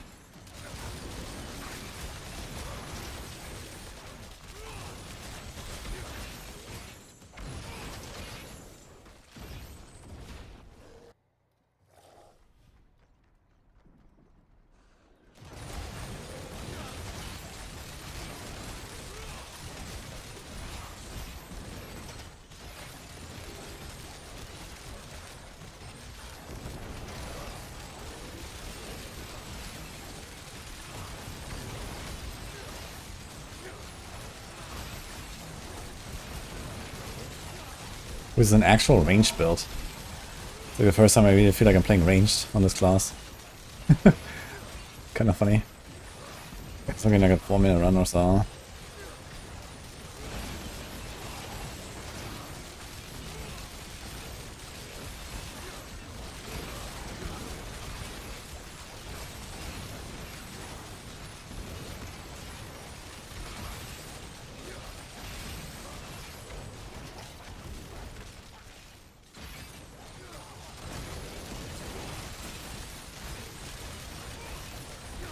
Goblins actually appear very often.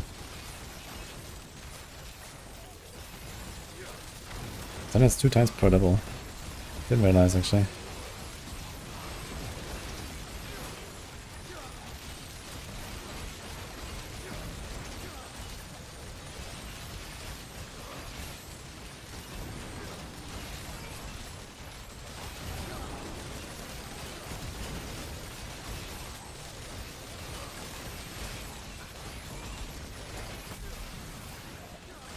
Oh, it's this guy.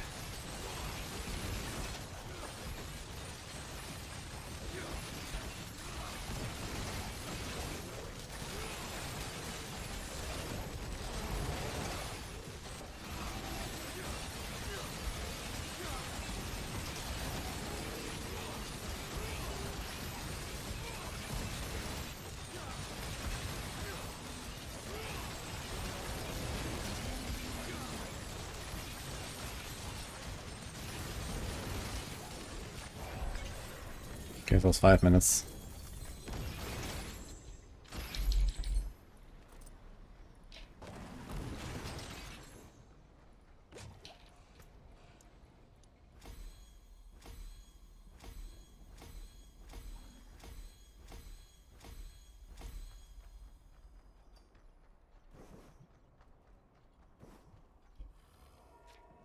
Mm-hmm.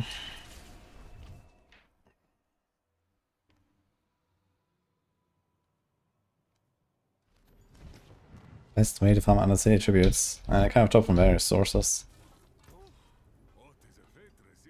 Whisper caches are some of those. Good gods there though.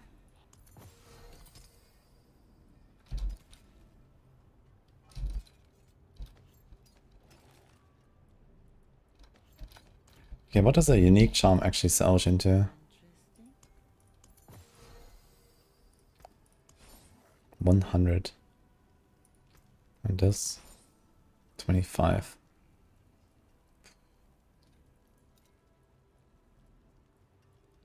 Goodbye. It has been a pleasure.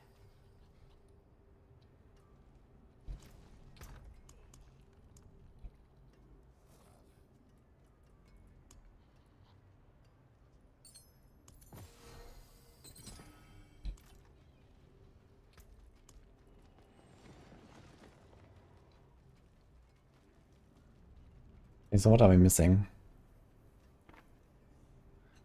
No J here. No J here, no J here. Yeah. Could easily make this like a minute faster with a slightly better gear. No crit multi there. Also the gear is relatively solid though. My glyphs are 17, 16, 6, 6, 8. Yeah, we can min-max this a bit and squeeze out 20% at least, I think. Relatively easily. Now, what if...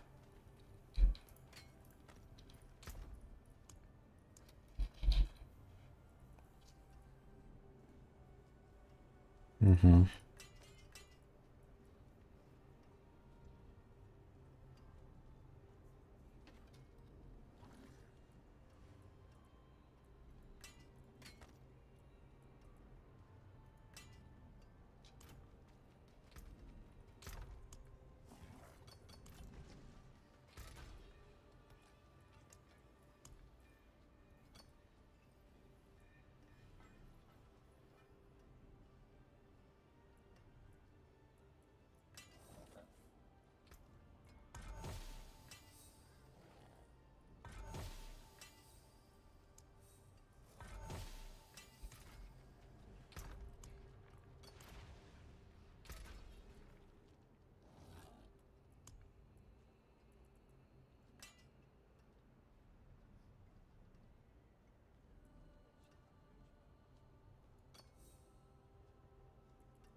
Okay, what do we put though?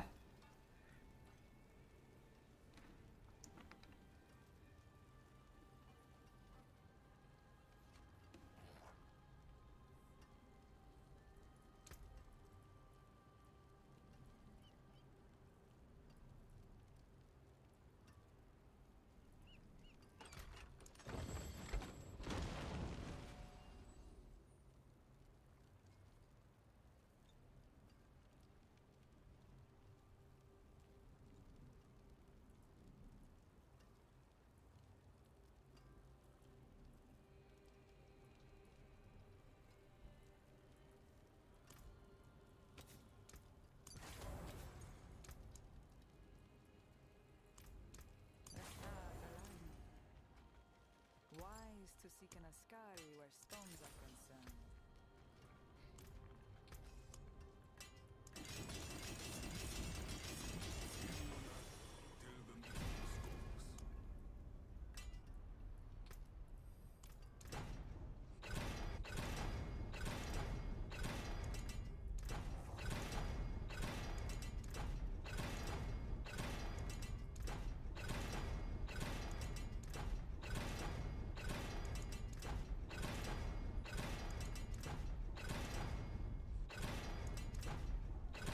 Okay, dude.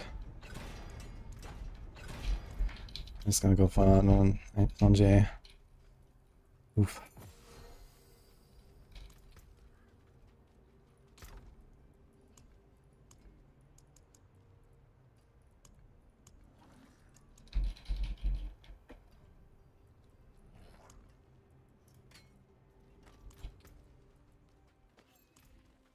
Welcome to the Isles. What do you do?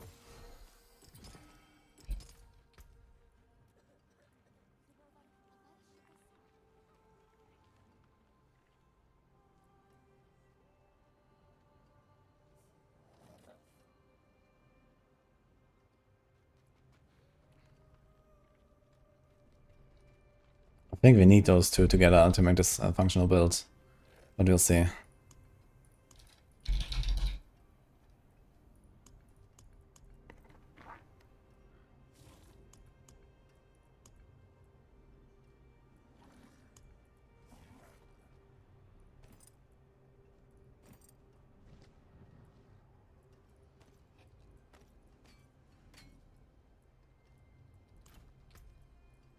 Also missing a bunch of crit now.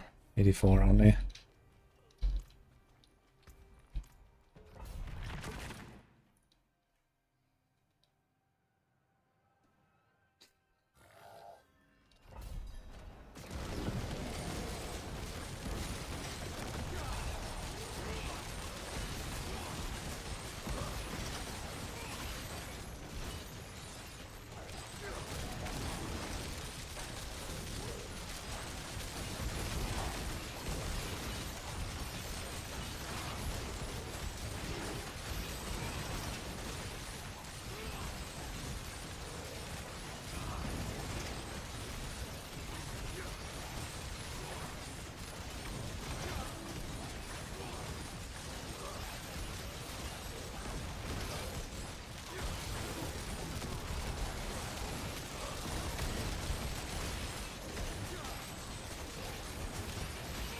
Thanks for subgift.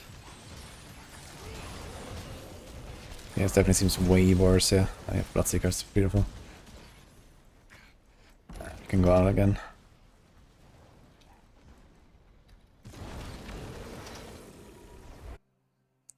Can save this weapon for later.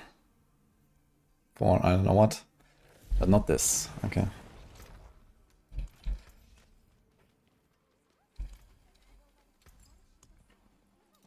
Right. So we can't do this. We have to go with the flail.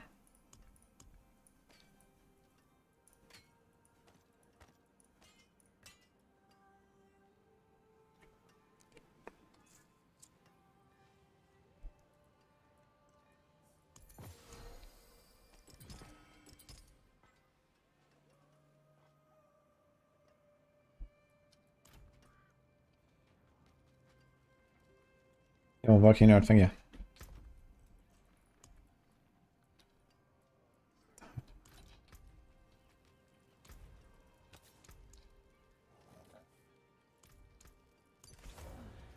Ancients, watch over this one.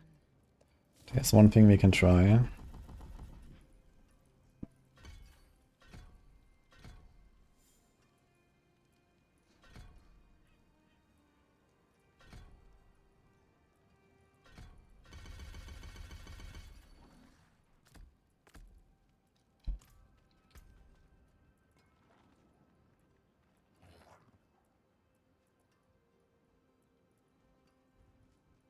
Okay, I have nothing about points in. What the hell?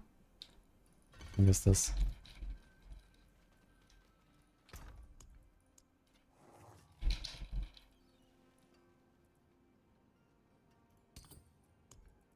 Oh, we mute all the stuff. Alright, time to hunt for jumps.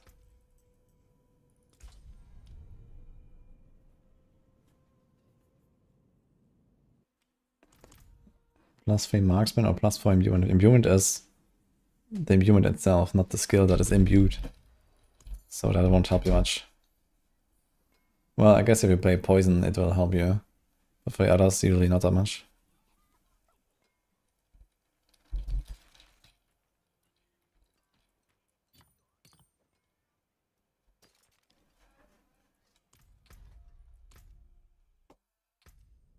I found 4 traits of echoes. I did one earlier today.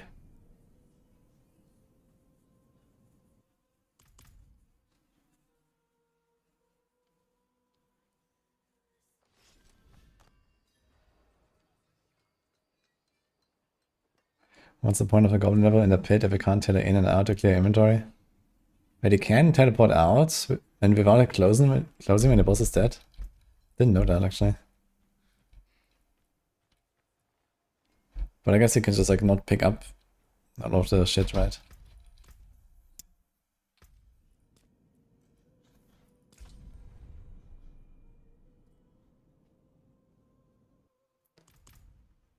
I mean, they're gonna nerf Opticide drops again. I don't know, Opticide definitely has not been an issue at all, I guess, for anyone. So...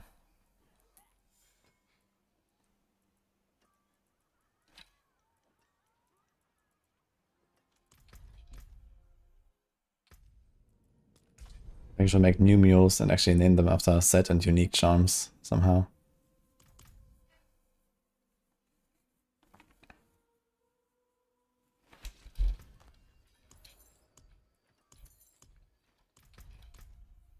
Good luck with Zaran.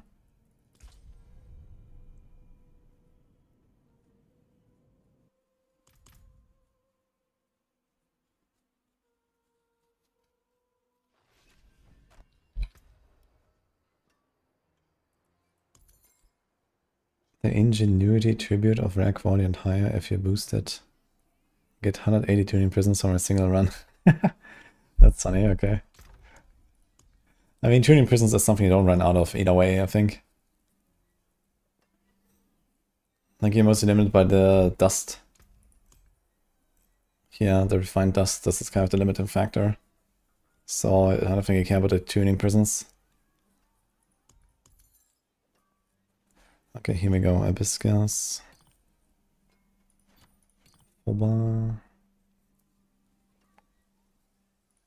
Farah. Laura.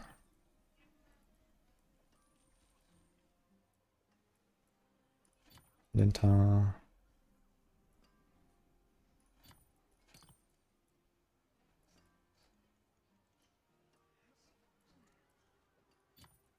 Vero. Okay, I can go with this for now.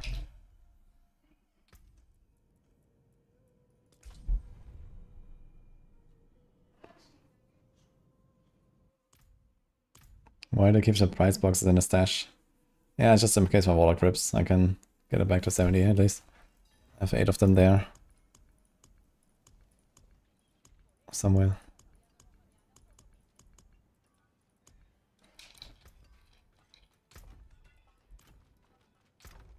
Okay, let's see this. Harash.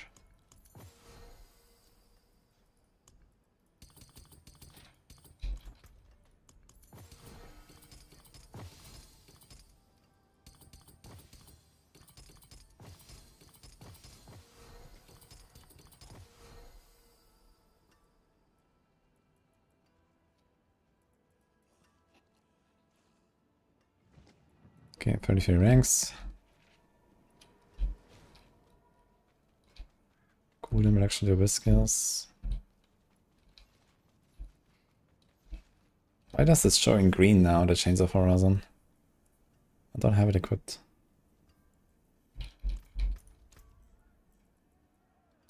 Very free.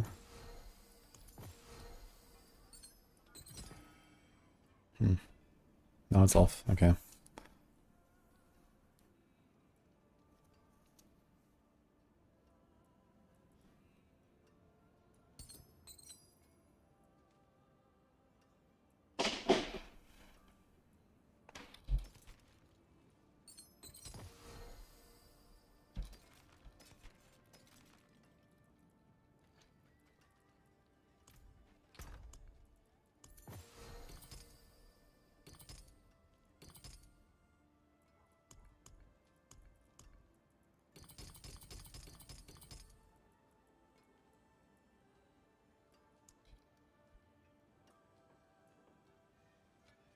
Yeah, Shadow damage reduction bar and Shadow Form. Kinda neat.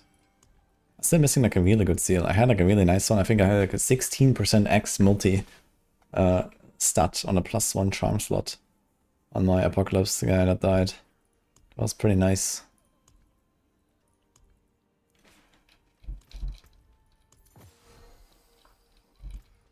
Feeling lucky, mainland? I thought mainlanders had a sense of adventure.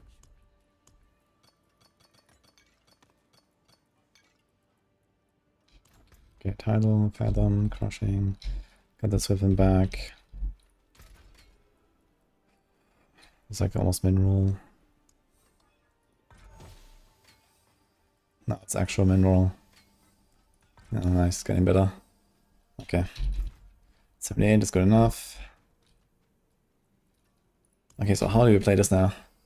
Enemies within shadow form areas.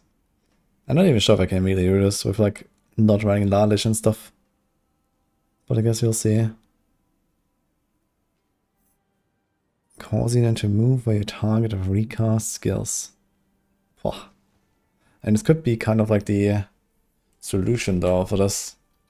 So what would I use for this? It's a recast.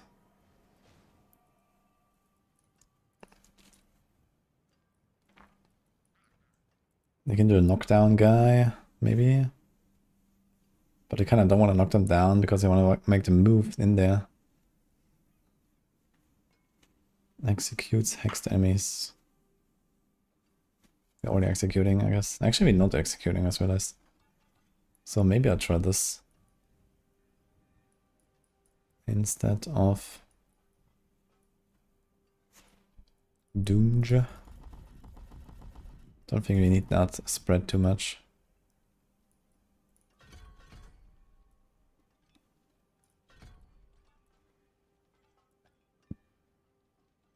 I don't really want to do this. What else do we have for recast? No, no.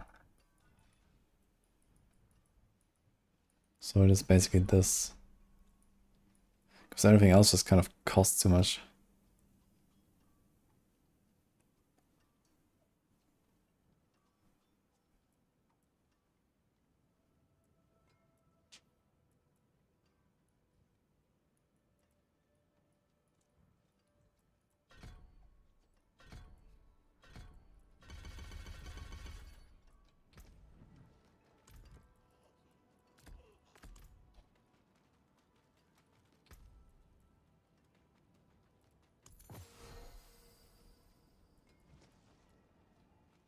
I don't know.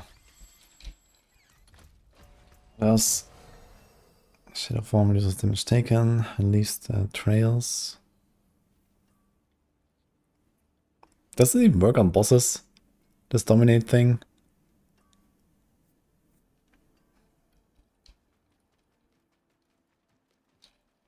It's kind of sus.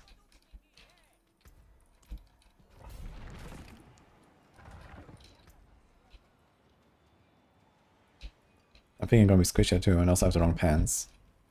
Almost forgot that. Okay, 2 million.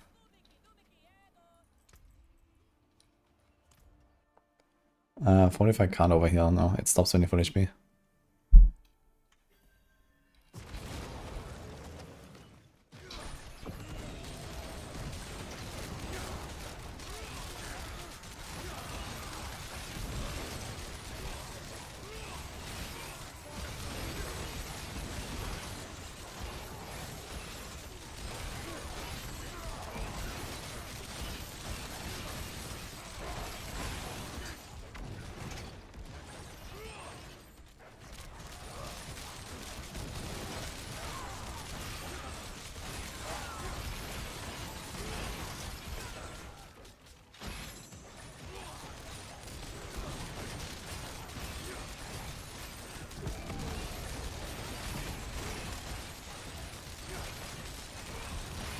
Yeah, they all just kind of walk in there, even though...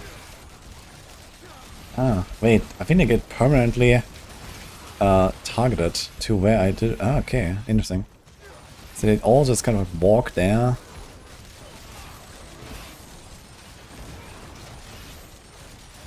I just now realized how the set actually works properly.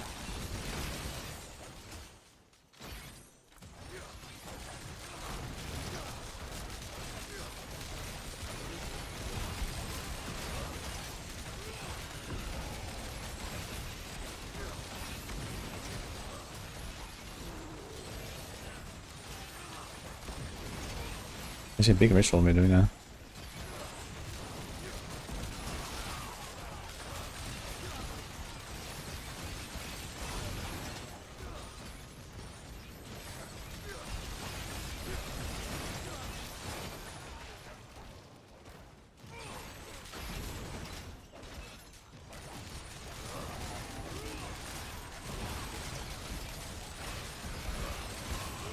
So I guess I can kind of just like walk through them because I have the trail permanently, right? Just walk through the pack.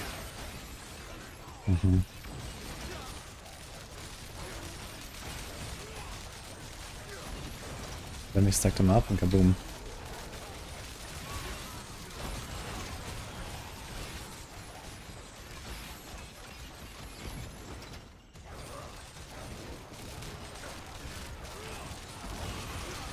Yeah, so plus might be better actually. We don't even have these great demons with the chains. Thanks, kind of, yeah.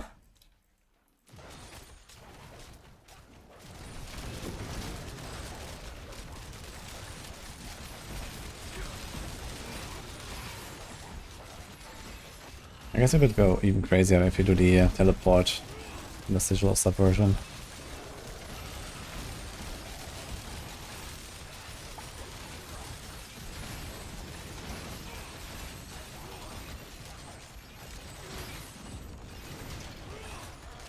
Oh, Bloodseekers.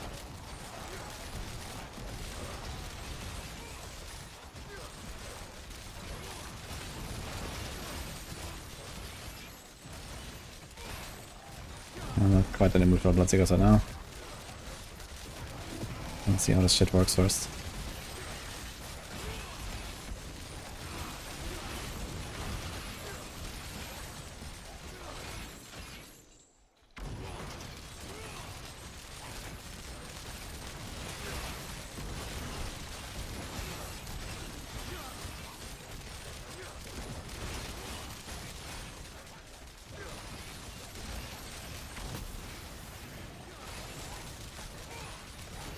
Bizarrius. Can I make him move too? Okay, what the hell is happening here?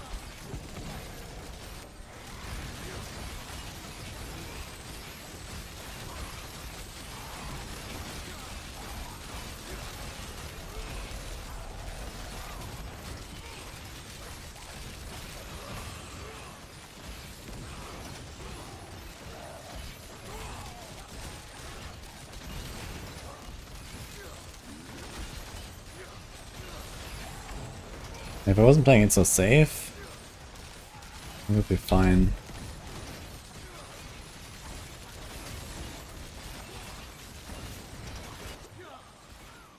This guy's hurt.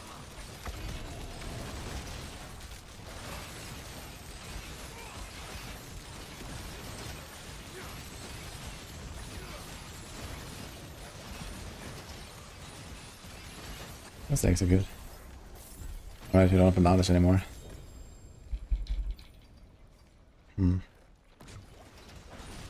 Kinda feel like the Horizon set is like similar. This might have more power actually, but the Horizon set feels comfier because it's like a bit tankier and just like you just blast.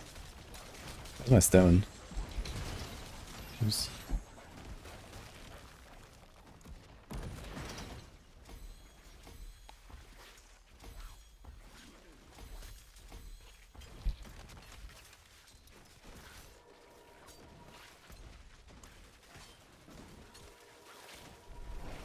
Thank you, Kaiser.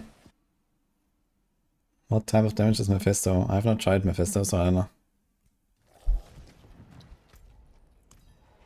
I'll do softcore Mephisto first, and then we'll do it on hardcore.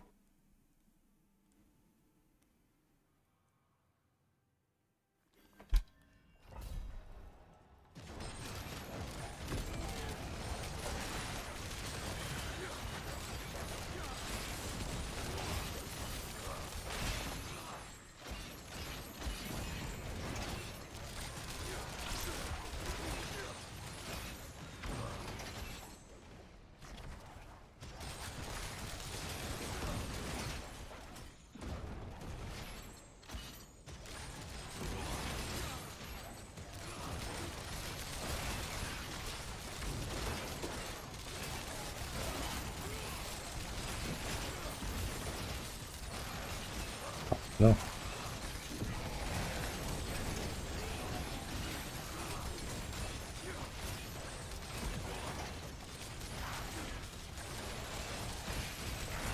I mean, 212 we're destroying with this for sure. But it doesn't have the AoE coverage of Apocalypse, I guess, but... yeah.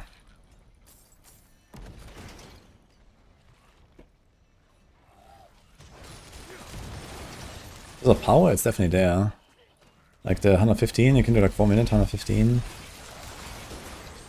it's not as min-maxed as like my Command Fallen Lunatic build.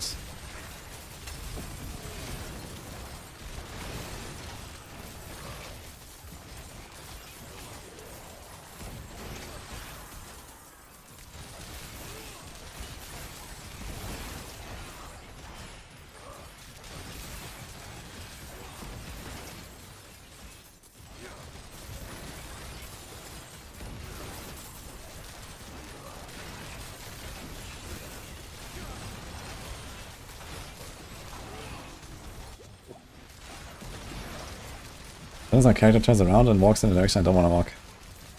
What's happened there? I walked into like the sword, I think. I need to get used to this attack speed. Like I'm so used to this like super slow attack speed for like the entire week playing this Warlock. And this one has like super high attack speed. That actually messes with my controls. The sigil is so big because I have Ritualist Shard and Hammered Stone. And I have 20 overpower stacks. So, big sigil.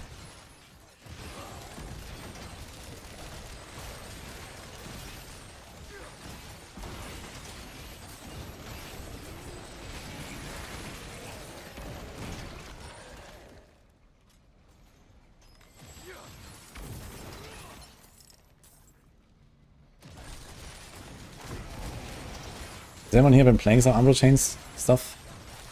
I guess think.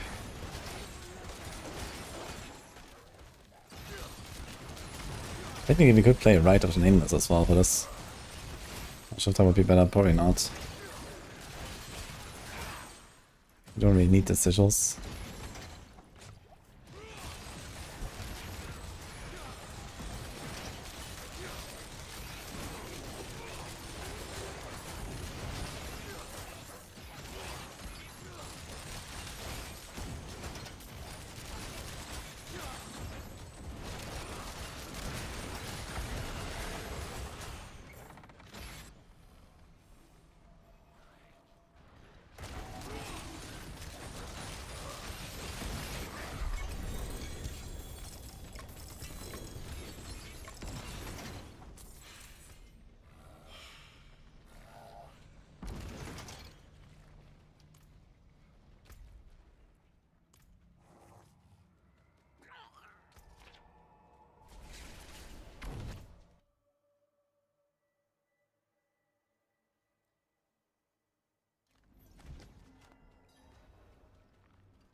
Maybe you can lock enchant GAs by hitting the enchant on them one time. Wait, really? No way. What?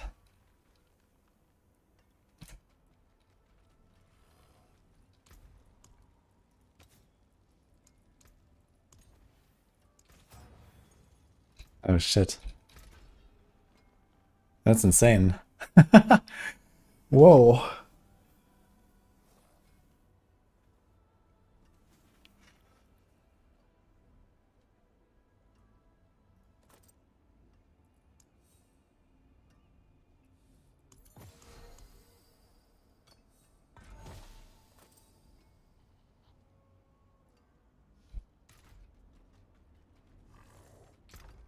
That's crazy. Yeah, so that this lets you craft like 2 GA items where you have 2 GAs in different categories very easily. That's crazy actually. Or it even lets you like craft when you even a 1 GA item, right? When you have a 1 GA in a category that you want to roll anyway, like I don't know, a glove, right? You have like an offensive GA, like the Shadow multi. You just touch it. Damn.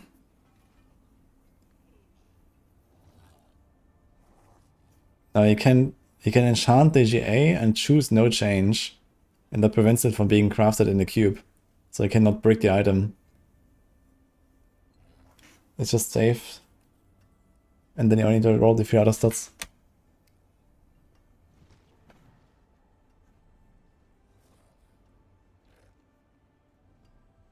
Now it won't give you like a free perfect craft everywhere. Like here, for example, this willpower and shadow multi is a good glove, right?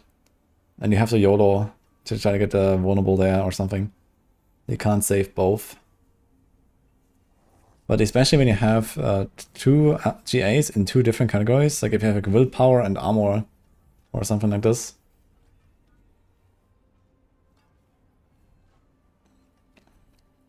Let's see if we have another example.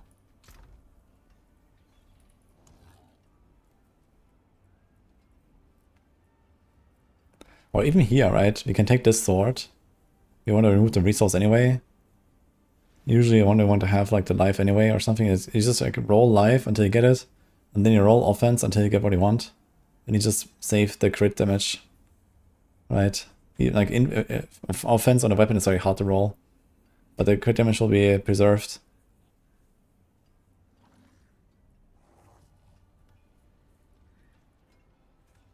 So here's one of those examples. You would take the fire damage, go to the enchanter, touch it once, no change, and then you remove double resource, And you have true slots for offense. And the, you know, the life will just never be changed anyway.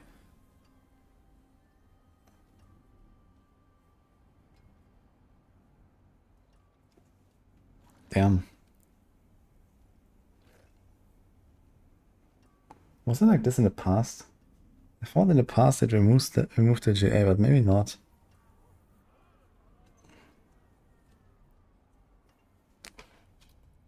That's crazy. I think this is YouTube video worthy, actually.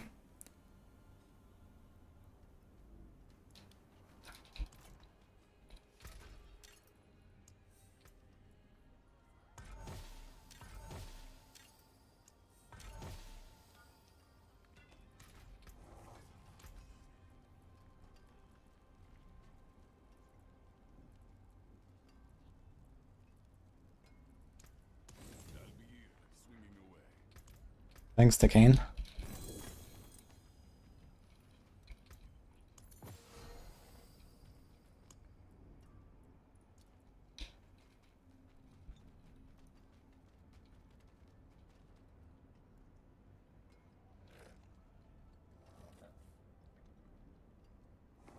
Resetting the Paragon board means just reassign the points, you don't lose the points.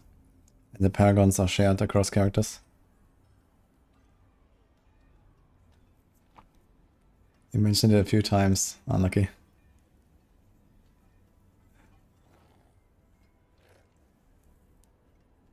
There's a way to 2 times transfigure gear. Yeah, just get lucky, that's the way.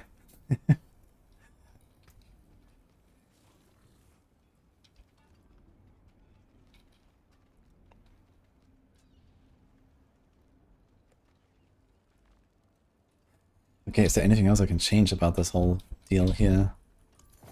I mean, banish loss is like not negotiable, I guess. That's just insane. We can't really make it any squishier. I can't do like the shadow form thing. I guess you can put the shadow form thing on the boots, right? Is it like a defensive or utility?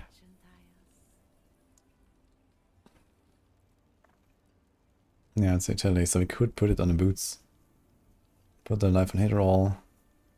Keep running reversal on the neck. But the maximum shadow form stacks don't really help us with anything. So I guess not. 5% move speed per stack. Summon Lanish. Yeah, I'm not really sure what else I could be doing. I think I may have been forgetting to cast my sigil every 15 seconds, I must say. Sometimes.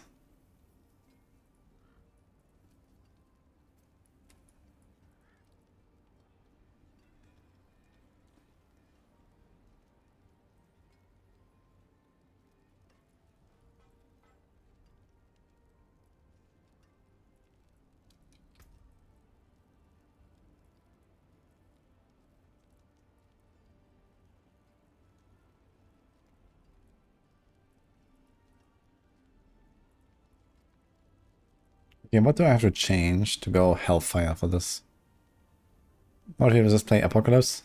Without the Apocalypse. Actually, with the Apocalypse, right? Because you can get the 100% extra damage taken. We don't do demon stuff. Because it's gonna burn our cells and we don't want to do that. We're playing Apocalypse build without the Apocalypse, guys. What do you say?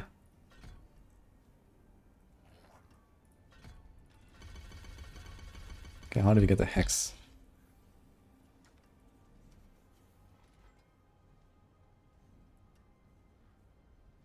Occult have skills consume 1 stack of Hex on targets.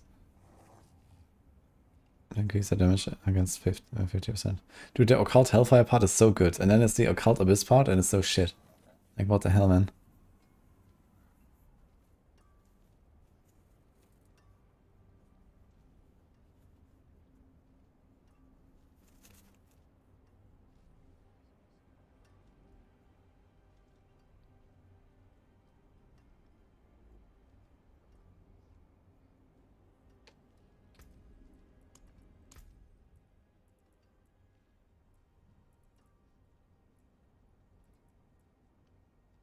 So I can't do Overmind actually. Back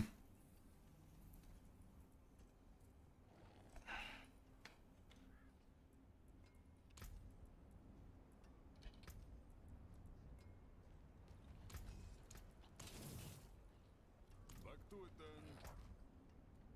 Nice, Mihai.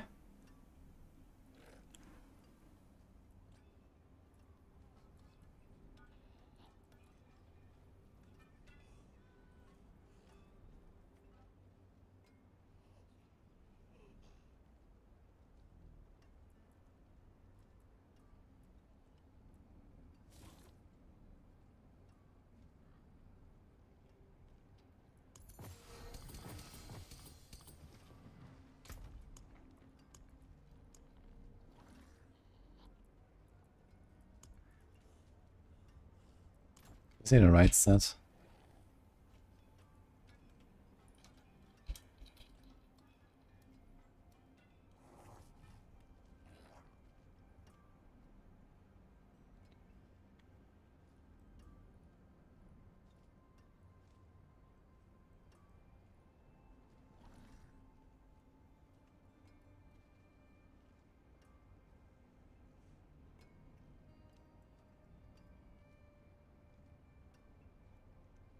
So there's like up to 200 and then up to 400. So like times 3 and then times 5.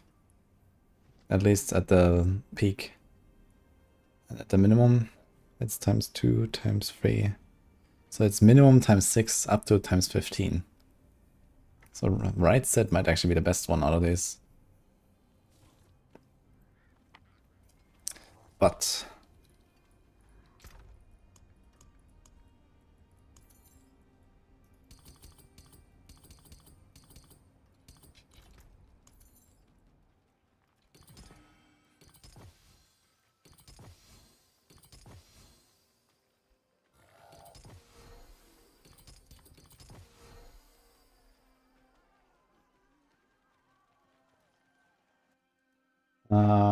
not familiar with the Barb session on set right now. Yeah, don't worry, we'll play Rogue enough.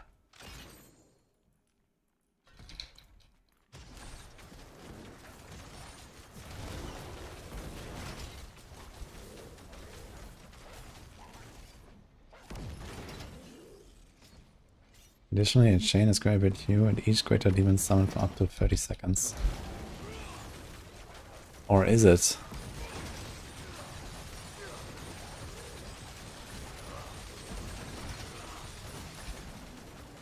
Where's the chains, huh? No spinny spin.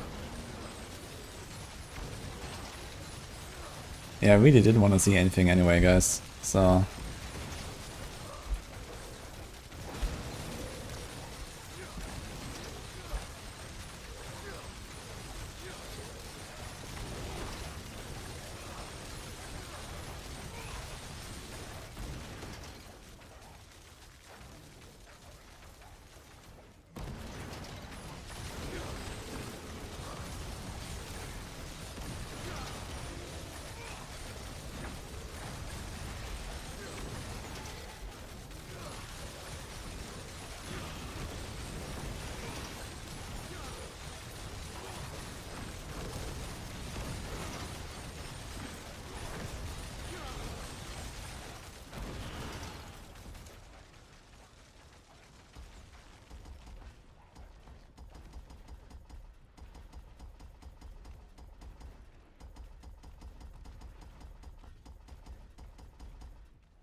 okay, ritualism.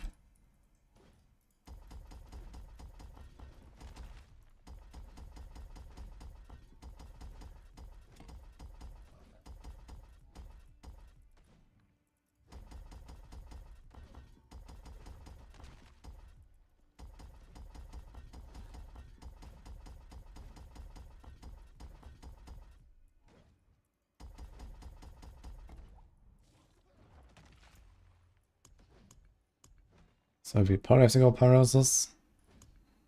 It's like the only other board that actually does something. So, oof.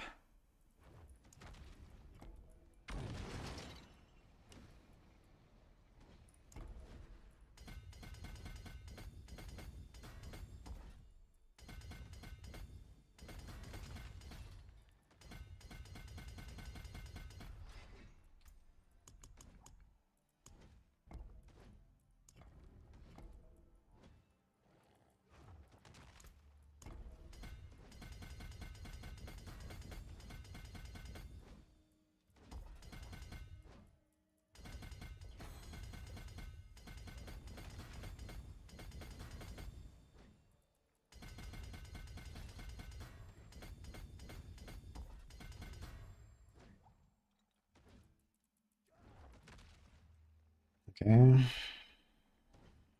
Okay. Okay. I guess I can do Eldritch. And we cannot do this or this. Oof.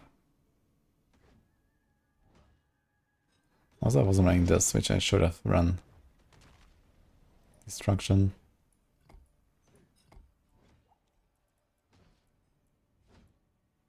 So now I'm gonna basically miss a glyph. Normal demon. Abyss.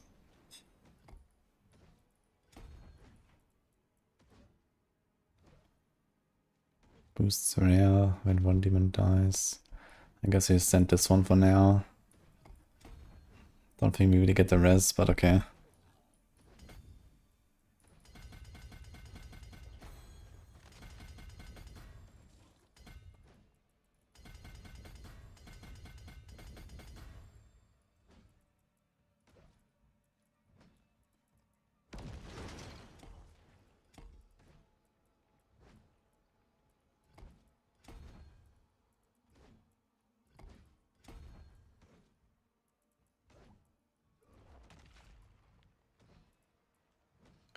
X damage bonus. Boah. So that is like useless now, unfortunately. Unless...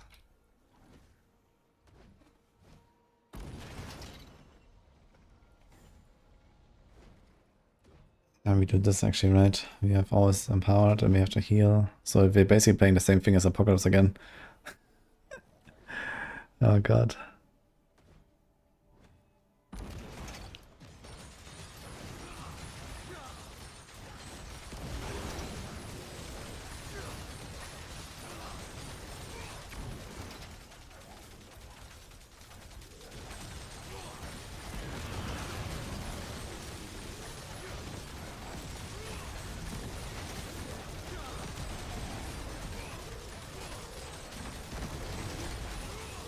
Let's see. By this point I can just as well play Apocalypse. So I don't know. I don't know what I'm doing here.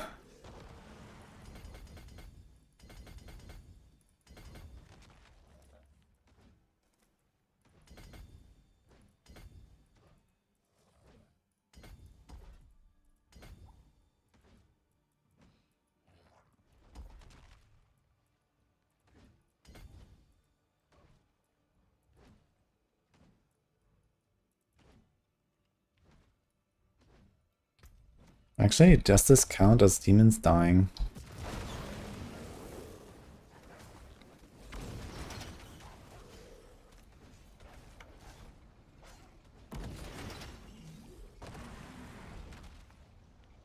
No. However, that counts.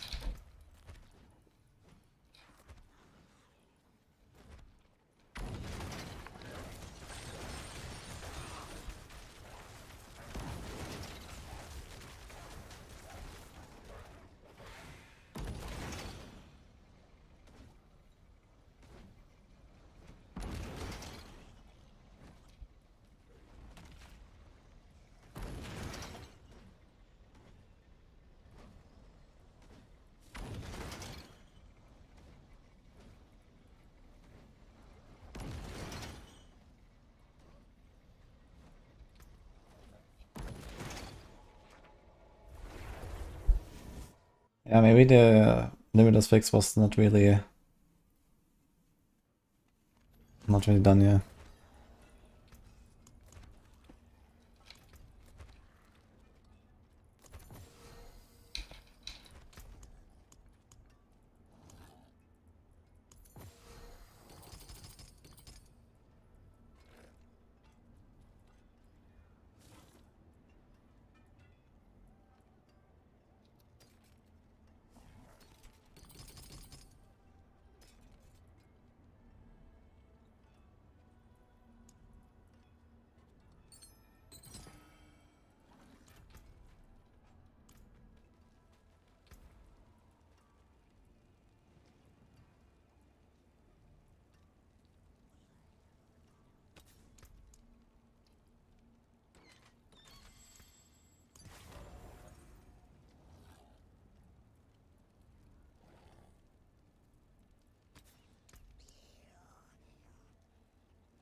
ancients watch over this one.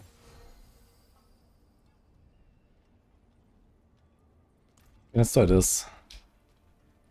I think we should be fine. I have to do rubies here. I think I have big rubies, so I'm just gonna put these here. It's fine. It's like a few percent. This is 24, this is 22. Crit, crit. We have shadow on the glove though. So I have to fix the glove. You might actually have like an old lunatic glove or something. Ooh. That one is kind of juicy actually.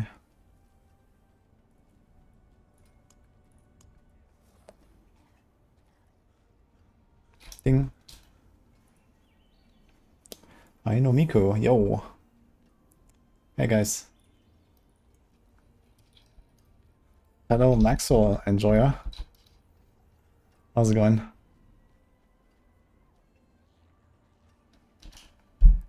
Hope you had a wonderful stream.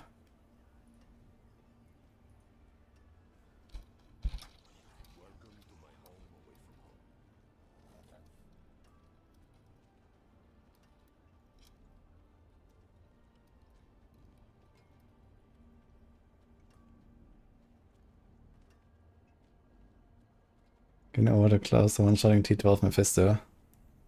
Just bad things. Okay, nice. Sounds good. I'm trying some things here on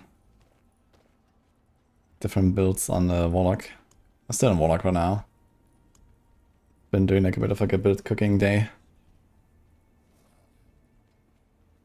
I actually have 4 Umbral Chains here, look at that. Do you want to do this? It's kind of good if I hit a crit.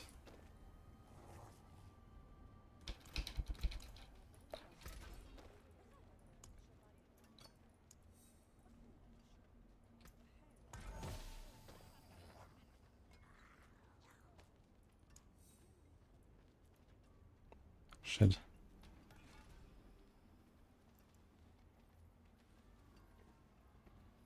Yeah, I can.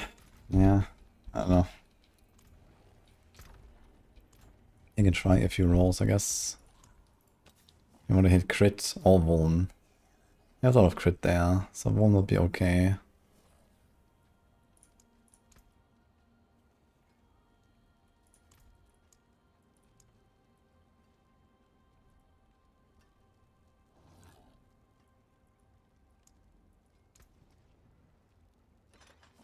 So I can try this trick now.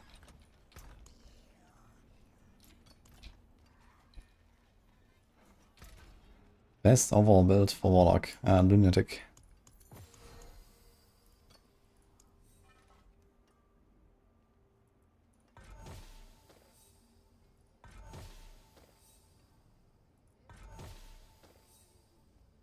This Vuln.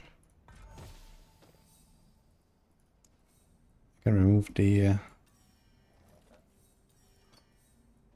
will.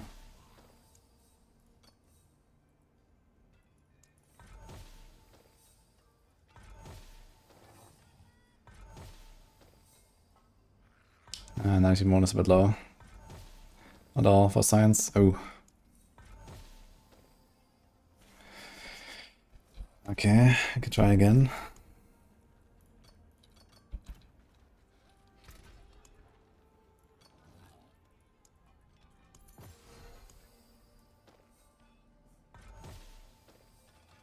Oh, wait. Okay, we're fine.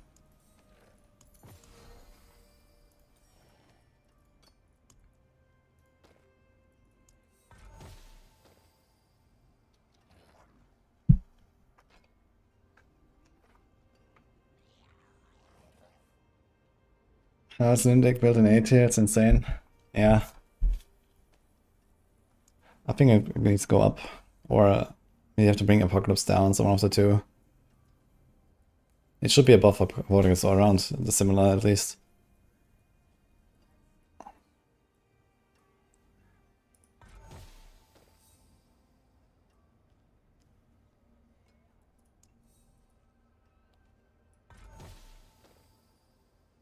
Fuck.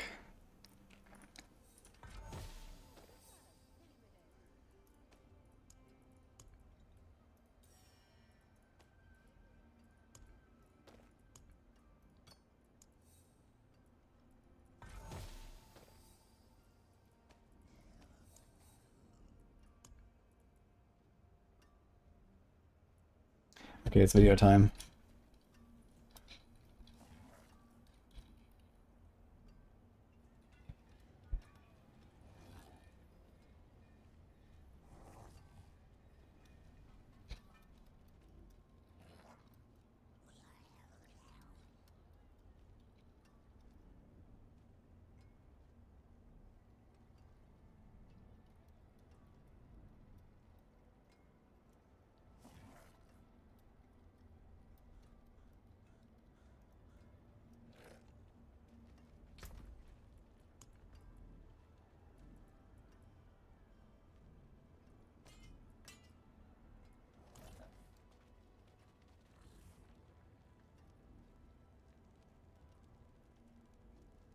What is the best class for PvP at the moment?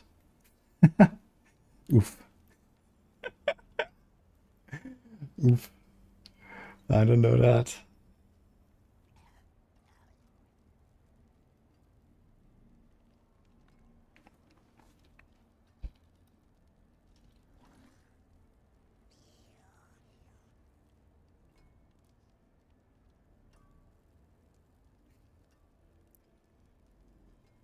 Why is it low 8 here? I mean, Nautilus is a little bit, you know, it's not exactly benchmarked very well in every case. That's the thing, you know. And they also have a lot of really powerful builds on other classes than the Warlock. So we need to find like a good benchmark for everything. But you have like, you know, 20 people all kind of like contributing. And so stuff doesn't necessarily end up 100% in the right spot right now because it's all kind of like made on the fly. What about Swarm? Swarm is unfortunately bugged to shit.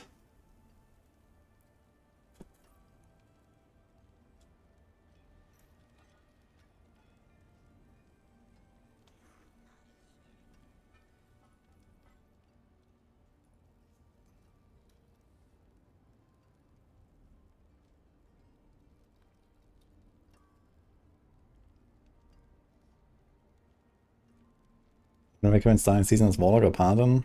Definitely Warlock. There's lots of really fun builds there.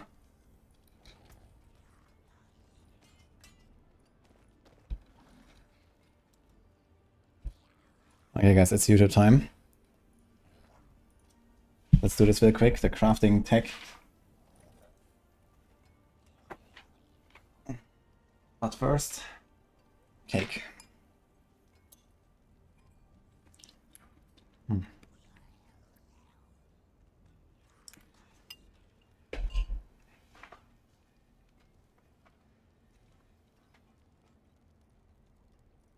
Yeah.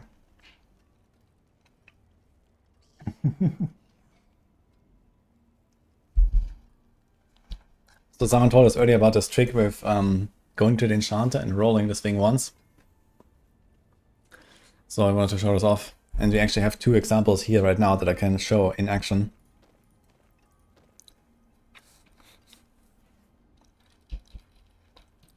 Maybe even a third one. Let's take another third one.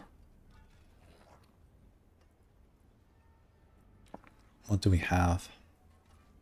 You can also, for example, preserve like an all-res roll on a pair of pants or something like that. I wonder if you can do something like this.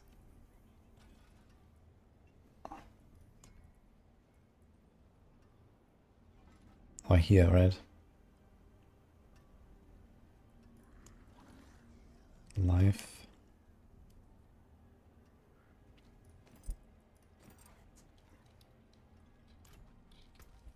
Yeah. Say hi, YouTube. Hi everyone, I just learned about a crazy new crafting trick for the Heraldric Cube. You might have seen my other video talking about the basics of crafting, how to use the tuning prisms, and how you can make good items with that. So I'm not going to go about all of those things anymore, but there is one particular trick that is extremely powerful, in particular for endgame items. So such as, you know, double GA, triple GA, or something like that, when you actually get those drops and you want to try to craft on them.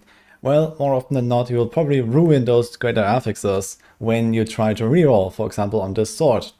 if you try to roll offensive stats, then the fire damage eventually might go missing. And there is a way to not do that actually, and that is with the enchanter. So when you, for example, want to craft this sword here, you can take this and enchant the fire damage multi and not change it. And that will actually preserve the roll as it was, as a greater affix with the 25%. So you can do this right now in action here. So we just enchant it and we select no change and boom, that's it. And this prevents it from being crafted in the cube. So now we can go to the cube and, for example, here remove the 2 resource rolls, and we can do whatever we want with that sword basically afterwards, as long as we, for example, reroll offensive stats, which is usually what you do on the weapon, right? So we can do this here as a demonstration. It has Wrath every 10 kills in the resource. We get rid of both. 1, 2, and now we would add 2 offensive affixes and hopefully something like willpower and weapon damage. Or there's also like crit, for example. So you can get a few things like that. And let's see what we hit. Here is willpower. Now, if you, for example, don't want willpower and you really want to hit that crit and weapon damage and you already have enough main stat, then you could also target remove the willpower again. Or we can even like target remove offense and the fire damage will still be safe. We can do this here and boom, the willpower is gone and we can go again. And you see that the fire damage is just preserved. And you can just never remove it. So this is extremely strong, in particular for these like double GA items, or whenever you have like 2 GAs, but they're from separate categories. So you have exactly this, for example, here on the weapon, there is a defensive greater affix, and everything else you want on that item is offensive, right? Willpower, grit, fire is all offensive. So usually you try to roll the multiple offensive stats, and you try to not touch the defensive one. So when you have like a sword, you want a GA life, and it's very easy to not ruin it basically, because you can just focus reroll in the offensive category or remove add affixes as much as you want. And the same goes for like defensive items like pants, but in reverse. So here when you have a GA willpower, that is like the only offensive stat you usually want on a pair of pants. But then you have 3, the trio of defensives here, like the life, armor, and aures. And it's very hard to then craft exactly those 3 on it. But again, you can do something similar here. When you have this life roll, now you would try to, add first aures or the armor and then the other. But again, we have a defensive GA here, and only with 1 GA you can go to the enchanter. You can roll it once, select no change. And now we actually rolled aures. That's funny, man. So I have to still take no change. And yeah, now we remove the command fallen, we remove the dodge chance, or we try to focus reroll the dodge chance. And then you can make whatever you want here as well, right? So we remove the skill. There we go, this was the willpower. So we remove that again. Yeah, now it's back to blue. And now you do focus reroll until you hit the aures or until you hit the armor. And then, try to get the last one. And willpower is very easy to add at the end, basically. So yeah, this is how you can actually preserve your GAs and craft on items that have a greater affix with almost no risk at all, or basically no risk, as long as you do this trick at the start. Yeah, that's really good. And yeah, makes it much easier to get really solid like mid-game items and even like end-game, sometimes even multiple GAs, depending on where those GAs land in the terms of different categories. You can just take one that you have to reroll a little bit in that category with the focus reroll, for example, and you just save that GA with the enchanter. And that's it. So hope this helps. For everything else, you can check out my other cube video that I made a few days ago. I was talking a lot about how to use the different tuning prisms and how different stats kind of like interact here and so on. So maybe check that out if you have not been crafting your gear, because you might be missing out on a lot of potentially valuable, good items to use. So hope this helps. Hope everyone's having a blast in the season, and I'll see you guys next time.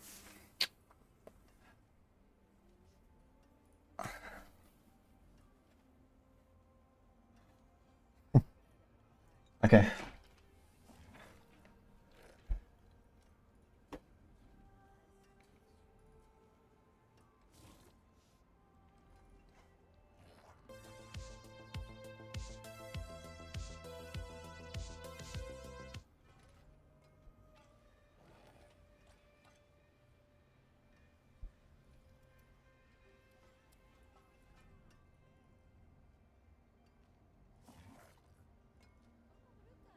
Crazy.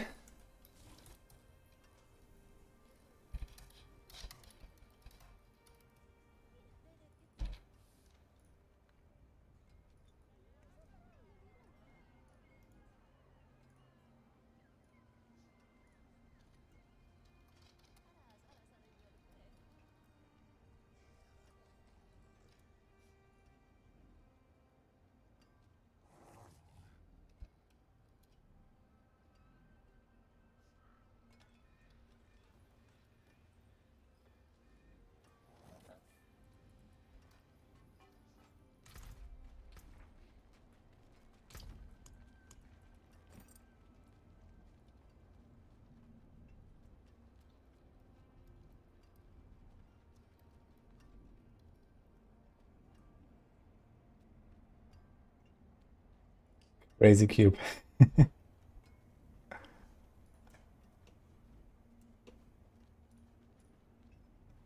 Yo, Frederick, thanks for the sub. Okay, I want to make this thing here actually. Can I hit Vuln? Vuln would be nice. Add affix. Remove affix. Add affix.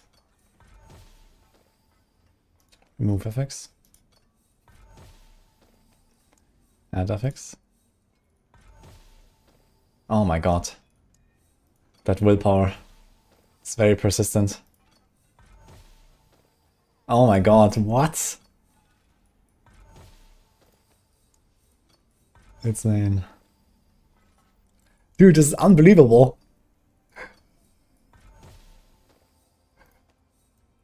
Yeah, I'm pretty sure that the cube is actually affected by weights after all. And willpower has a very high weight. Got 14 all. Ugh. The thing is, I can't just go and imprint it now, right? Because I can't fix it later. So we have to fix it now. So I have to YOLO this. 50-50. There's the fucking willpower again. Insane. Okay.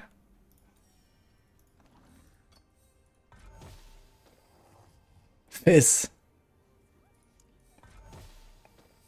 And there goes the Giga crit, unfortunately. Okay, got 39 crit again.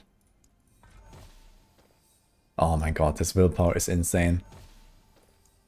I might actually just focus reroll, to be honest. But it's a 50-50, so I don't know. We should not focus reroll.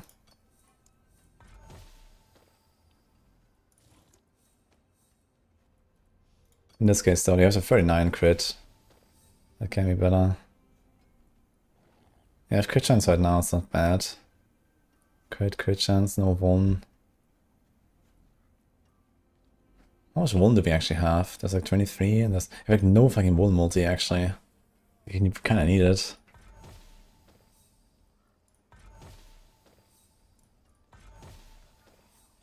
There it is. Sorry, the fire. F.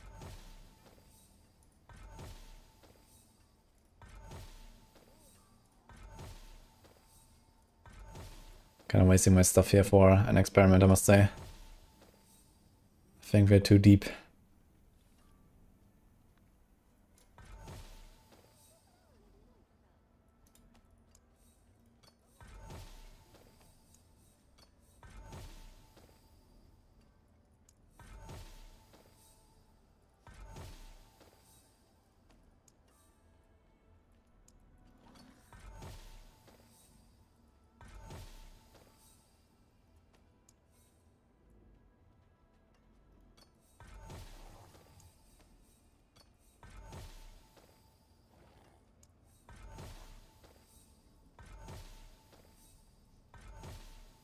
I should have just taken the L with my big crit multi on it.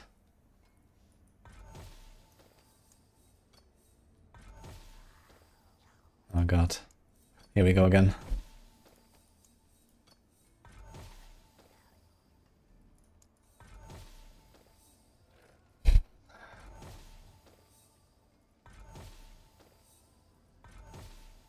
Gloves are so hard to craft, man. It's actually insane.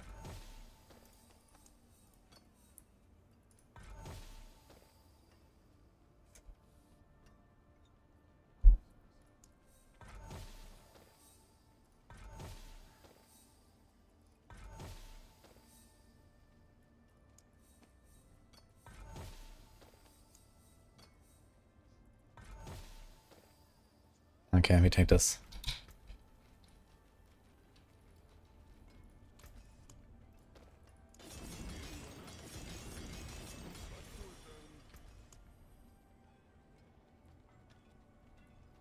That's a lot of damage. And we have some life on it. 117. Okay. Crushing.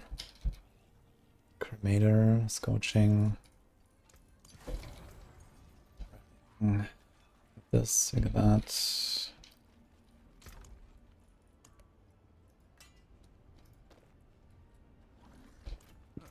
Mainlander, what brings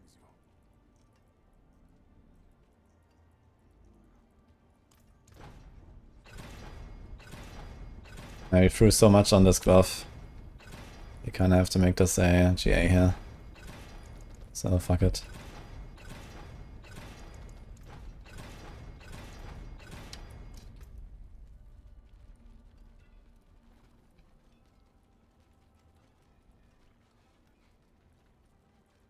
Okay, how's the crit chance now? 85. Yeah. Got crit there, crit there. Crit here. That's what it is.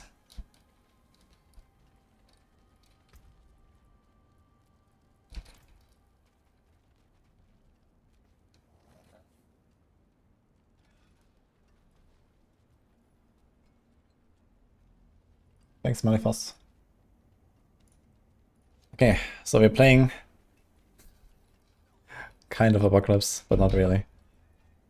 Same soul shard, different set. Sigil. Do we even care about hexing, actually? I don't think we care about hexing.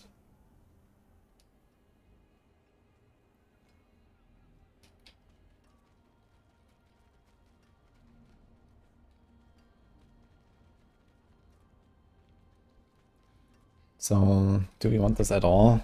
We get unhindered and stuff, so there's that, I suppose.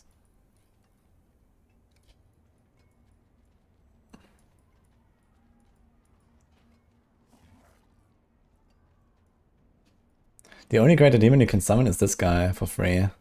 We only last 15 seconds with a 60-second cooldown. It doesn't really give us anything else at all. Like, I'm thinking about some skill that doesn't cost dominance, but it's like nothing. So, there's this here, I guess, but it's not a greater demon.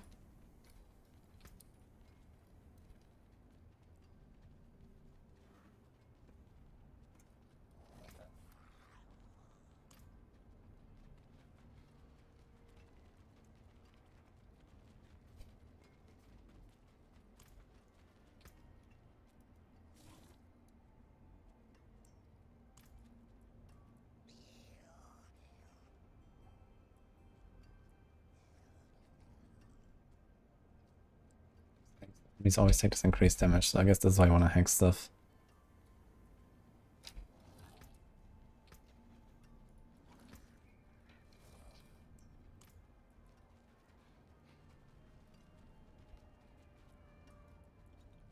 Thanks, Baxter.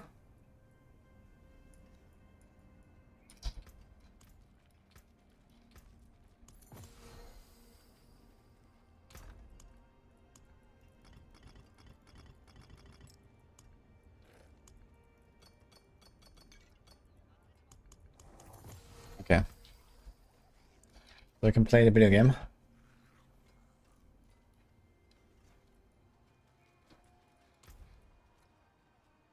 Let's find another city over here. Yeah, that's on the wall plan. Cube materials. Someone says it drops a lot of materials, huh? Let's see it. Can you transfer 2 legendary powers onto unique? No. It always stays modifiable with the upgrade. This is like a feature, basically.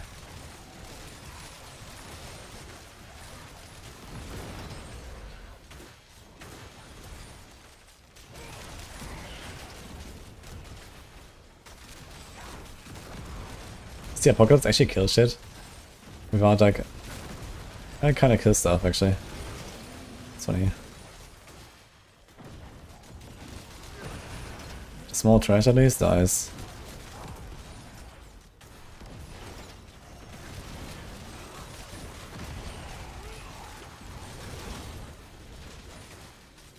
Gotta say this feels 1,000 times better than the Abyss Umbral Chains. I don't think I like the Abyss Umbral Chains very much. It does a lot of single target damage. But the clear is not great, I feel. And here you just kind of like spin. And go. But funny enough, the Apocalypse is just killing shit. Good skill, I think. I have no Apocalypse glove or chests, guys. So this is pure fire power.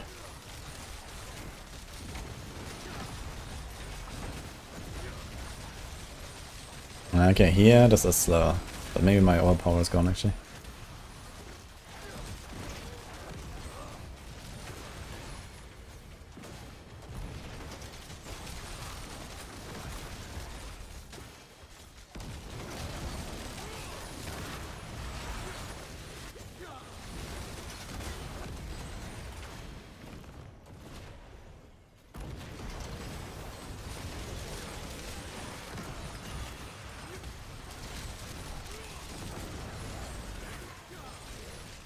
I say Apocalypse feels a lot better when you have a fast weapon though.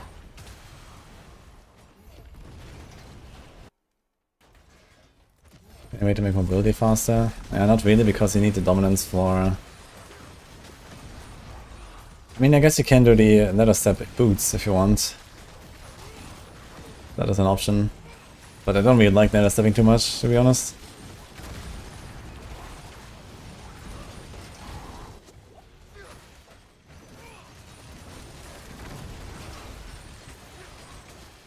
Like, I feel like all this nether step stuff is just like, I don't know, it would be nice if they made the animation a bit better.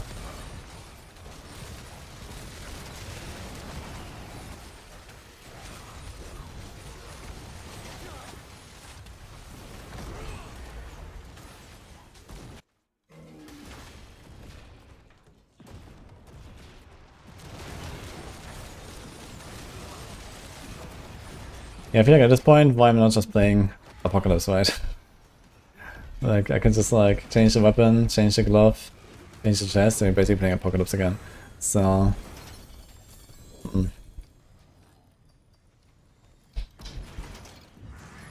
It's not really a point.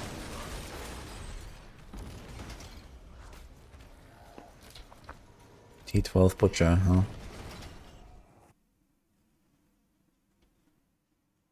And like Nether with no upgrade best. Yeah, I have Nether with no upgrade in a bunch of builds. Yeah, when you don't have like the Abyss summons, like this Gloomwalker, oof. And the Portals is also oof. And this is basically just when you're playing like some Abyss thing. It doesn't even work. This doesn't even work on the Fallen Grunts for some reason. Well, it does teleport them, but it doesn't extend the duration, so F. Okay, Butcher time. So I remember most Dire bosses are killed in like 3 Apocalypse casts. Now we casting those Apocalypse is a bit faster. So let's see.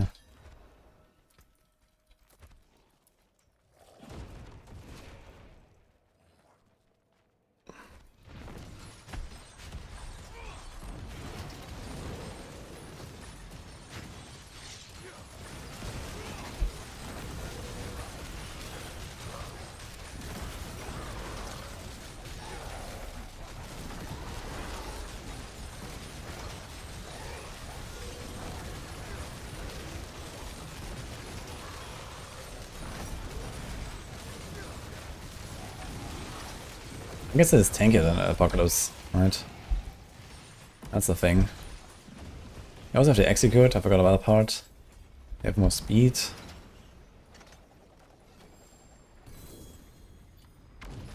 Let me feels better. I'm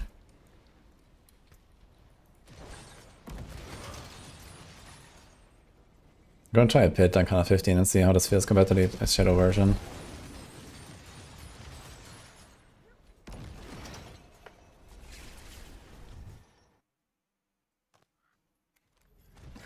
Free cast because Blizzard is stupid and doesn't let me one-shot bosses. Oh no man, I have to do free casts. Oh no dude.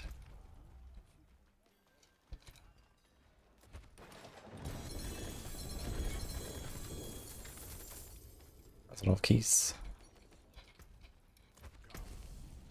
Okay, there's Pit, Marshan, Seer. I can try Helltide and this. Okay, let's see this basically. So let's send a 115. Okay, do we have glyphs? Yeah. Is there any other glyph I should be running? There's like the... Yeah, skills and power by volatility, so this would be kind of nice, I suppose. There's also this, but this is int, and this is int. So, okay. Since we are tankier, we could have like one of these offensive glyphs, I guess. But it's okay.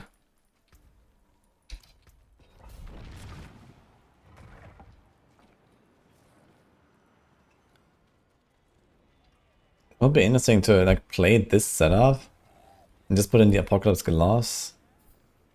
Yeah, but if you put the Apocalypse Gloss, my Umbral Chains is gonna lose. Yeah, not necessarily too much actually. It's gonna lose the aspect. The stats could be the same. And this Umbral Chains ranks could be crit chance or something that wouldn't really make a difference.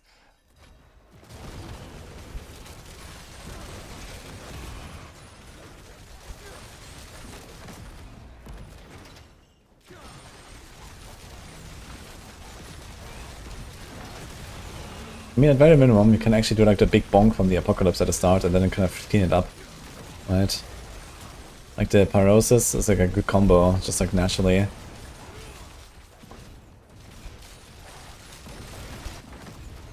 Okay, Bloodseekers on 115, let's see.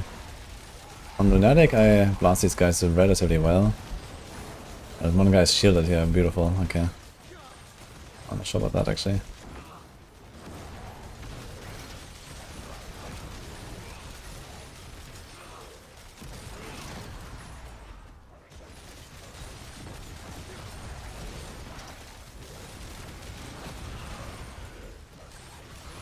So, by the way, the main reason I was doing Apocalypse is to apply the 100% extra damage take on Demoth. But it's only for 2 seconds, or if the hex for 6 seconds. But it also just kind of kills the small shit, it's kind of funny.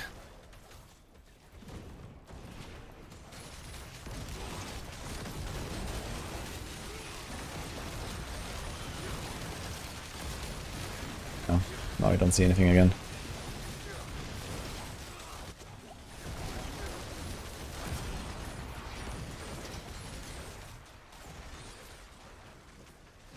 But we are kind of chilling. This is gonna be like a sub 3 minute run. I don't really remember what I was doing on the Apocalypse. Was I doing 3 minutes? Yeah.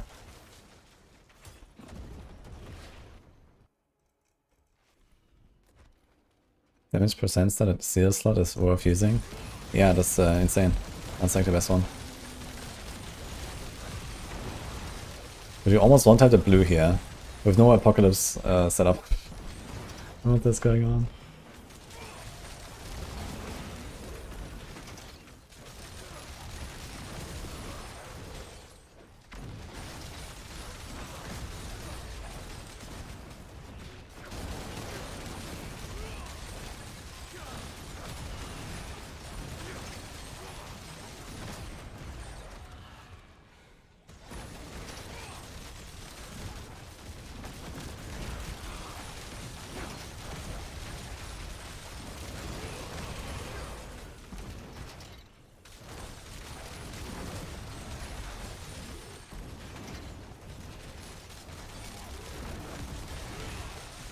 Definitely comfier and faster than the Shadow version.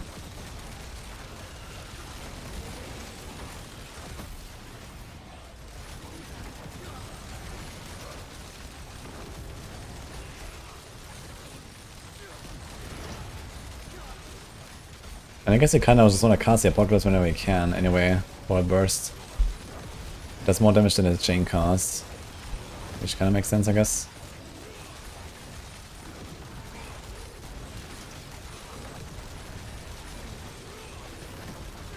Pink Attack is much worse than it used to be. So it's 3.5. Actually, what I'm doing in Lunatic.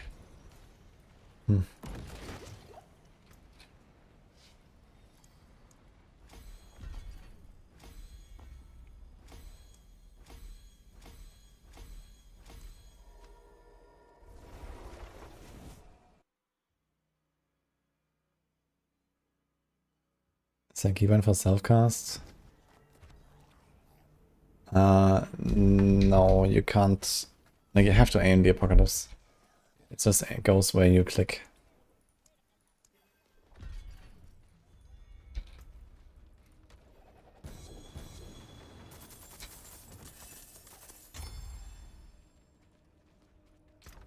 Thanks, dude.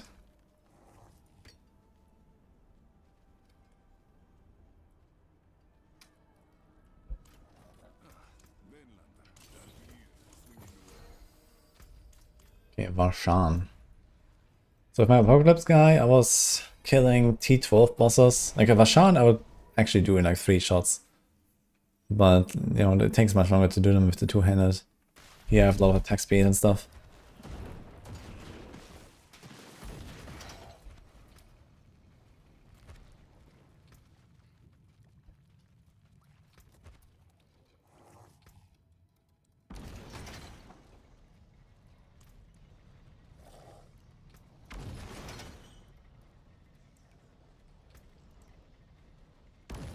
Can't see it.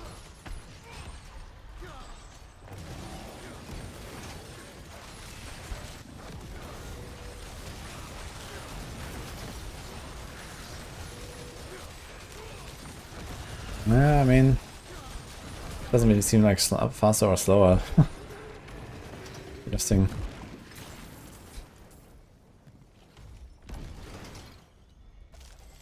Nemesis Slayer.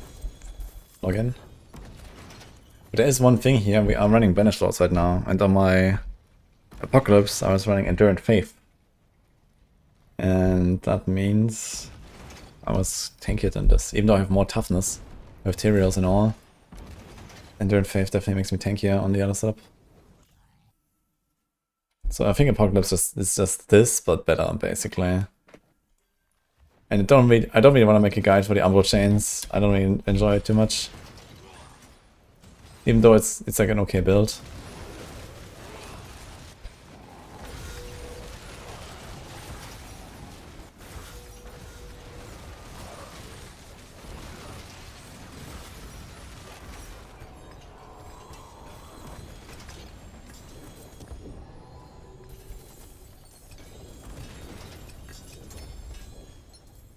Only one mythic.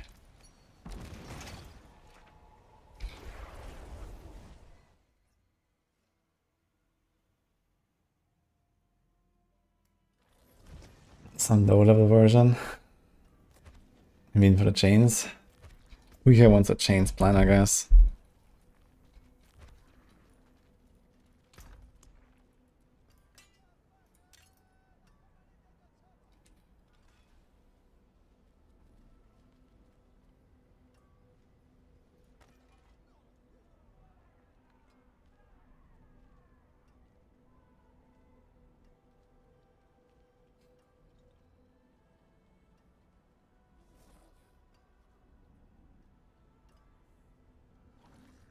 Epoch is very good, yeah.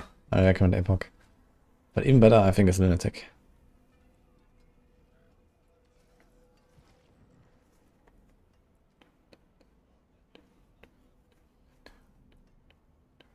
You got Endurant Faith here, look at that. Insane.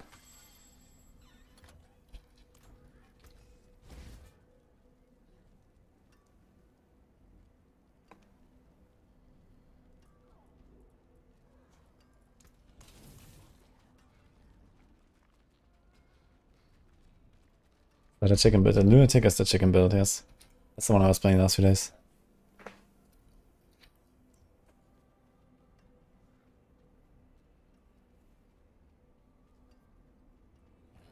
The demon chicken. Exactly.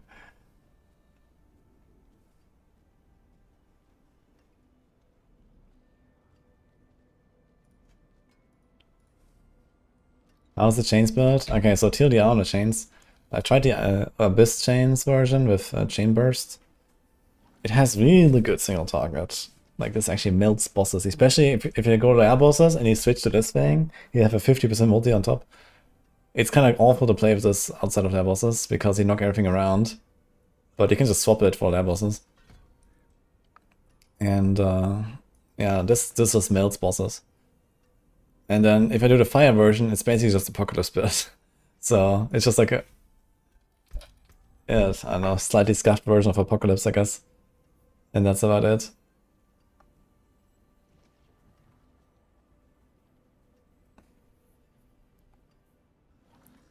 Like I have the same skill bar and everything pretty much, so yeah.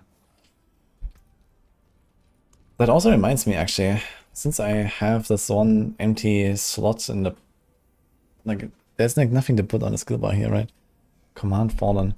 Maybe I'll put this in the actual Apocalypse build. What do we have there? And then we could use one of the defensive glyphs here. Death Aura. Death Aura is a pretty good glyph for this because we can put it on this board. And you get the volatility bonus buff. And this one is stacked 3 times. And then you get the damage per overpower stack buff as well. So this actually has really high value for very few points. And you can actually trigger this additional bonus with Command Fallen. Maybe I'll do that. I think this is actually a good tech.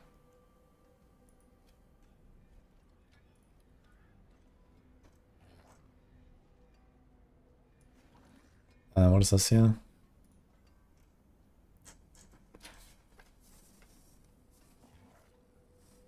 This was the Doom planner from earlier. Oh boy.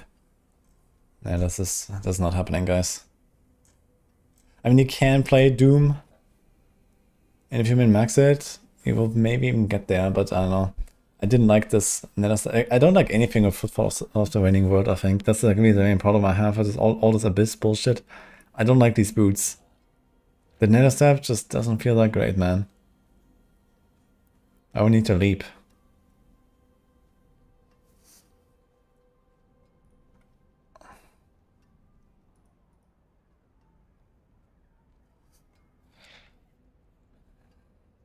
Oh, Joshi-sama. And Trinidadian, Mistborn, and Eberg, thanks for subs. Rogue is very good, yes.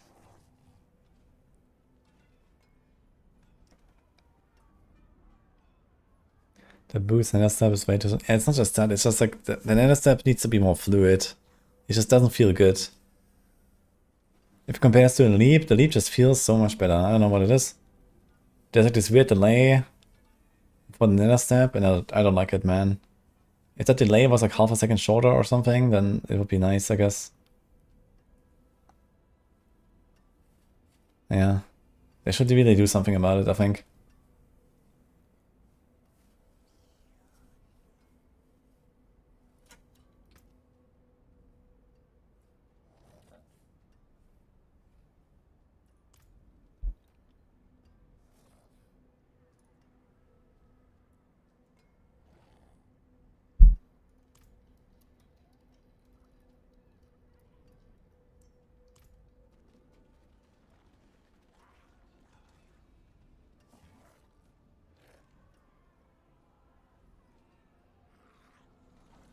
The Abyss chains made the boss because of the Abyss tag. You can see the same on Dreadclaw. Yeah, that's actually kind of an upside there, right? With Dreadclaw.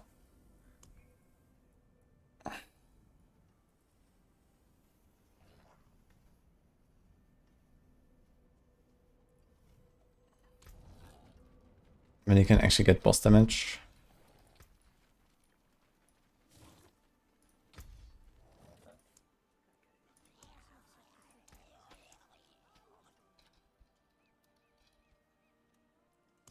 Chop.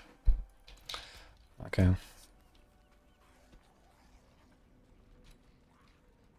Yeah, I don't know.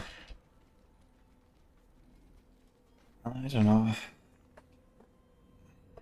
think it's time to go back to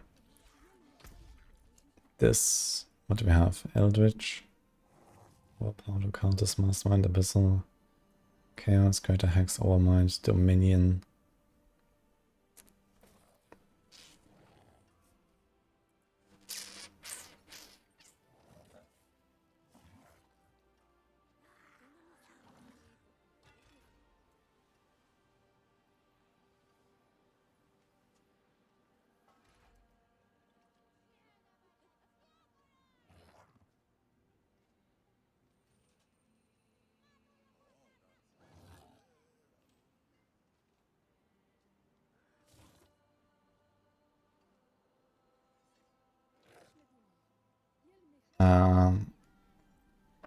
If you had a Mythic Prankster, try to go back to Torment difficulty.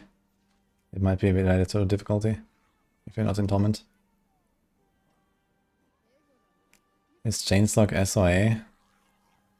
I guess technically it would land somewhere in A, based on the performance that I was doing. But I don't like it too much. So, I don't know. And we already have Apocalypse that has chains. Right, it's kind of like you spam that all the time anyway. It's not really the Umbral chains, but okay.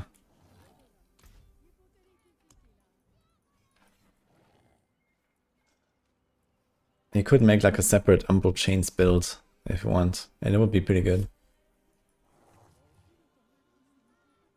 How was the Doom build?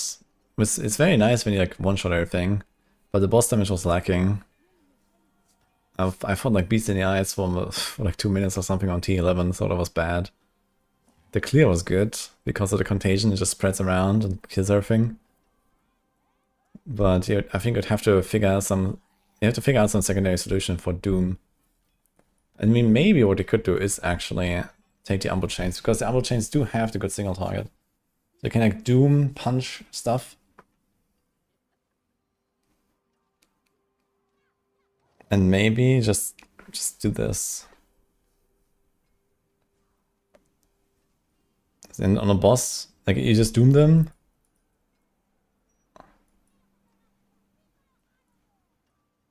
Post sigil enemies, hexing them, dealing damage.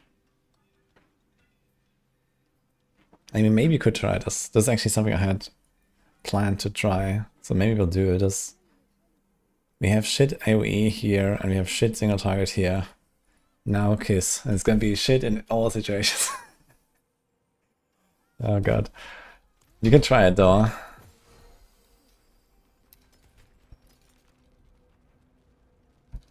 Oh man, the 19 damage X, man, look at that.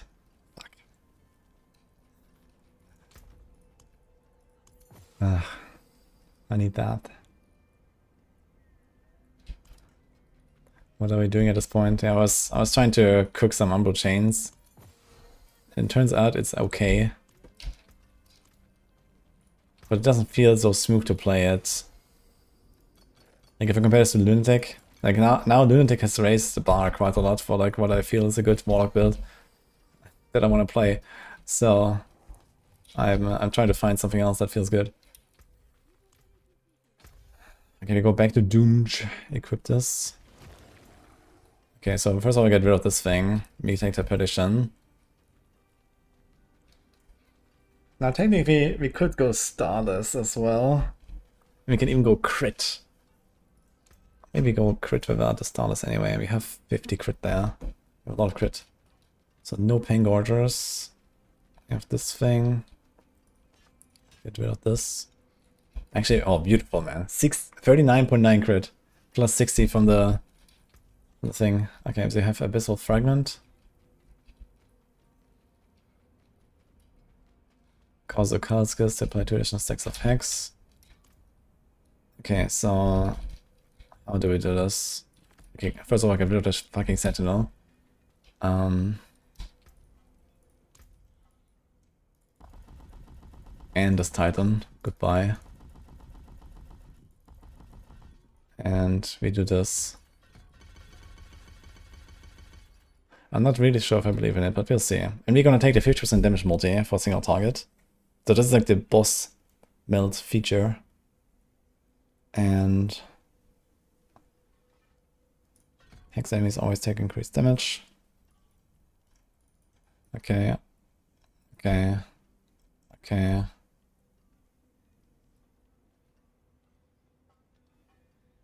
Okay. Ignite. Say we have Heavenly Strength. We can take a shadow damage weapon.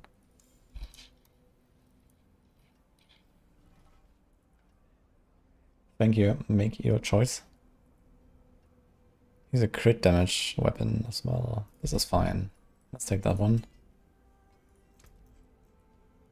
We have too much crit though. So we can take attack speed even. If you put Calamity Aspect. We kind of want to do Calamity Aspect, I think. We can't do Stardust, because I will not always actually have it stacked when I cast Doom. So the idea is Doom is AoE, and then Chain kills the boss.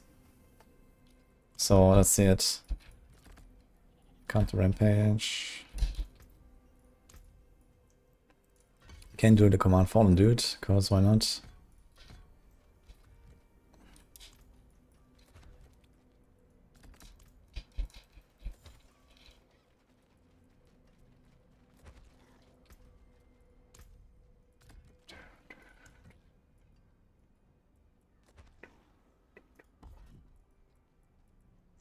Nothing here is a fire skill, so we can just do that.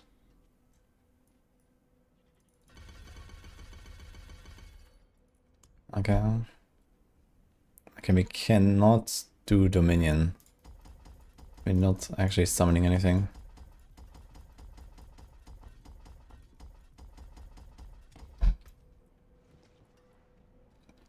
But I don't know what we can do, actually. That might be a problem. We'll see. We have to spend Dominance to summon a demon. Every 12 seconds. It does work with the Rampage jump. As far as I know. So we could maybe do the Rampage jump. And just cast it sometimes. See your Nightwolf. The Distraction Glyph, increasing the effect of Hex's enemy damage taken by massive overlooked. Yeah, it's actually very good, yeah. I was going to put this as well. And you can have 4 stacks. It's quite a lot of additive. You're gonna have like 2,000 or 3,000 additive actually with all this.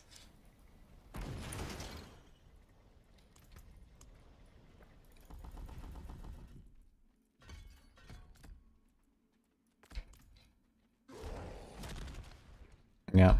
All damage increased and wrath cost for demonology skills reduced. Ah shit, that's only for demonology. Wait. Reduces the wrath cost of your skills by 50, increases all of your damage by 80. Okay, so all damage is buffed and the wrath cost of demonology skills reduced. Okay. So we cannot actually benefit from this wrath bonus. Oof.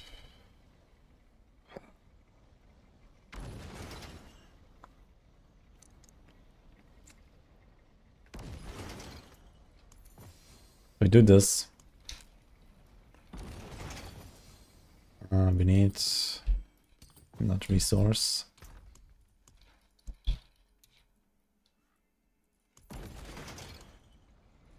Hellfire. Occult.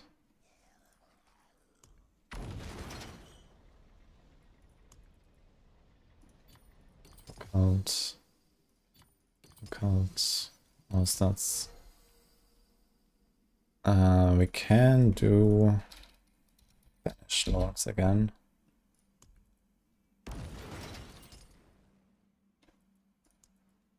And we can do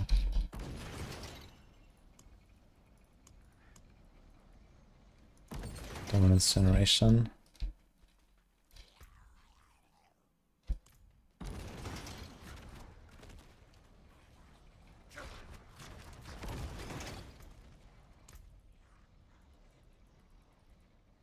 What was 9? Damage while you have shadow form. Eldritch Sight, Occultist.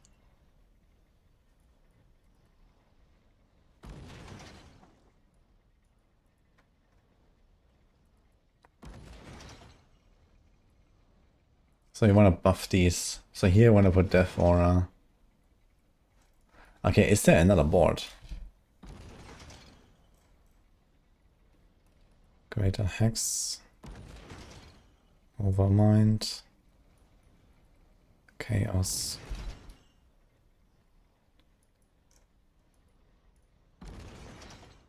Each demon you summoned in the last 6 seconds. No. No. No. And then there's Ritualism. After casting a sigil skill.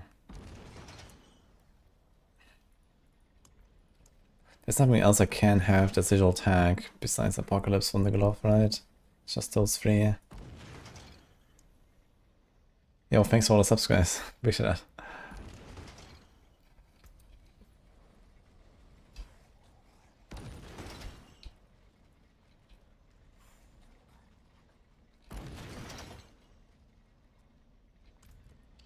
I don't even have the Warlock on a bar right now.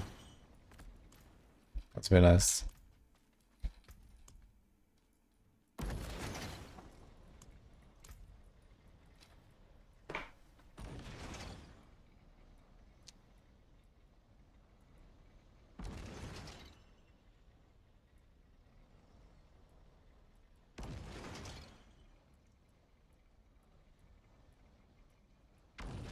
Yeah, you can't do Death Aura, man. Death Aura would be really nice.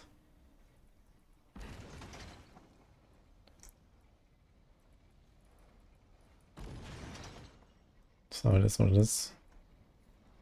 This is okay.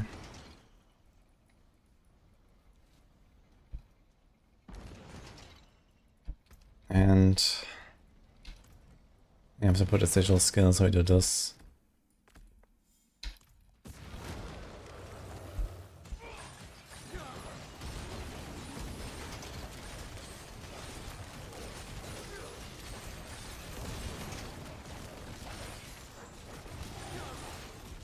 And we kind of need to save our dominance for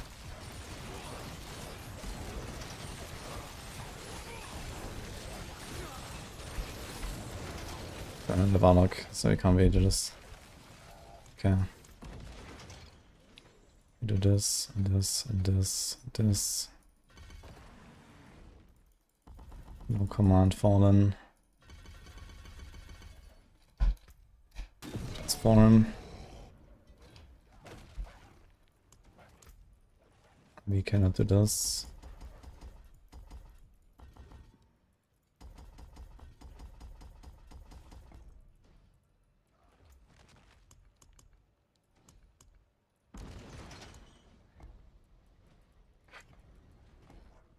Okay, this is kind of a huge board here.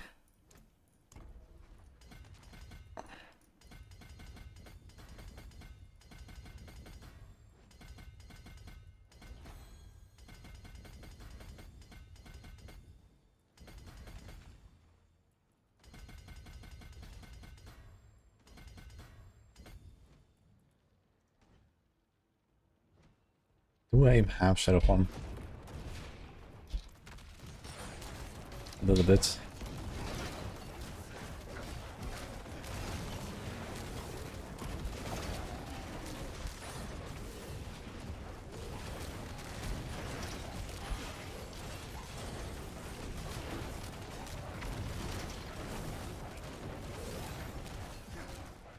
I mean, my Shadow Form is preserved, right? In this, for example. So maybe it's okay. But I don't want to do these boots. Say those. We got the Undying, we got the Rendering. Kinda nice. We got the Heavenly Strength, that's nice. We need a Shadow Glove.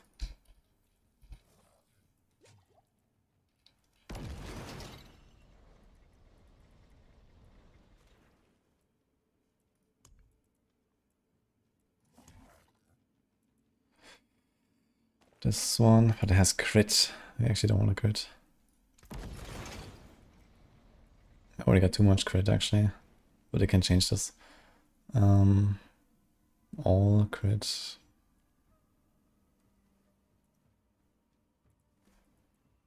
There's one, there's one.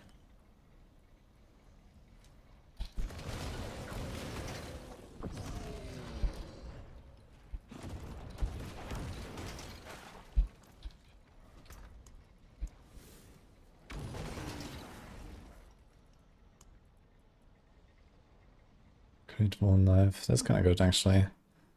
We don't even have to roll it. I'll take it.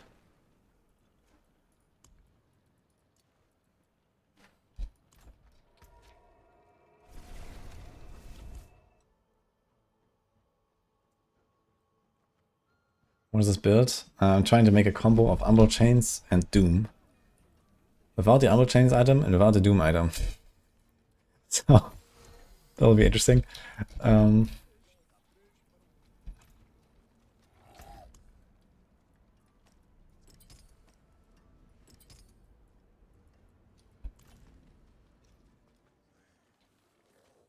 to cut, gem from creation, destruction.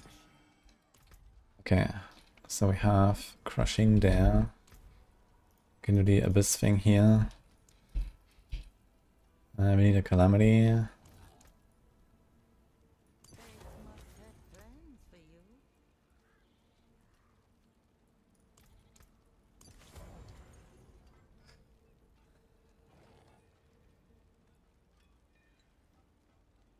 I'd really like to go with the overwhelming aspect, but we can't, I think. Volatility can answer 3 times. Okay, the biscuit can be overpowered. Nah. Yeah, we do this. So we actually don't have volatility really. Let's do this. Acre, Carapace. Hibiscus. Okay, we do this.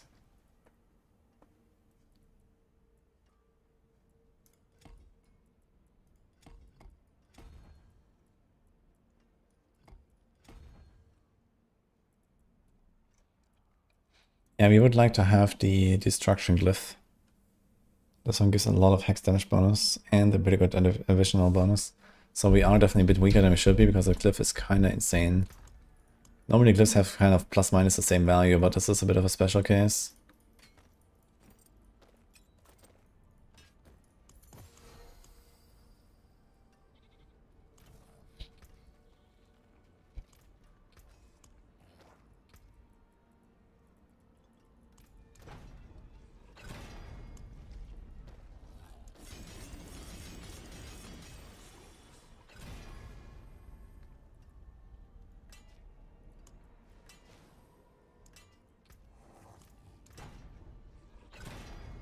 We have decent attack speed actually. There's attack speed, attack speed. We have almost 50 and then plus 20 there.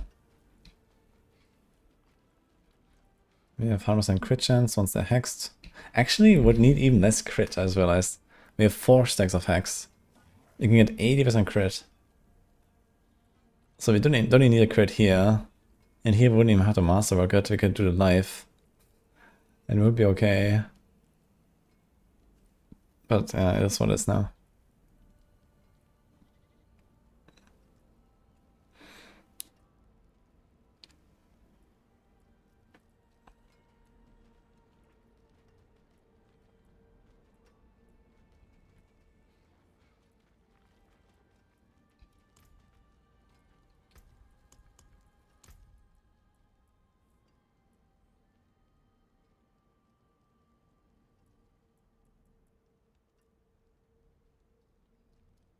$38 abyss damage.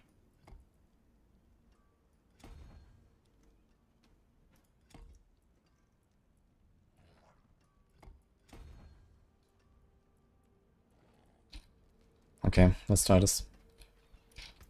Let's try T11-0. I don't know. Since we are here right now. This thing.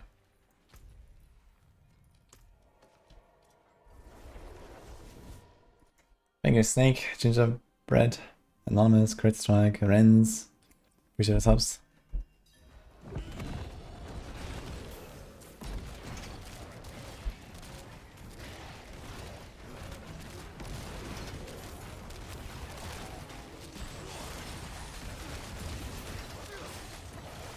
So can I kill stuff with just Doom? That would be nice.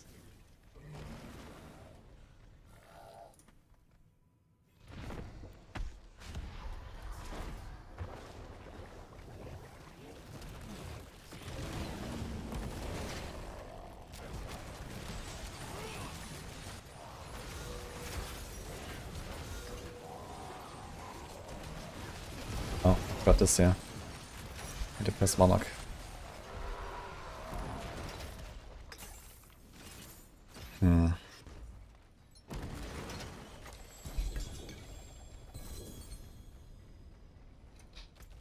It's actually 12 health out.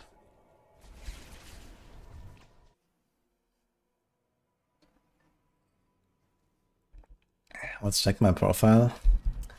Yeah, like check your build basically, and you know, I give you recommendations or something. Wait, there's Hellfire. We don't want to do that.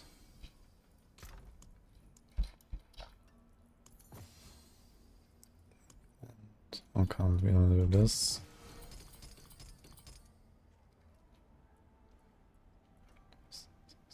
Okay, 3 times all stats, 3 times occult. You could definitely have more ranks. This is a bit oof here.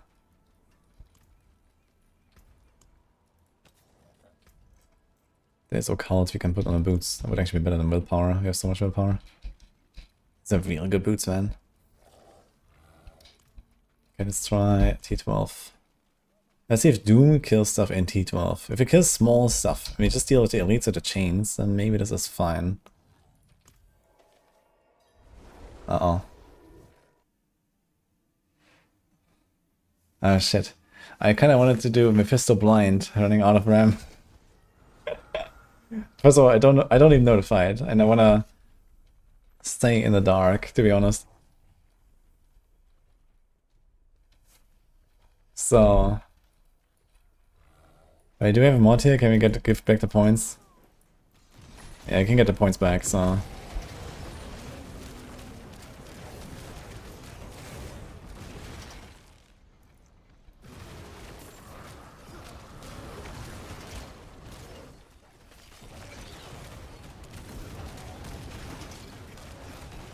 God, man. Are these fights so tanky? I kill the other stuff super easy here, but now these rats? Dude,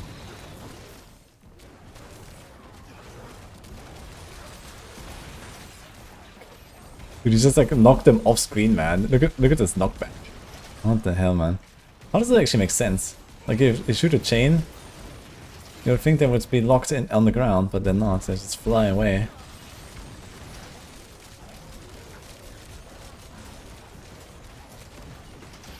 I don't know.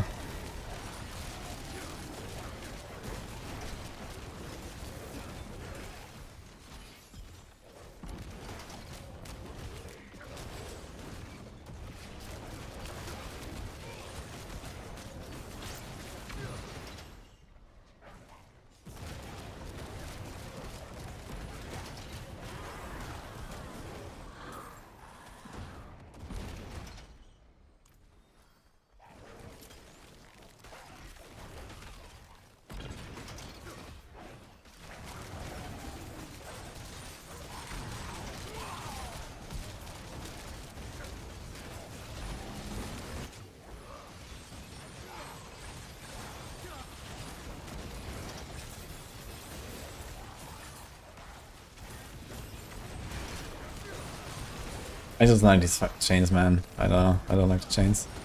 I don't think I'm gonna do more of this.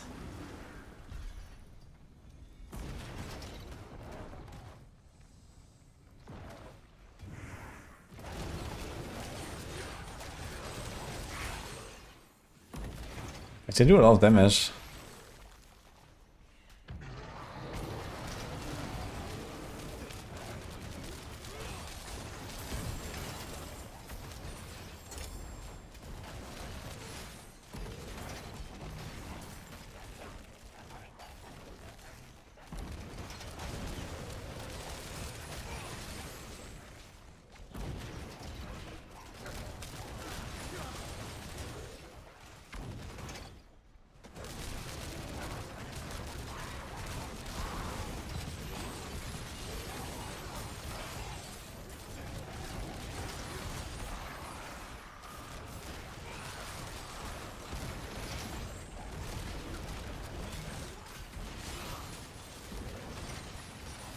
Also, I'm shooting my chains backwards right now.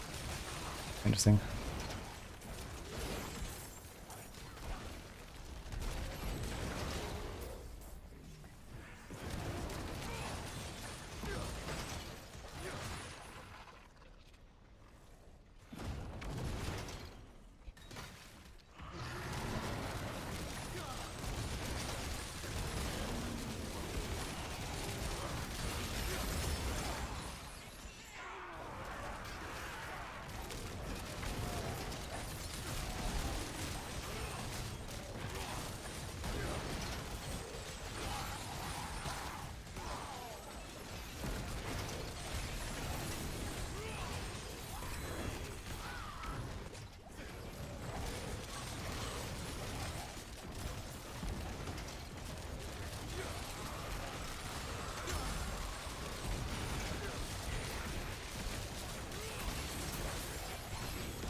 On the horse, I lose 2 first on my Thomas.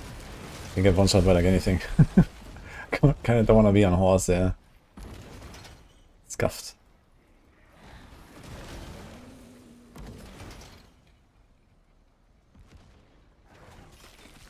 Okay, Dreadclaw build clear T12 easy. It will get there for sure. I'll also be working on Dreadclaws a bit now. I think like the oldest like Doom and chain stuff. I mean, yeah, you can make a build out of it. You see, it kind of works, but I don't like the playstyle.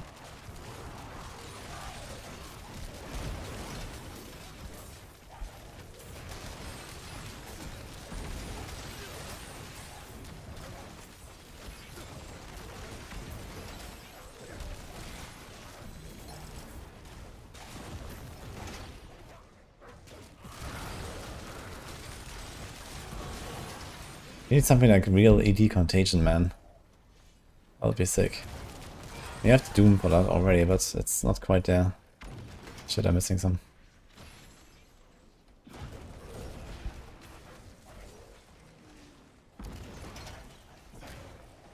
Let's build 8 here. This might be worse than the pure chain stuff. I was doing like pure chains earlier. And that was actually pretty decent. I did like 4 minutes, 115. So that's not bad. But it can't go really fast. And it's kind of a struggle to play, I feel. Because of this weird like behavior of the chains. They behave very weirdly. That's not a bad build for sure.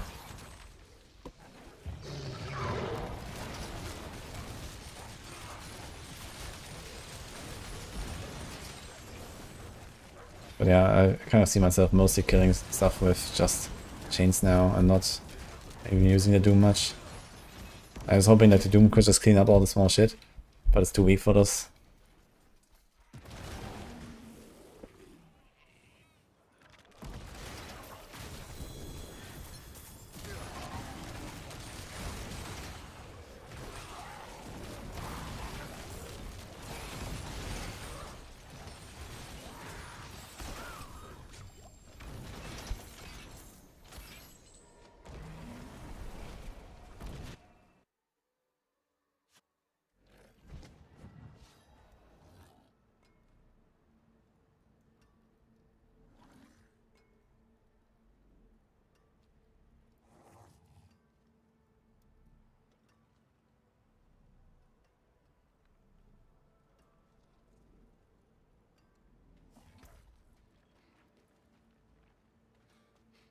That's a big ring, actually.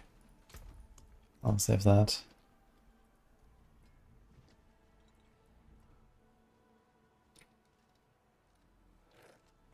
Should we try this meme thing with one-shotting the boss? How would you do this?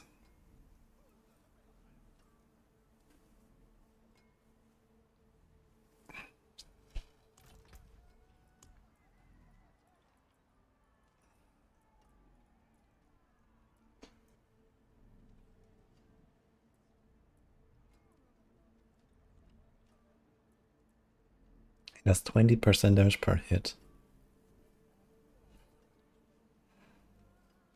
And then you have the explosion for 100%. Increased by 10% for each time that it hits enemies. So I don't know how often it hits. Let's say it hits like 5 times per second or so.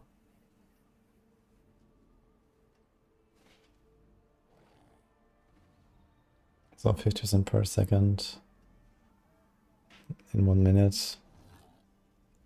It's like 3000%. 30 times stronger. It's like 30,000.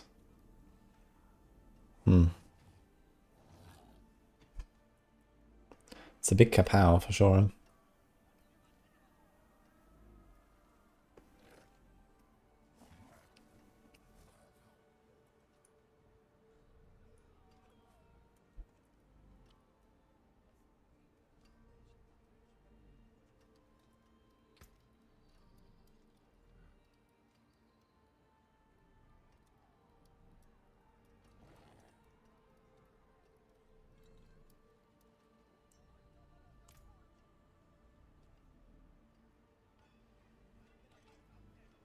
If gear gives a skill all upgrades, but no upgrades changes the damage type, what happens? It's probably gonna be changed. I guess you're talking about like the claw thing from Druid. I don't know if there's another example.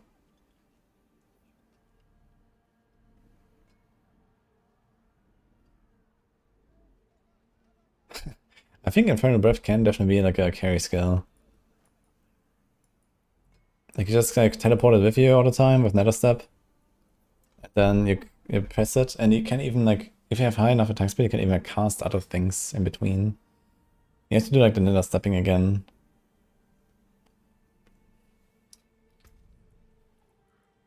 And then you get this explosive death variant for free, and it deals 20% increased damage. I mean, it actually does a lot less damage. Okay, let's just assume, I don't know, X hits, right? Does it matter how fast it attacks for this calculation? It doesn't, right? Alright.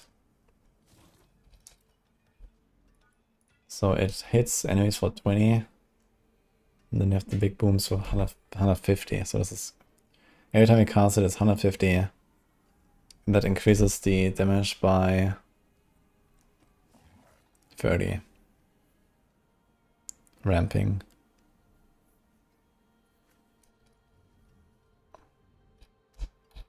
So it's this. Then you would have a 30 explosion. This would be like after one combo, basically. Now let's say after 100 combos.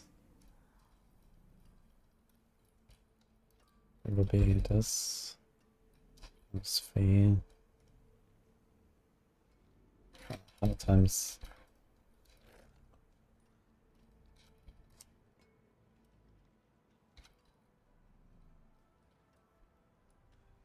It actually doesn't contribute that much, the explosion, as realized. So at least on single target, it does basically nothing. So the only way to really get most out of this is you have to carry this thing for the entire pit run. Never let it expire by using Nether Step to extend it. And then you make it go boom. Now there is another way actually, which is Sigil of Summons. So you can do this, but this doesn't help us. And none of this really helps us.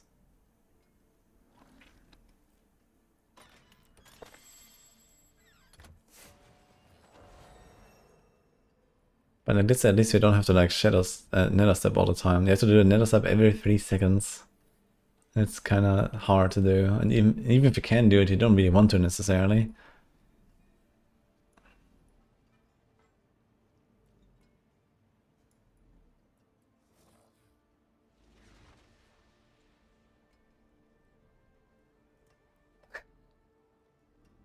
If you mean upgrades, it probably means the side upgrades as well, not the variants. Like these are the upgrades here. 1, 2, 1, 2. These are the variants.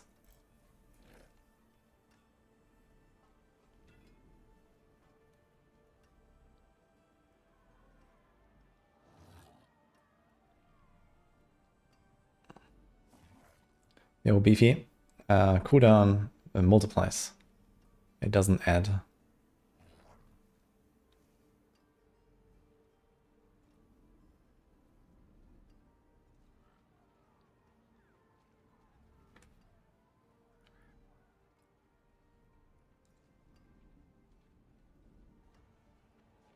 Is that attack speed cap for Lunatic?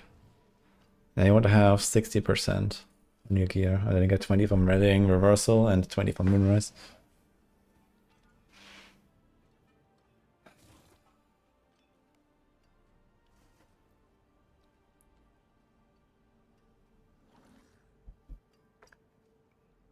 Right now I'm trying Rogue. And I'm done with the Warlock.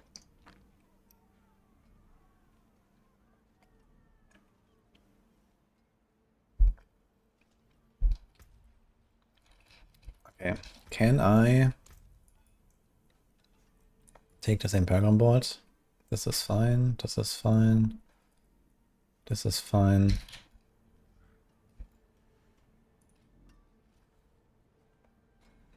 I have the Demonology thing.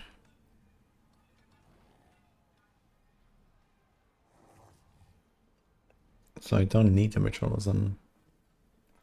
The rest is fine, I'd say. 65% damage to elites, 45 to crowd controlled. So let's move this one.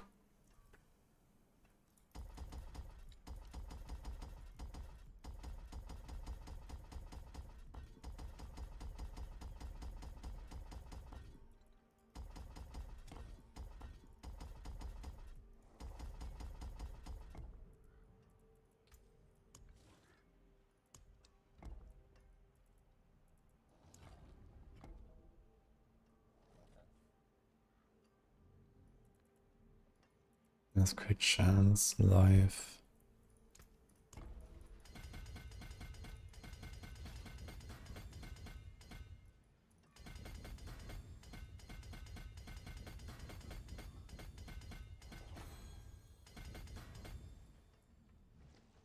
So here's the Demonology skill thing, we can do that. We have a greater demon art. You could actually do pretty much exactly the same build and play Abyssal Titan as well, which is interesting.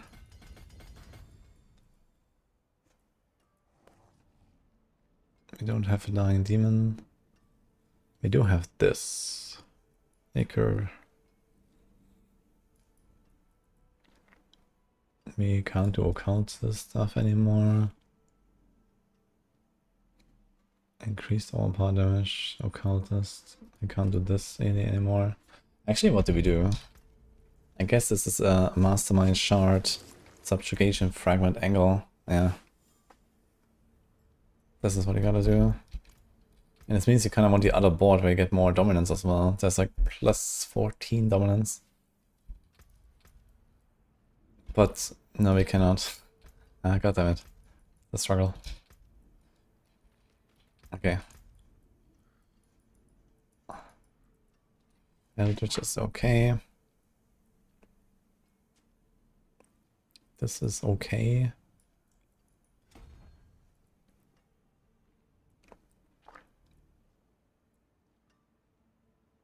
Damage while in shadow form.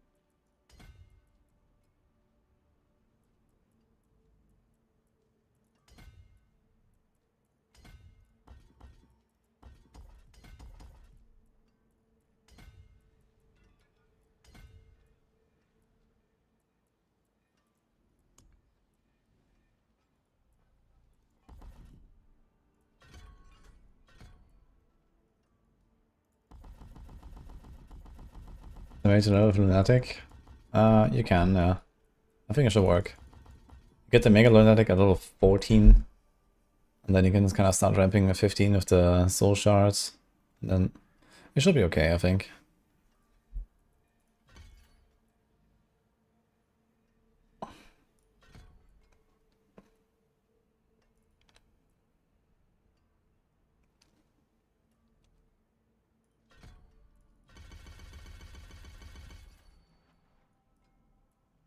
Okay, I need terminology stuff. I have this.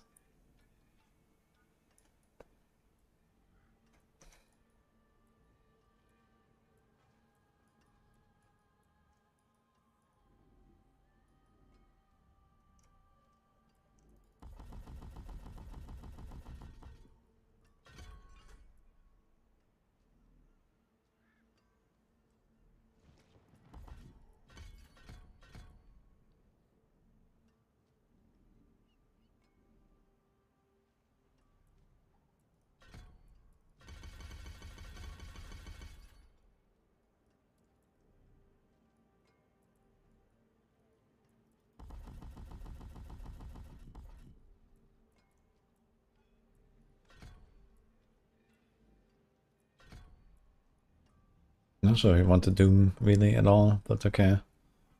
We need something, at least.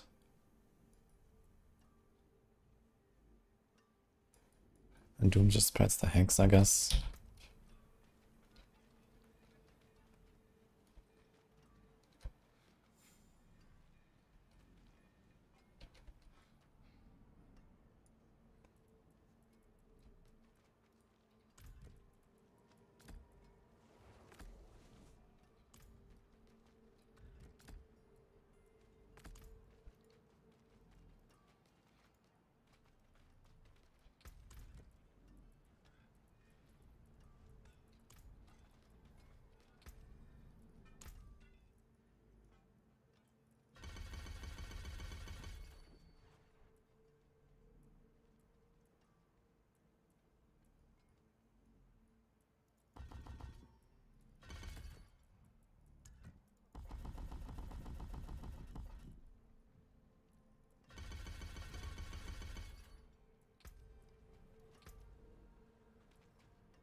I'm not even sure if attack speed will do anything for us.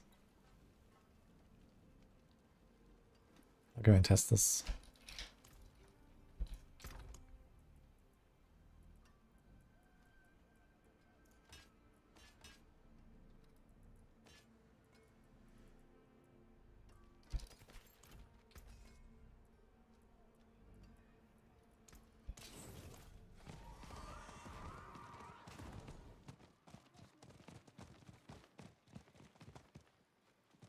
Go Hell Fracture instead of Doom for the hex.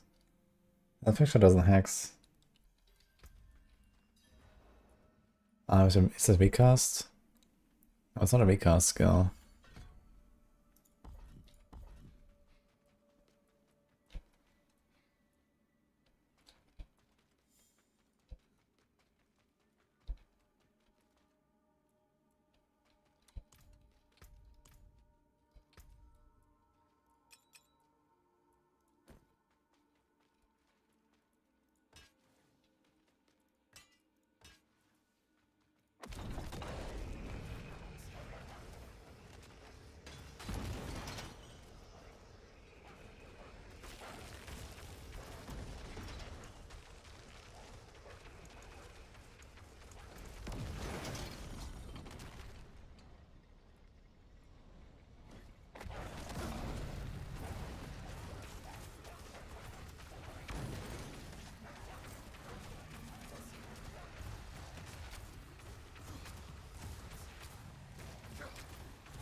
I don't think that attack speed matters for the thing. Does it? It might raise the damage.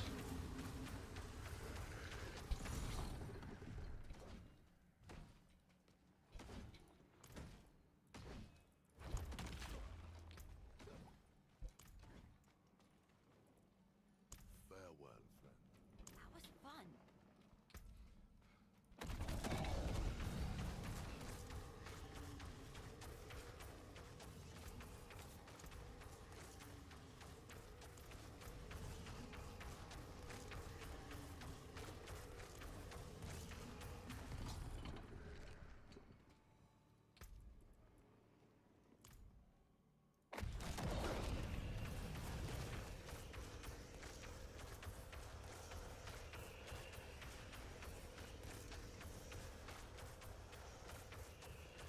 I don't go attack speed at all, I think. So we kind of want a big bonker. This is not quite that, but okay. This also means the attack speed here doesn't matter. So that means we have crit and stuff. We also can't do hammered stone, I guess.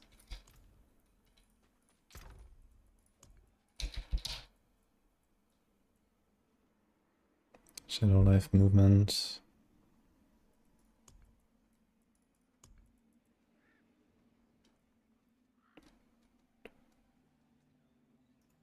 This one is insane. Oh shit, this one is also insane.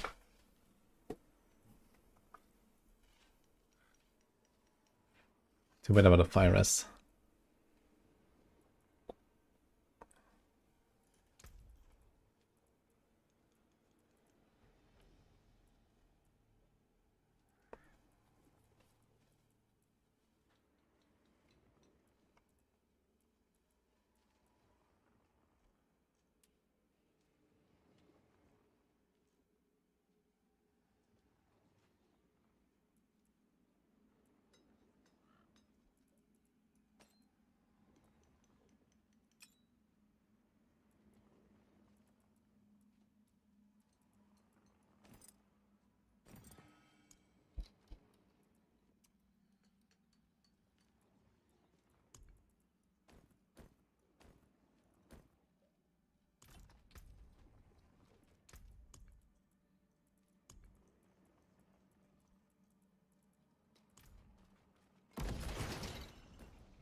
Okay. So we need another ring, that's for sure.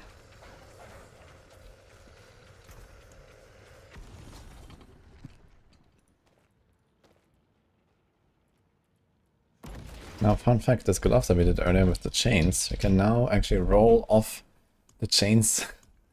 Because I don't really want to play with them anyway. Bone crit life, these gloves are actually insane. So I can just take them.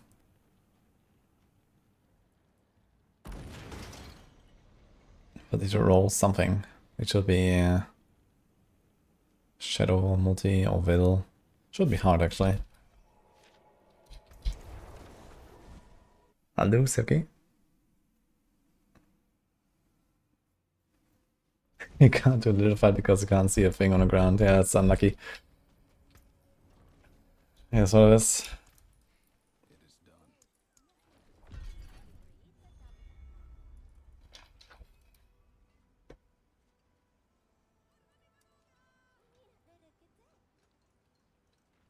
What happened to the chain build?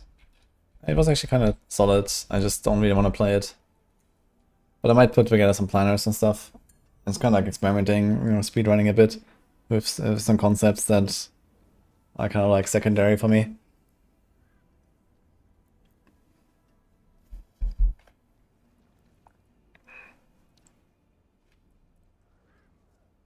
Okay, yeah, screw these chains. So let's do this.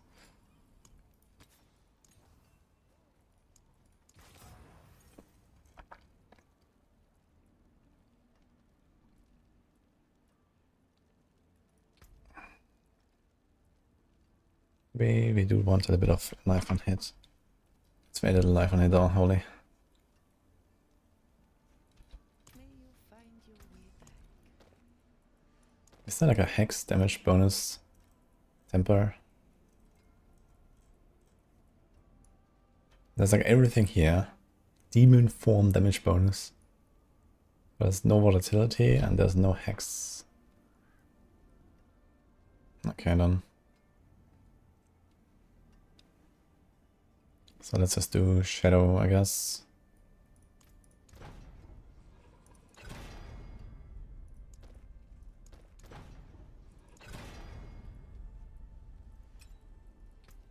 And let's send one cooldown here.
Ancients, watch over this one.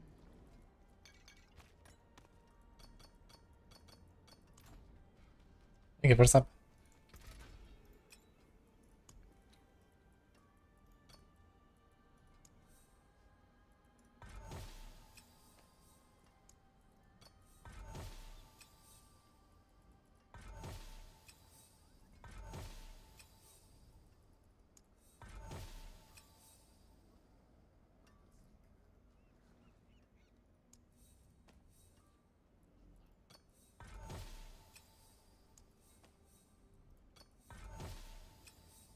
Oh. Okay.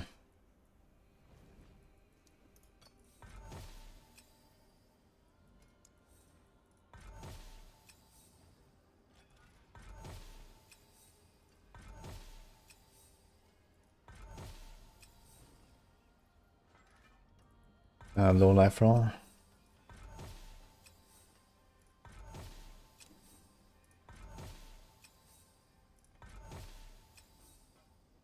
Alright. Dude, why is it always 1200? That's insane.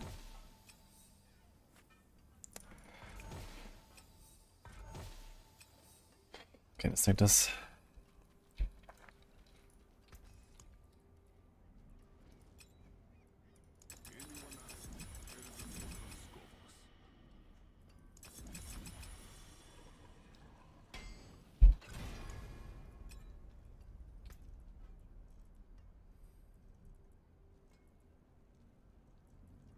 Actually, crit damage is higher, right?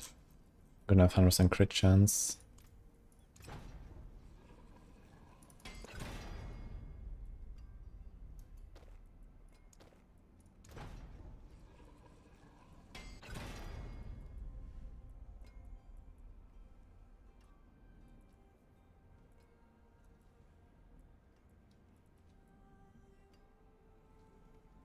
I'll be swinging away.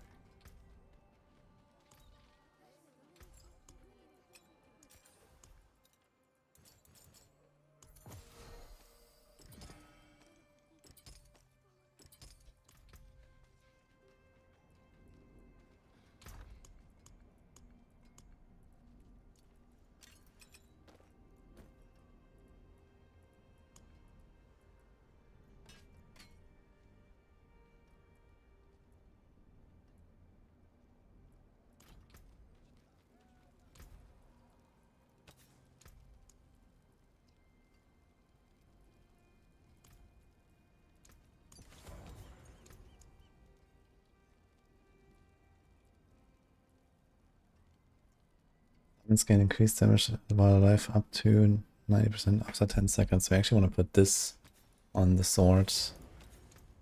And then this here. And then you have to hex.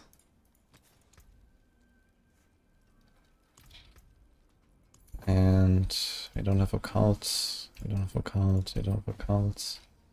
Okay, let's see what we got here. We actually might want to just play the Abyss build, actually. The Abyss version of this.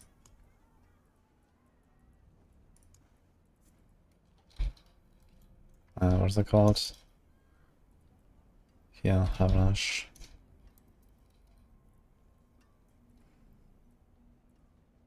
Abyss. All stats. Abyss.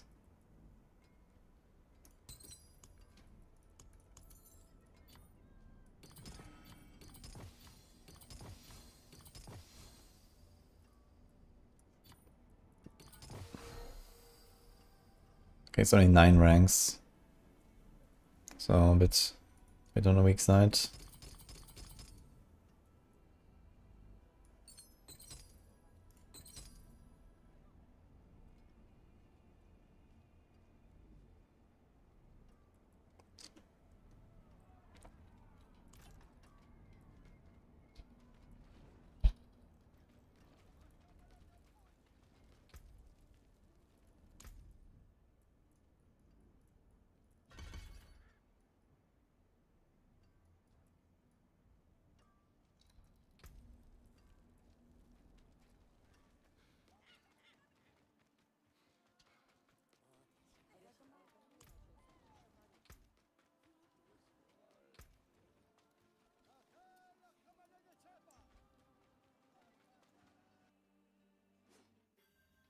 Also get any unique item without main stat?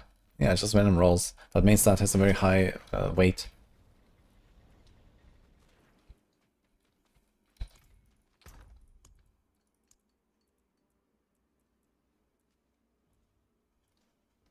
Good question, actually. Maybe main stat is always on it, actually. Could be.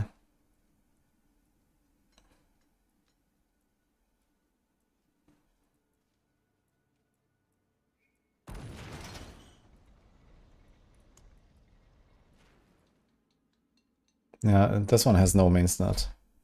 It's actually a Warlock weapon. This one hasn't. This one has willpower, okay. Yeah, I guess willpower is just like so high weighted that you almost always get it, basically.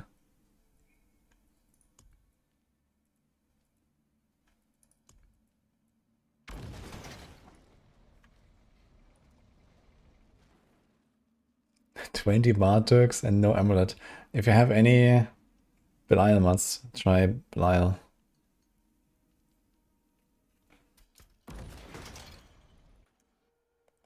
Thanks for the subs, guys. Okay, I think our build is ready. Anything that's scuffed? I mean, it's not super min-maxed, but it's like good enough for science. We're playing Infernal Breath Abyss build. No idea what to expect, to be honest. So the idea of this build is we cast this dude, the big like head that shoots stuff, and we try to keep him alive until the end of the run, at which point we will let him detonate and he will go boom and one-shot a boss. So that's the idea, at least.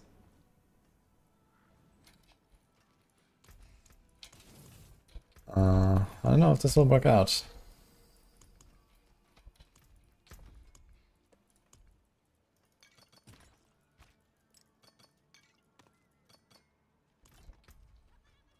Are we coping? Maybe we're coping. Let's just do 105 and see what happens in a bit.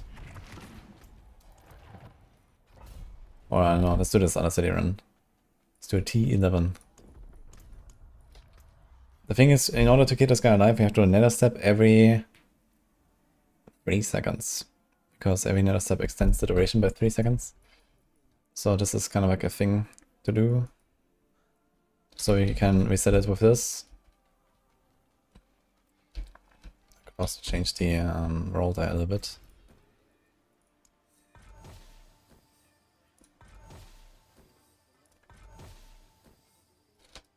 Nice.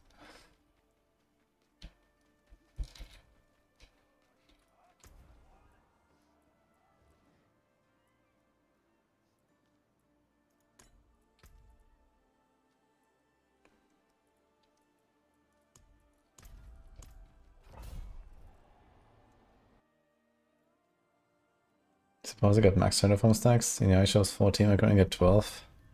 You can put like +9, I think, on utility, so it's like 15 actually. I think it's 6 +9 you can do.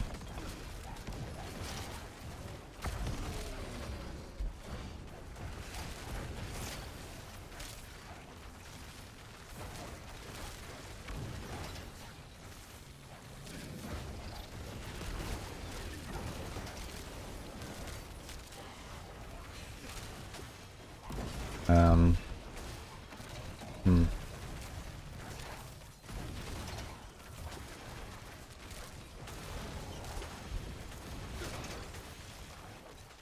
With damage almost on, so it's kind of scuffed.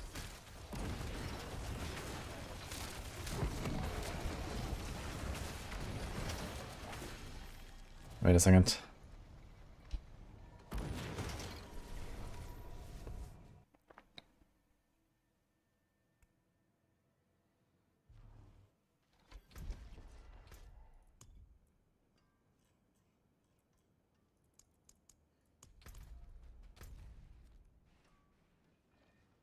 Hell, that is over. Okay, let's just run around somewhere.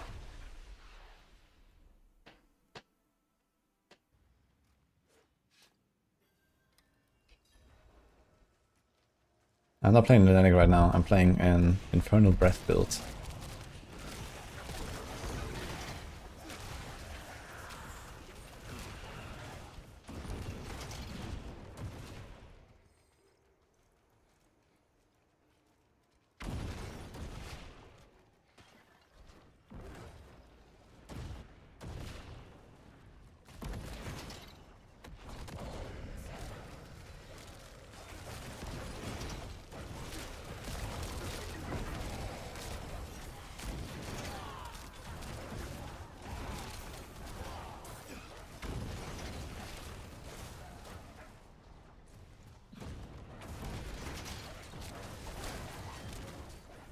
That's surprisingly little damage. What?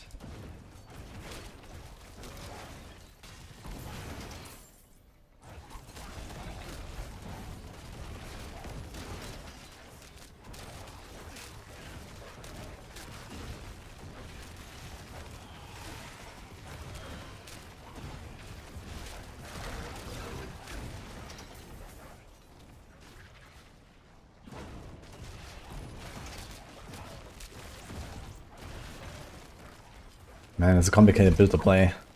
And I don't like it actually.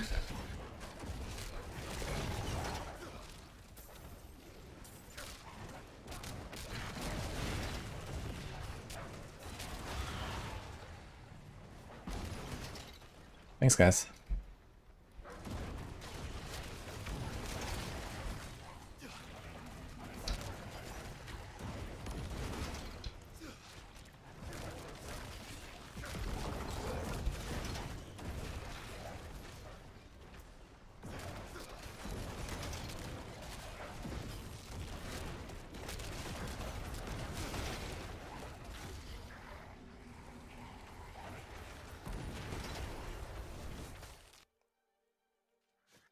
Thank you, Polish Bunny, Iffy, Propaganda, Hufflo, Yo, Hi Mary, Ray Havana, usual subs.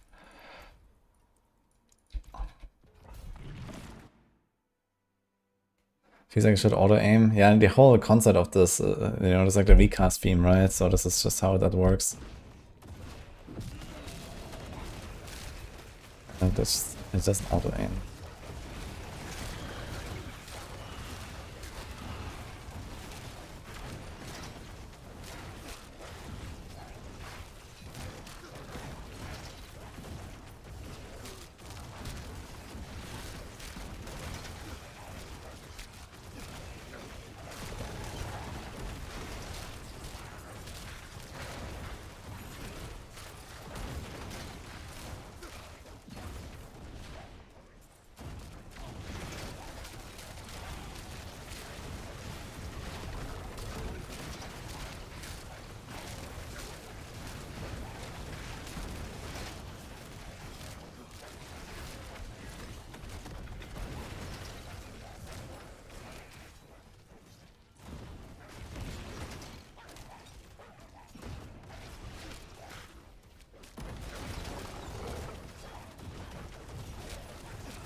What?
And turn correct that stone. We're getting blown up by the fucking spider.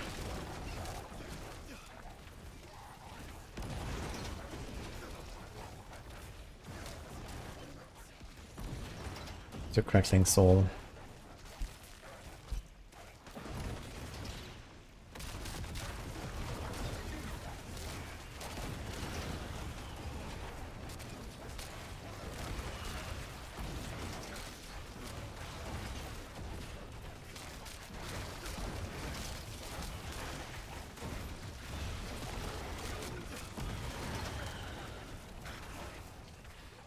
Yeah, definitely not gonna chase this goblin.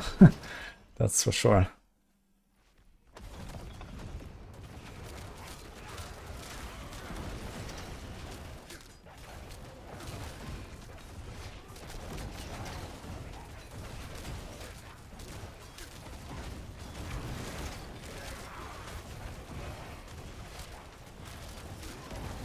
Surprised how little damage it does. I figured this would be annihilating in this tier. But apparently not. I don't know why. Do not have a full set.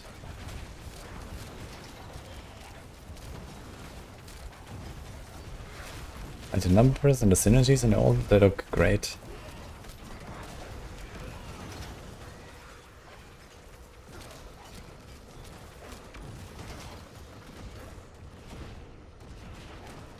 Let's see if we can do the boom on the boss. We're gonna try to keep him alive in this floor.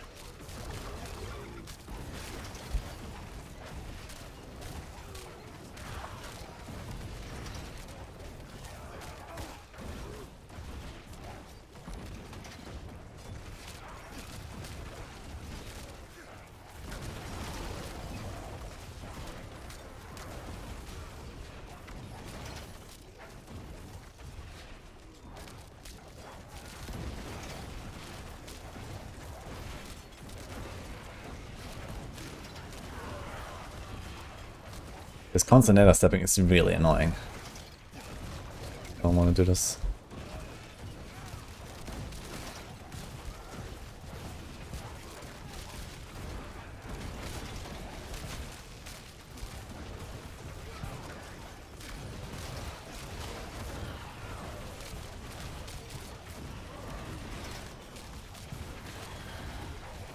And then, yeah, I have to like always instantly recast the thing.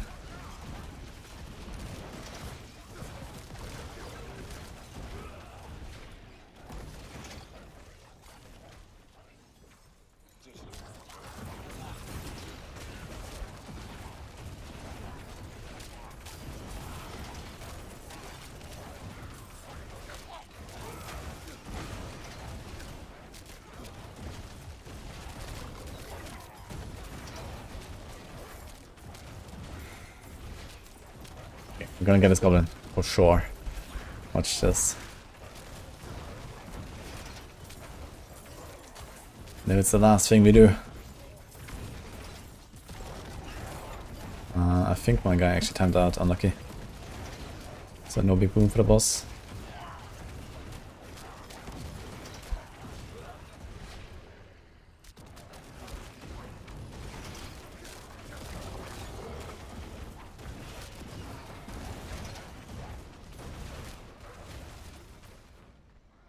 Uh-oh.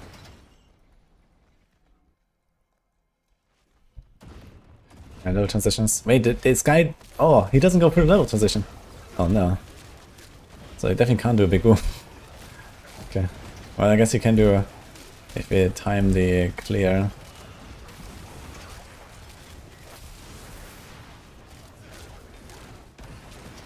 Not really a safe boss.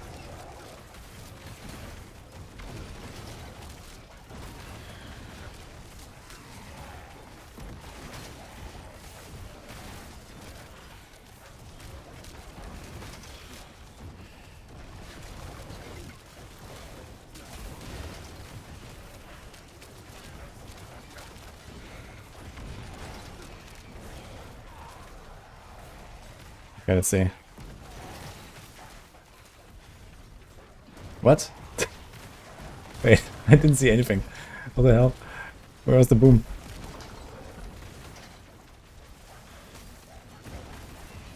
Is it like too small? Maybe it was too small, I don't know.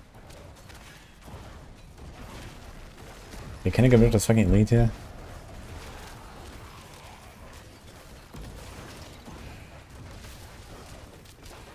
Okay, this build is absolute dog shit actually, holy. Chains is 1,000 times better. And more fun to play. Oh, that says a lot.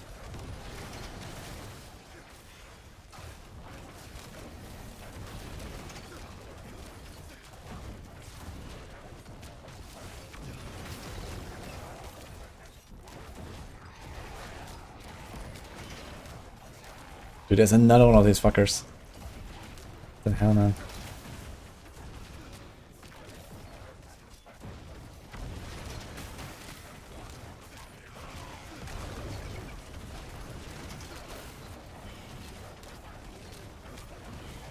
Okay, he's staggered. Guy is exactly on top of him. Let's see. Oh! The 5% boom. Oh my god.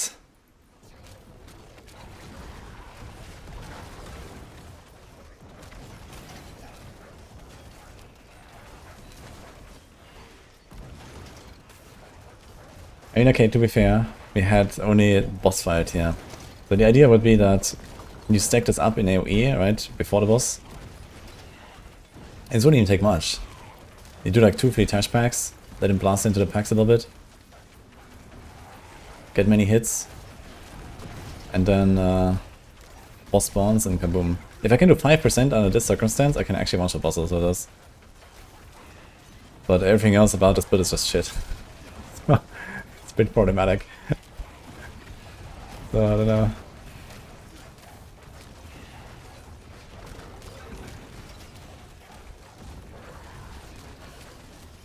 I can't believe that the damage is so low. This is ridiculous.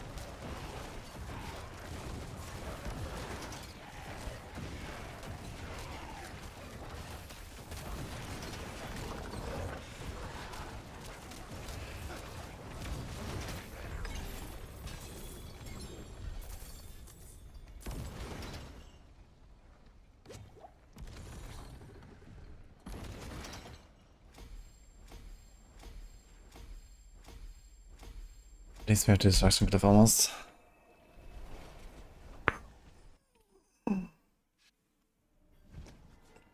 You're trying to do a brimstone build, but you don't have the items yet. Yeah, brimstone is also one of those weird things I might want to try at some point. I did in fact have the full set, so it's not this. But I will give it one more a shot using the other set. Let's see.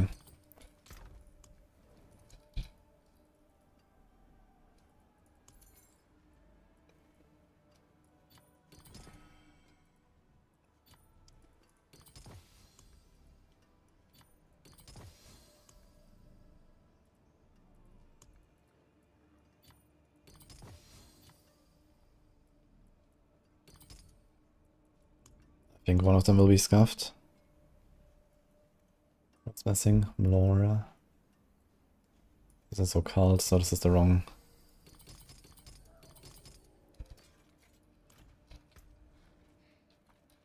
Wow. This is painful, man.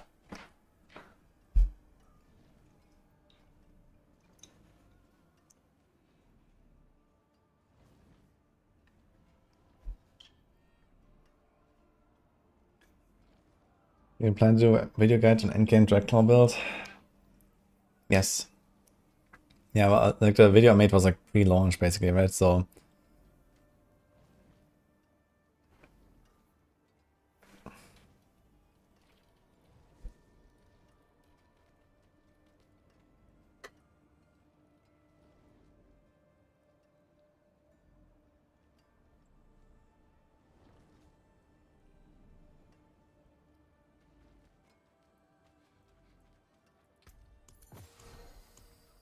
we'll definitely be on Dragclaw soon. I'm already like doing like abyss stuff here and so on, so we'll just try some stuff.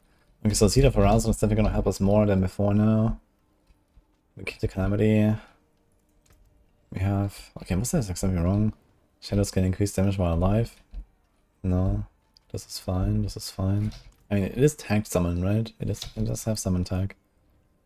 Yeah, I don't know, I think this whole idea of one-shotting stuff is interesting, but it just doesn't really work out, I feel. And it's also so clunky to play with Tornado Step, man.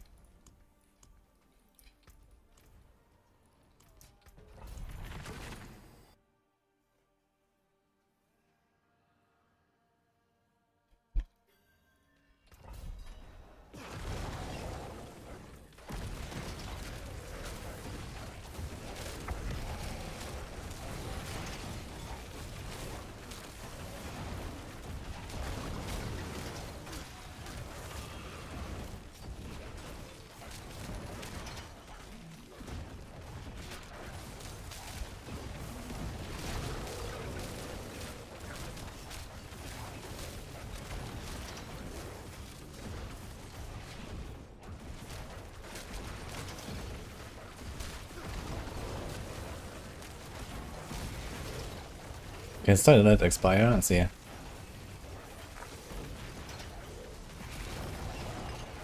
Yeah, it did one-shot a pack.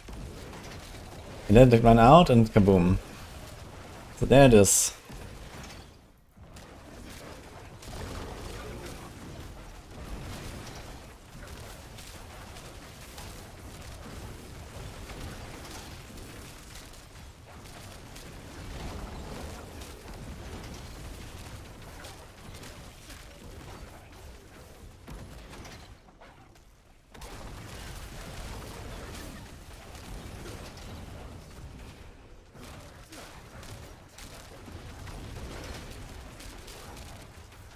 It's also like, you have to like pull them somehow together. Like, on top of this guy, because the explosion rate is actually very small.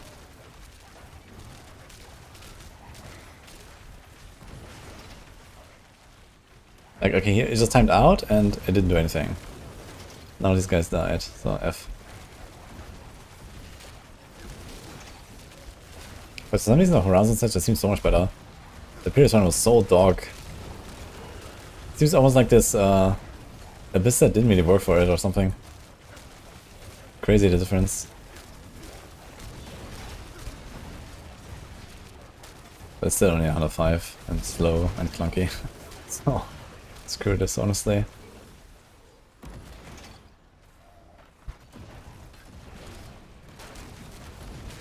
Let's see what we can do. Another pack maybe that we can blast.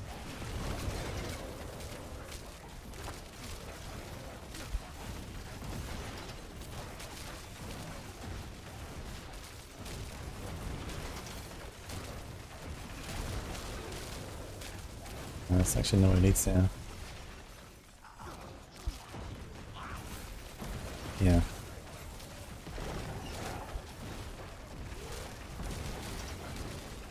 Okay, let's see. Boom. Okay, so here we one-shot like 2 of the blues again. I'm gonna try to set up a nice one-shot for the boss. Let's see. In next floor. I wanna see it.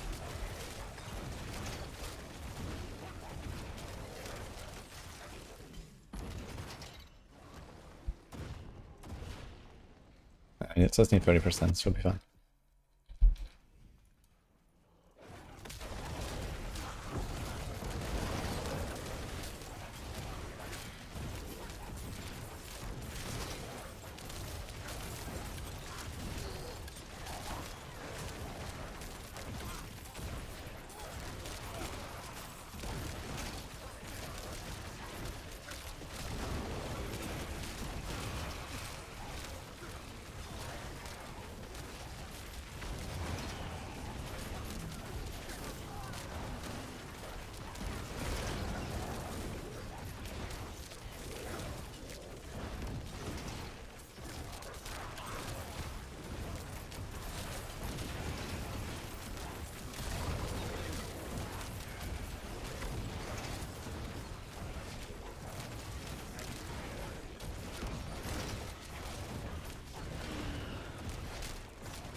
Oh, it says pace by us. It kind of feels like there is a cap or something on the timer. These guys just disappear sometimes. And I've been trying so hard to nether step in this fight to extend it. I'm gonna get it. Maybe it just stops extending at some point.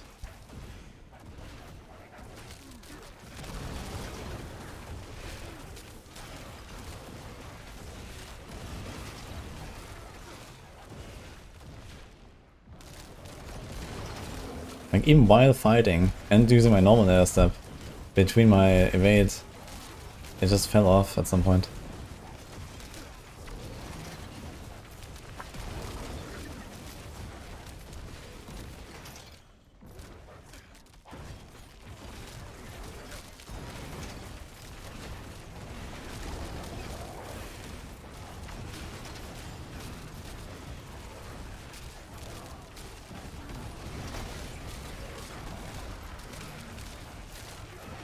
I killed one of the elites super fast.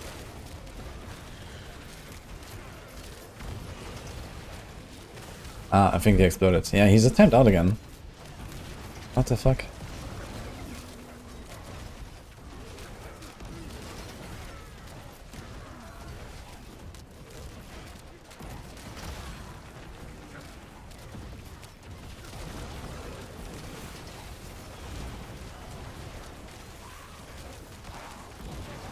Blood Seekers. I'm not gonna fight those guys now.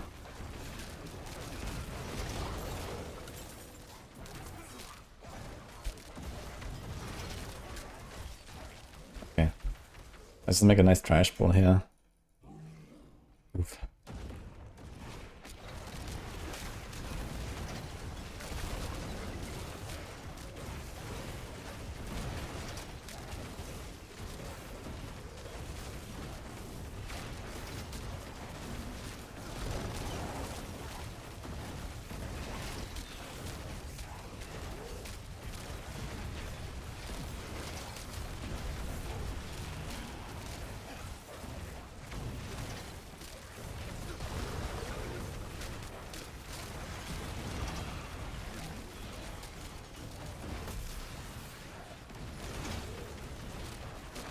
Oh no, Spearman.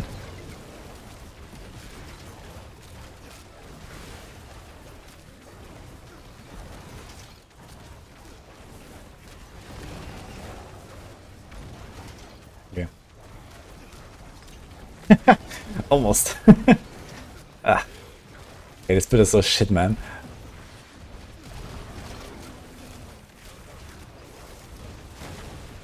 Fuck this, man.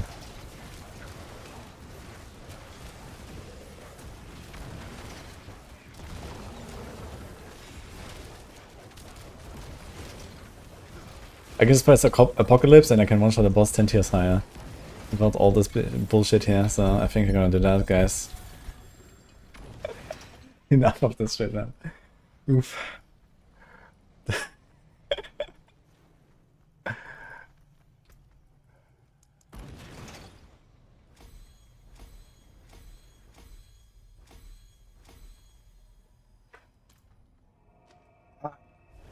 Someone give patch notes, please.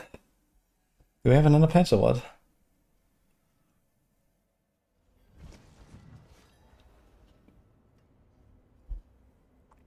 So our power damage tags go past 16. Yeah, you can go to 20. It might be that the title aspect doesn't show when you're in town, but maybe when you're in combat. Nice try, Brimstone build now, please. Oh man. How's my soul situation? It's pretty dire, actually. Guys, I think I need to go back to LUNATIC for a little bit. I can't handle this otherwise. And my Forgotten Souls count, neither. So, this bullshit.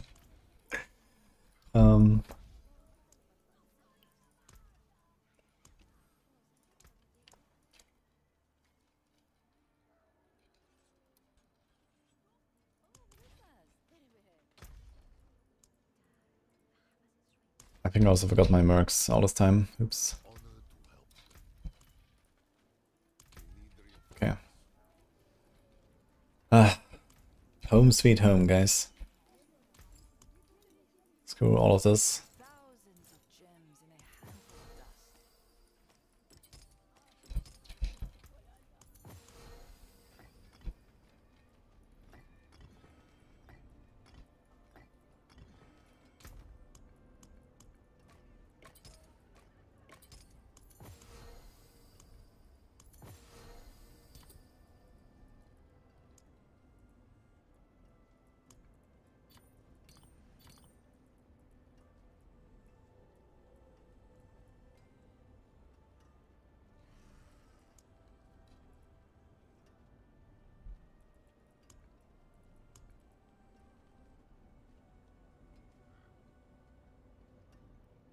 It's actually really nice to have the flash out on. 8% damage reduction in the demon form. It's like half a...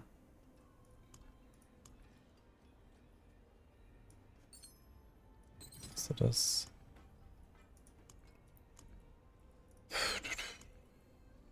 Yeah, I think also the Profane Sentinel, man, I don't want to do it. It's gonna be the same bullshit. Like, he's gonna Shadow Step around, Nether Step around all the time to summon these guys. I mean, you can kind of just like generate resources and not Nether Step too much. But I don't know. I don't like any of these Nether Step builds, I think. I think I need to find a way to make the Dread Claws not Nether Step related. This is just, ugh.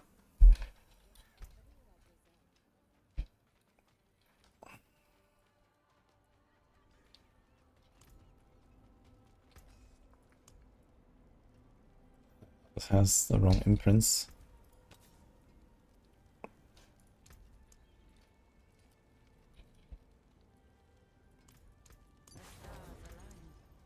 What do we have here? Crushing. Rallying. That's Ghost. Actually, didn't we have better boots? Didn't we make some boots earlier?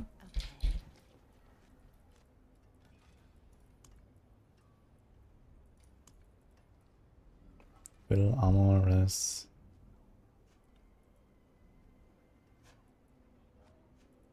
Apparently this is minus 3% toughness, but it has 100 willpower.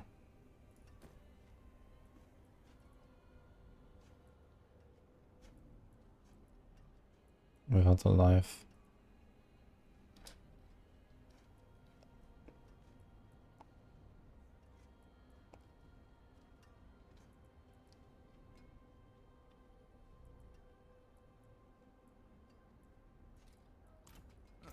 Mainlander, what brings you? And then we also have the demon scaling.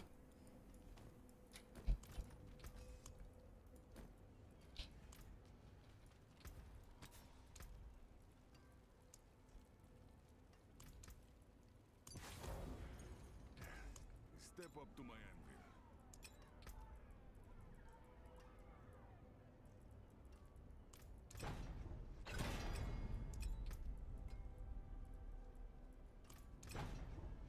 Yes.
Anything we changed here? This looks fine. This is fine. This is fine.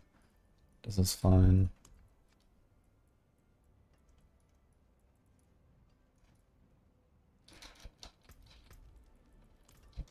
Okay.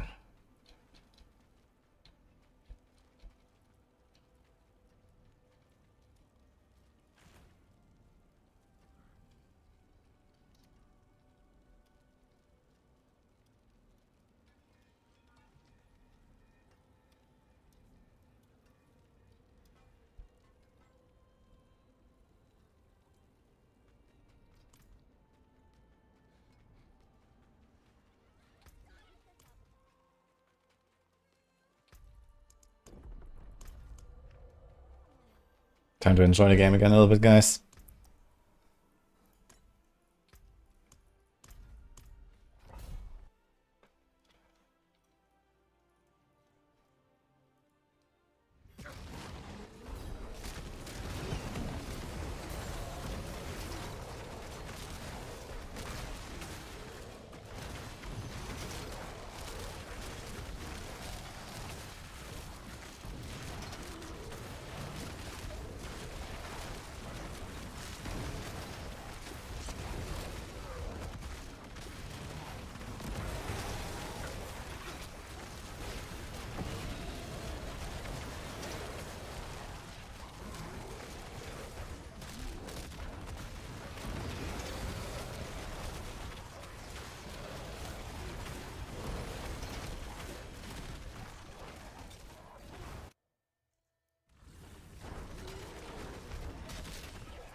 What actually happened with the Sorks that they're like so OP? I mean, for the buffs I can kind of see it, you know, many weapons.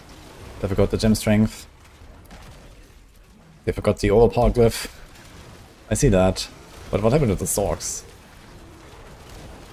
Why they're so ridiculous?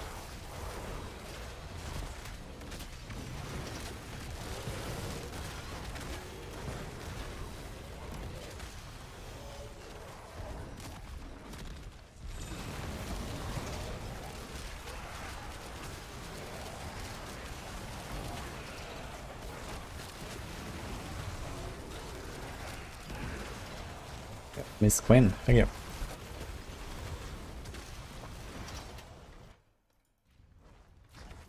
Blizzard's favorite class. I wouldn't really say that after looking at the history of the last 13 seasons. But I mean, like, what is the thing that makes the Blizzard that makes the Sork so OP? You know, for Barbs it's obvious, I think. But I don't know what it is for Sork.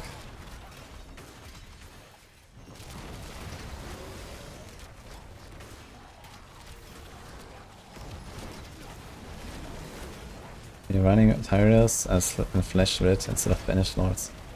Yeah, I feel like if you want to be tanky, then Enduring Faith probably helps you more generally. Instead of the Tyraels.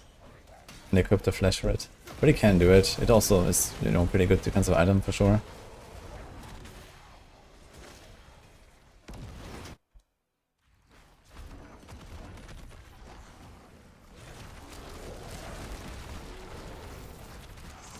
But yeah, I mean, eventually you need to become tanky enough to just survive without Enduring Faith or Tyraels or anything. Because the loss of not having like Banished Lords or Scepter of the Three is ridiculous. If you want to do like higher tier content or something.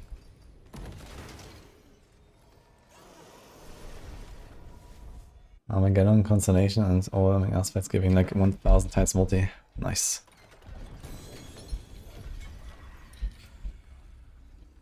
Seems like I've done an oopsie there with the Sork.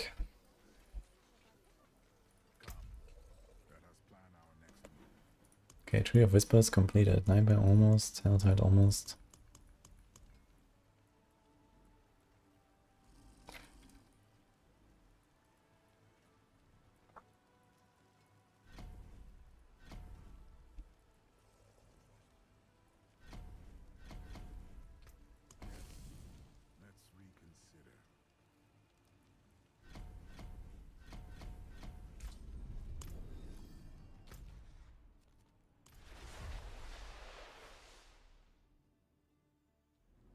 And then there's Rogue, bug to shit, as always. Does anyone know what was the bug actually causing this? I mean, like, I checked like one of the videos and it wasn't really obvious to me what was going on. It was just like somehow executing stuff from full HP.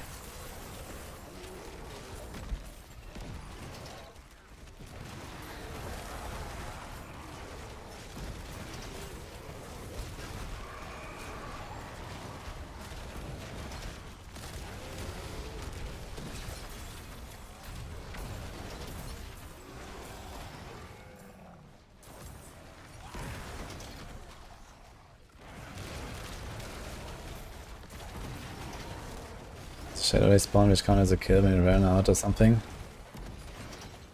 Okay, but how did I kill the boss? I can see why that might give progression. You know, we had bugs like that where people were summoning Hydras and I gave them hit progress and stuff. But where's the damage coming from?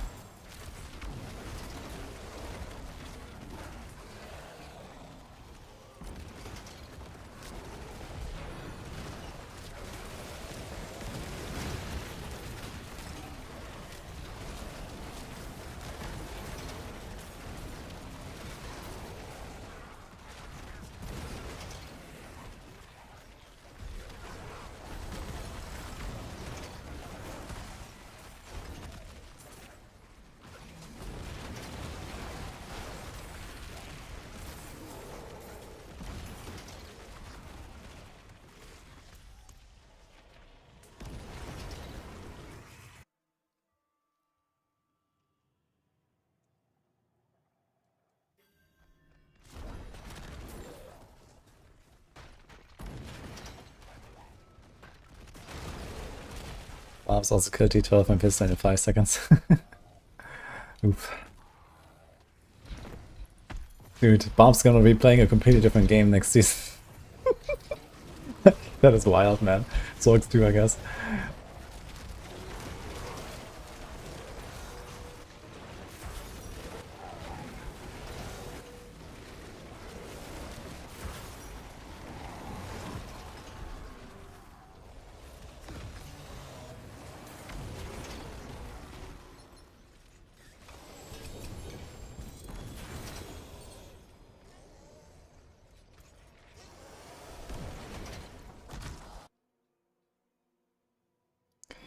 Five-piece add-on instead of unique, as opposed to running 3/3 on Tyrant's Grasp. You can do that for sure. I tried it though, and I really didn't like the slow ramp of the add-on set. Like if you only have add-on set and nothing else going with it, it felt kind of ugh. But I guess a good unique charm could somehow make up for the Right's 3-piece. Wait, or 2-piece. Yeah, the Right's 2-piece is like 100 to 200. It's like 150%. And you just get it. And there's like no charm that gets close to that. Maybe late game, when you have like really high crit chance, like something like Banish Lords or something, but...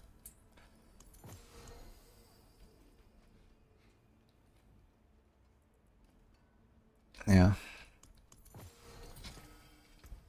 But yeah, you can do the 5+1 as well.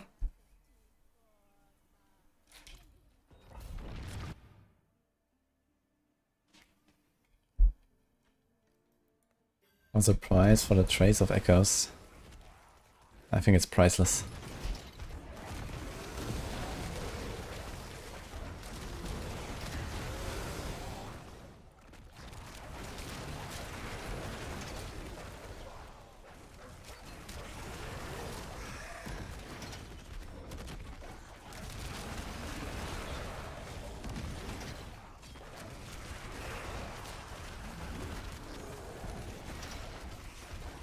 And looking at what I'm doing here, I never want to play this Infernal Breath thing again. I wonder how the Infernal Breath... wait a minute, it gets the explosive variant for 3, right? At the end of Infernal Breath, the demon explodes. But I mean, what happens when you self-cast it? It's gonna be kind of weird.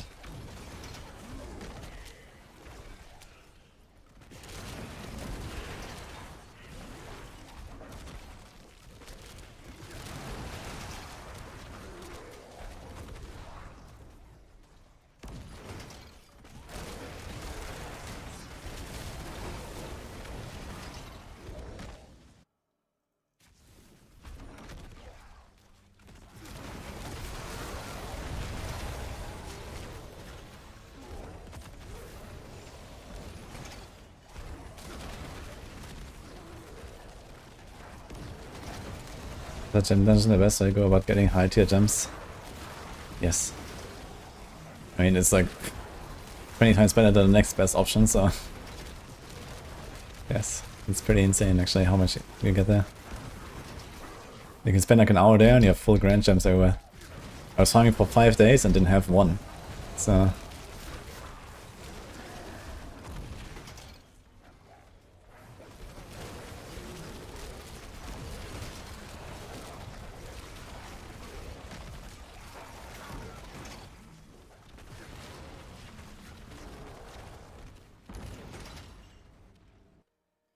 I was fixing free-to-play players being able to play Paladin.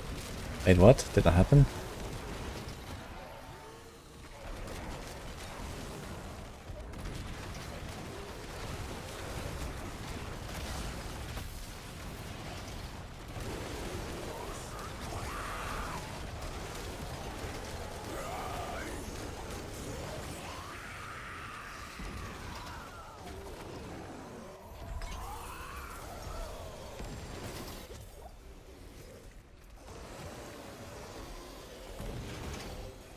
Thank you, Carl. There's a bug of free trial paladins. Okay, here, let's see it. Hotfix is May 6th. Fix crash of the paladin free trial. Okay. What is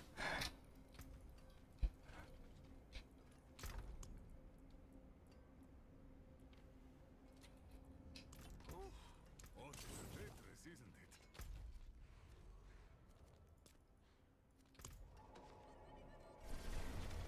Is my war plan specific for Warlock? No,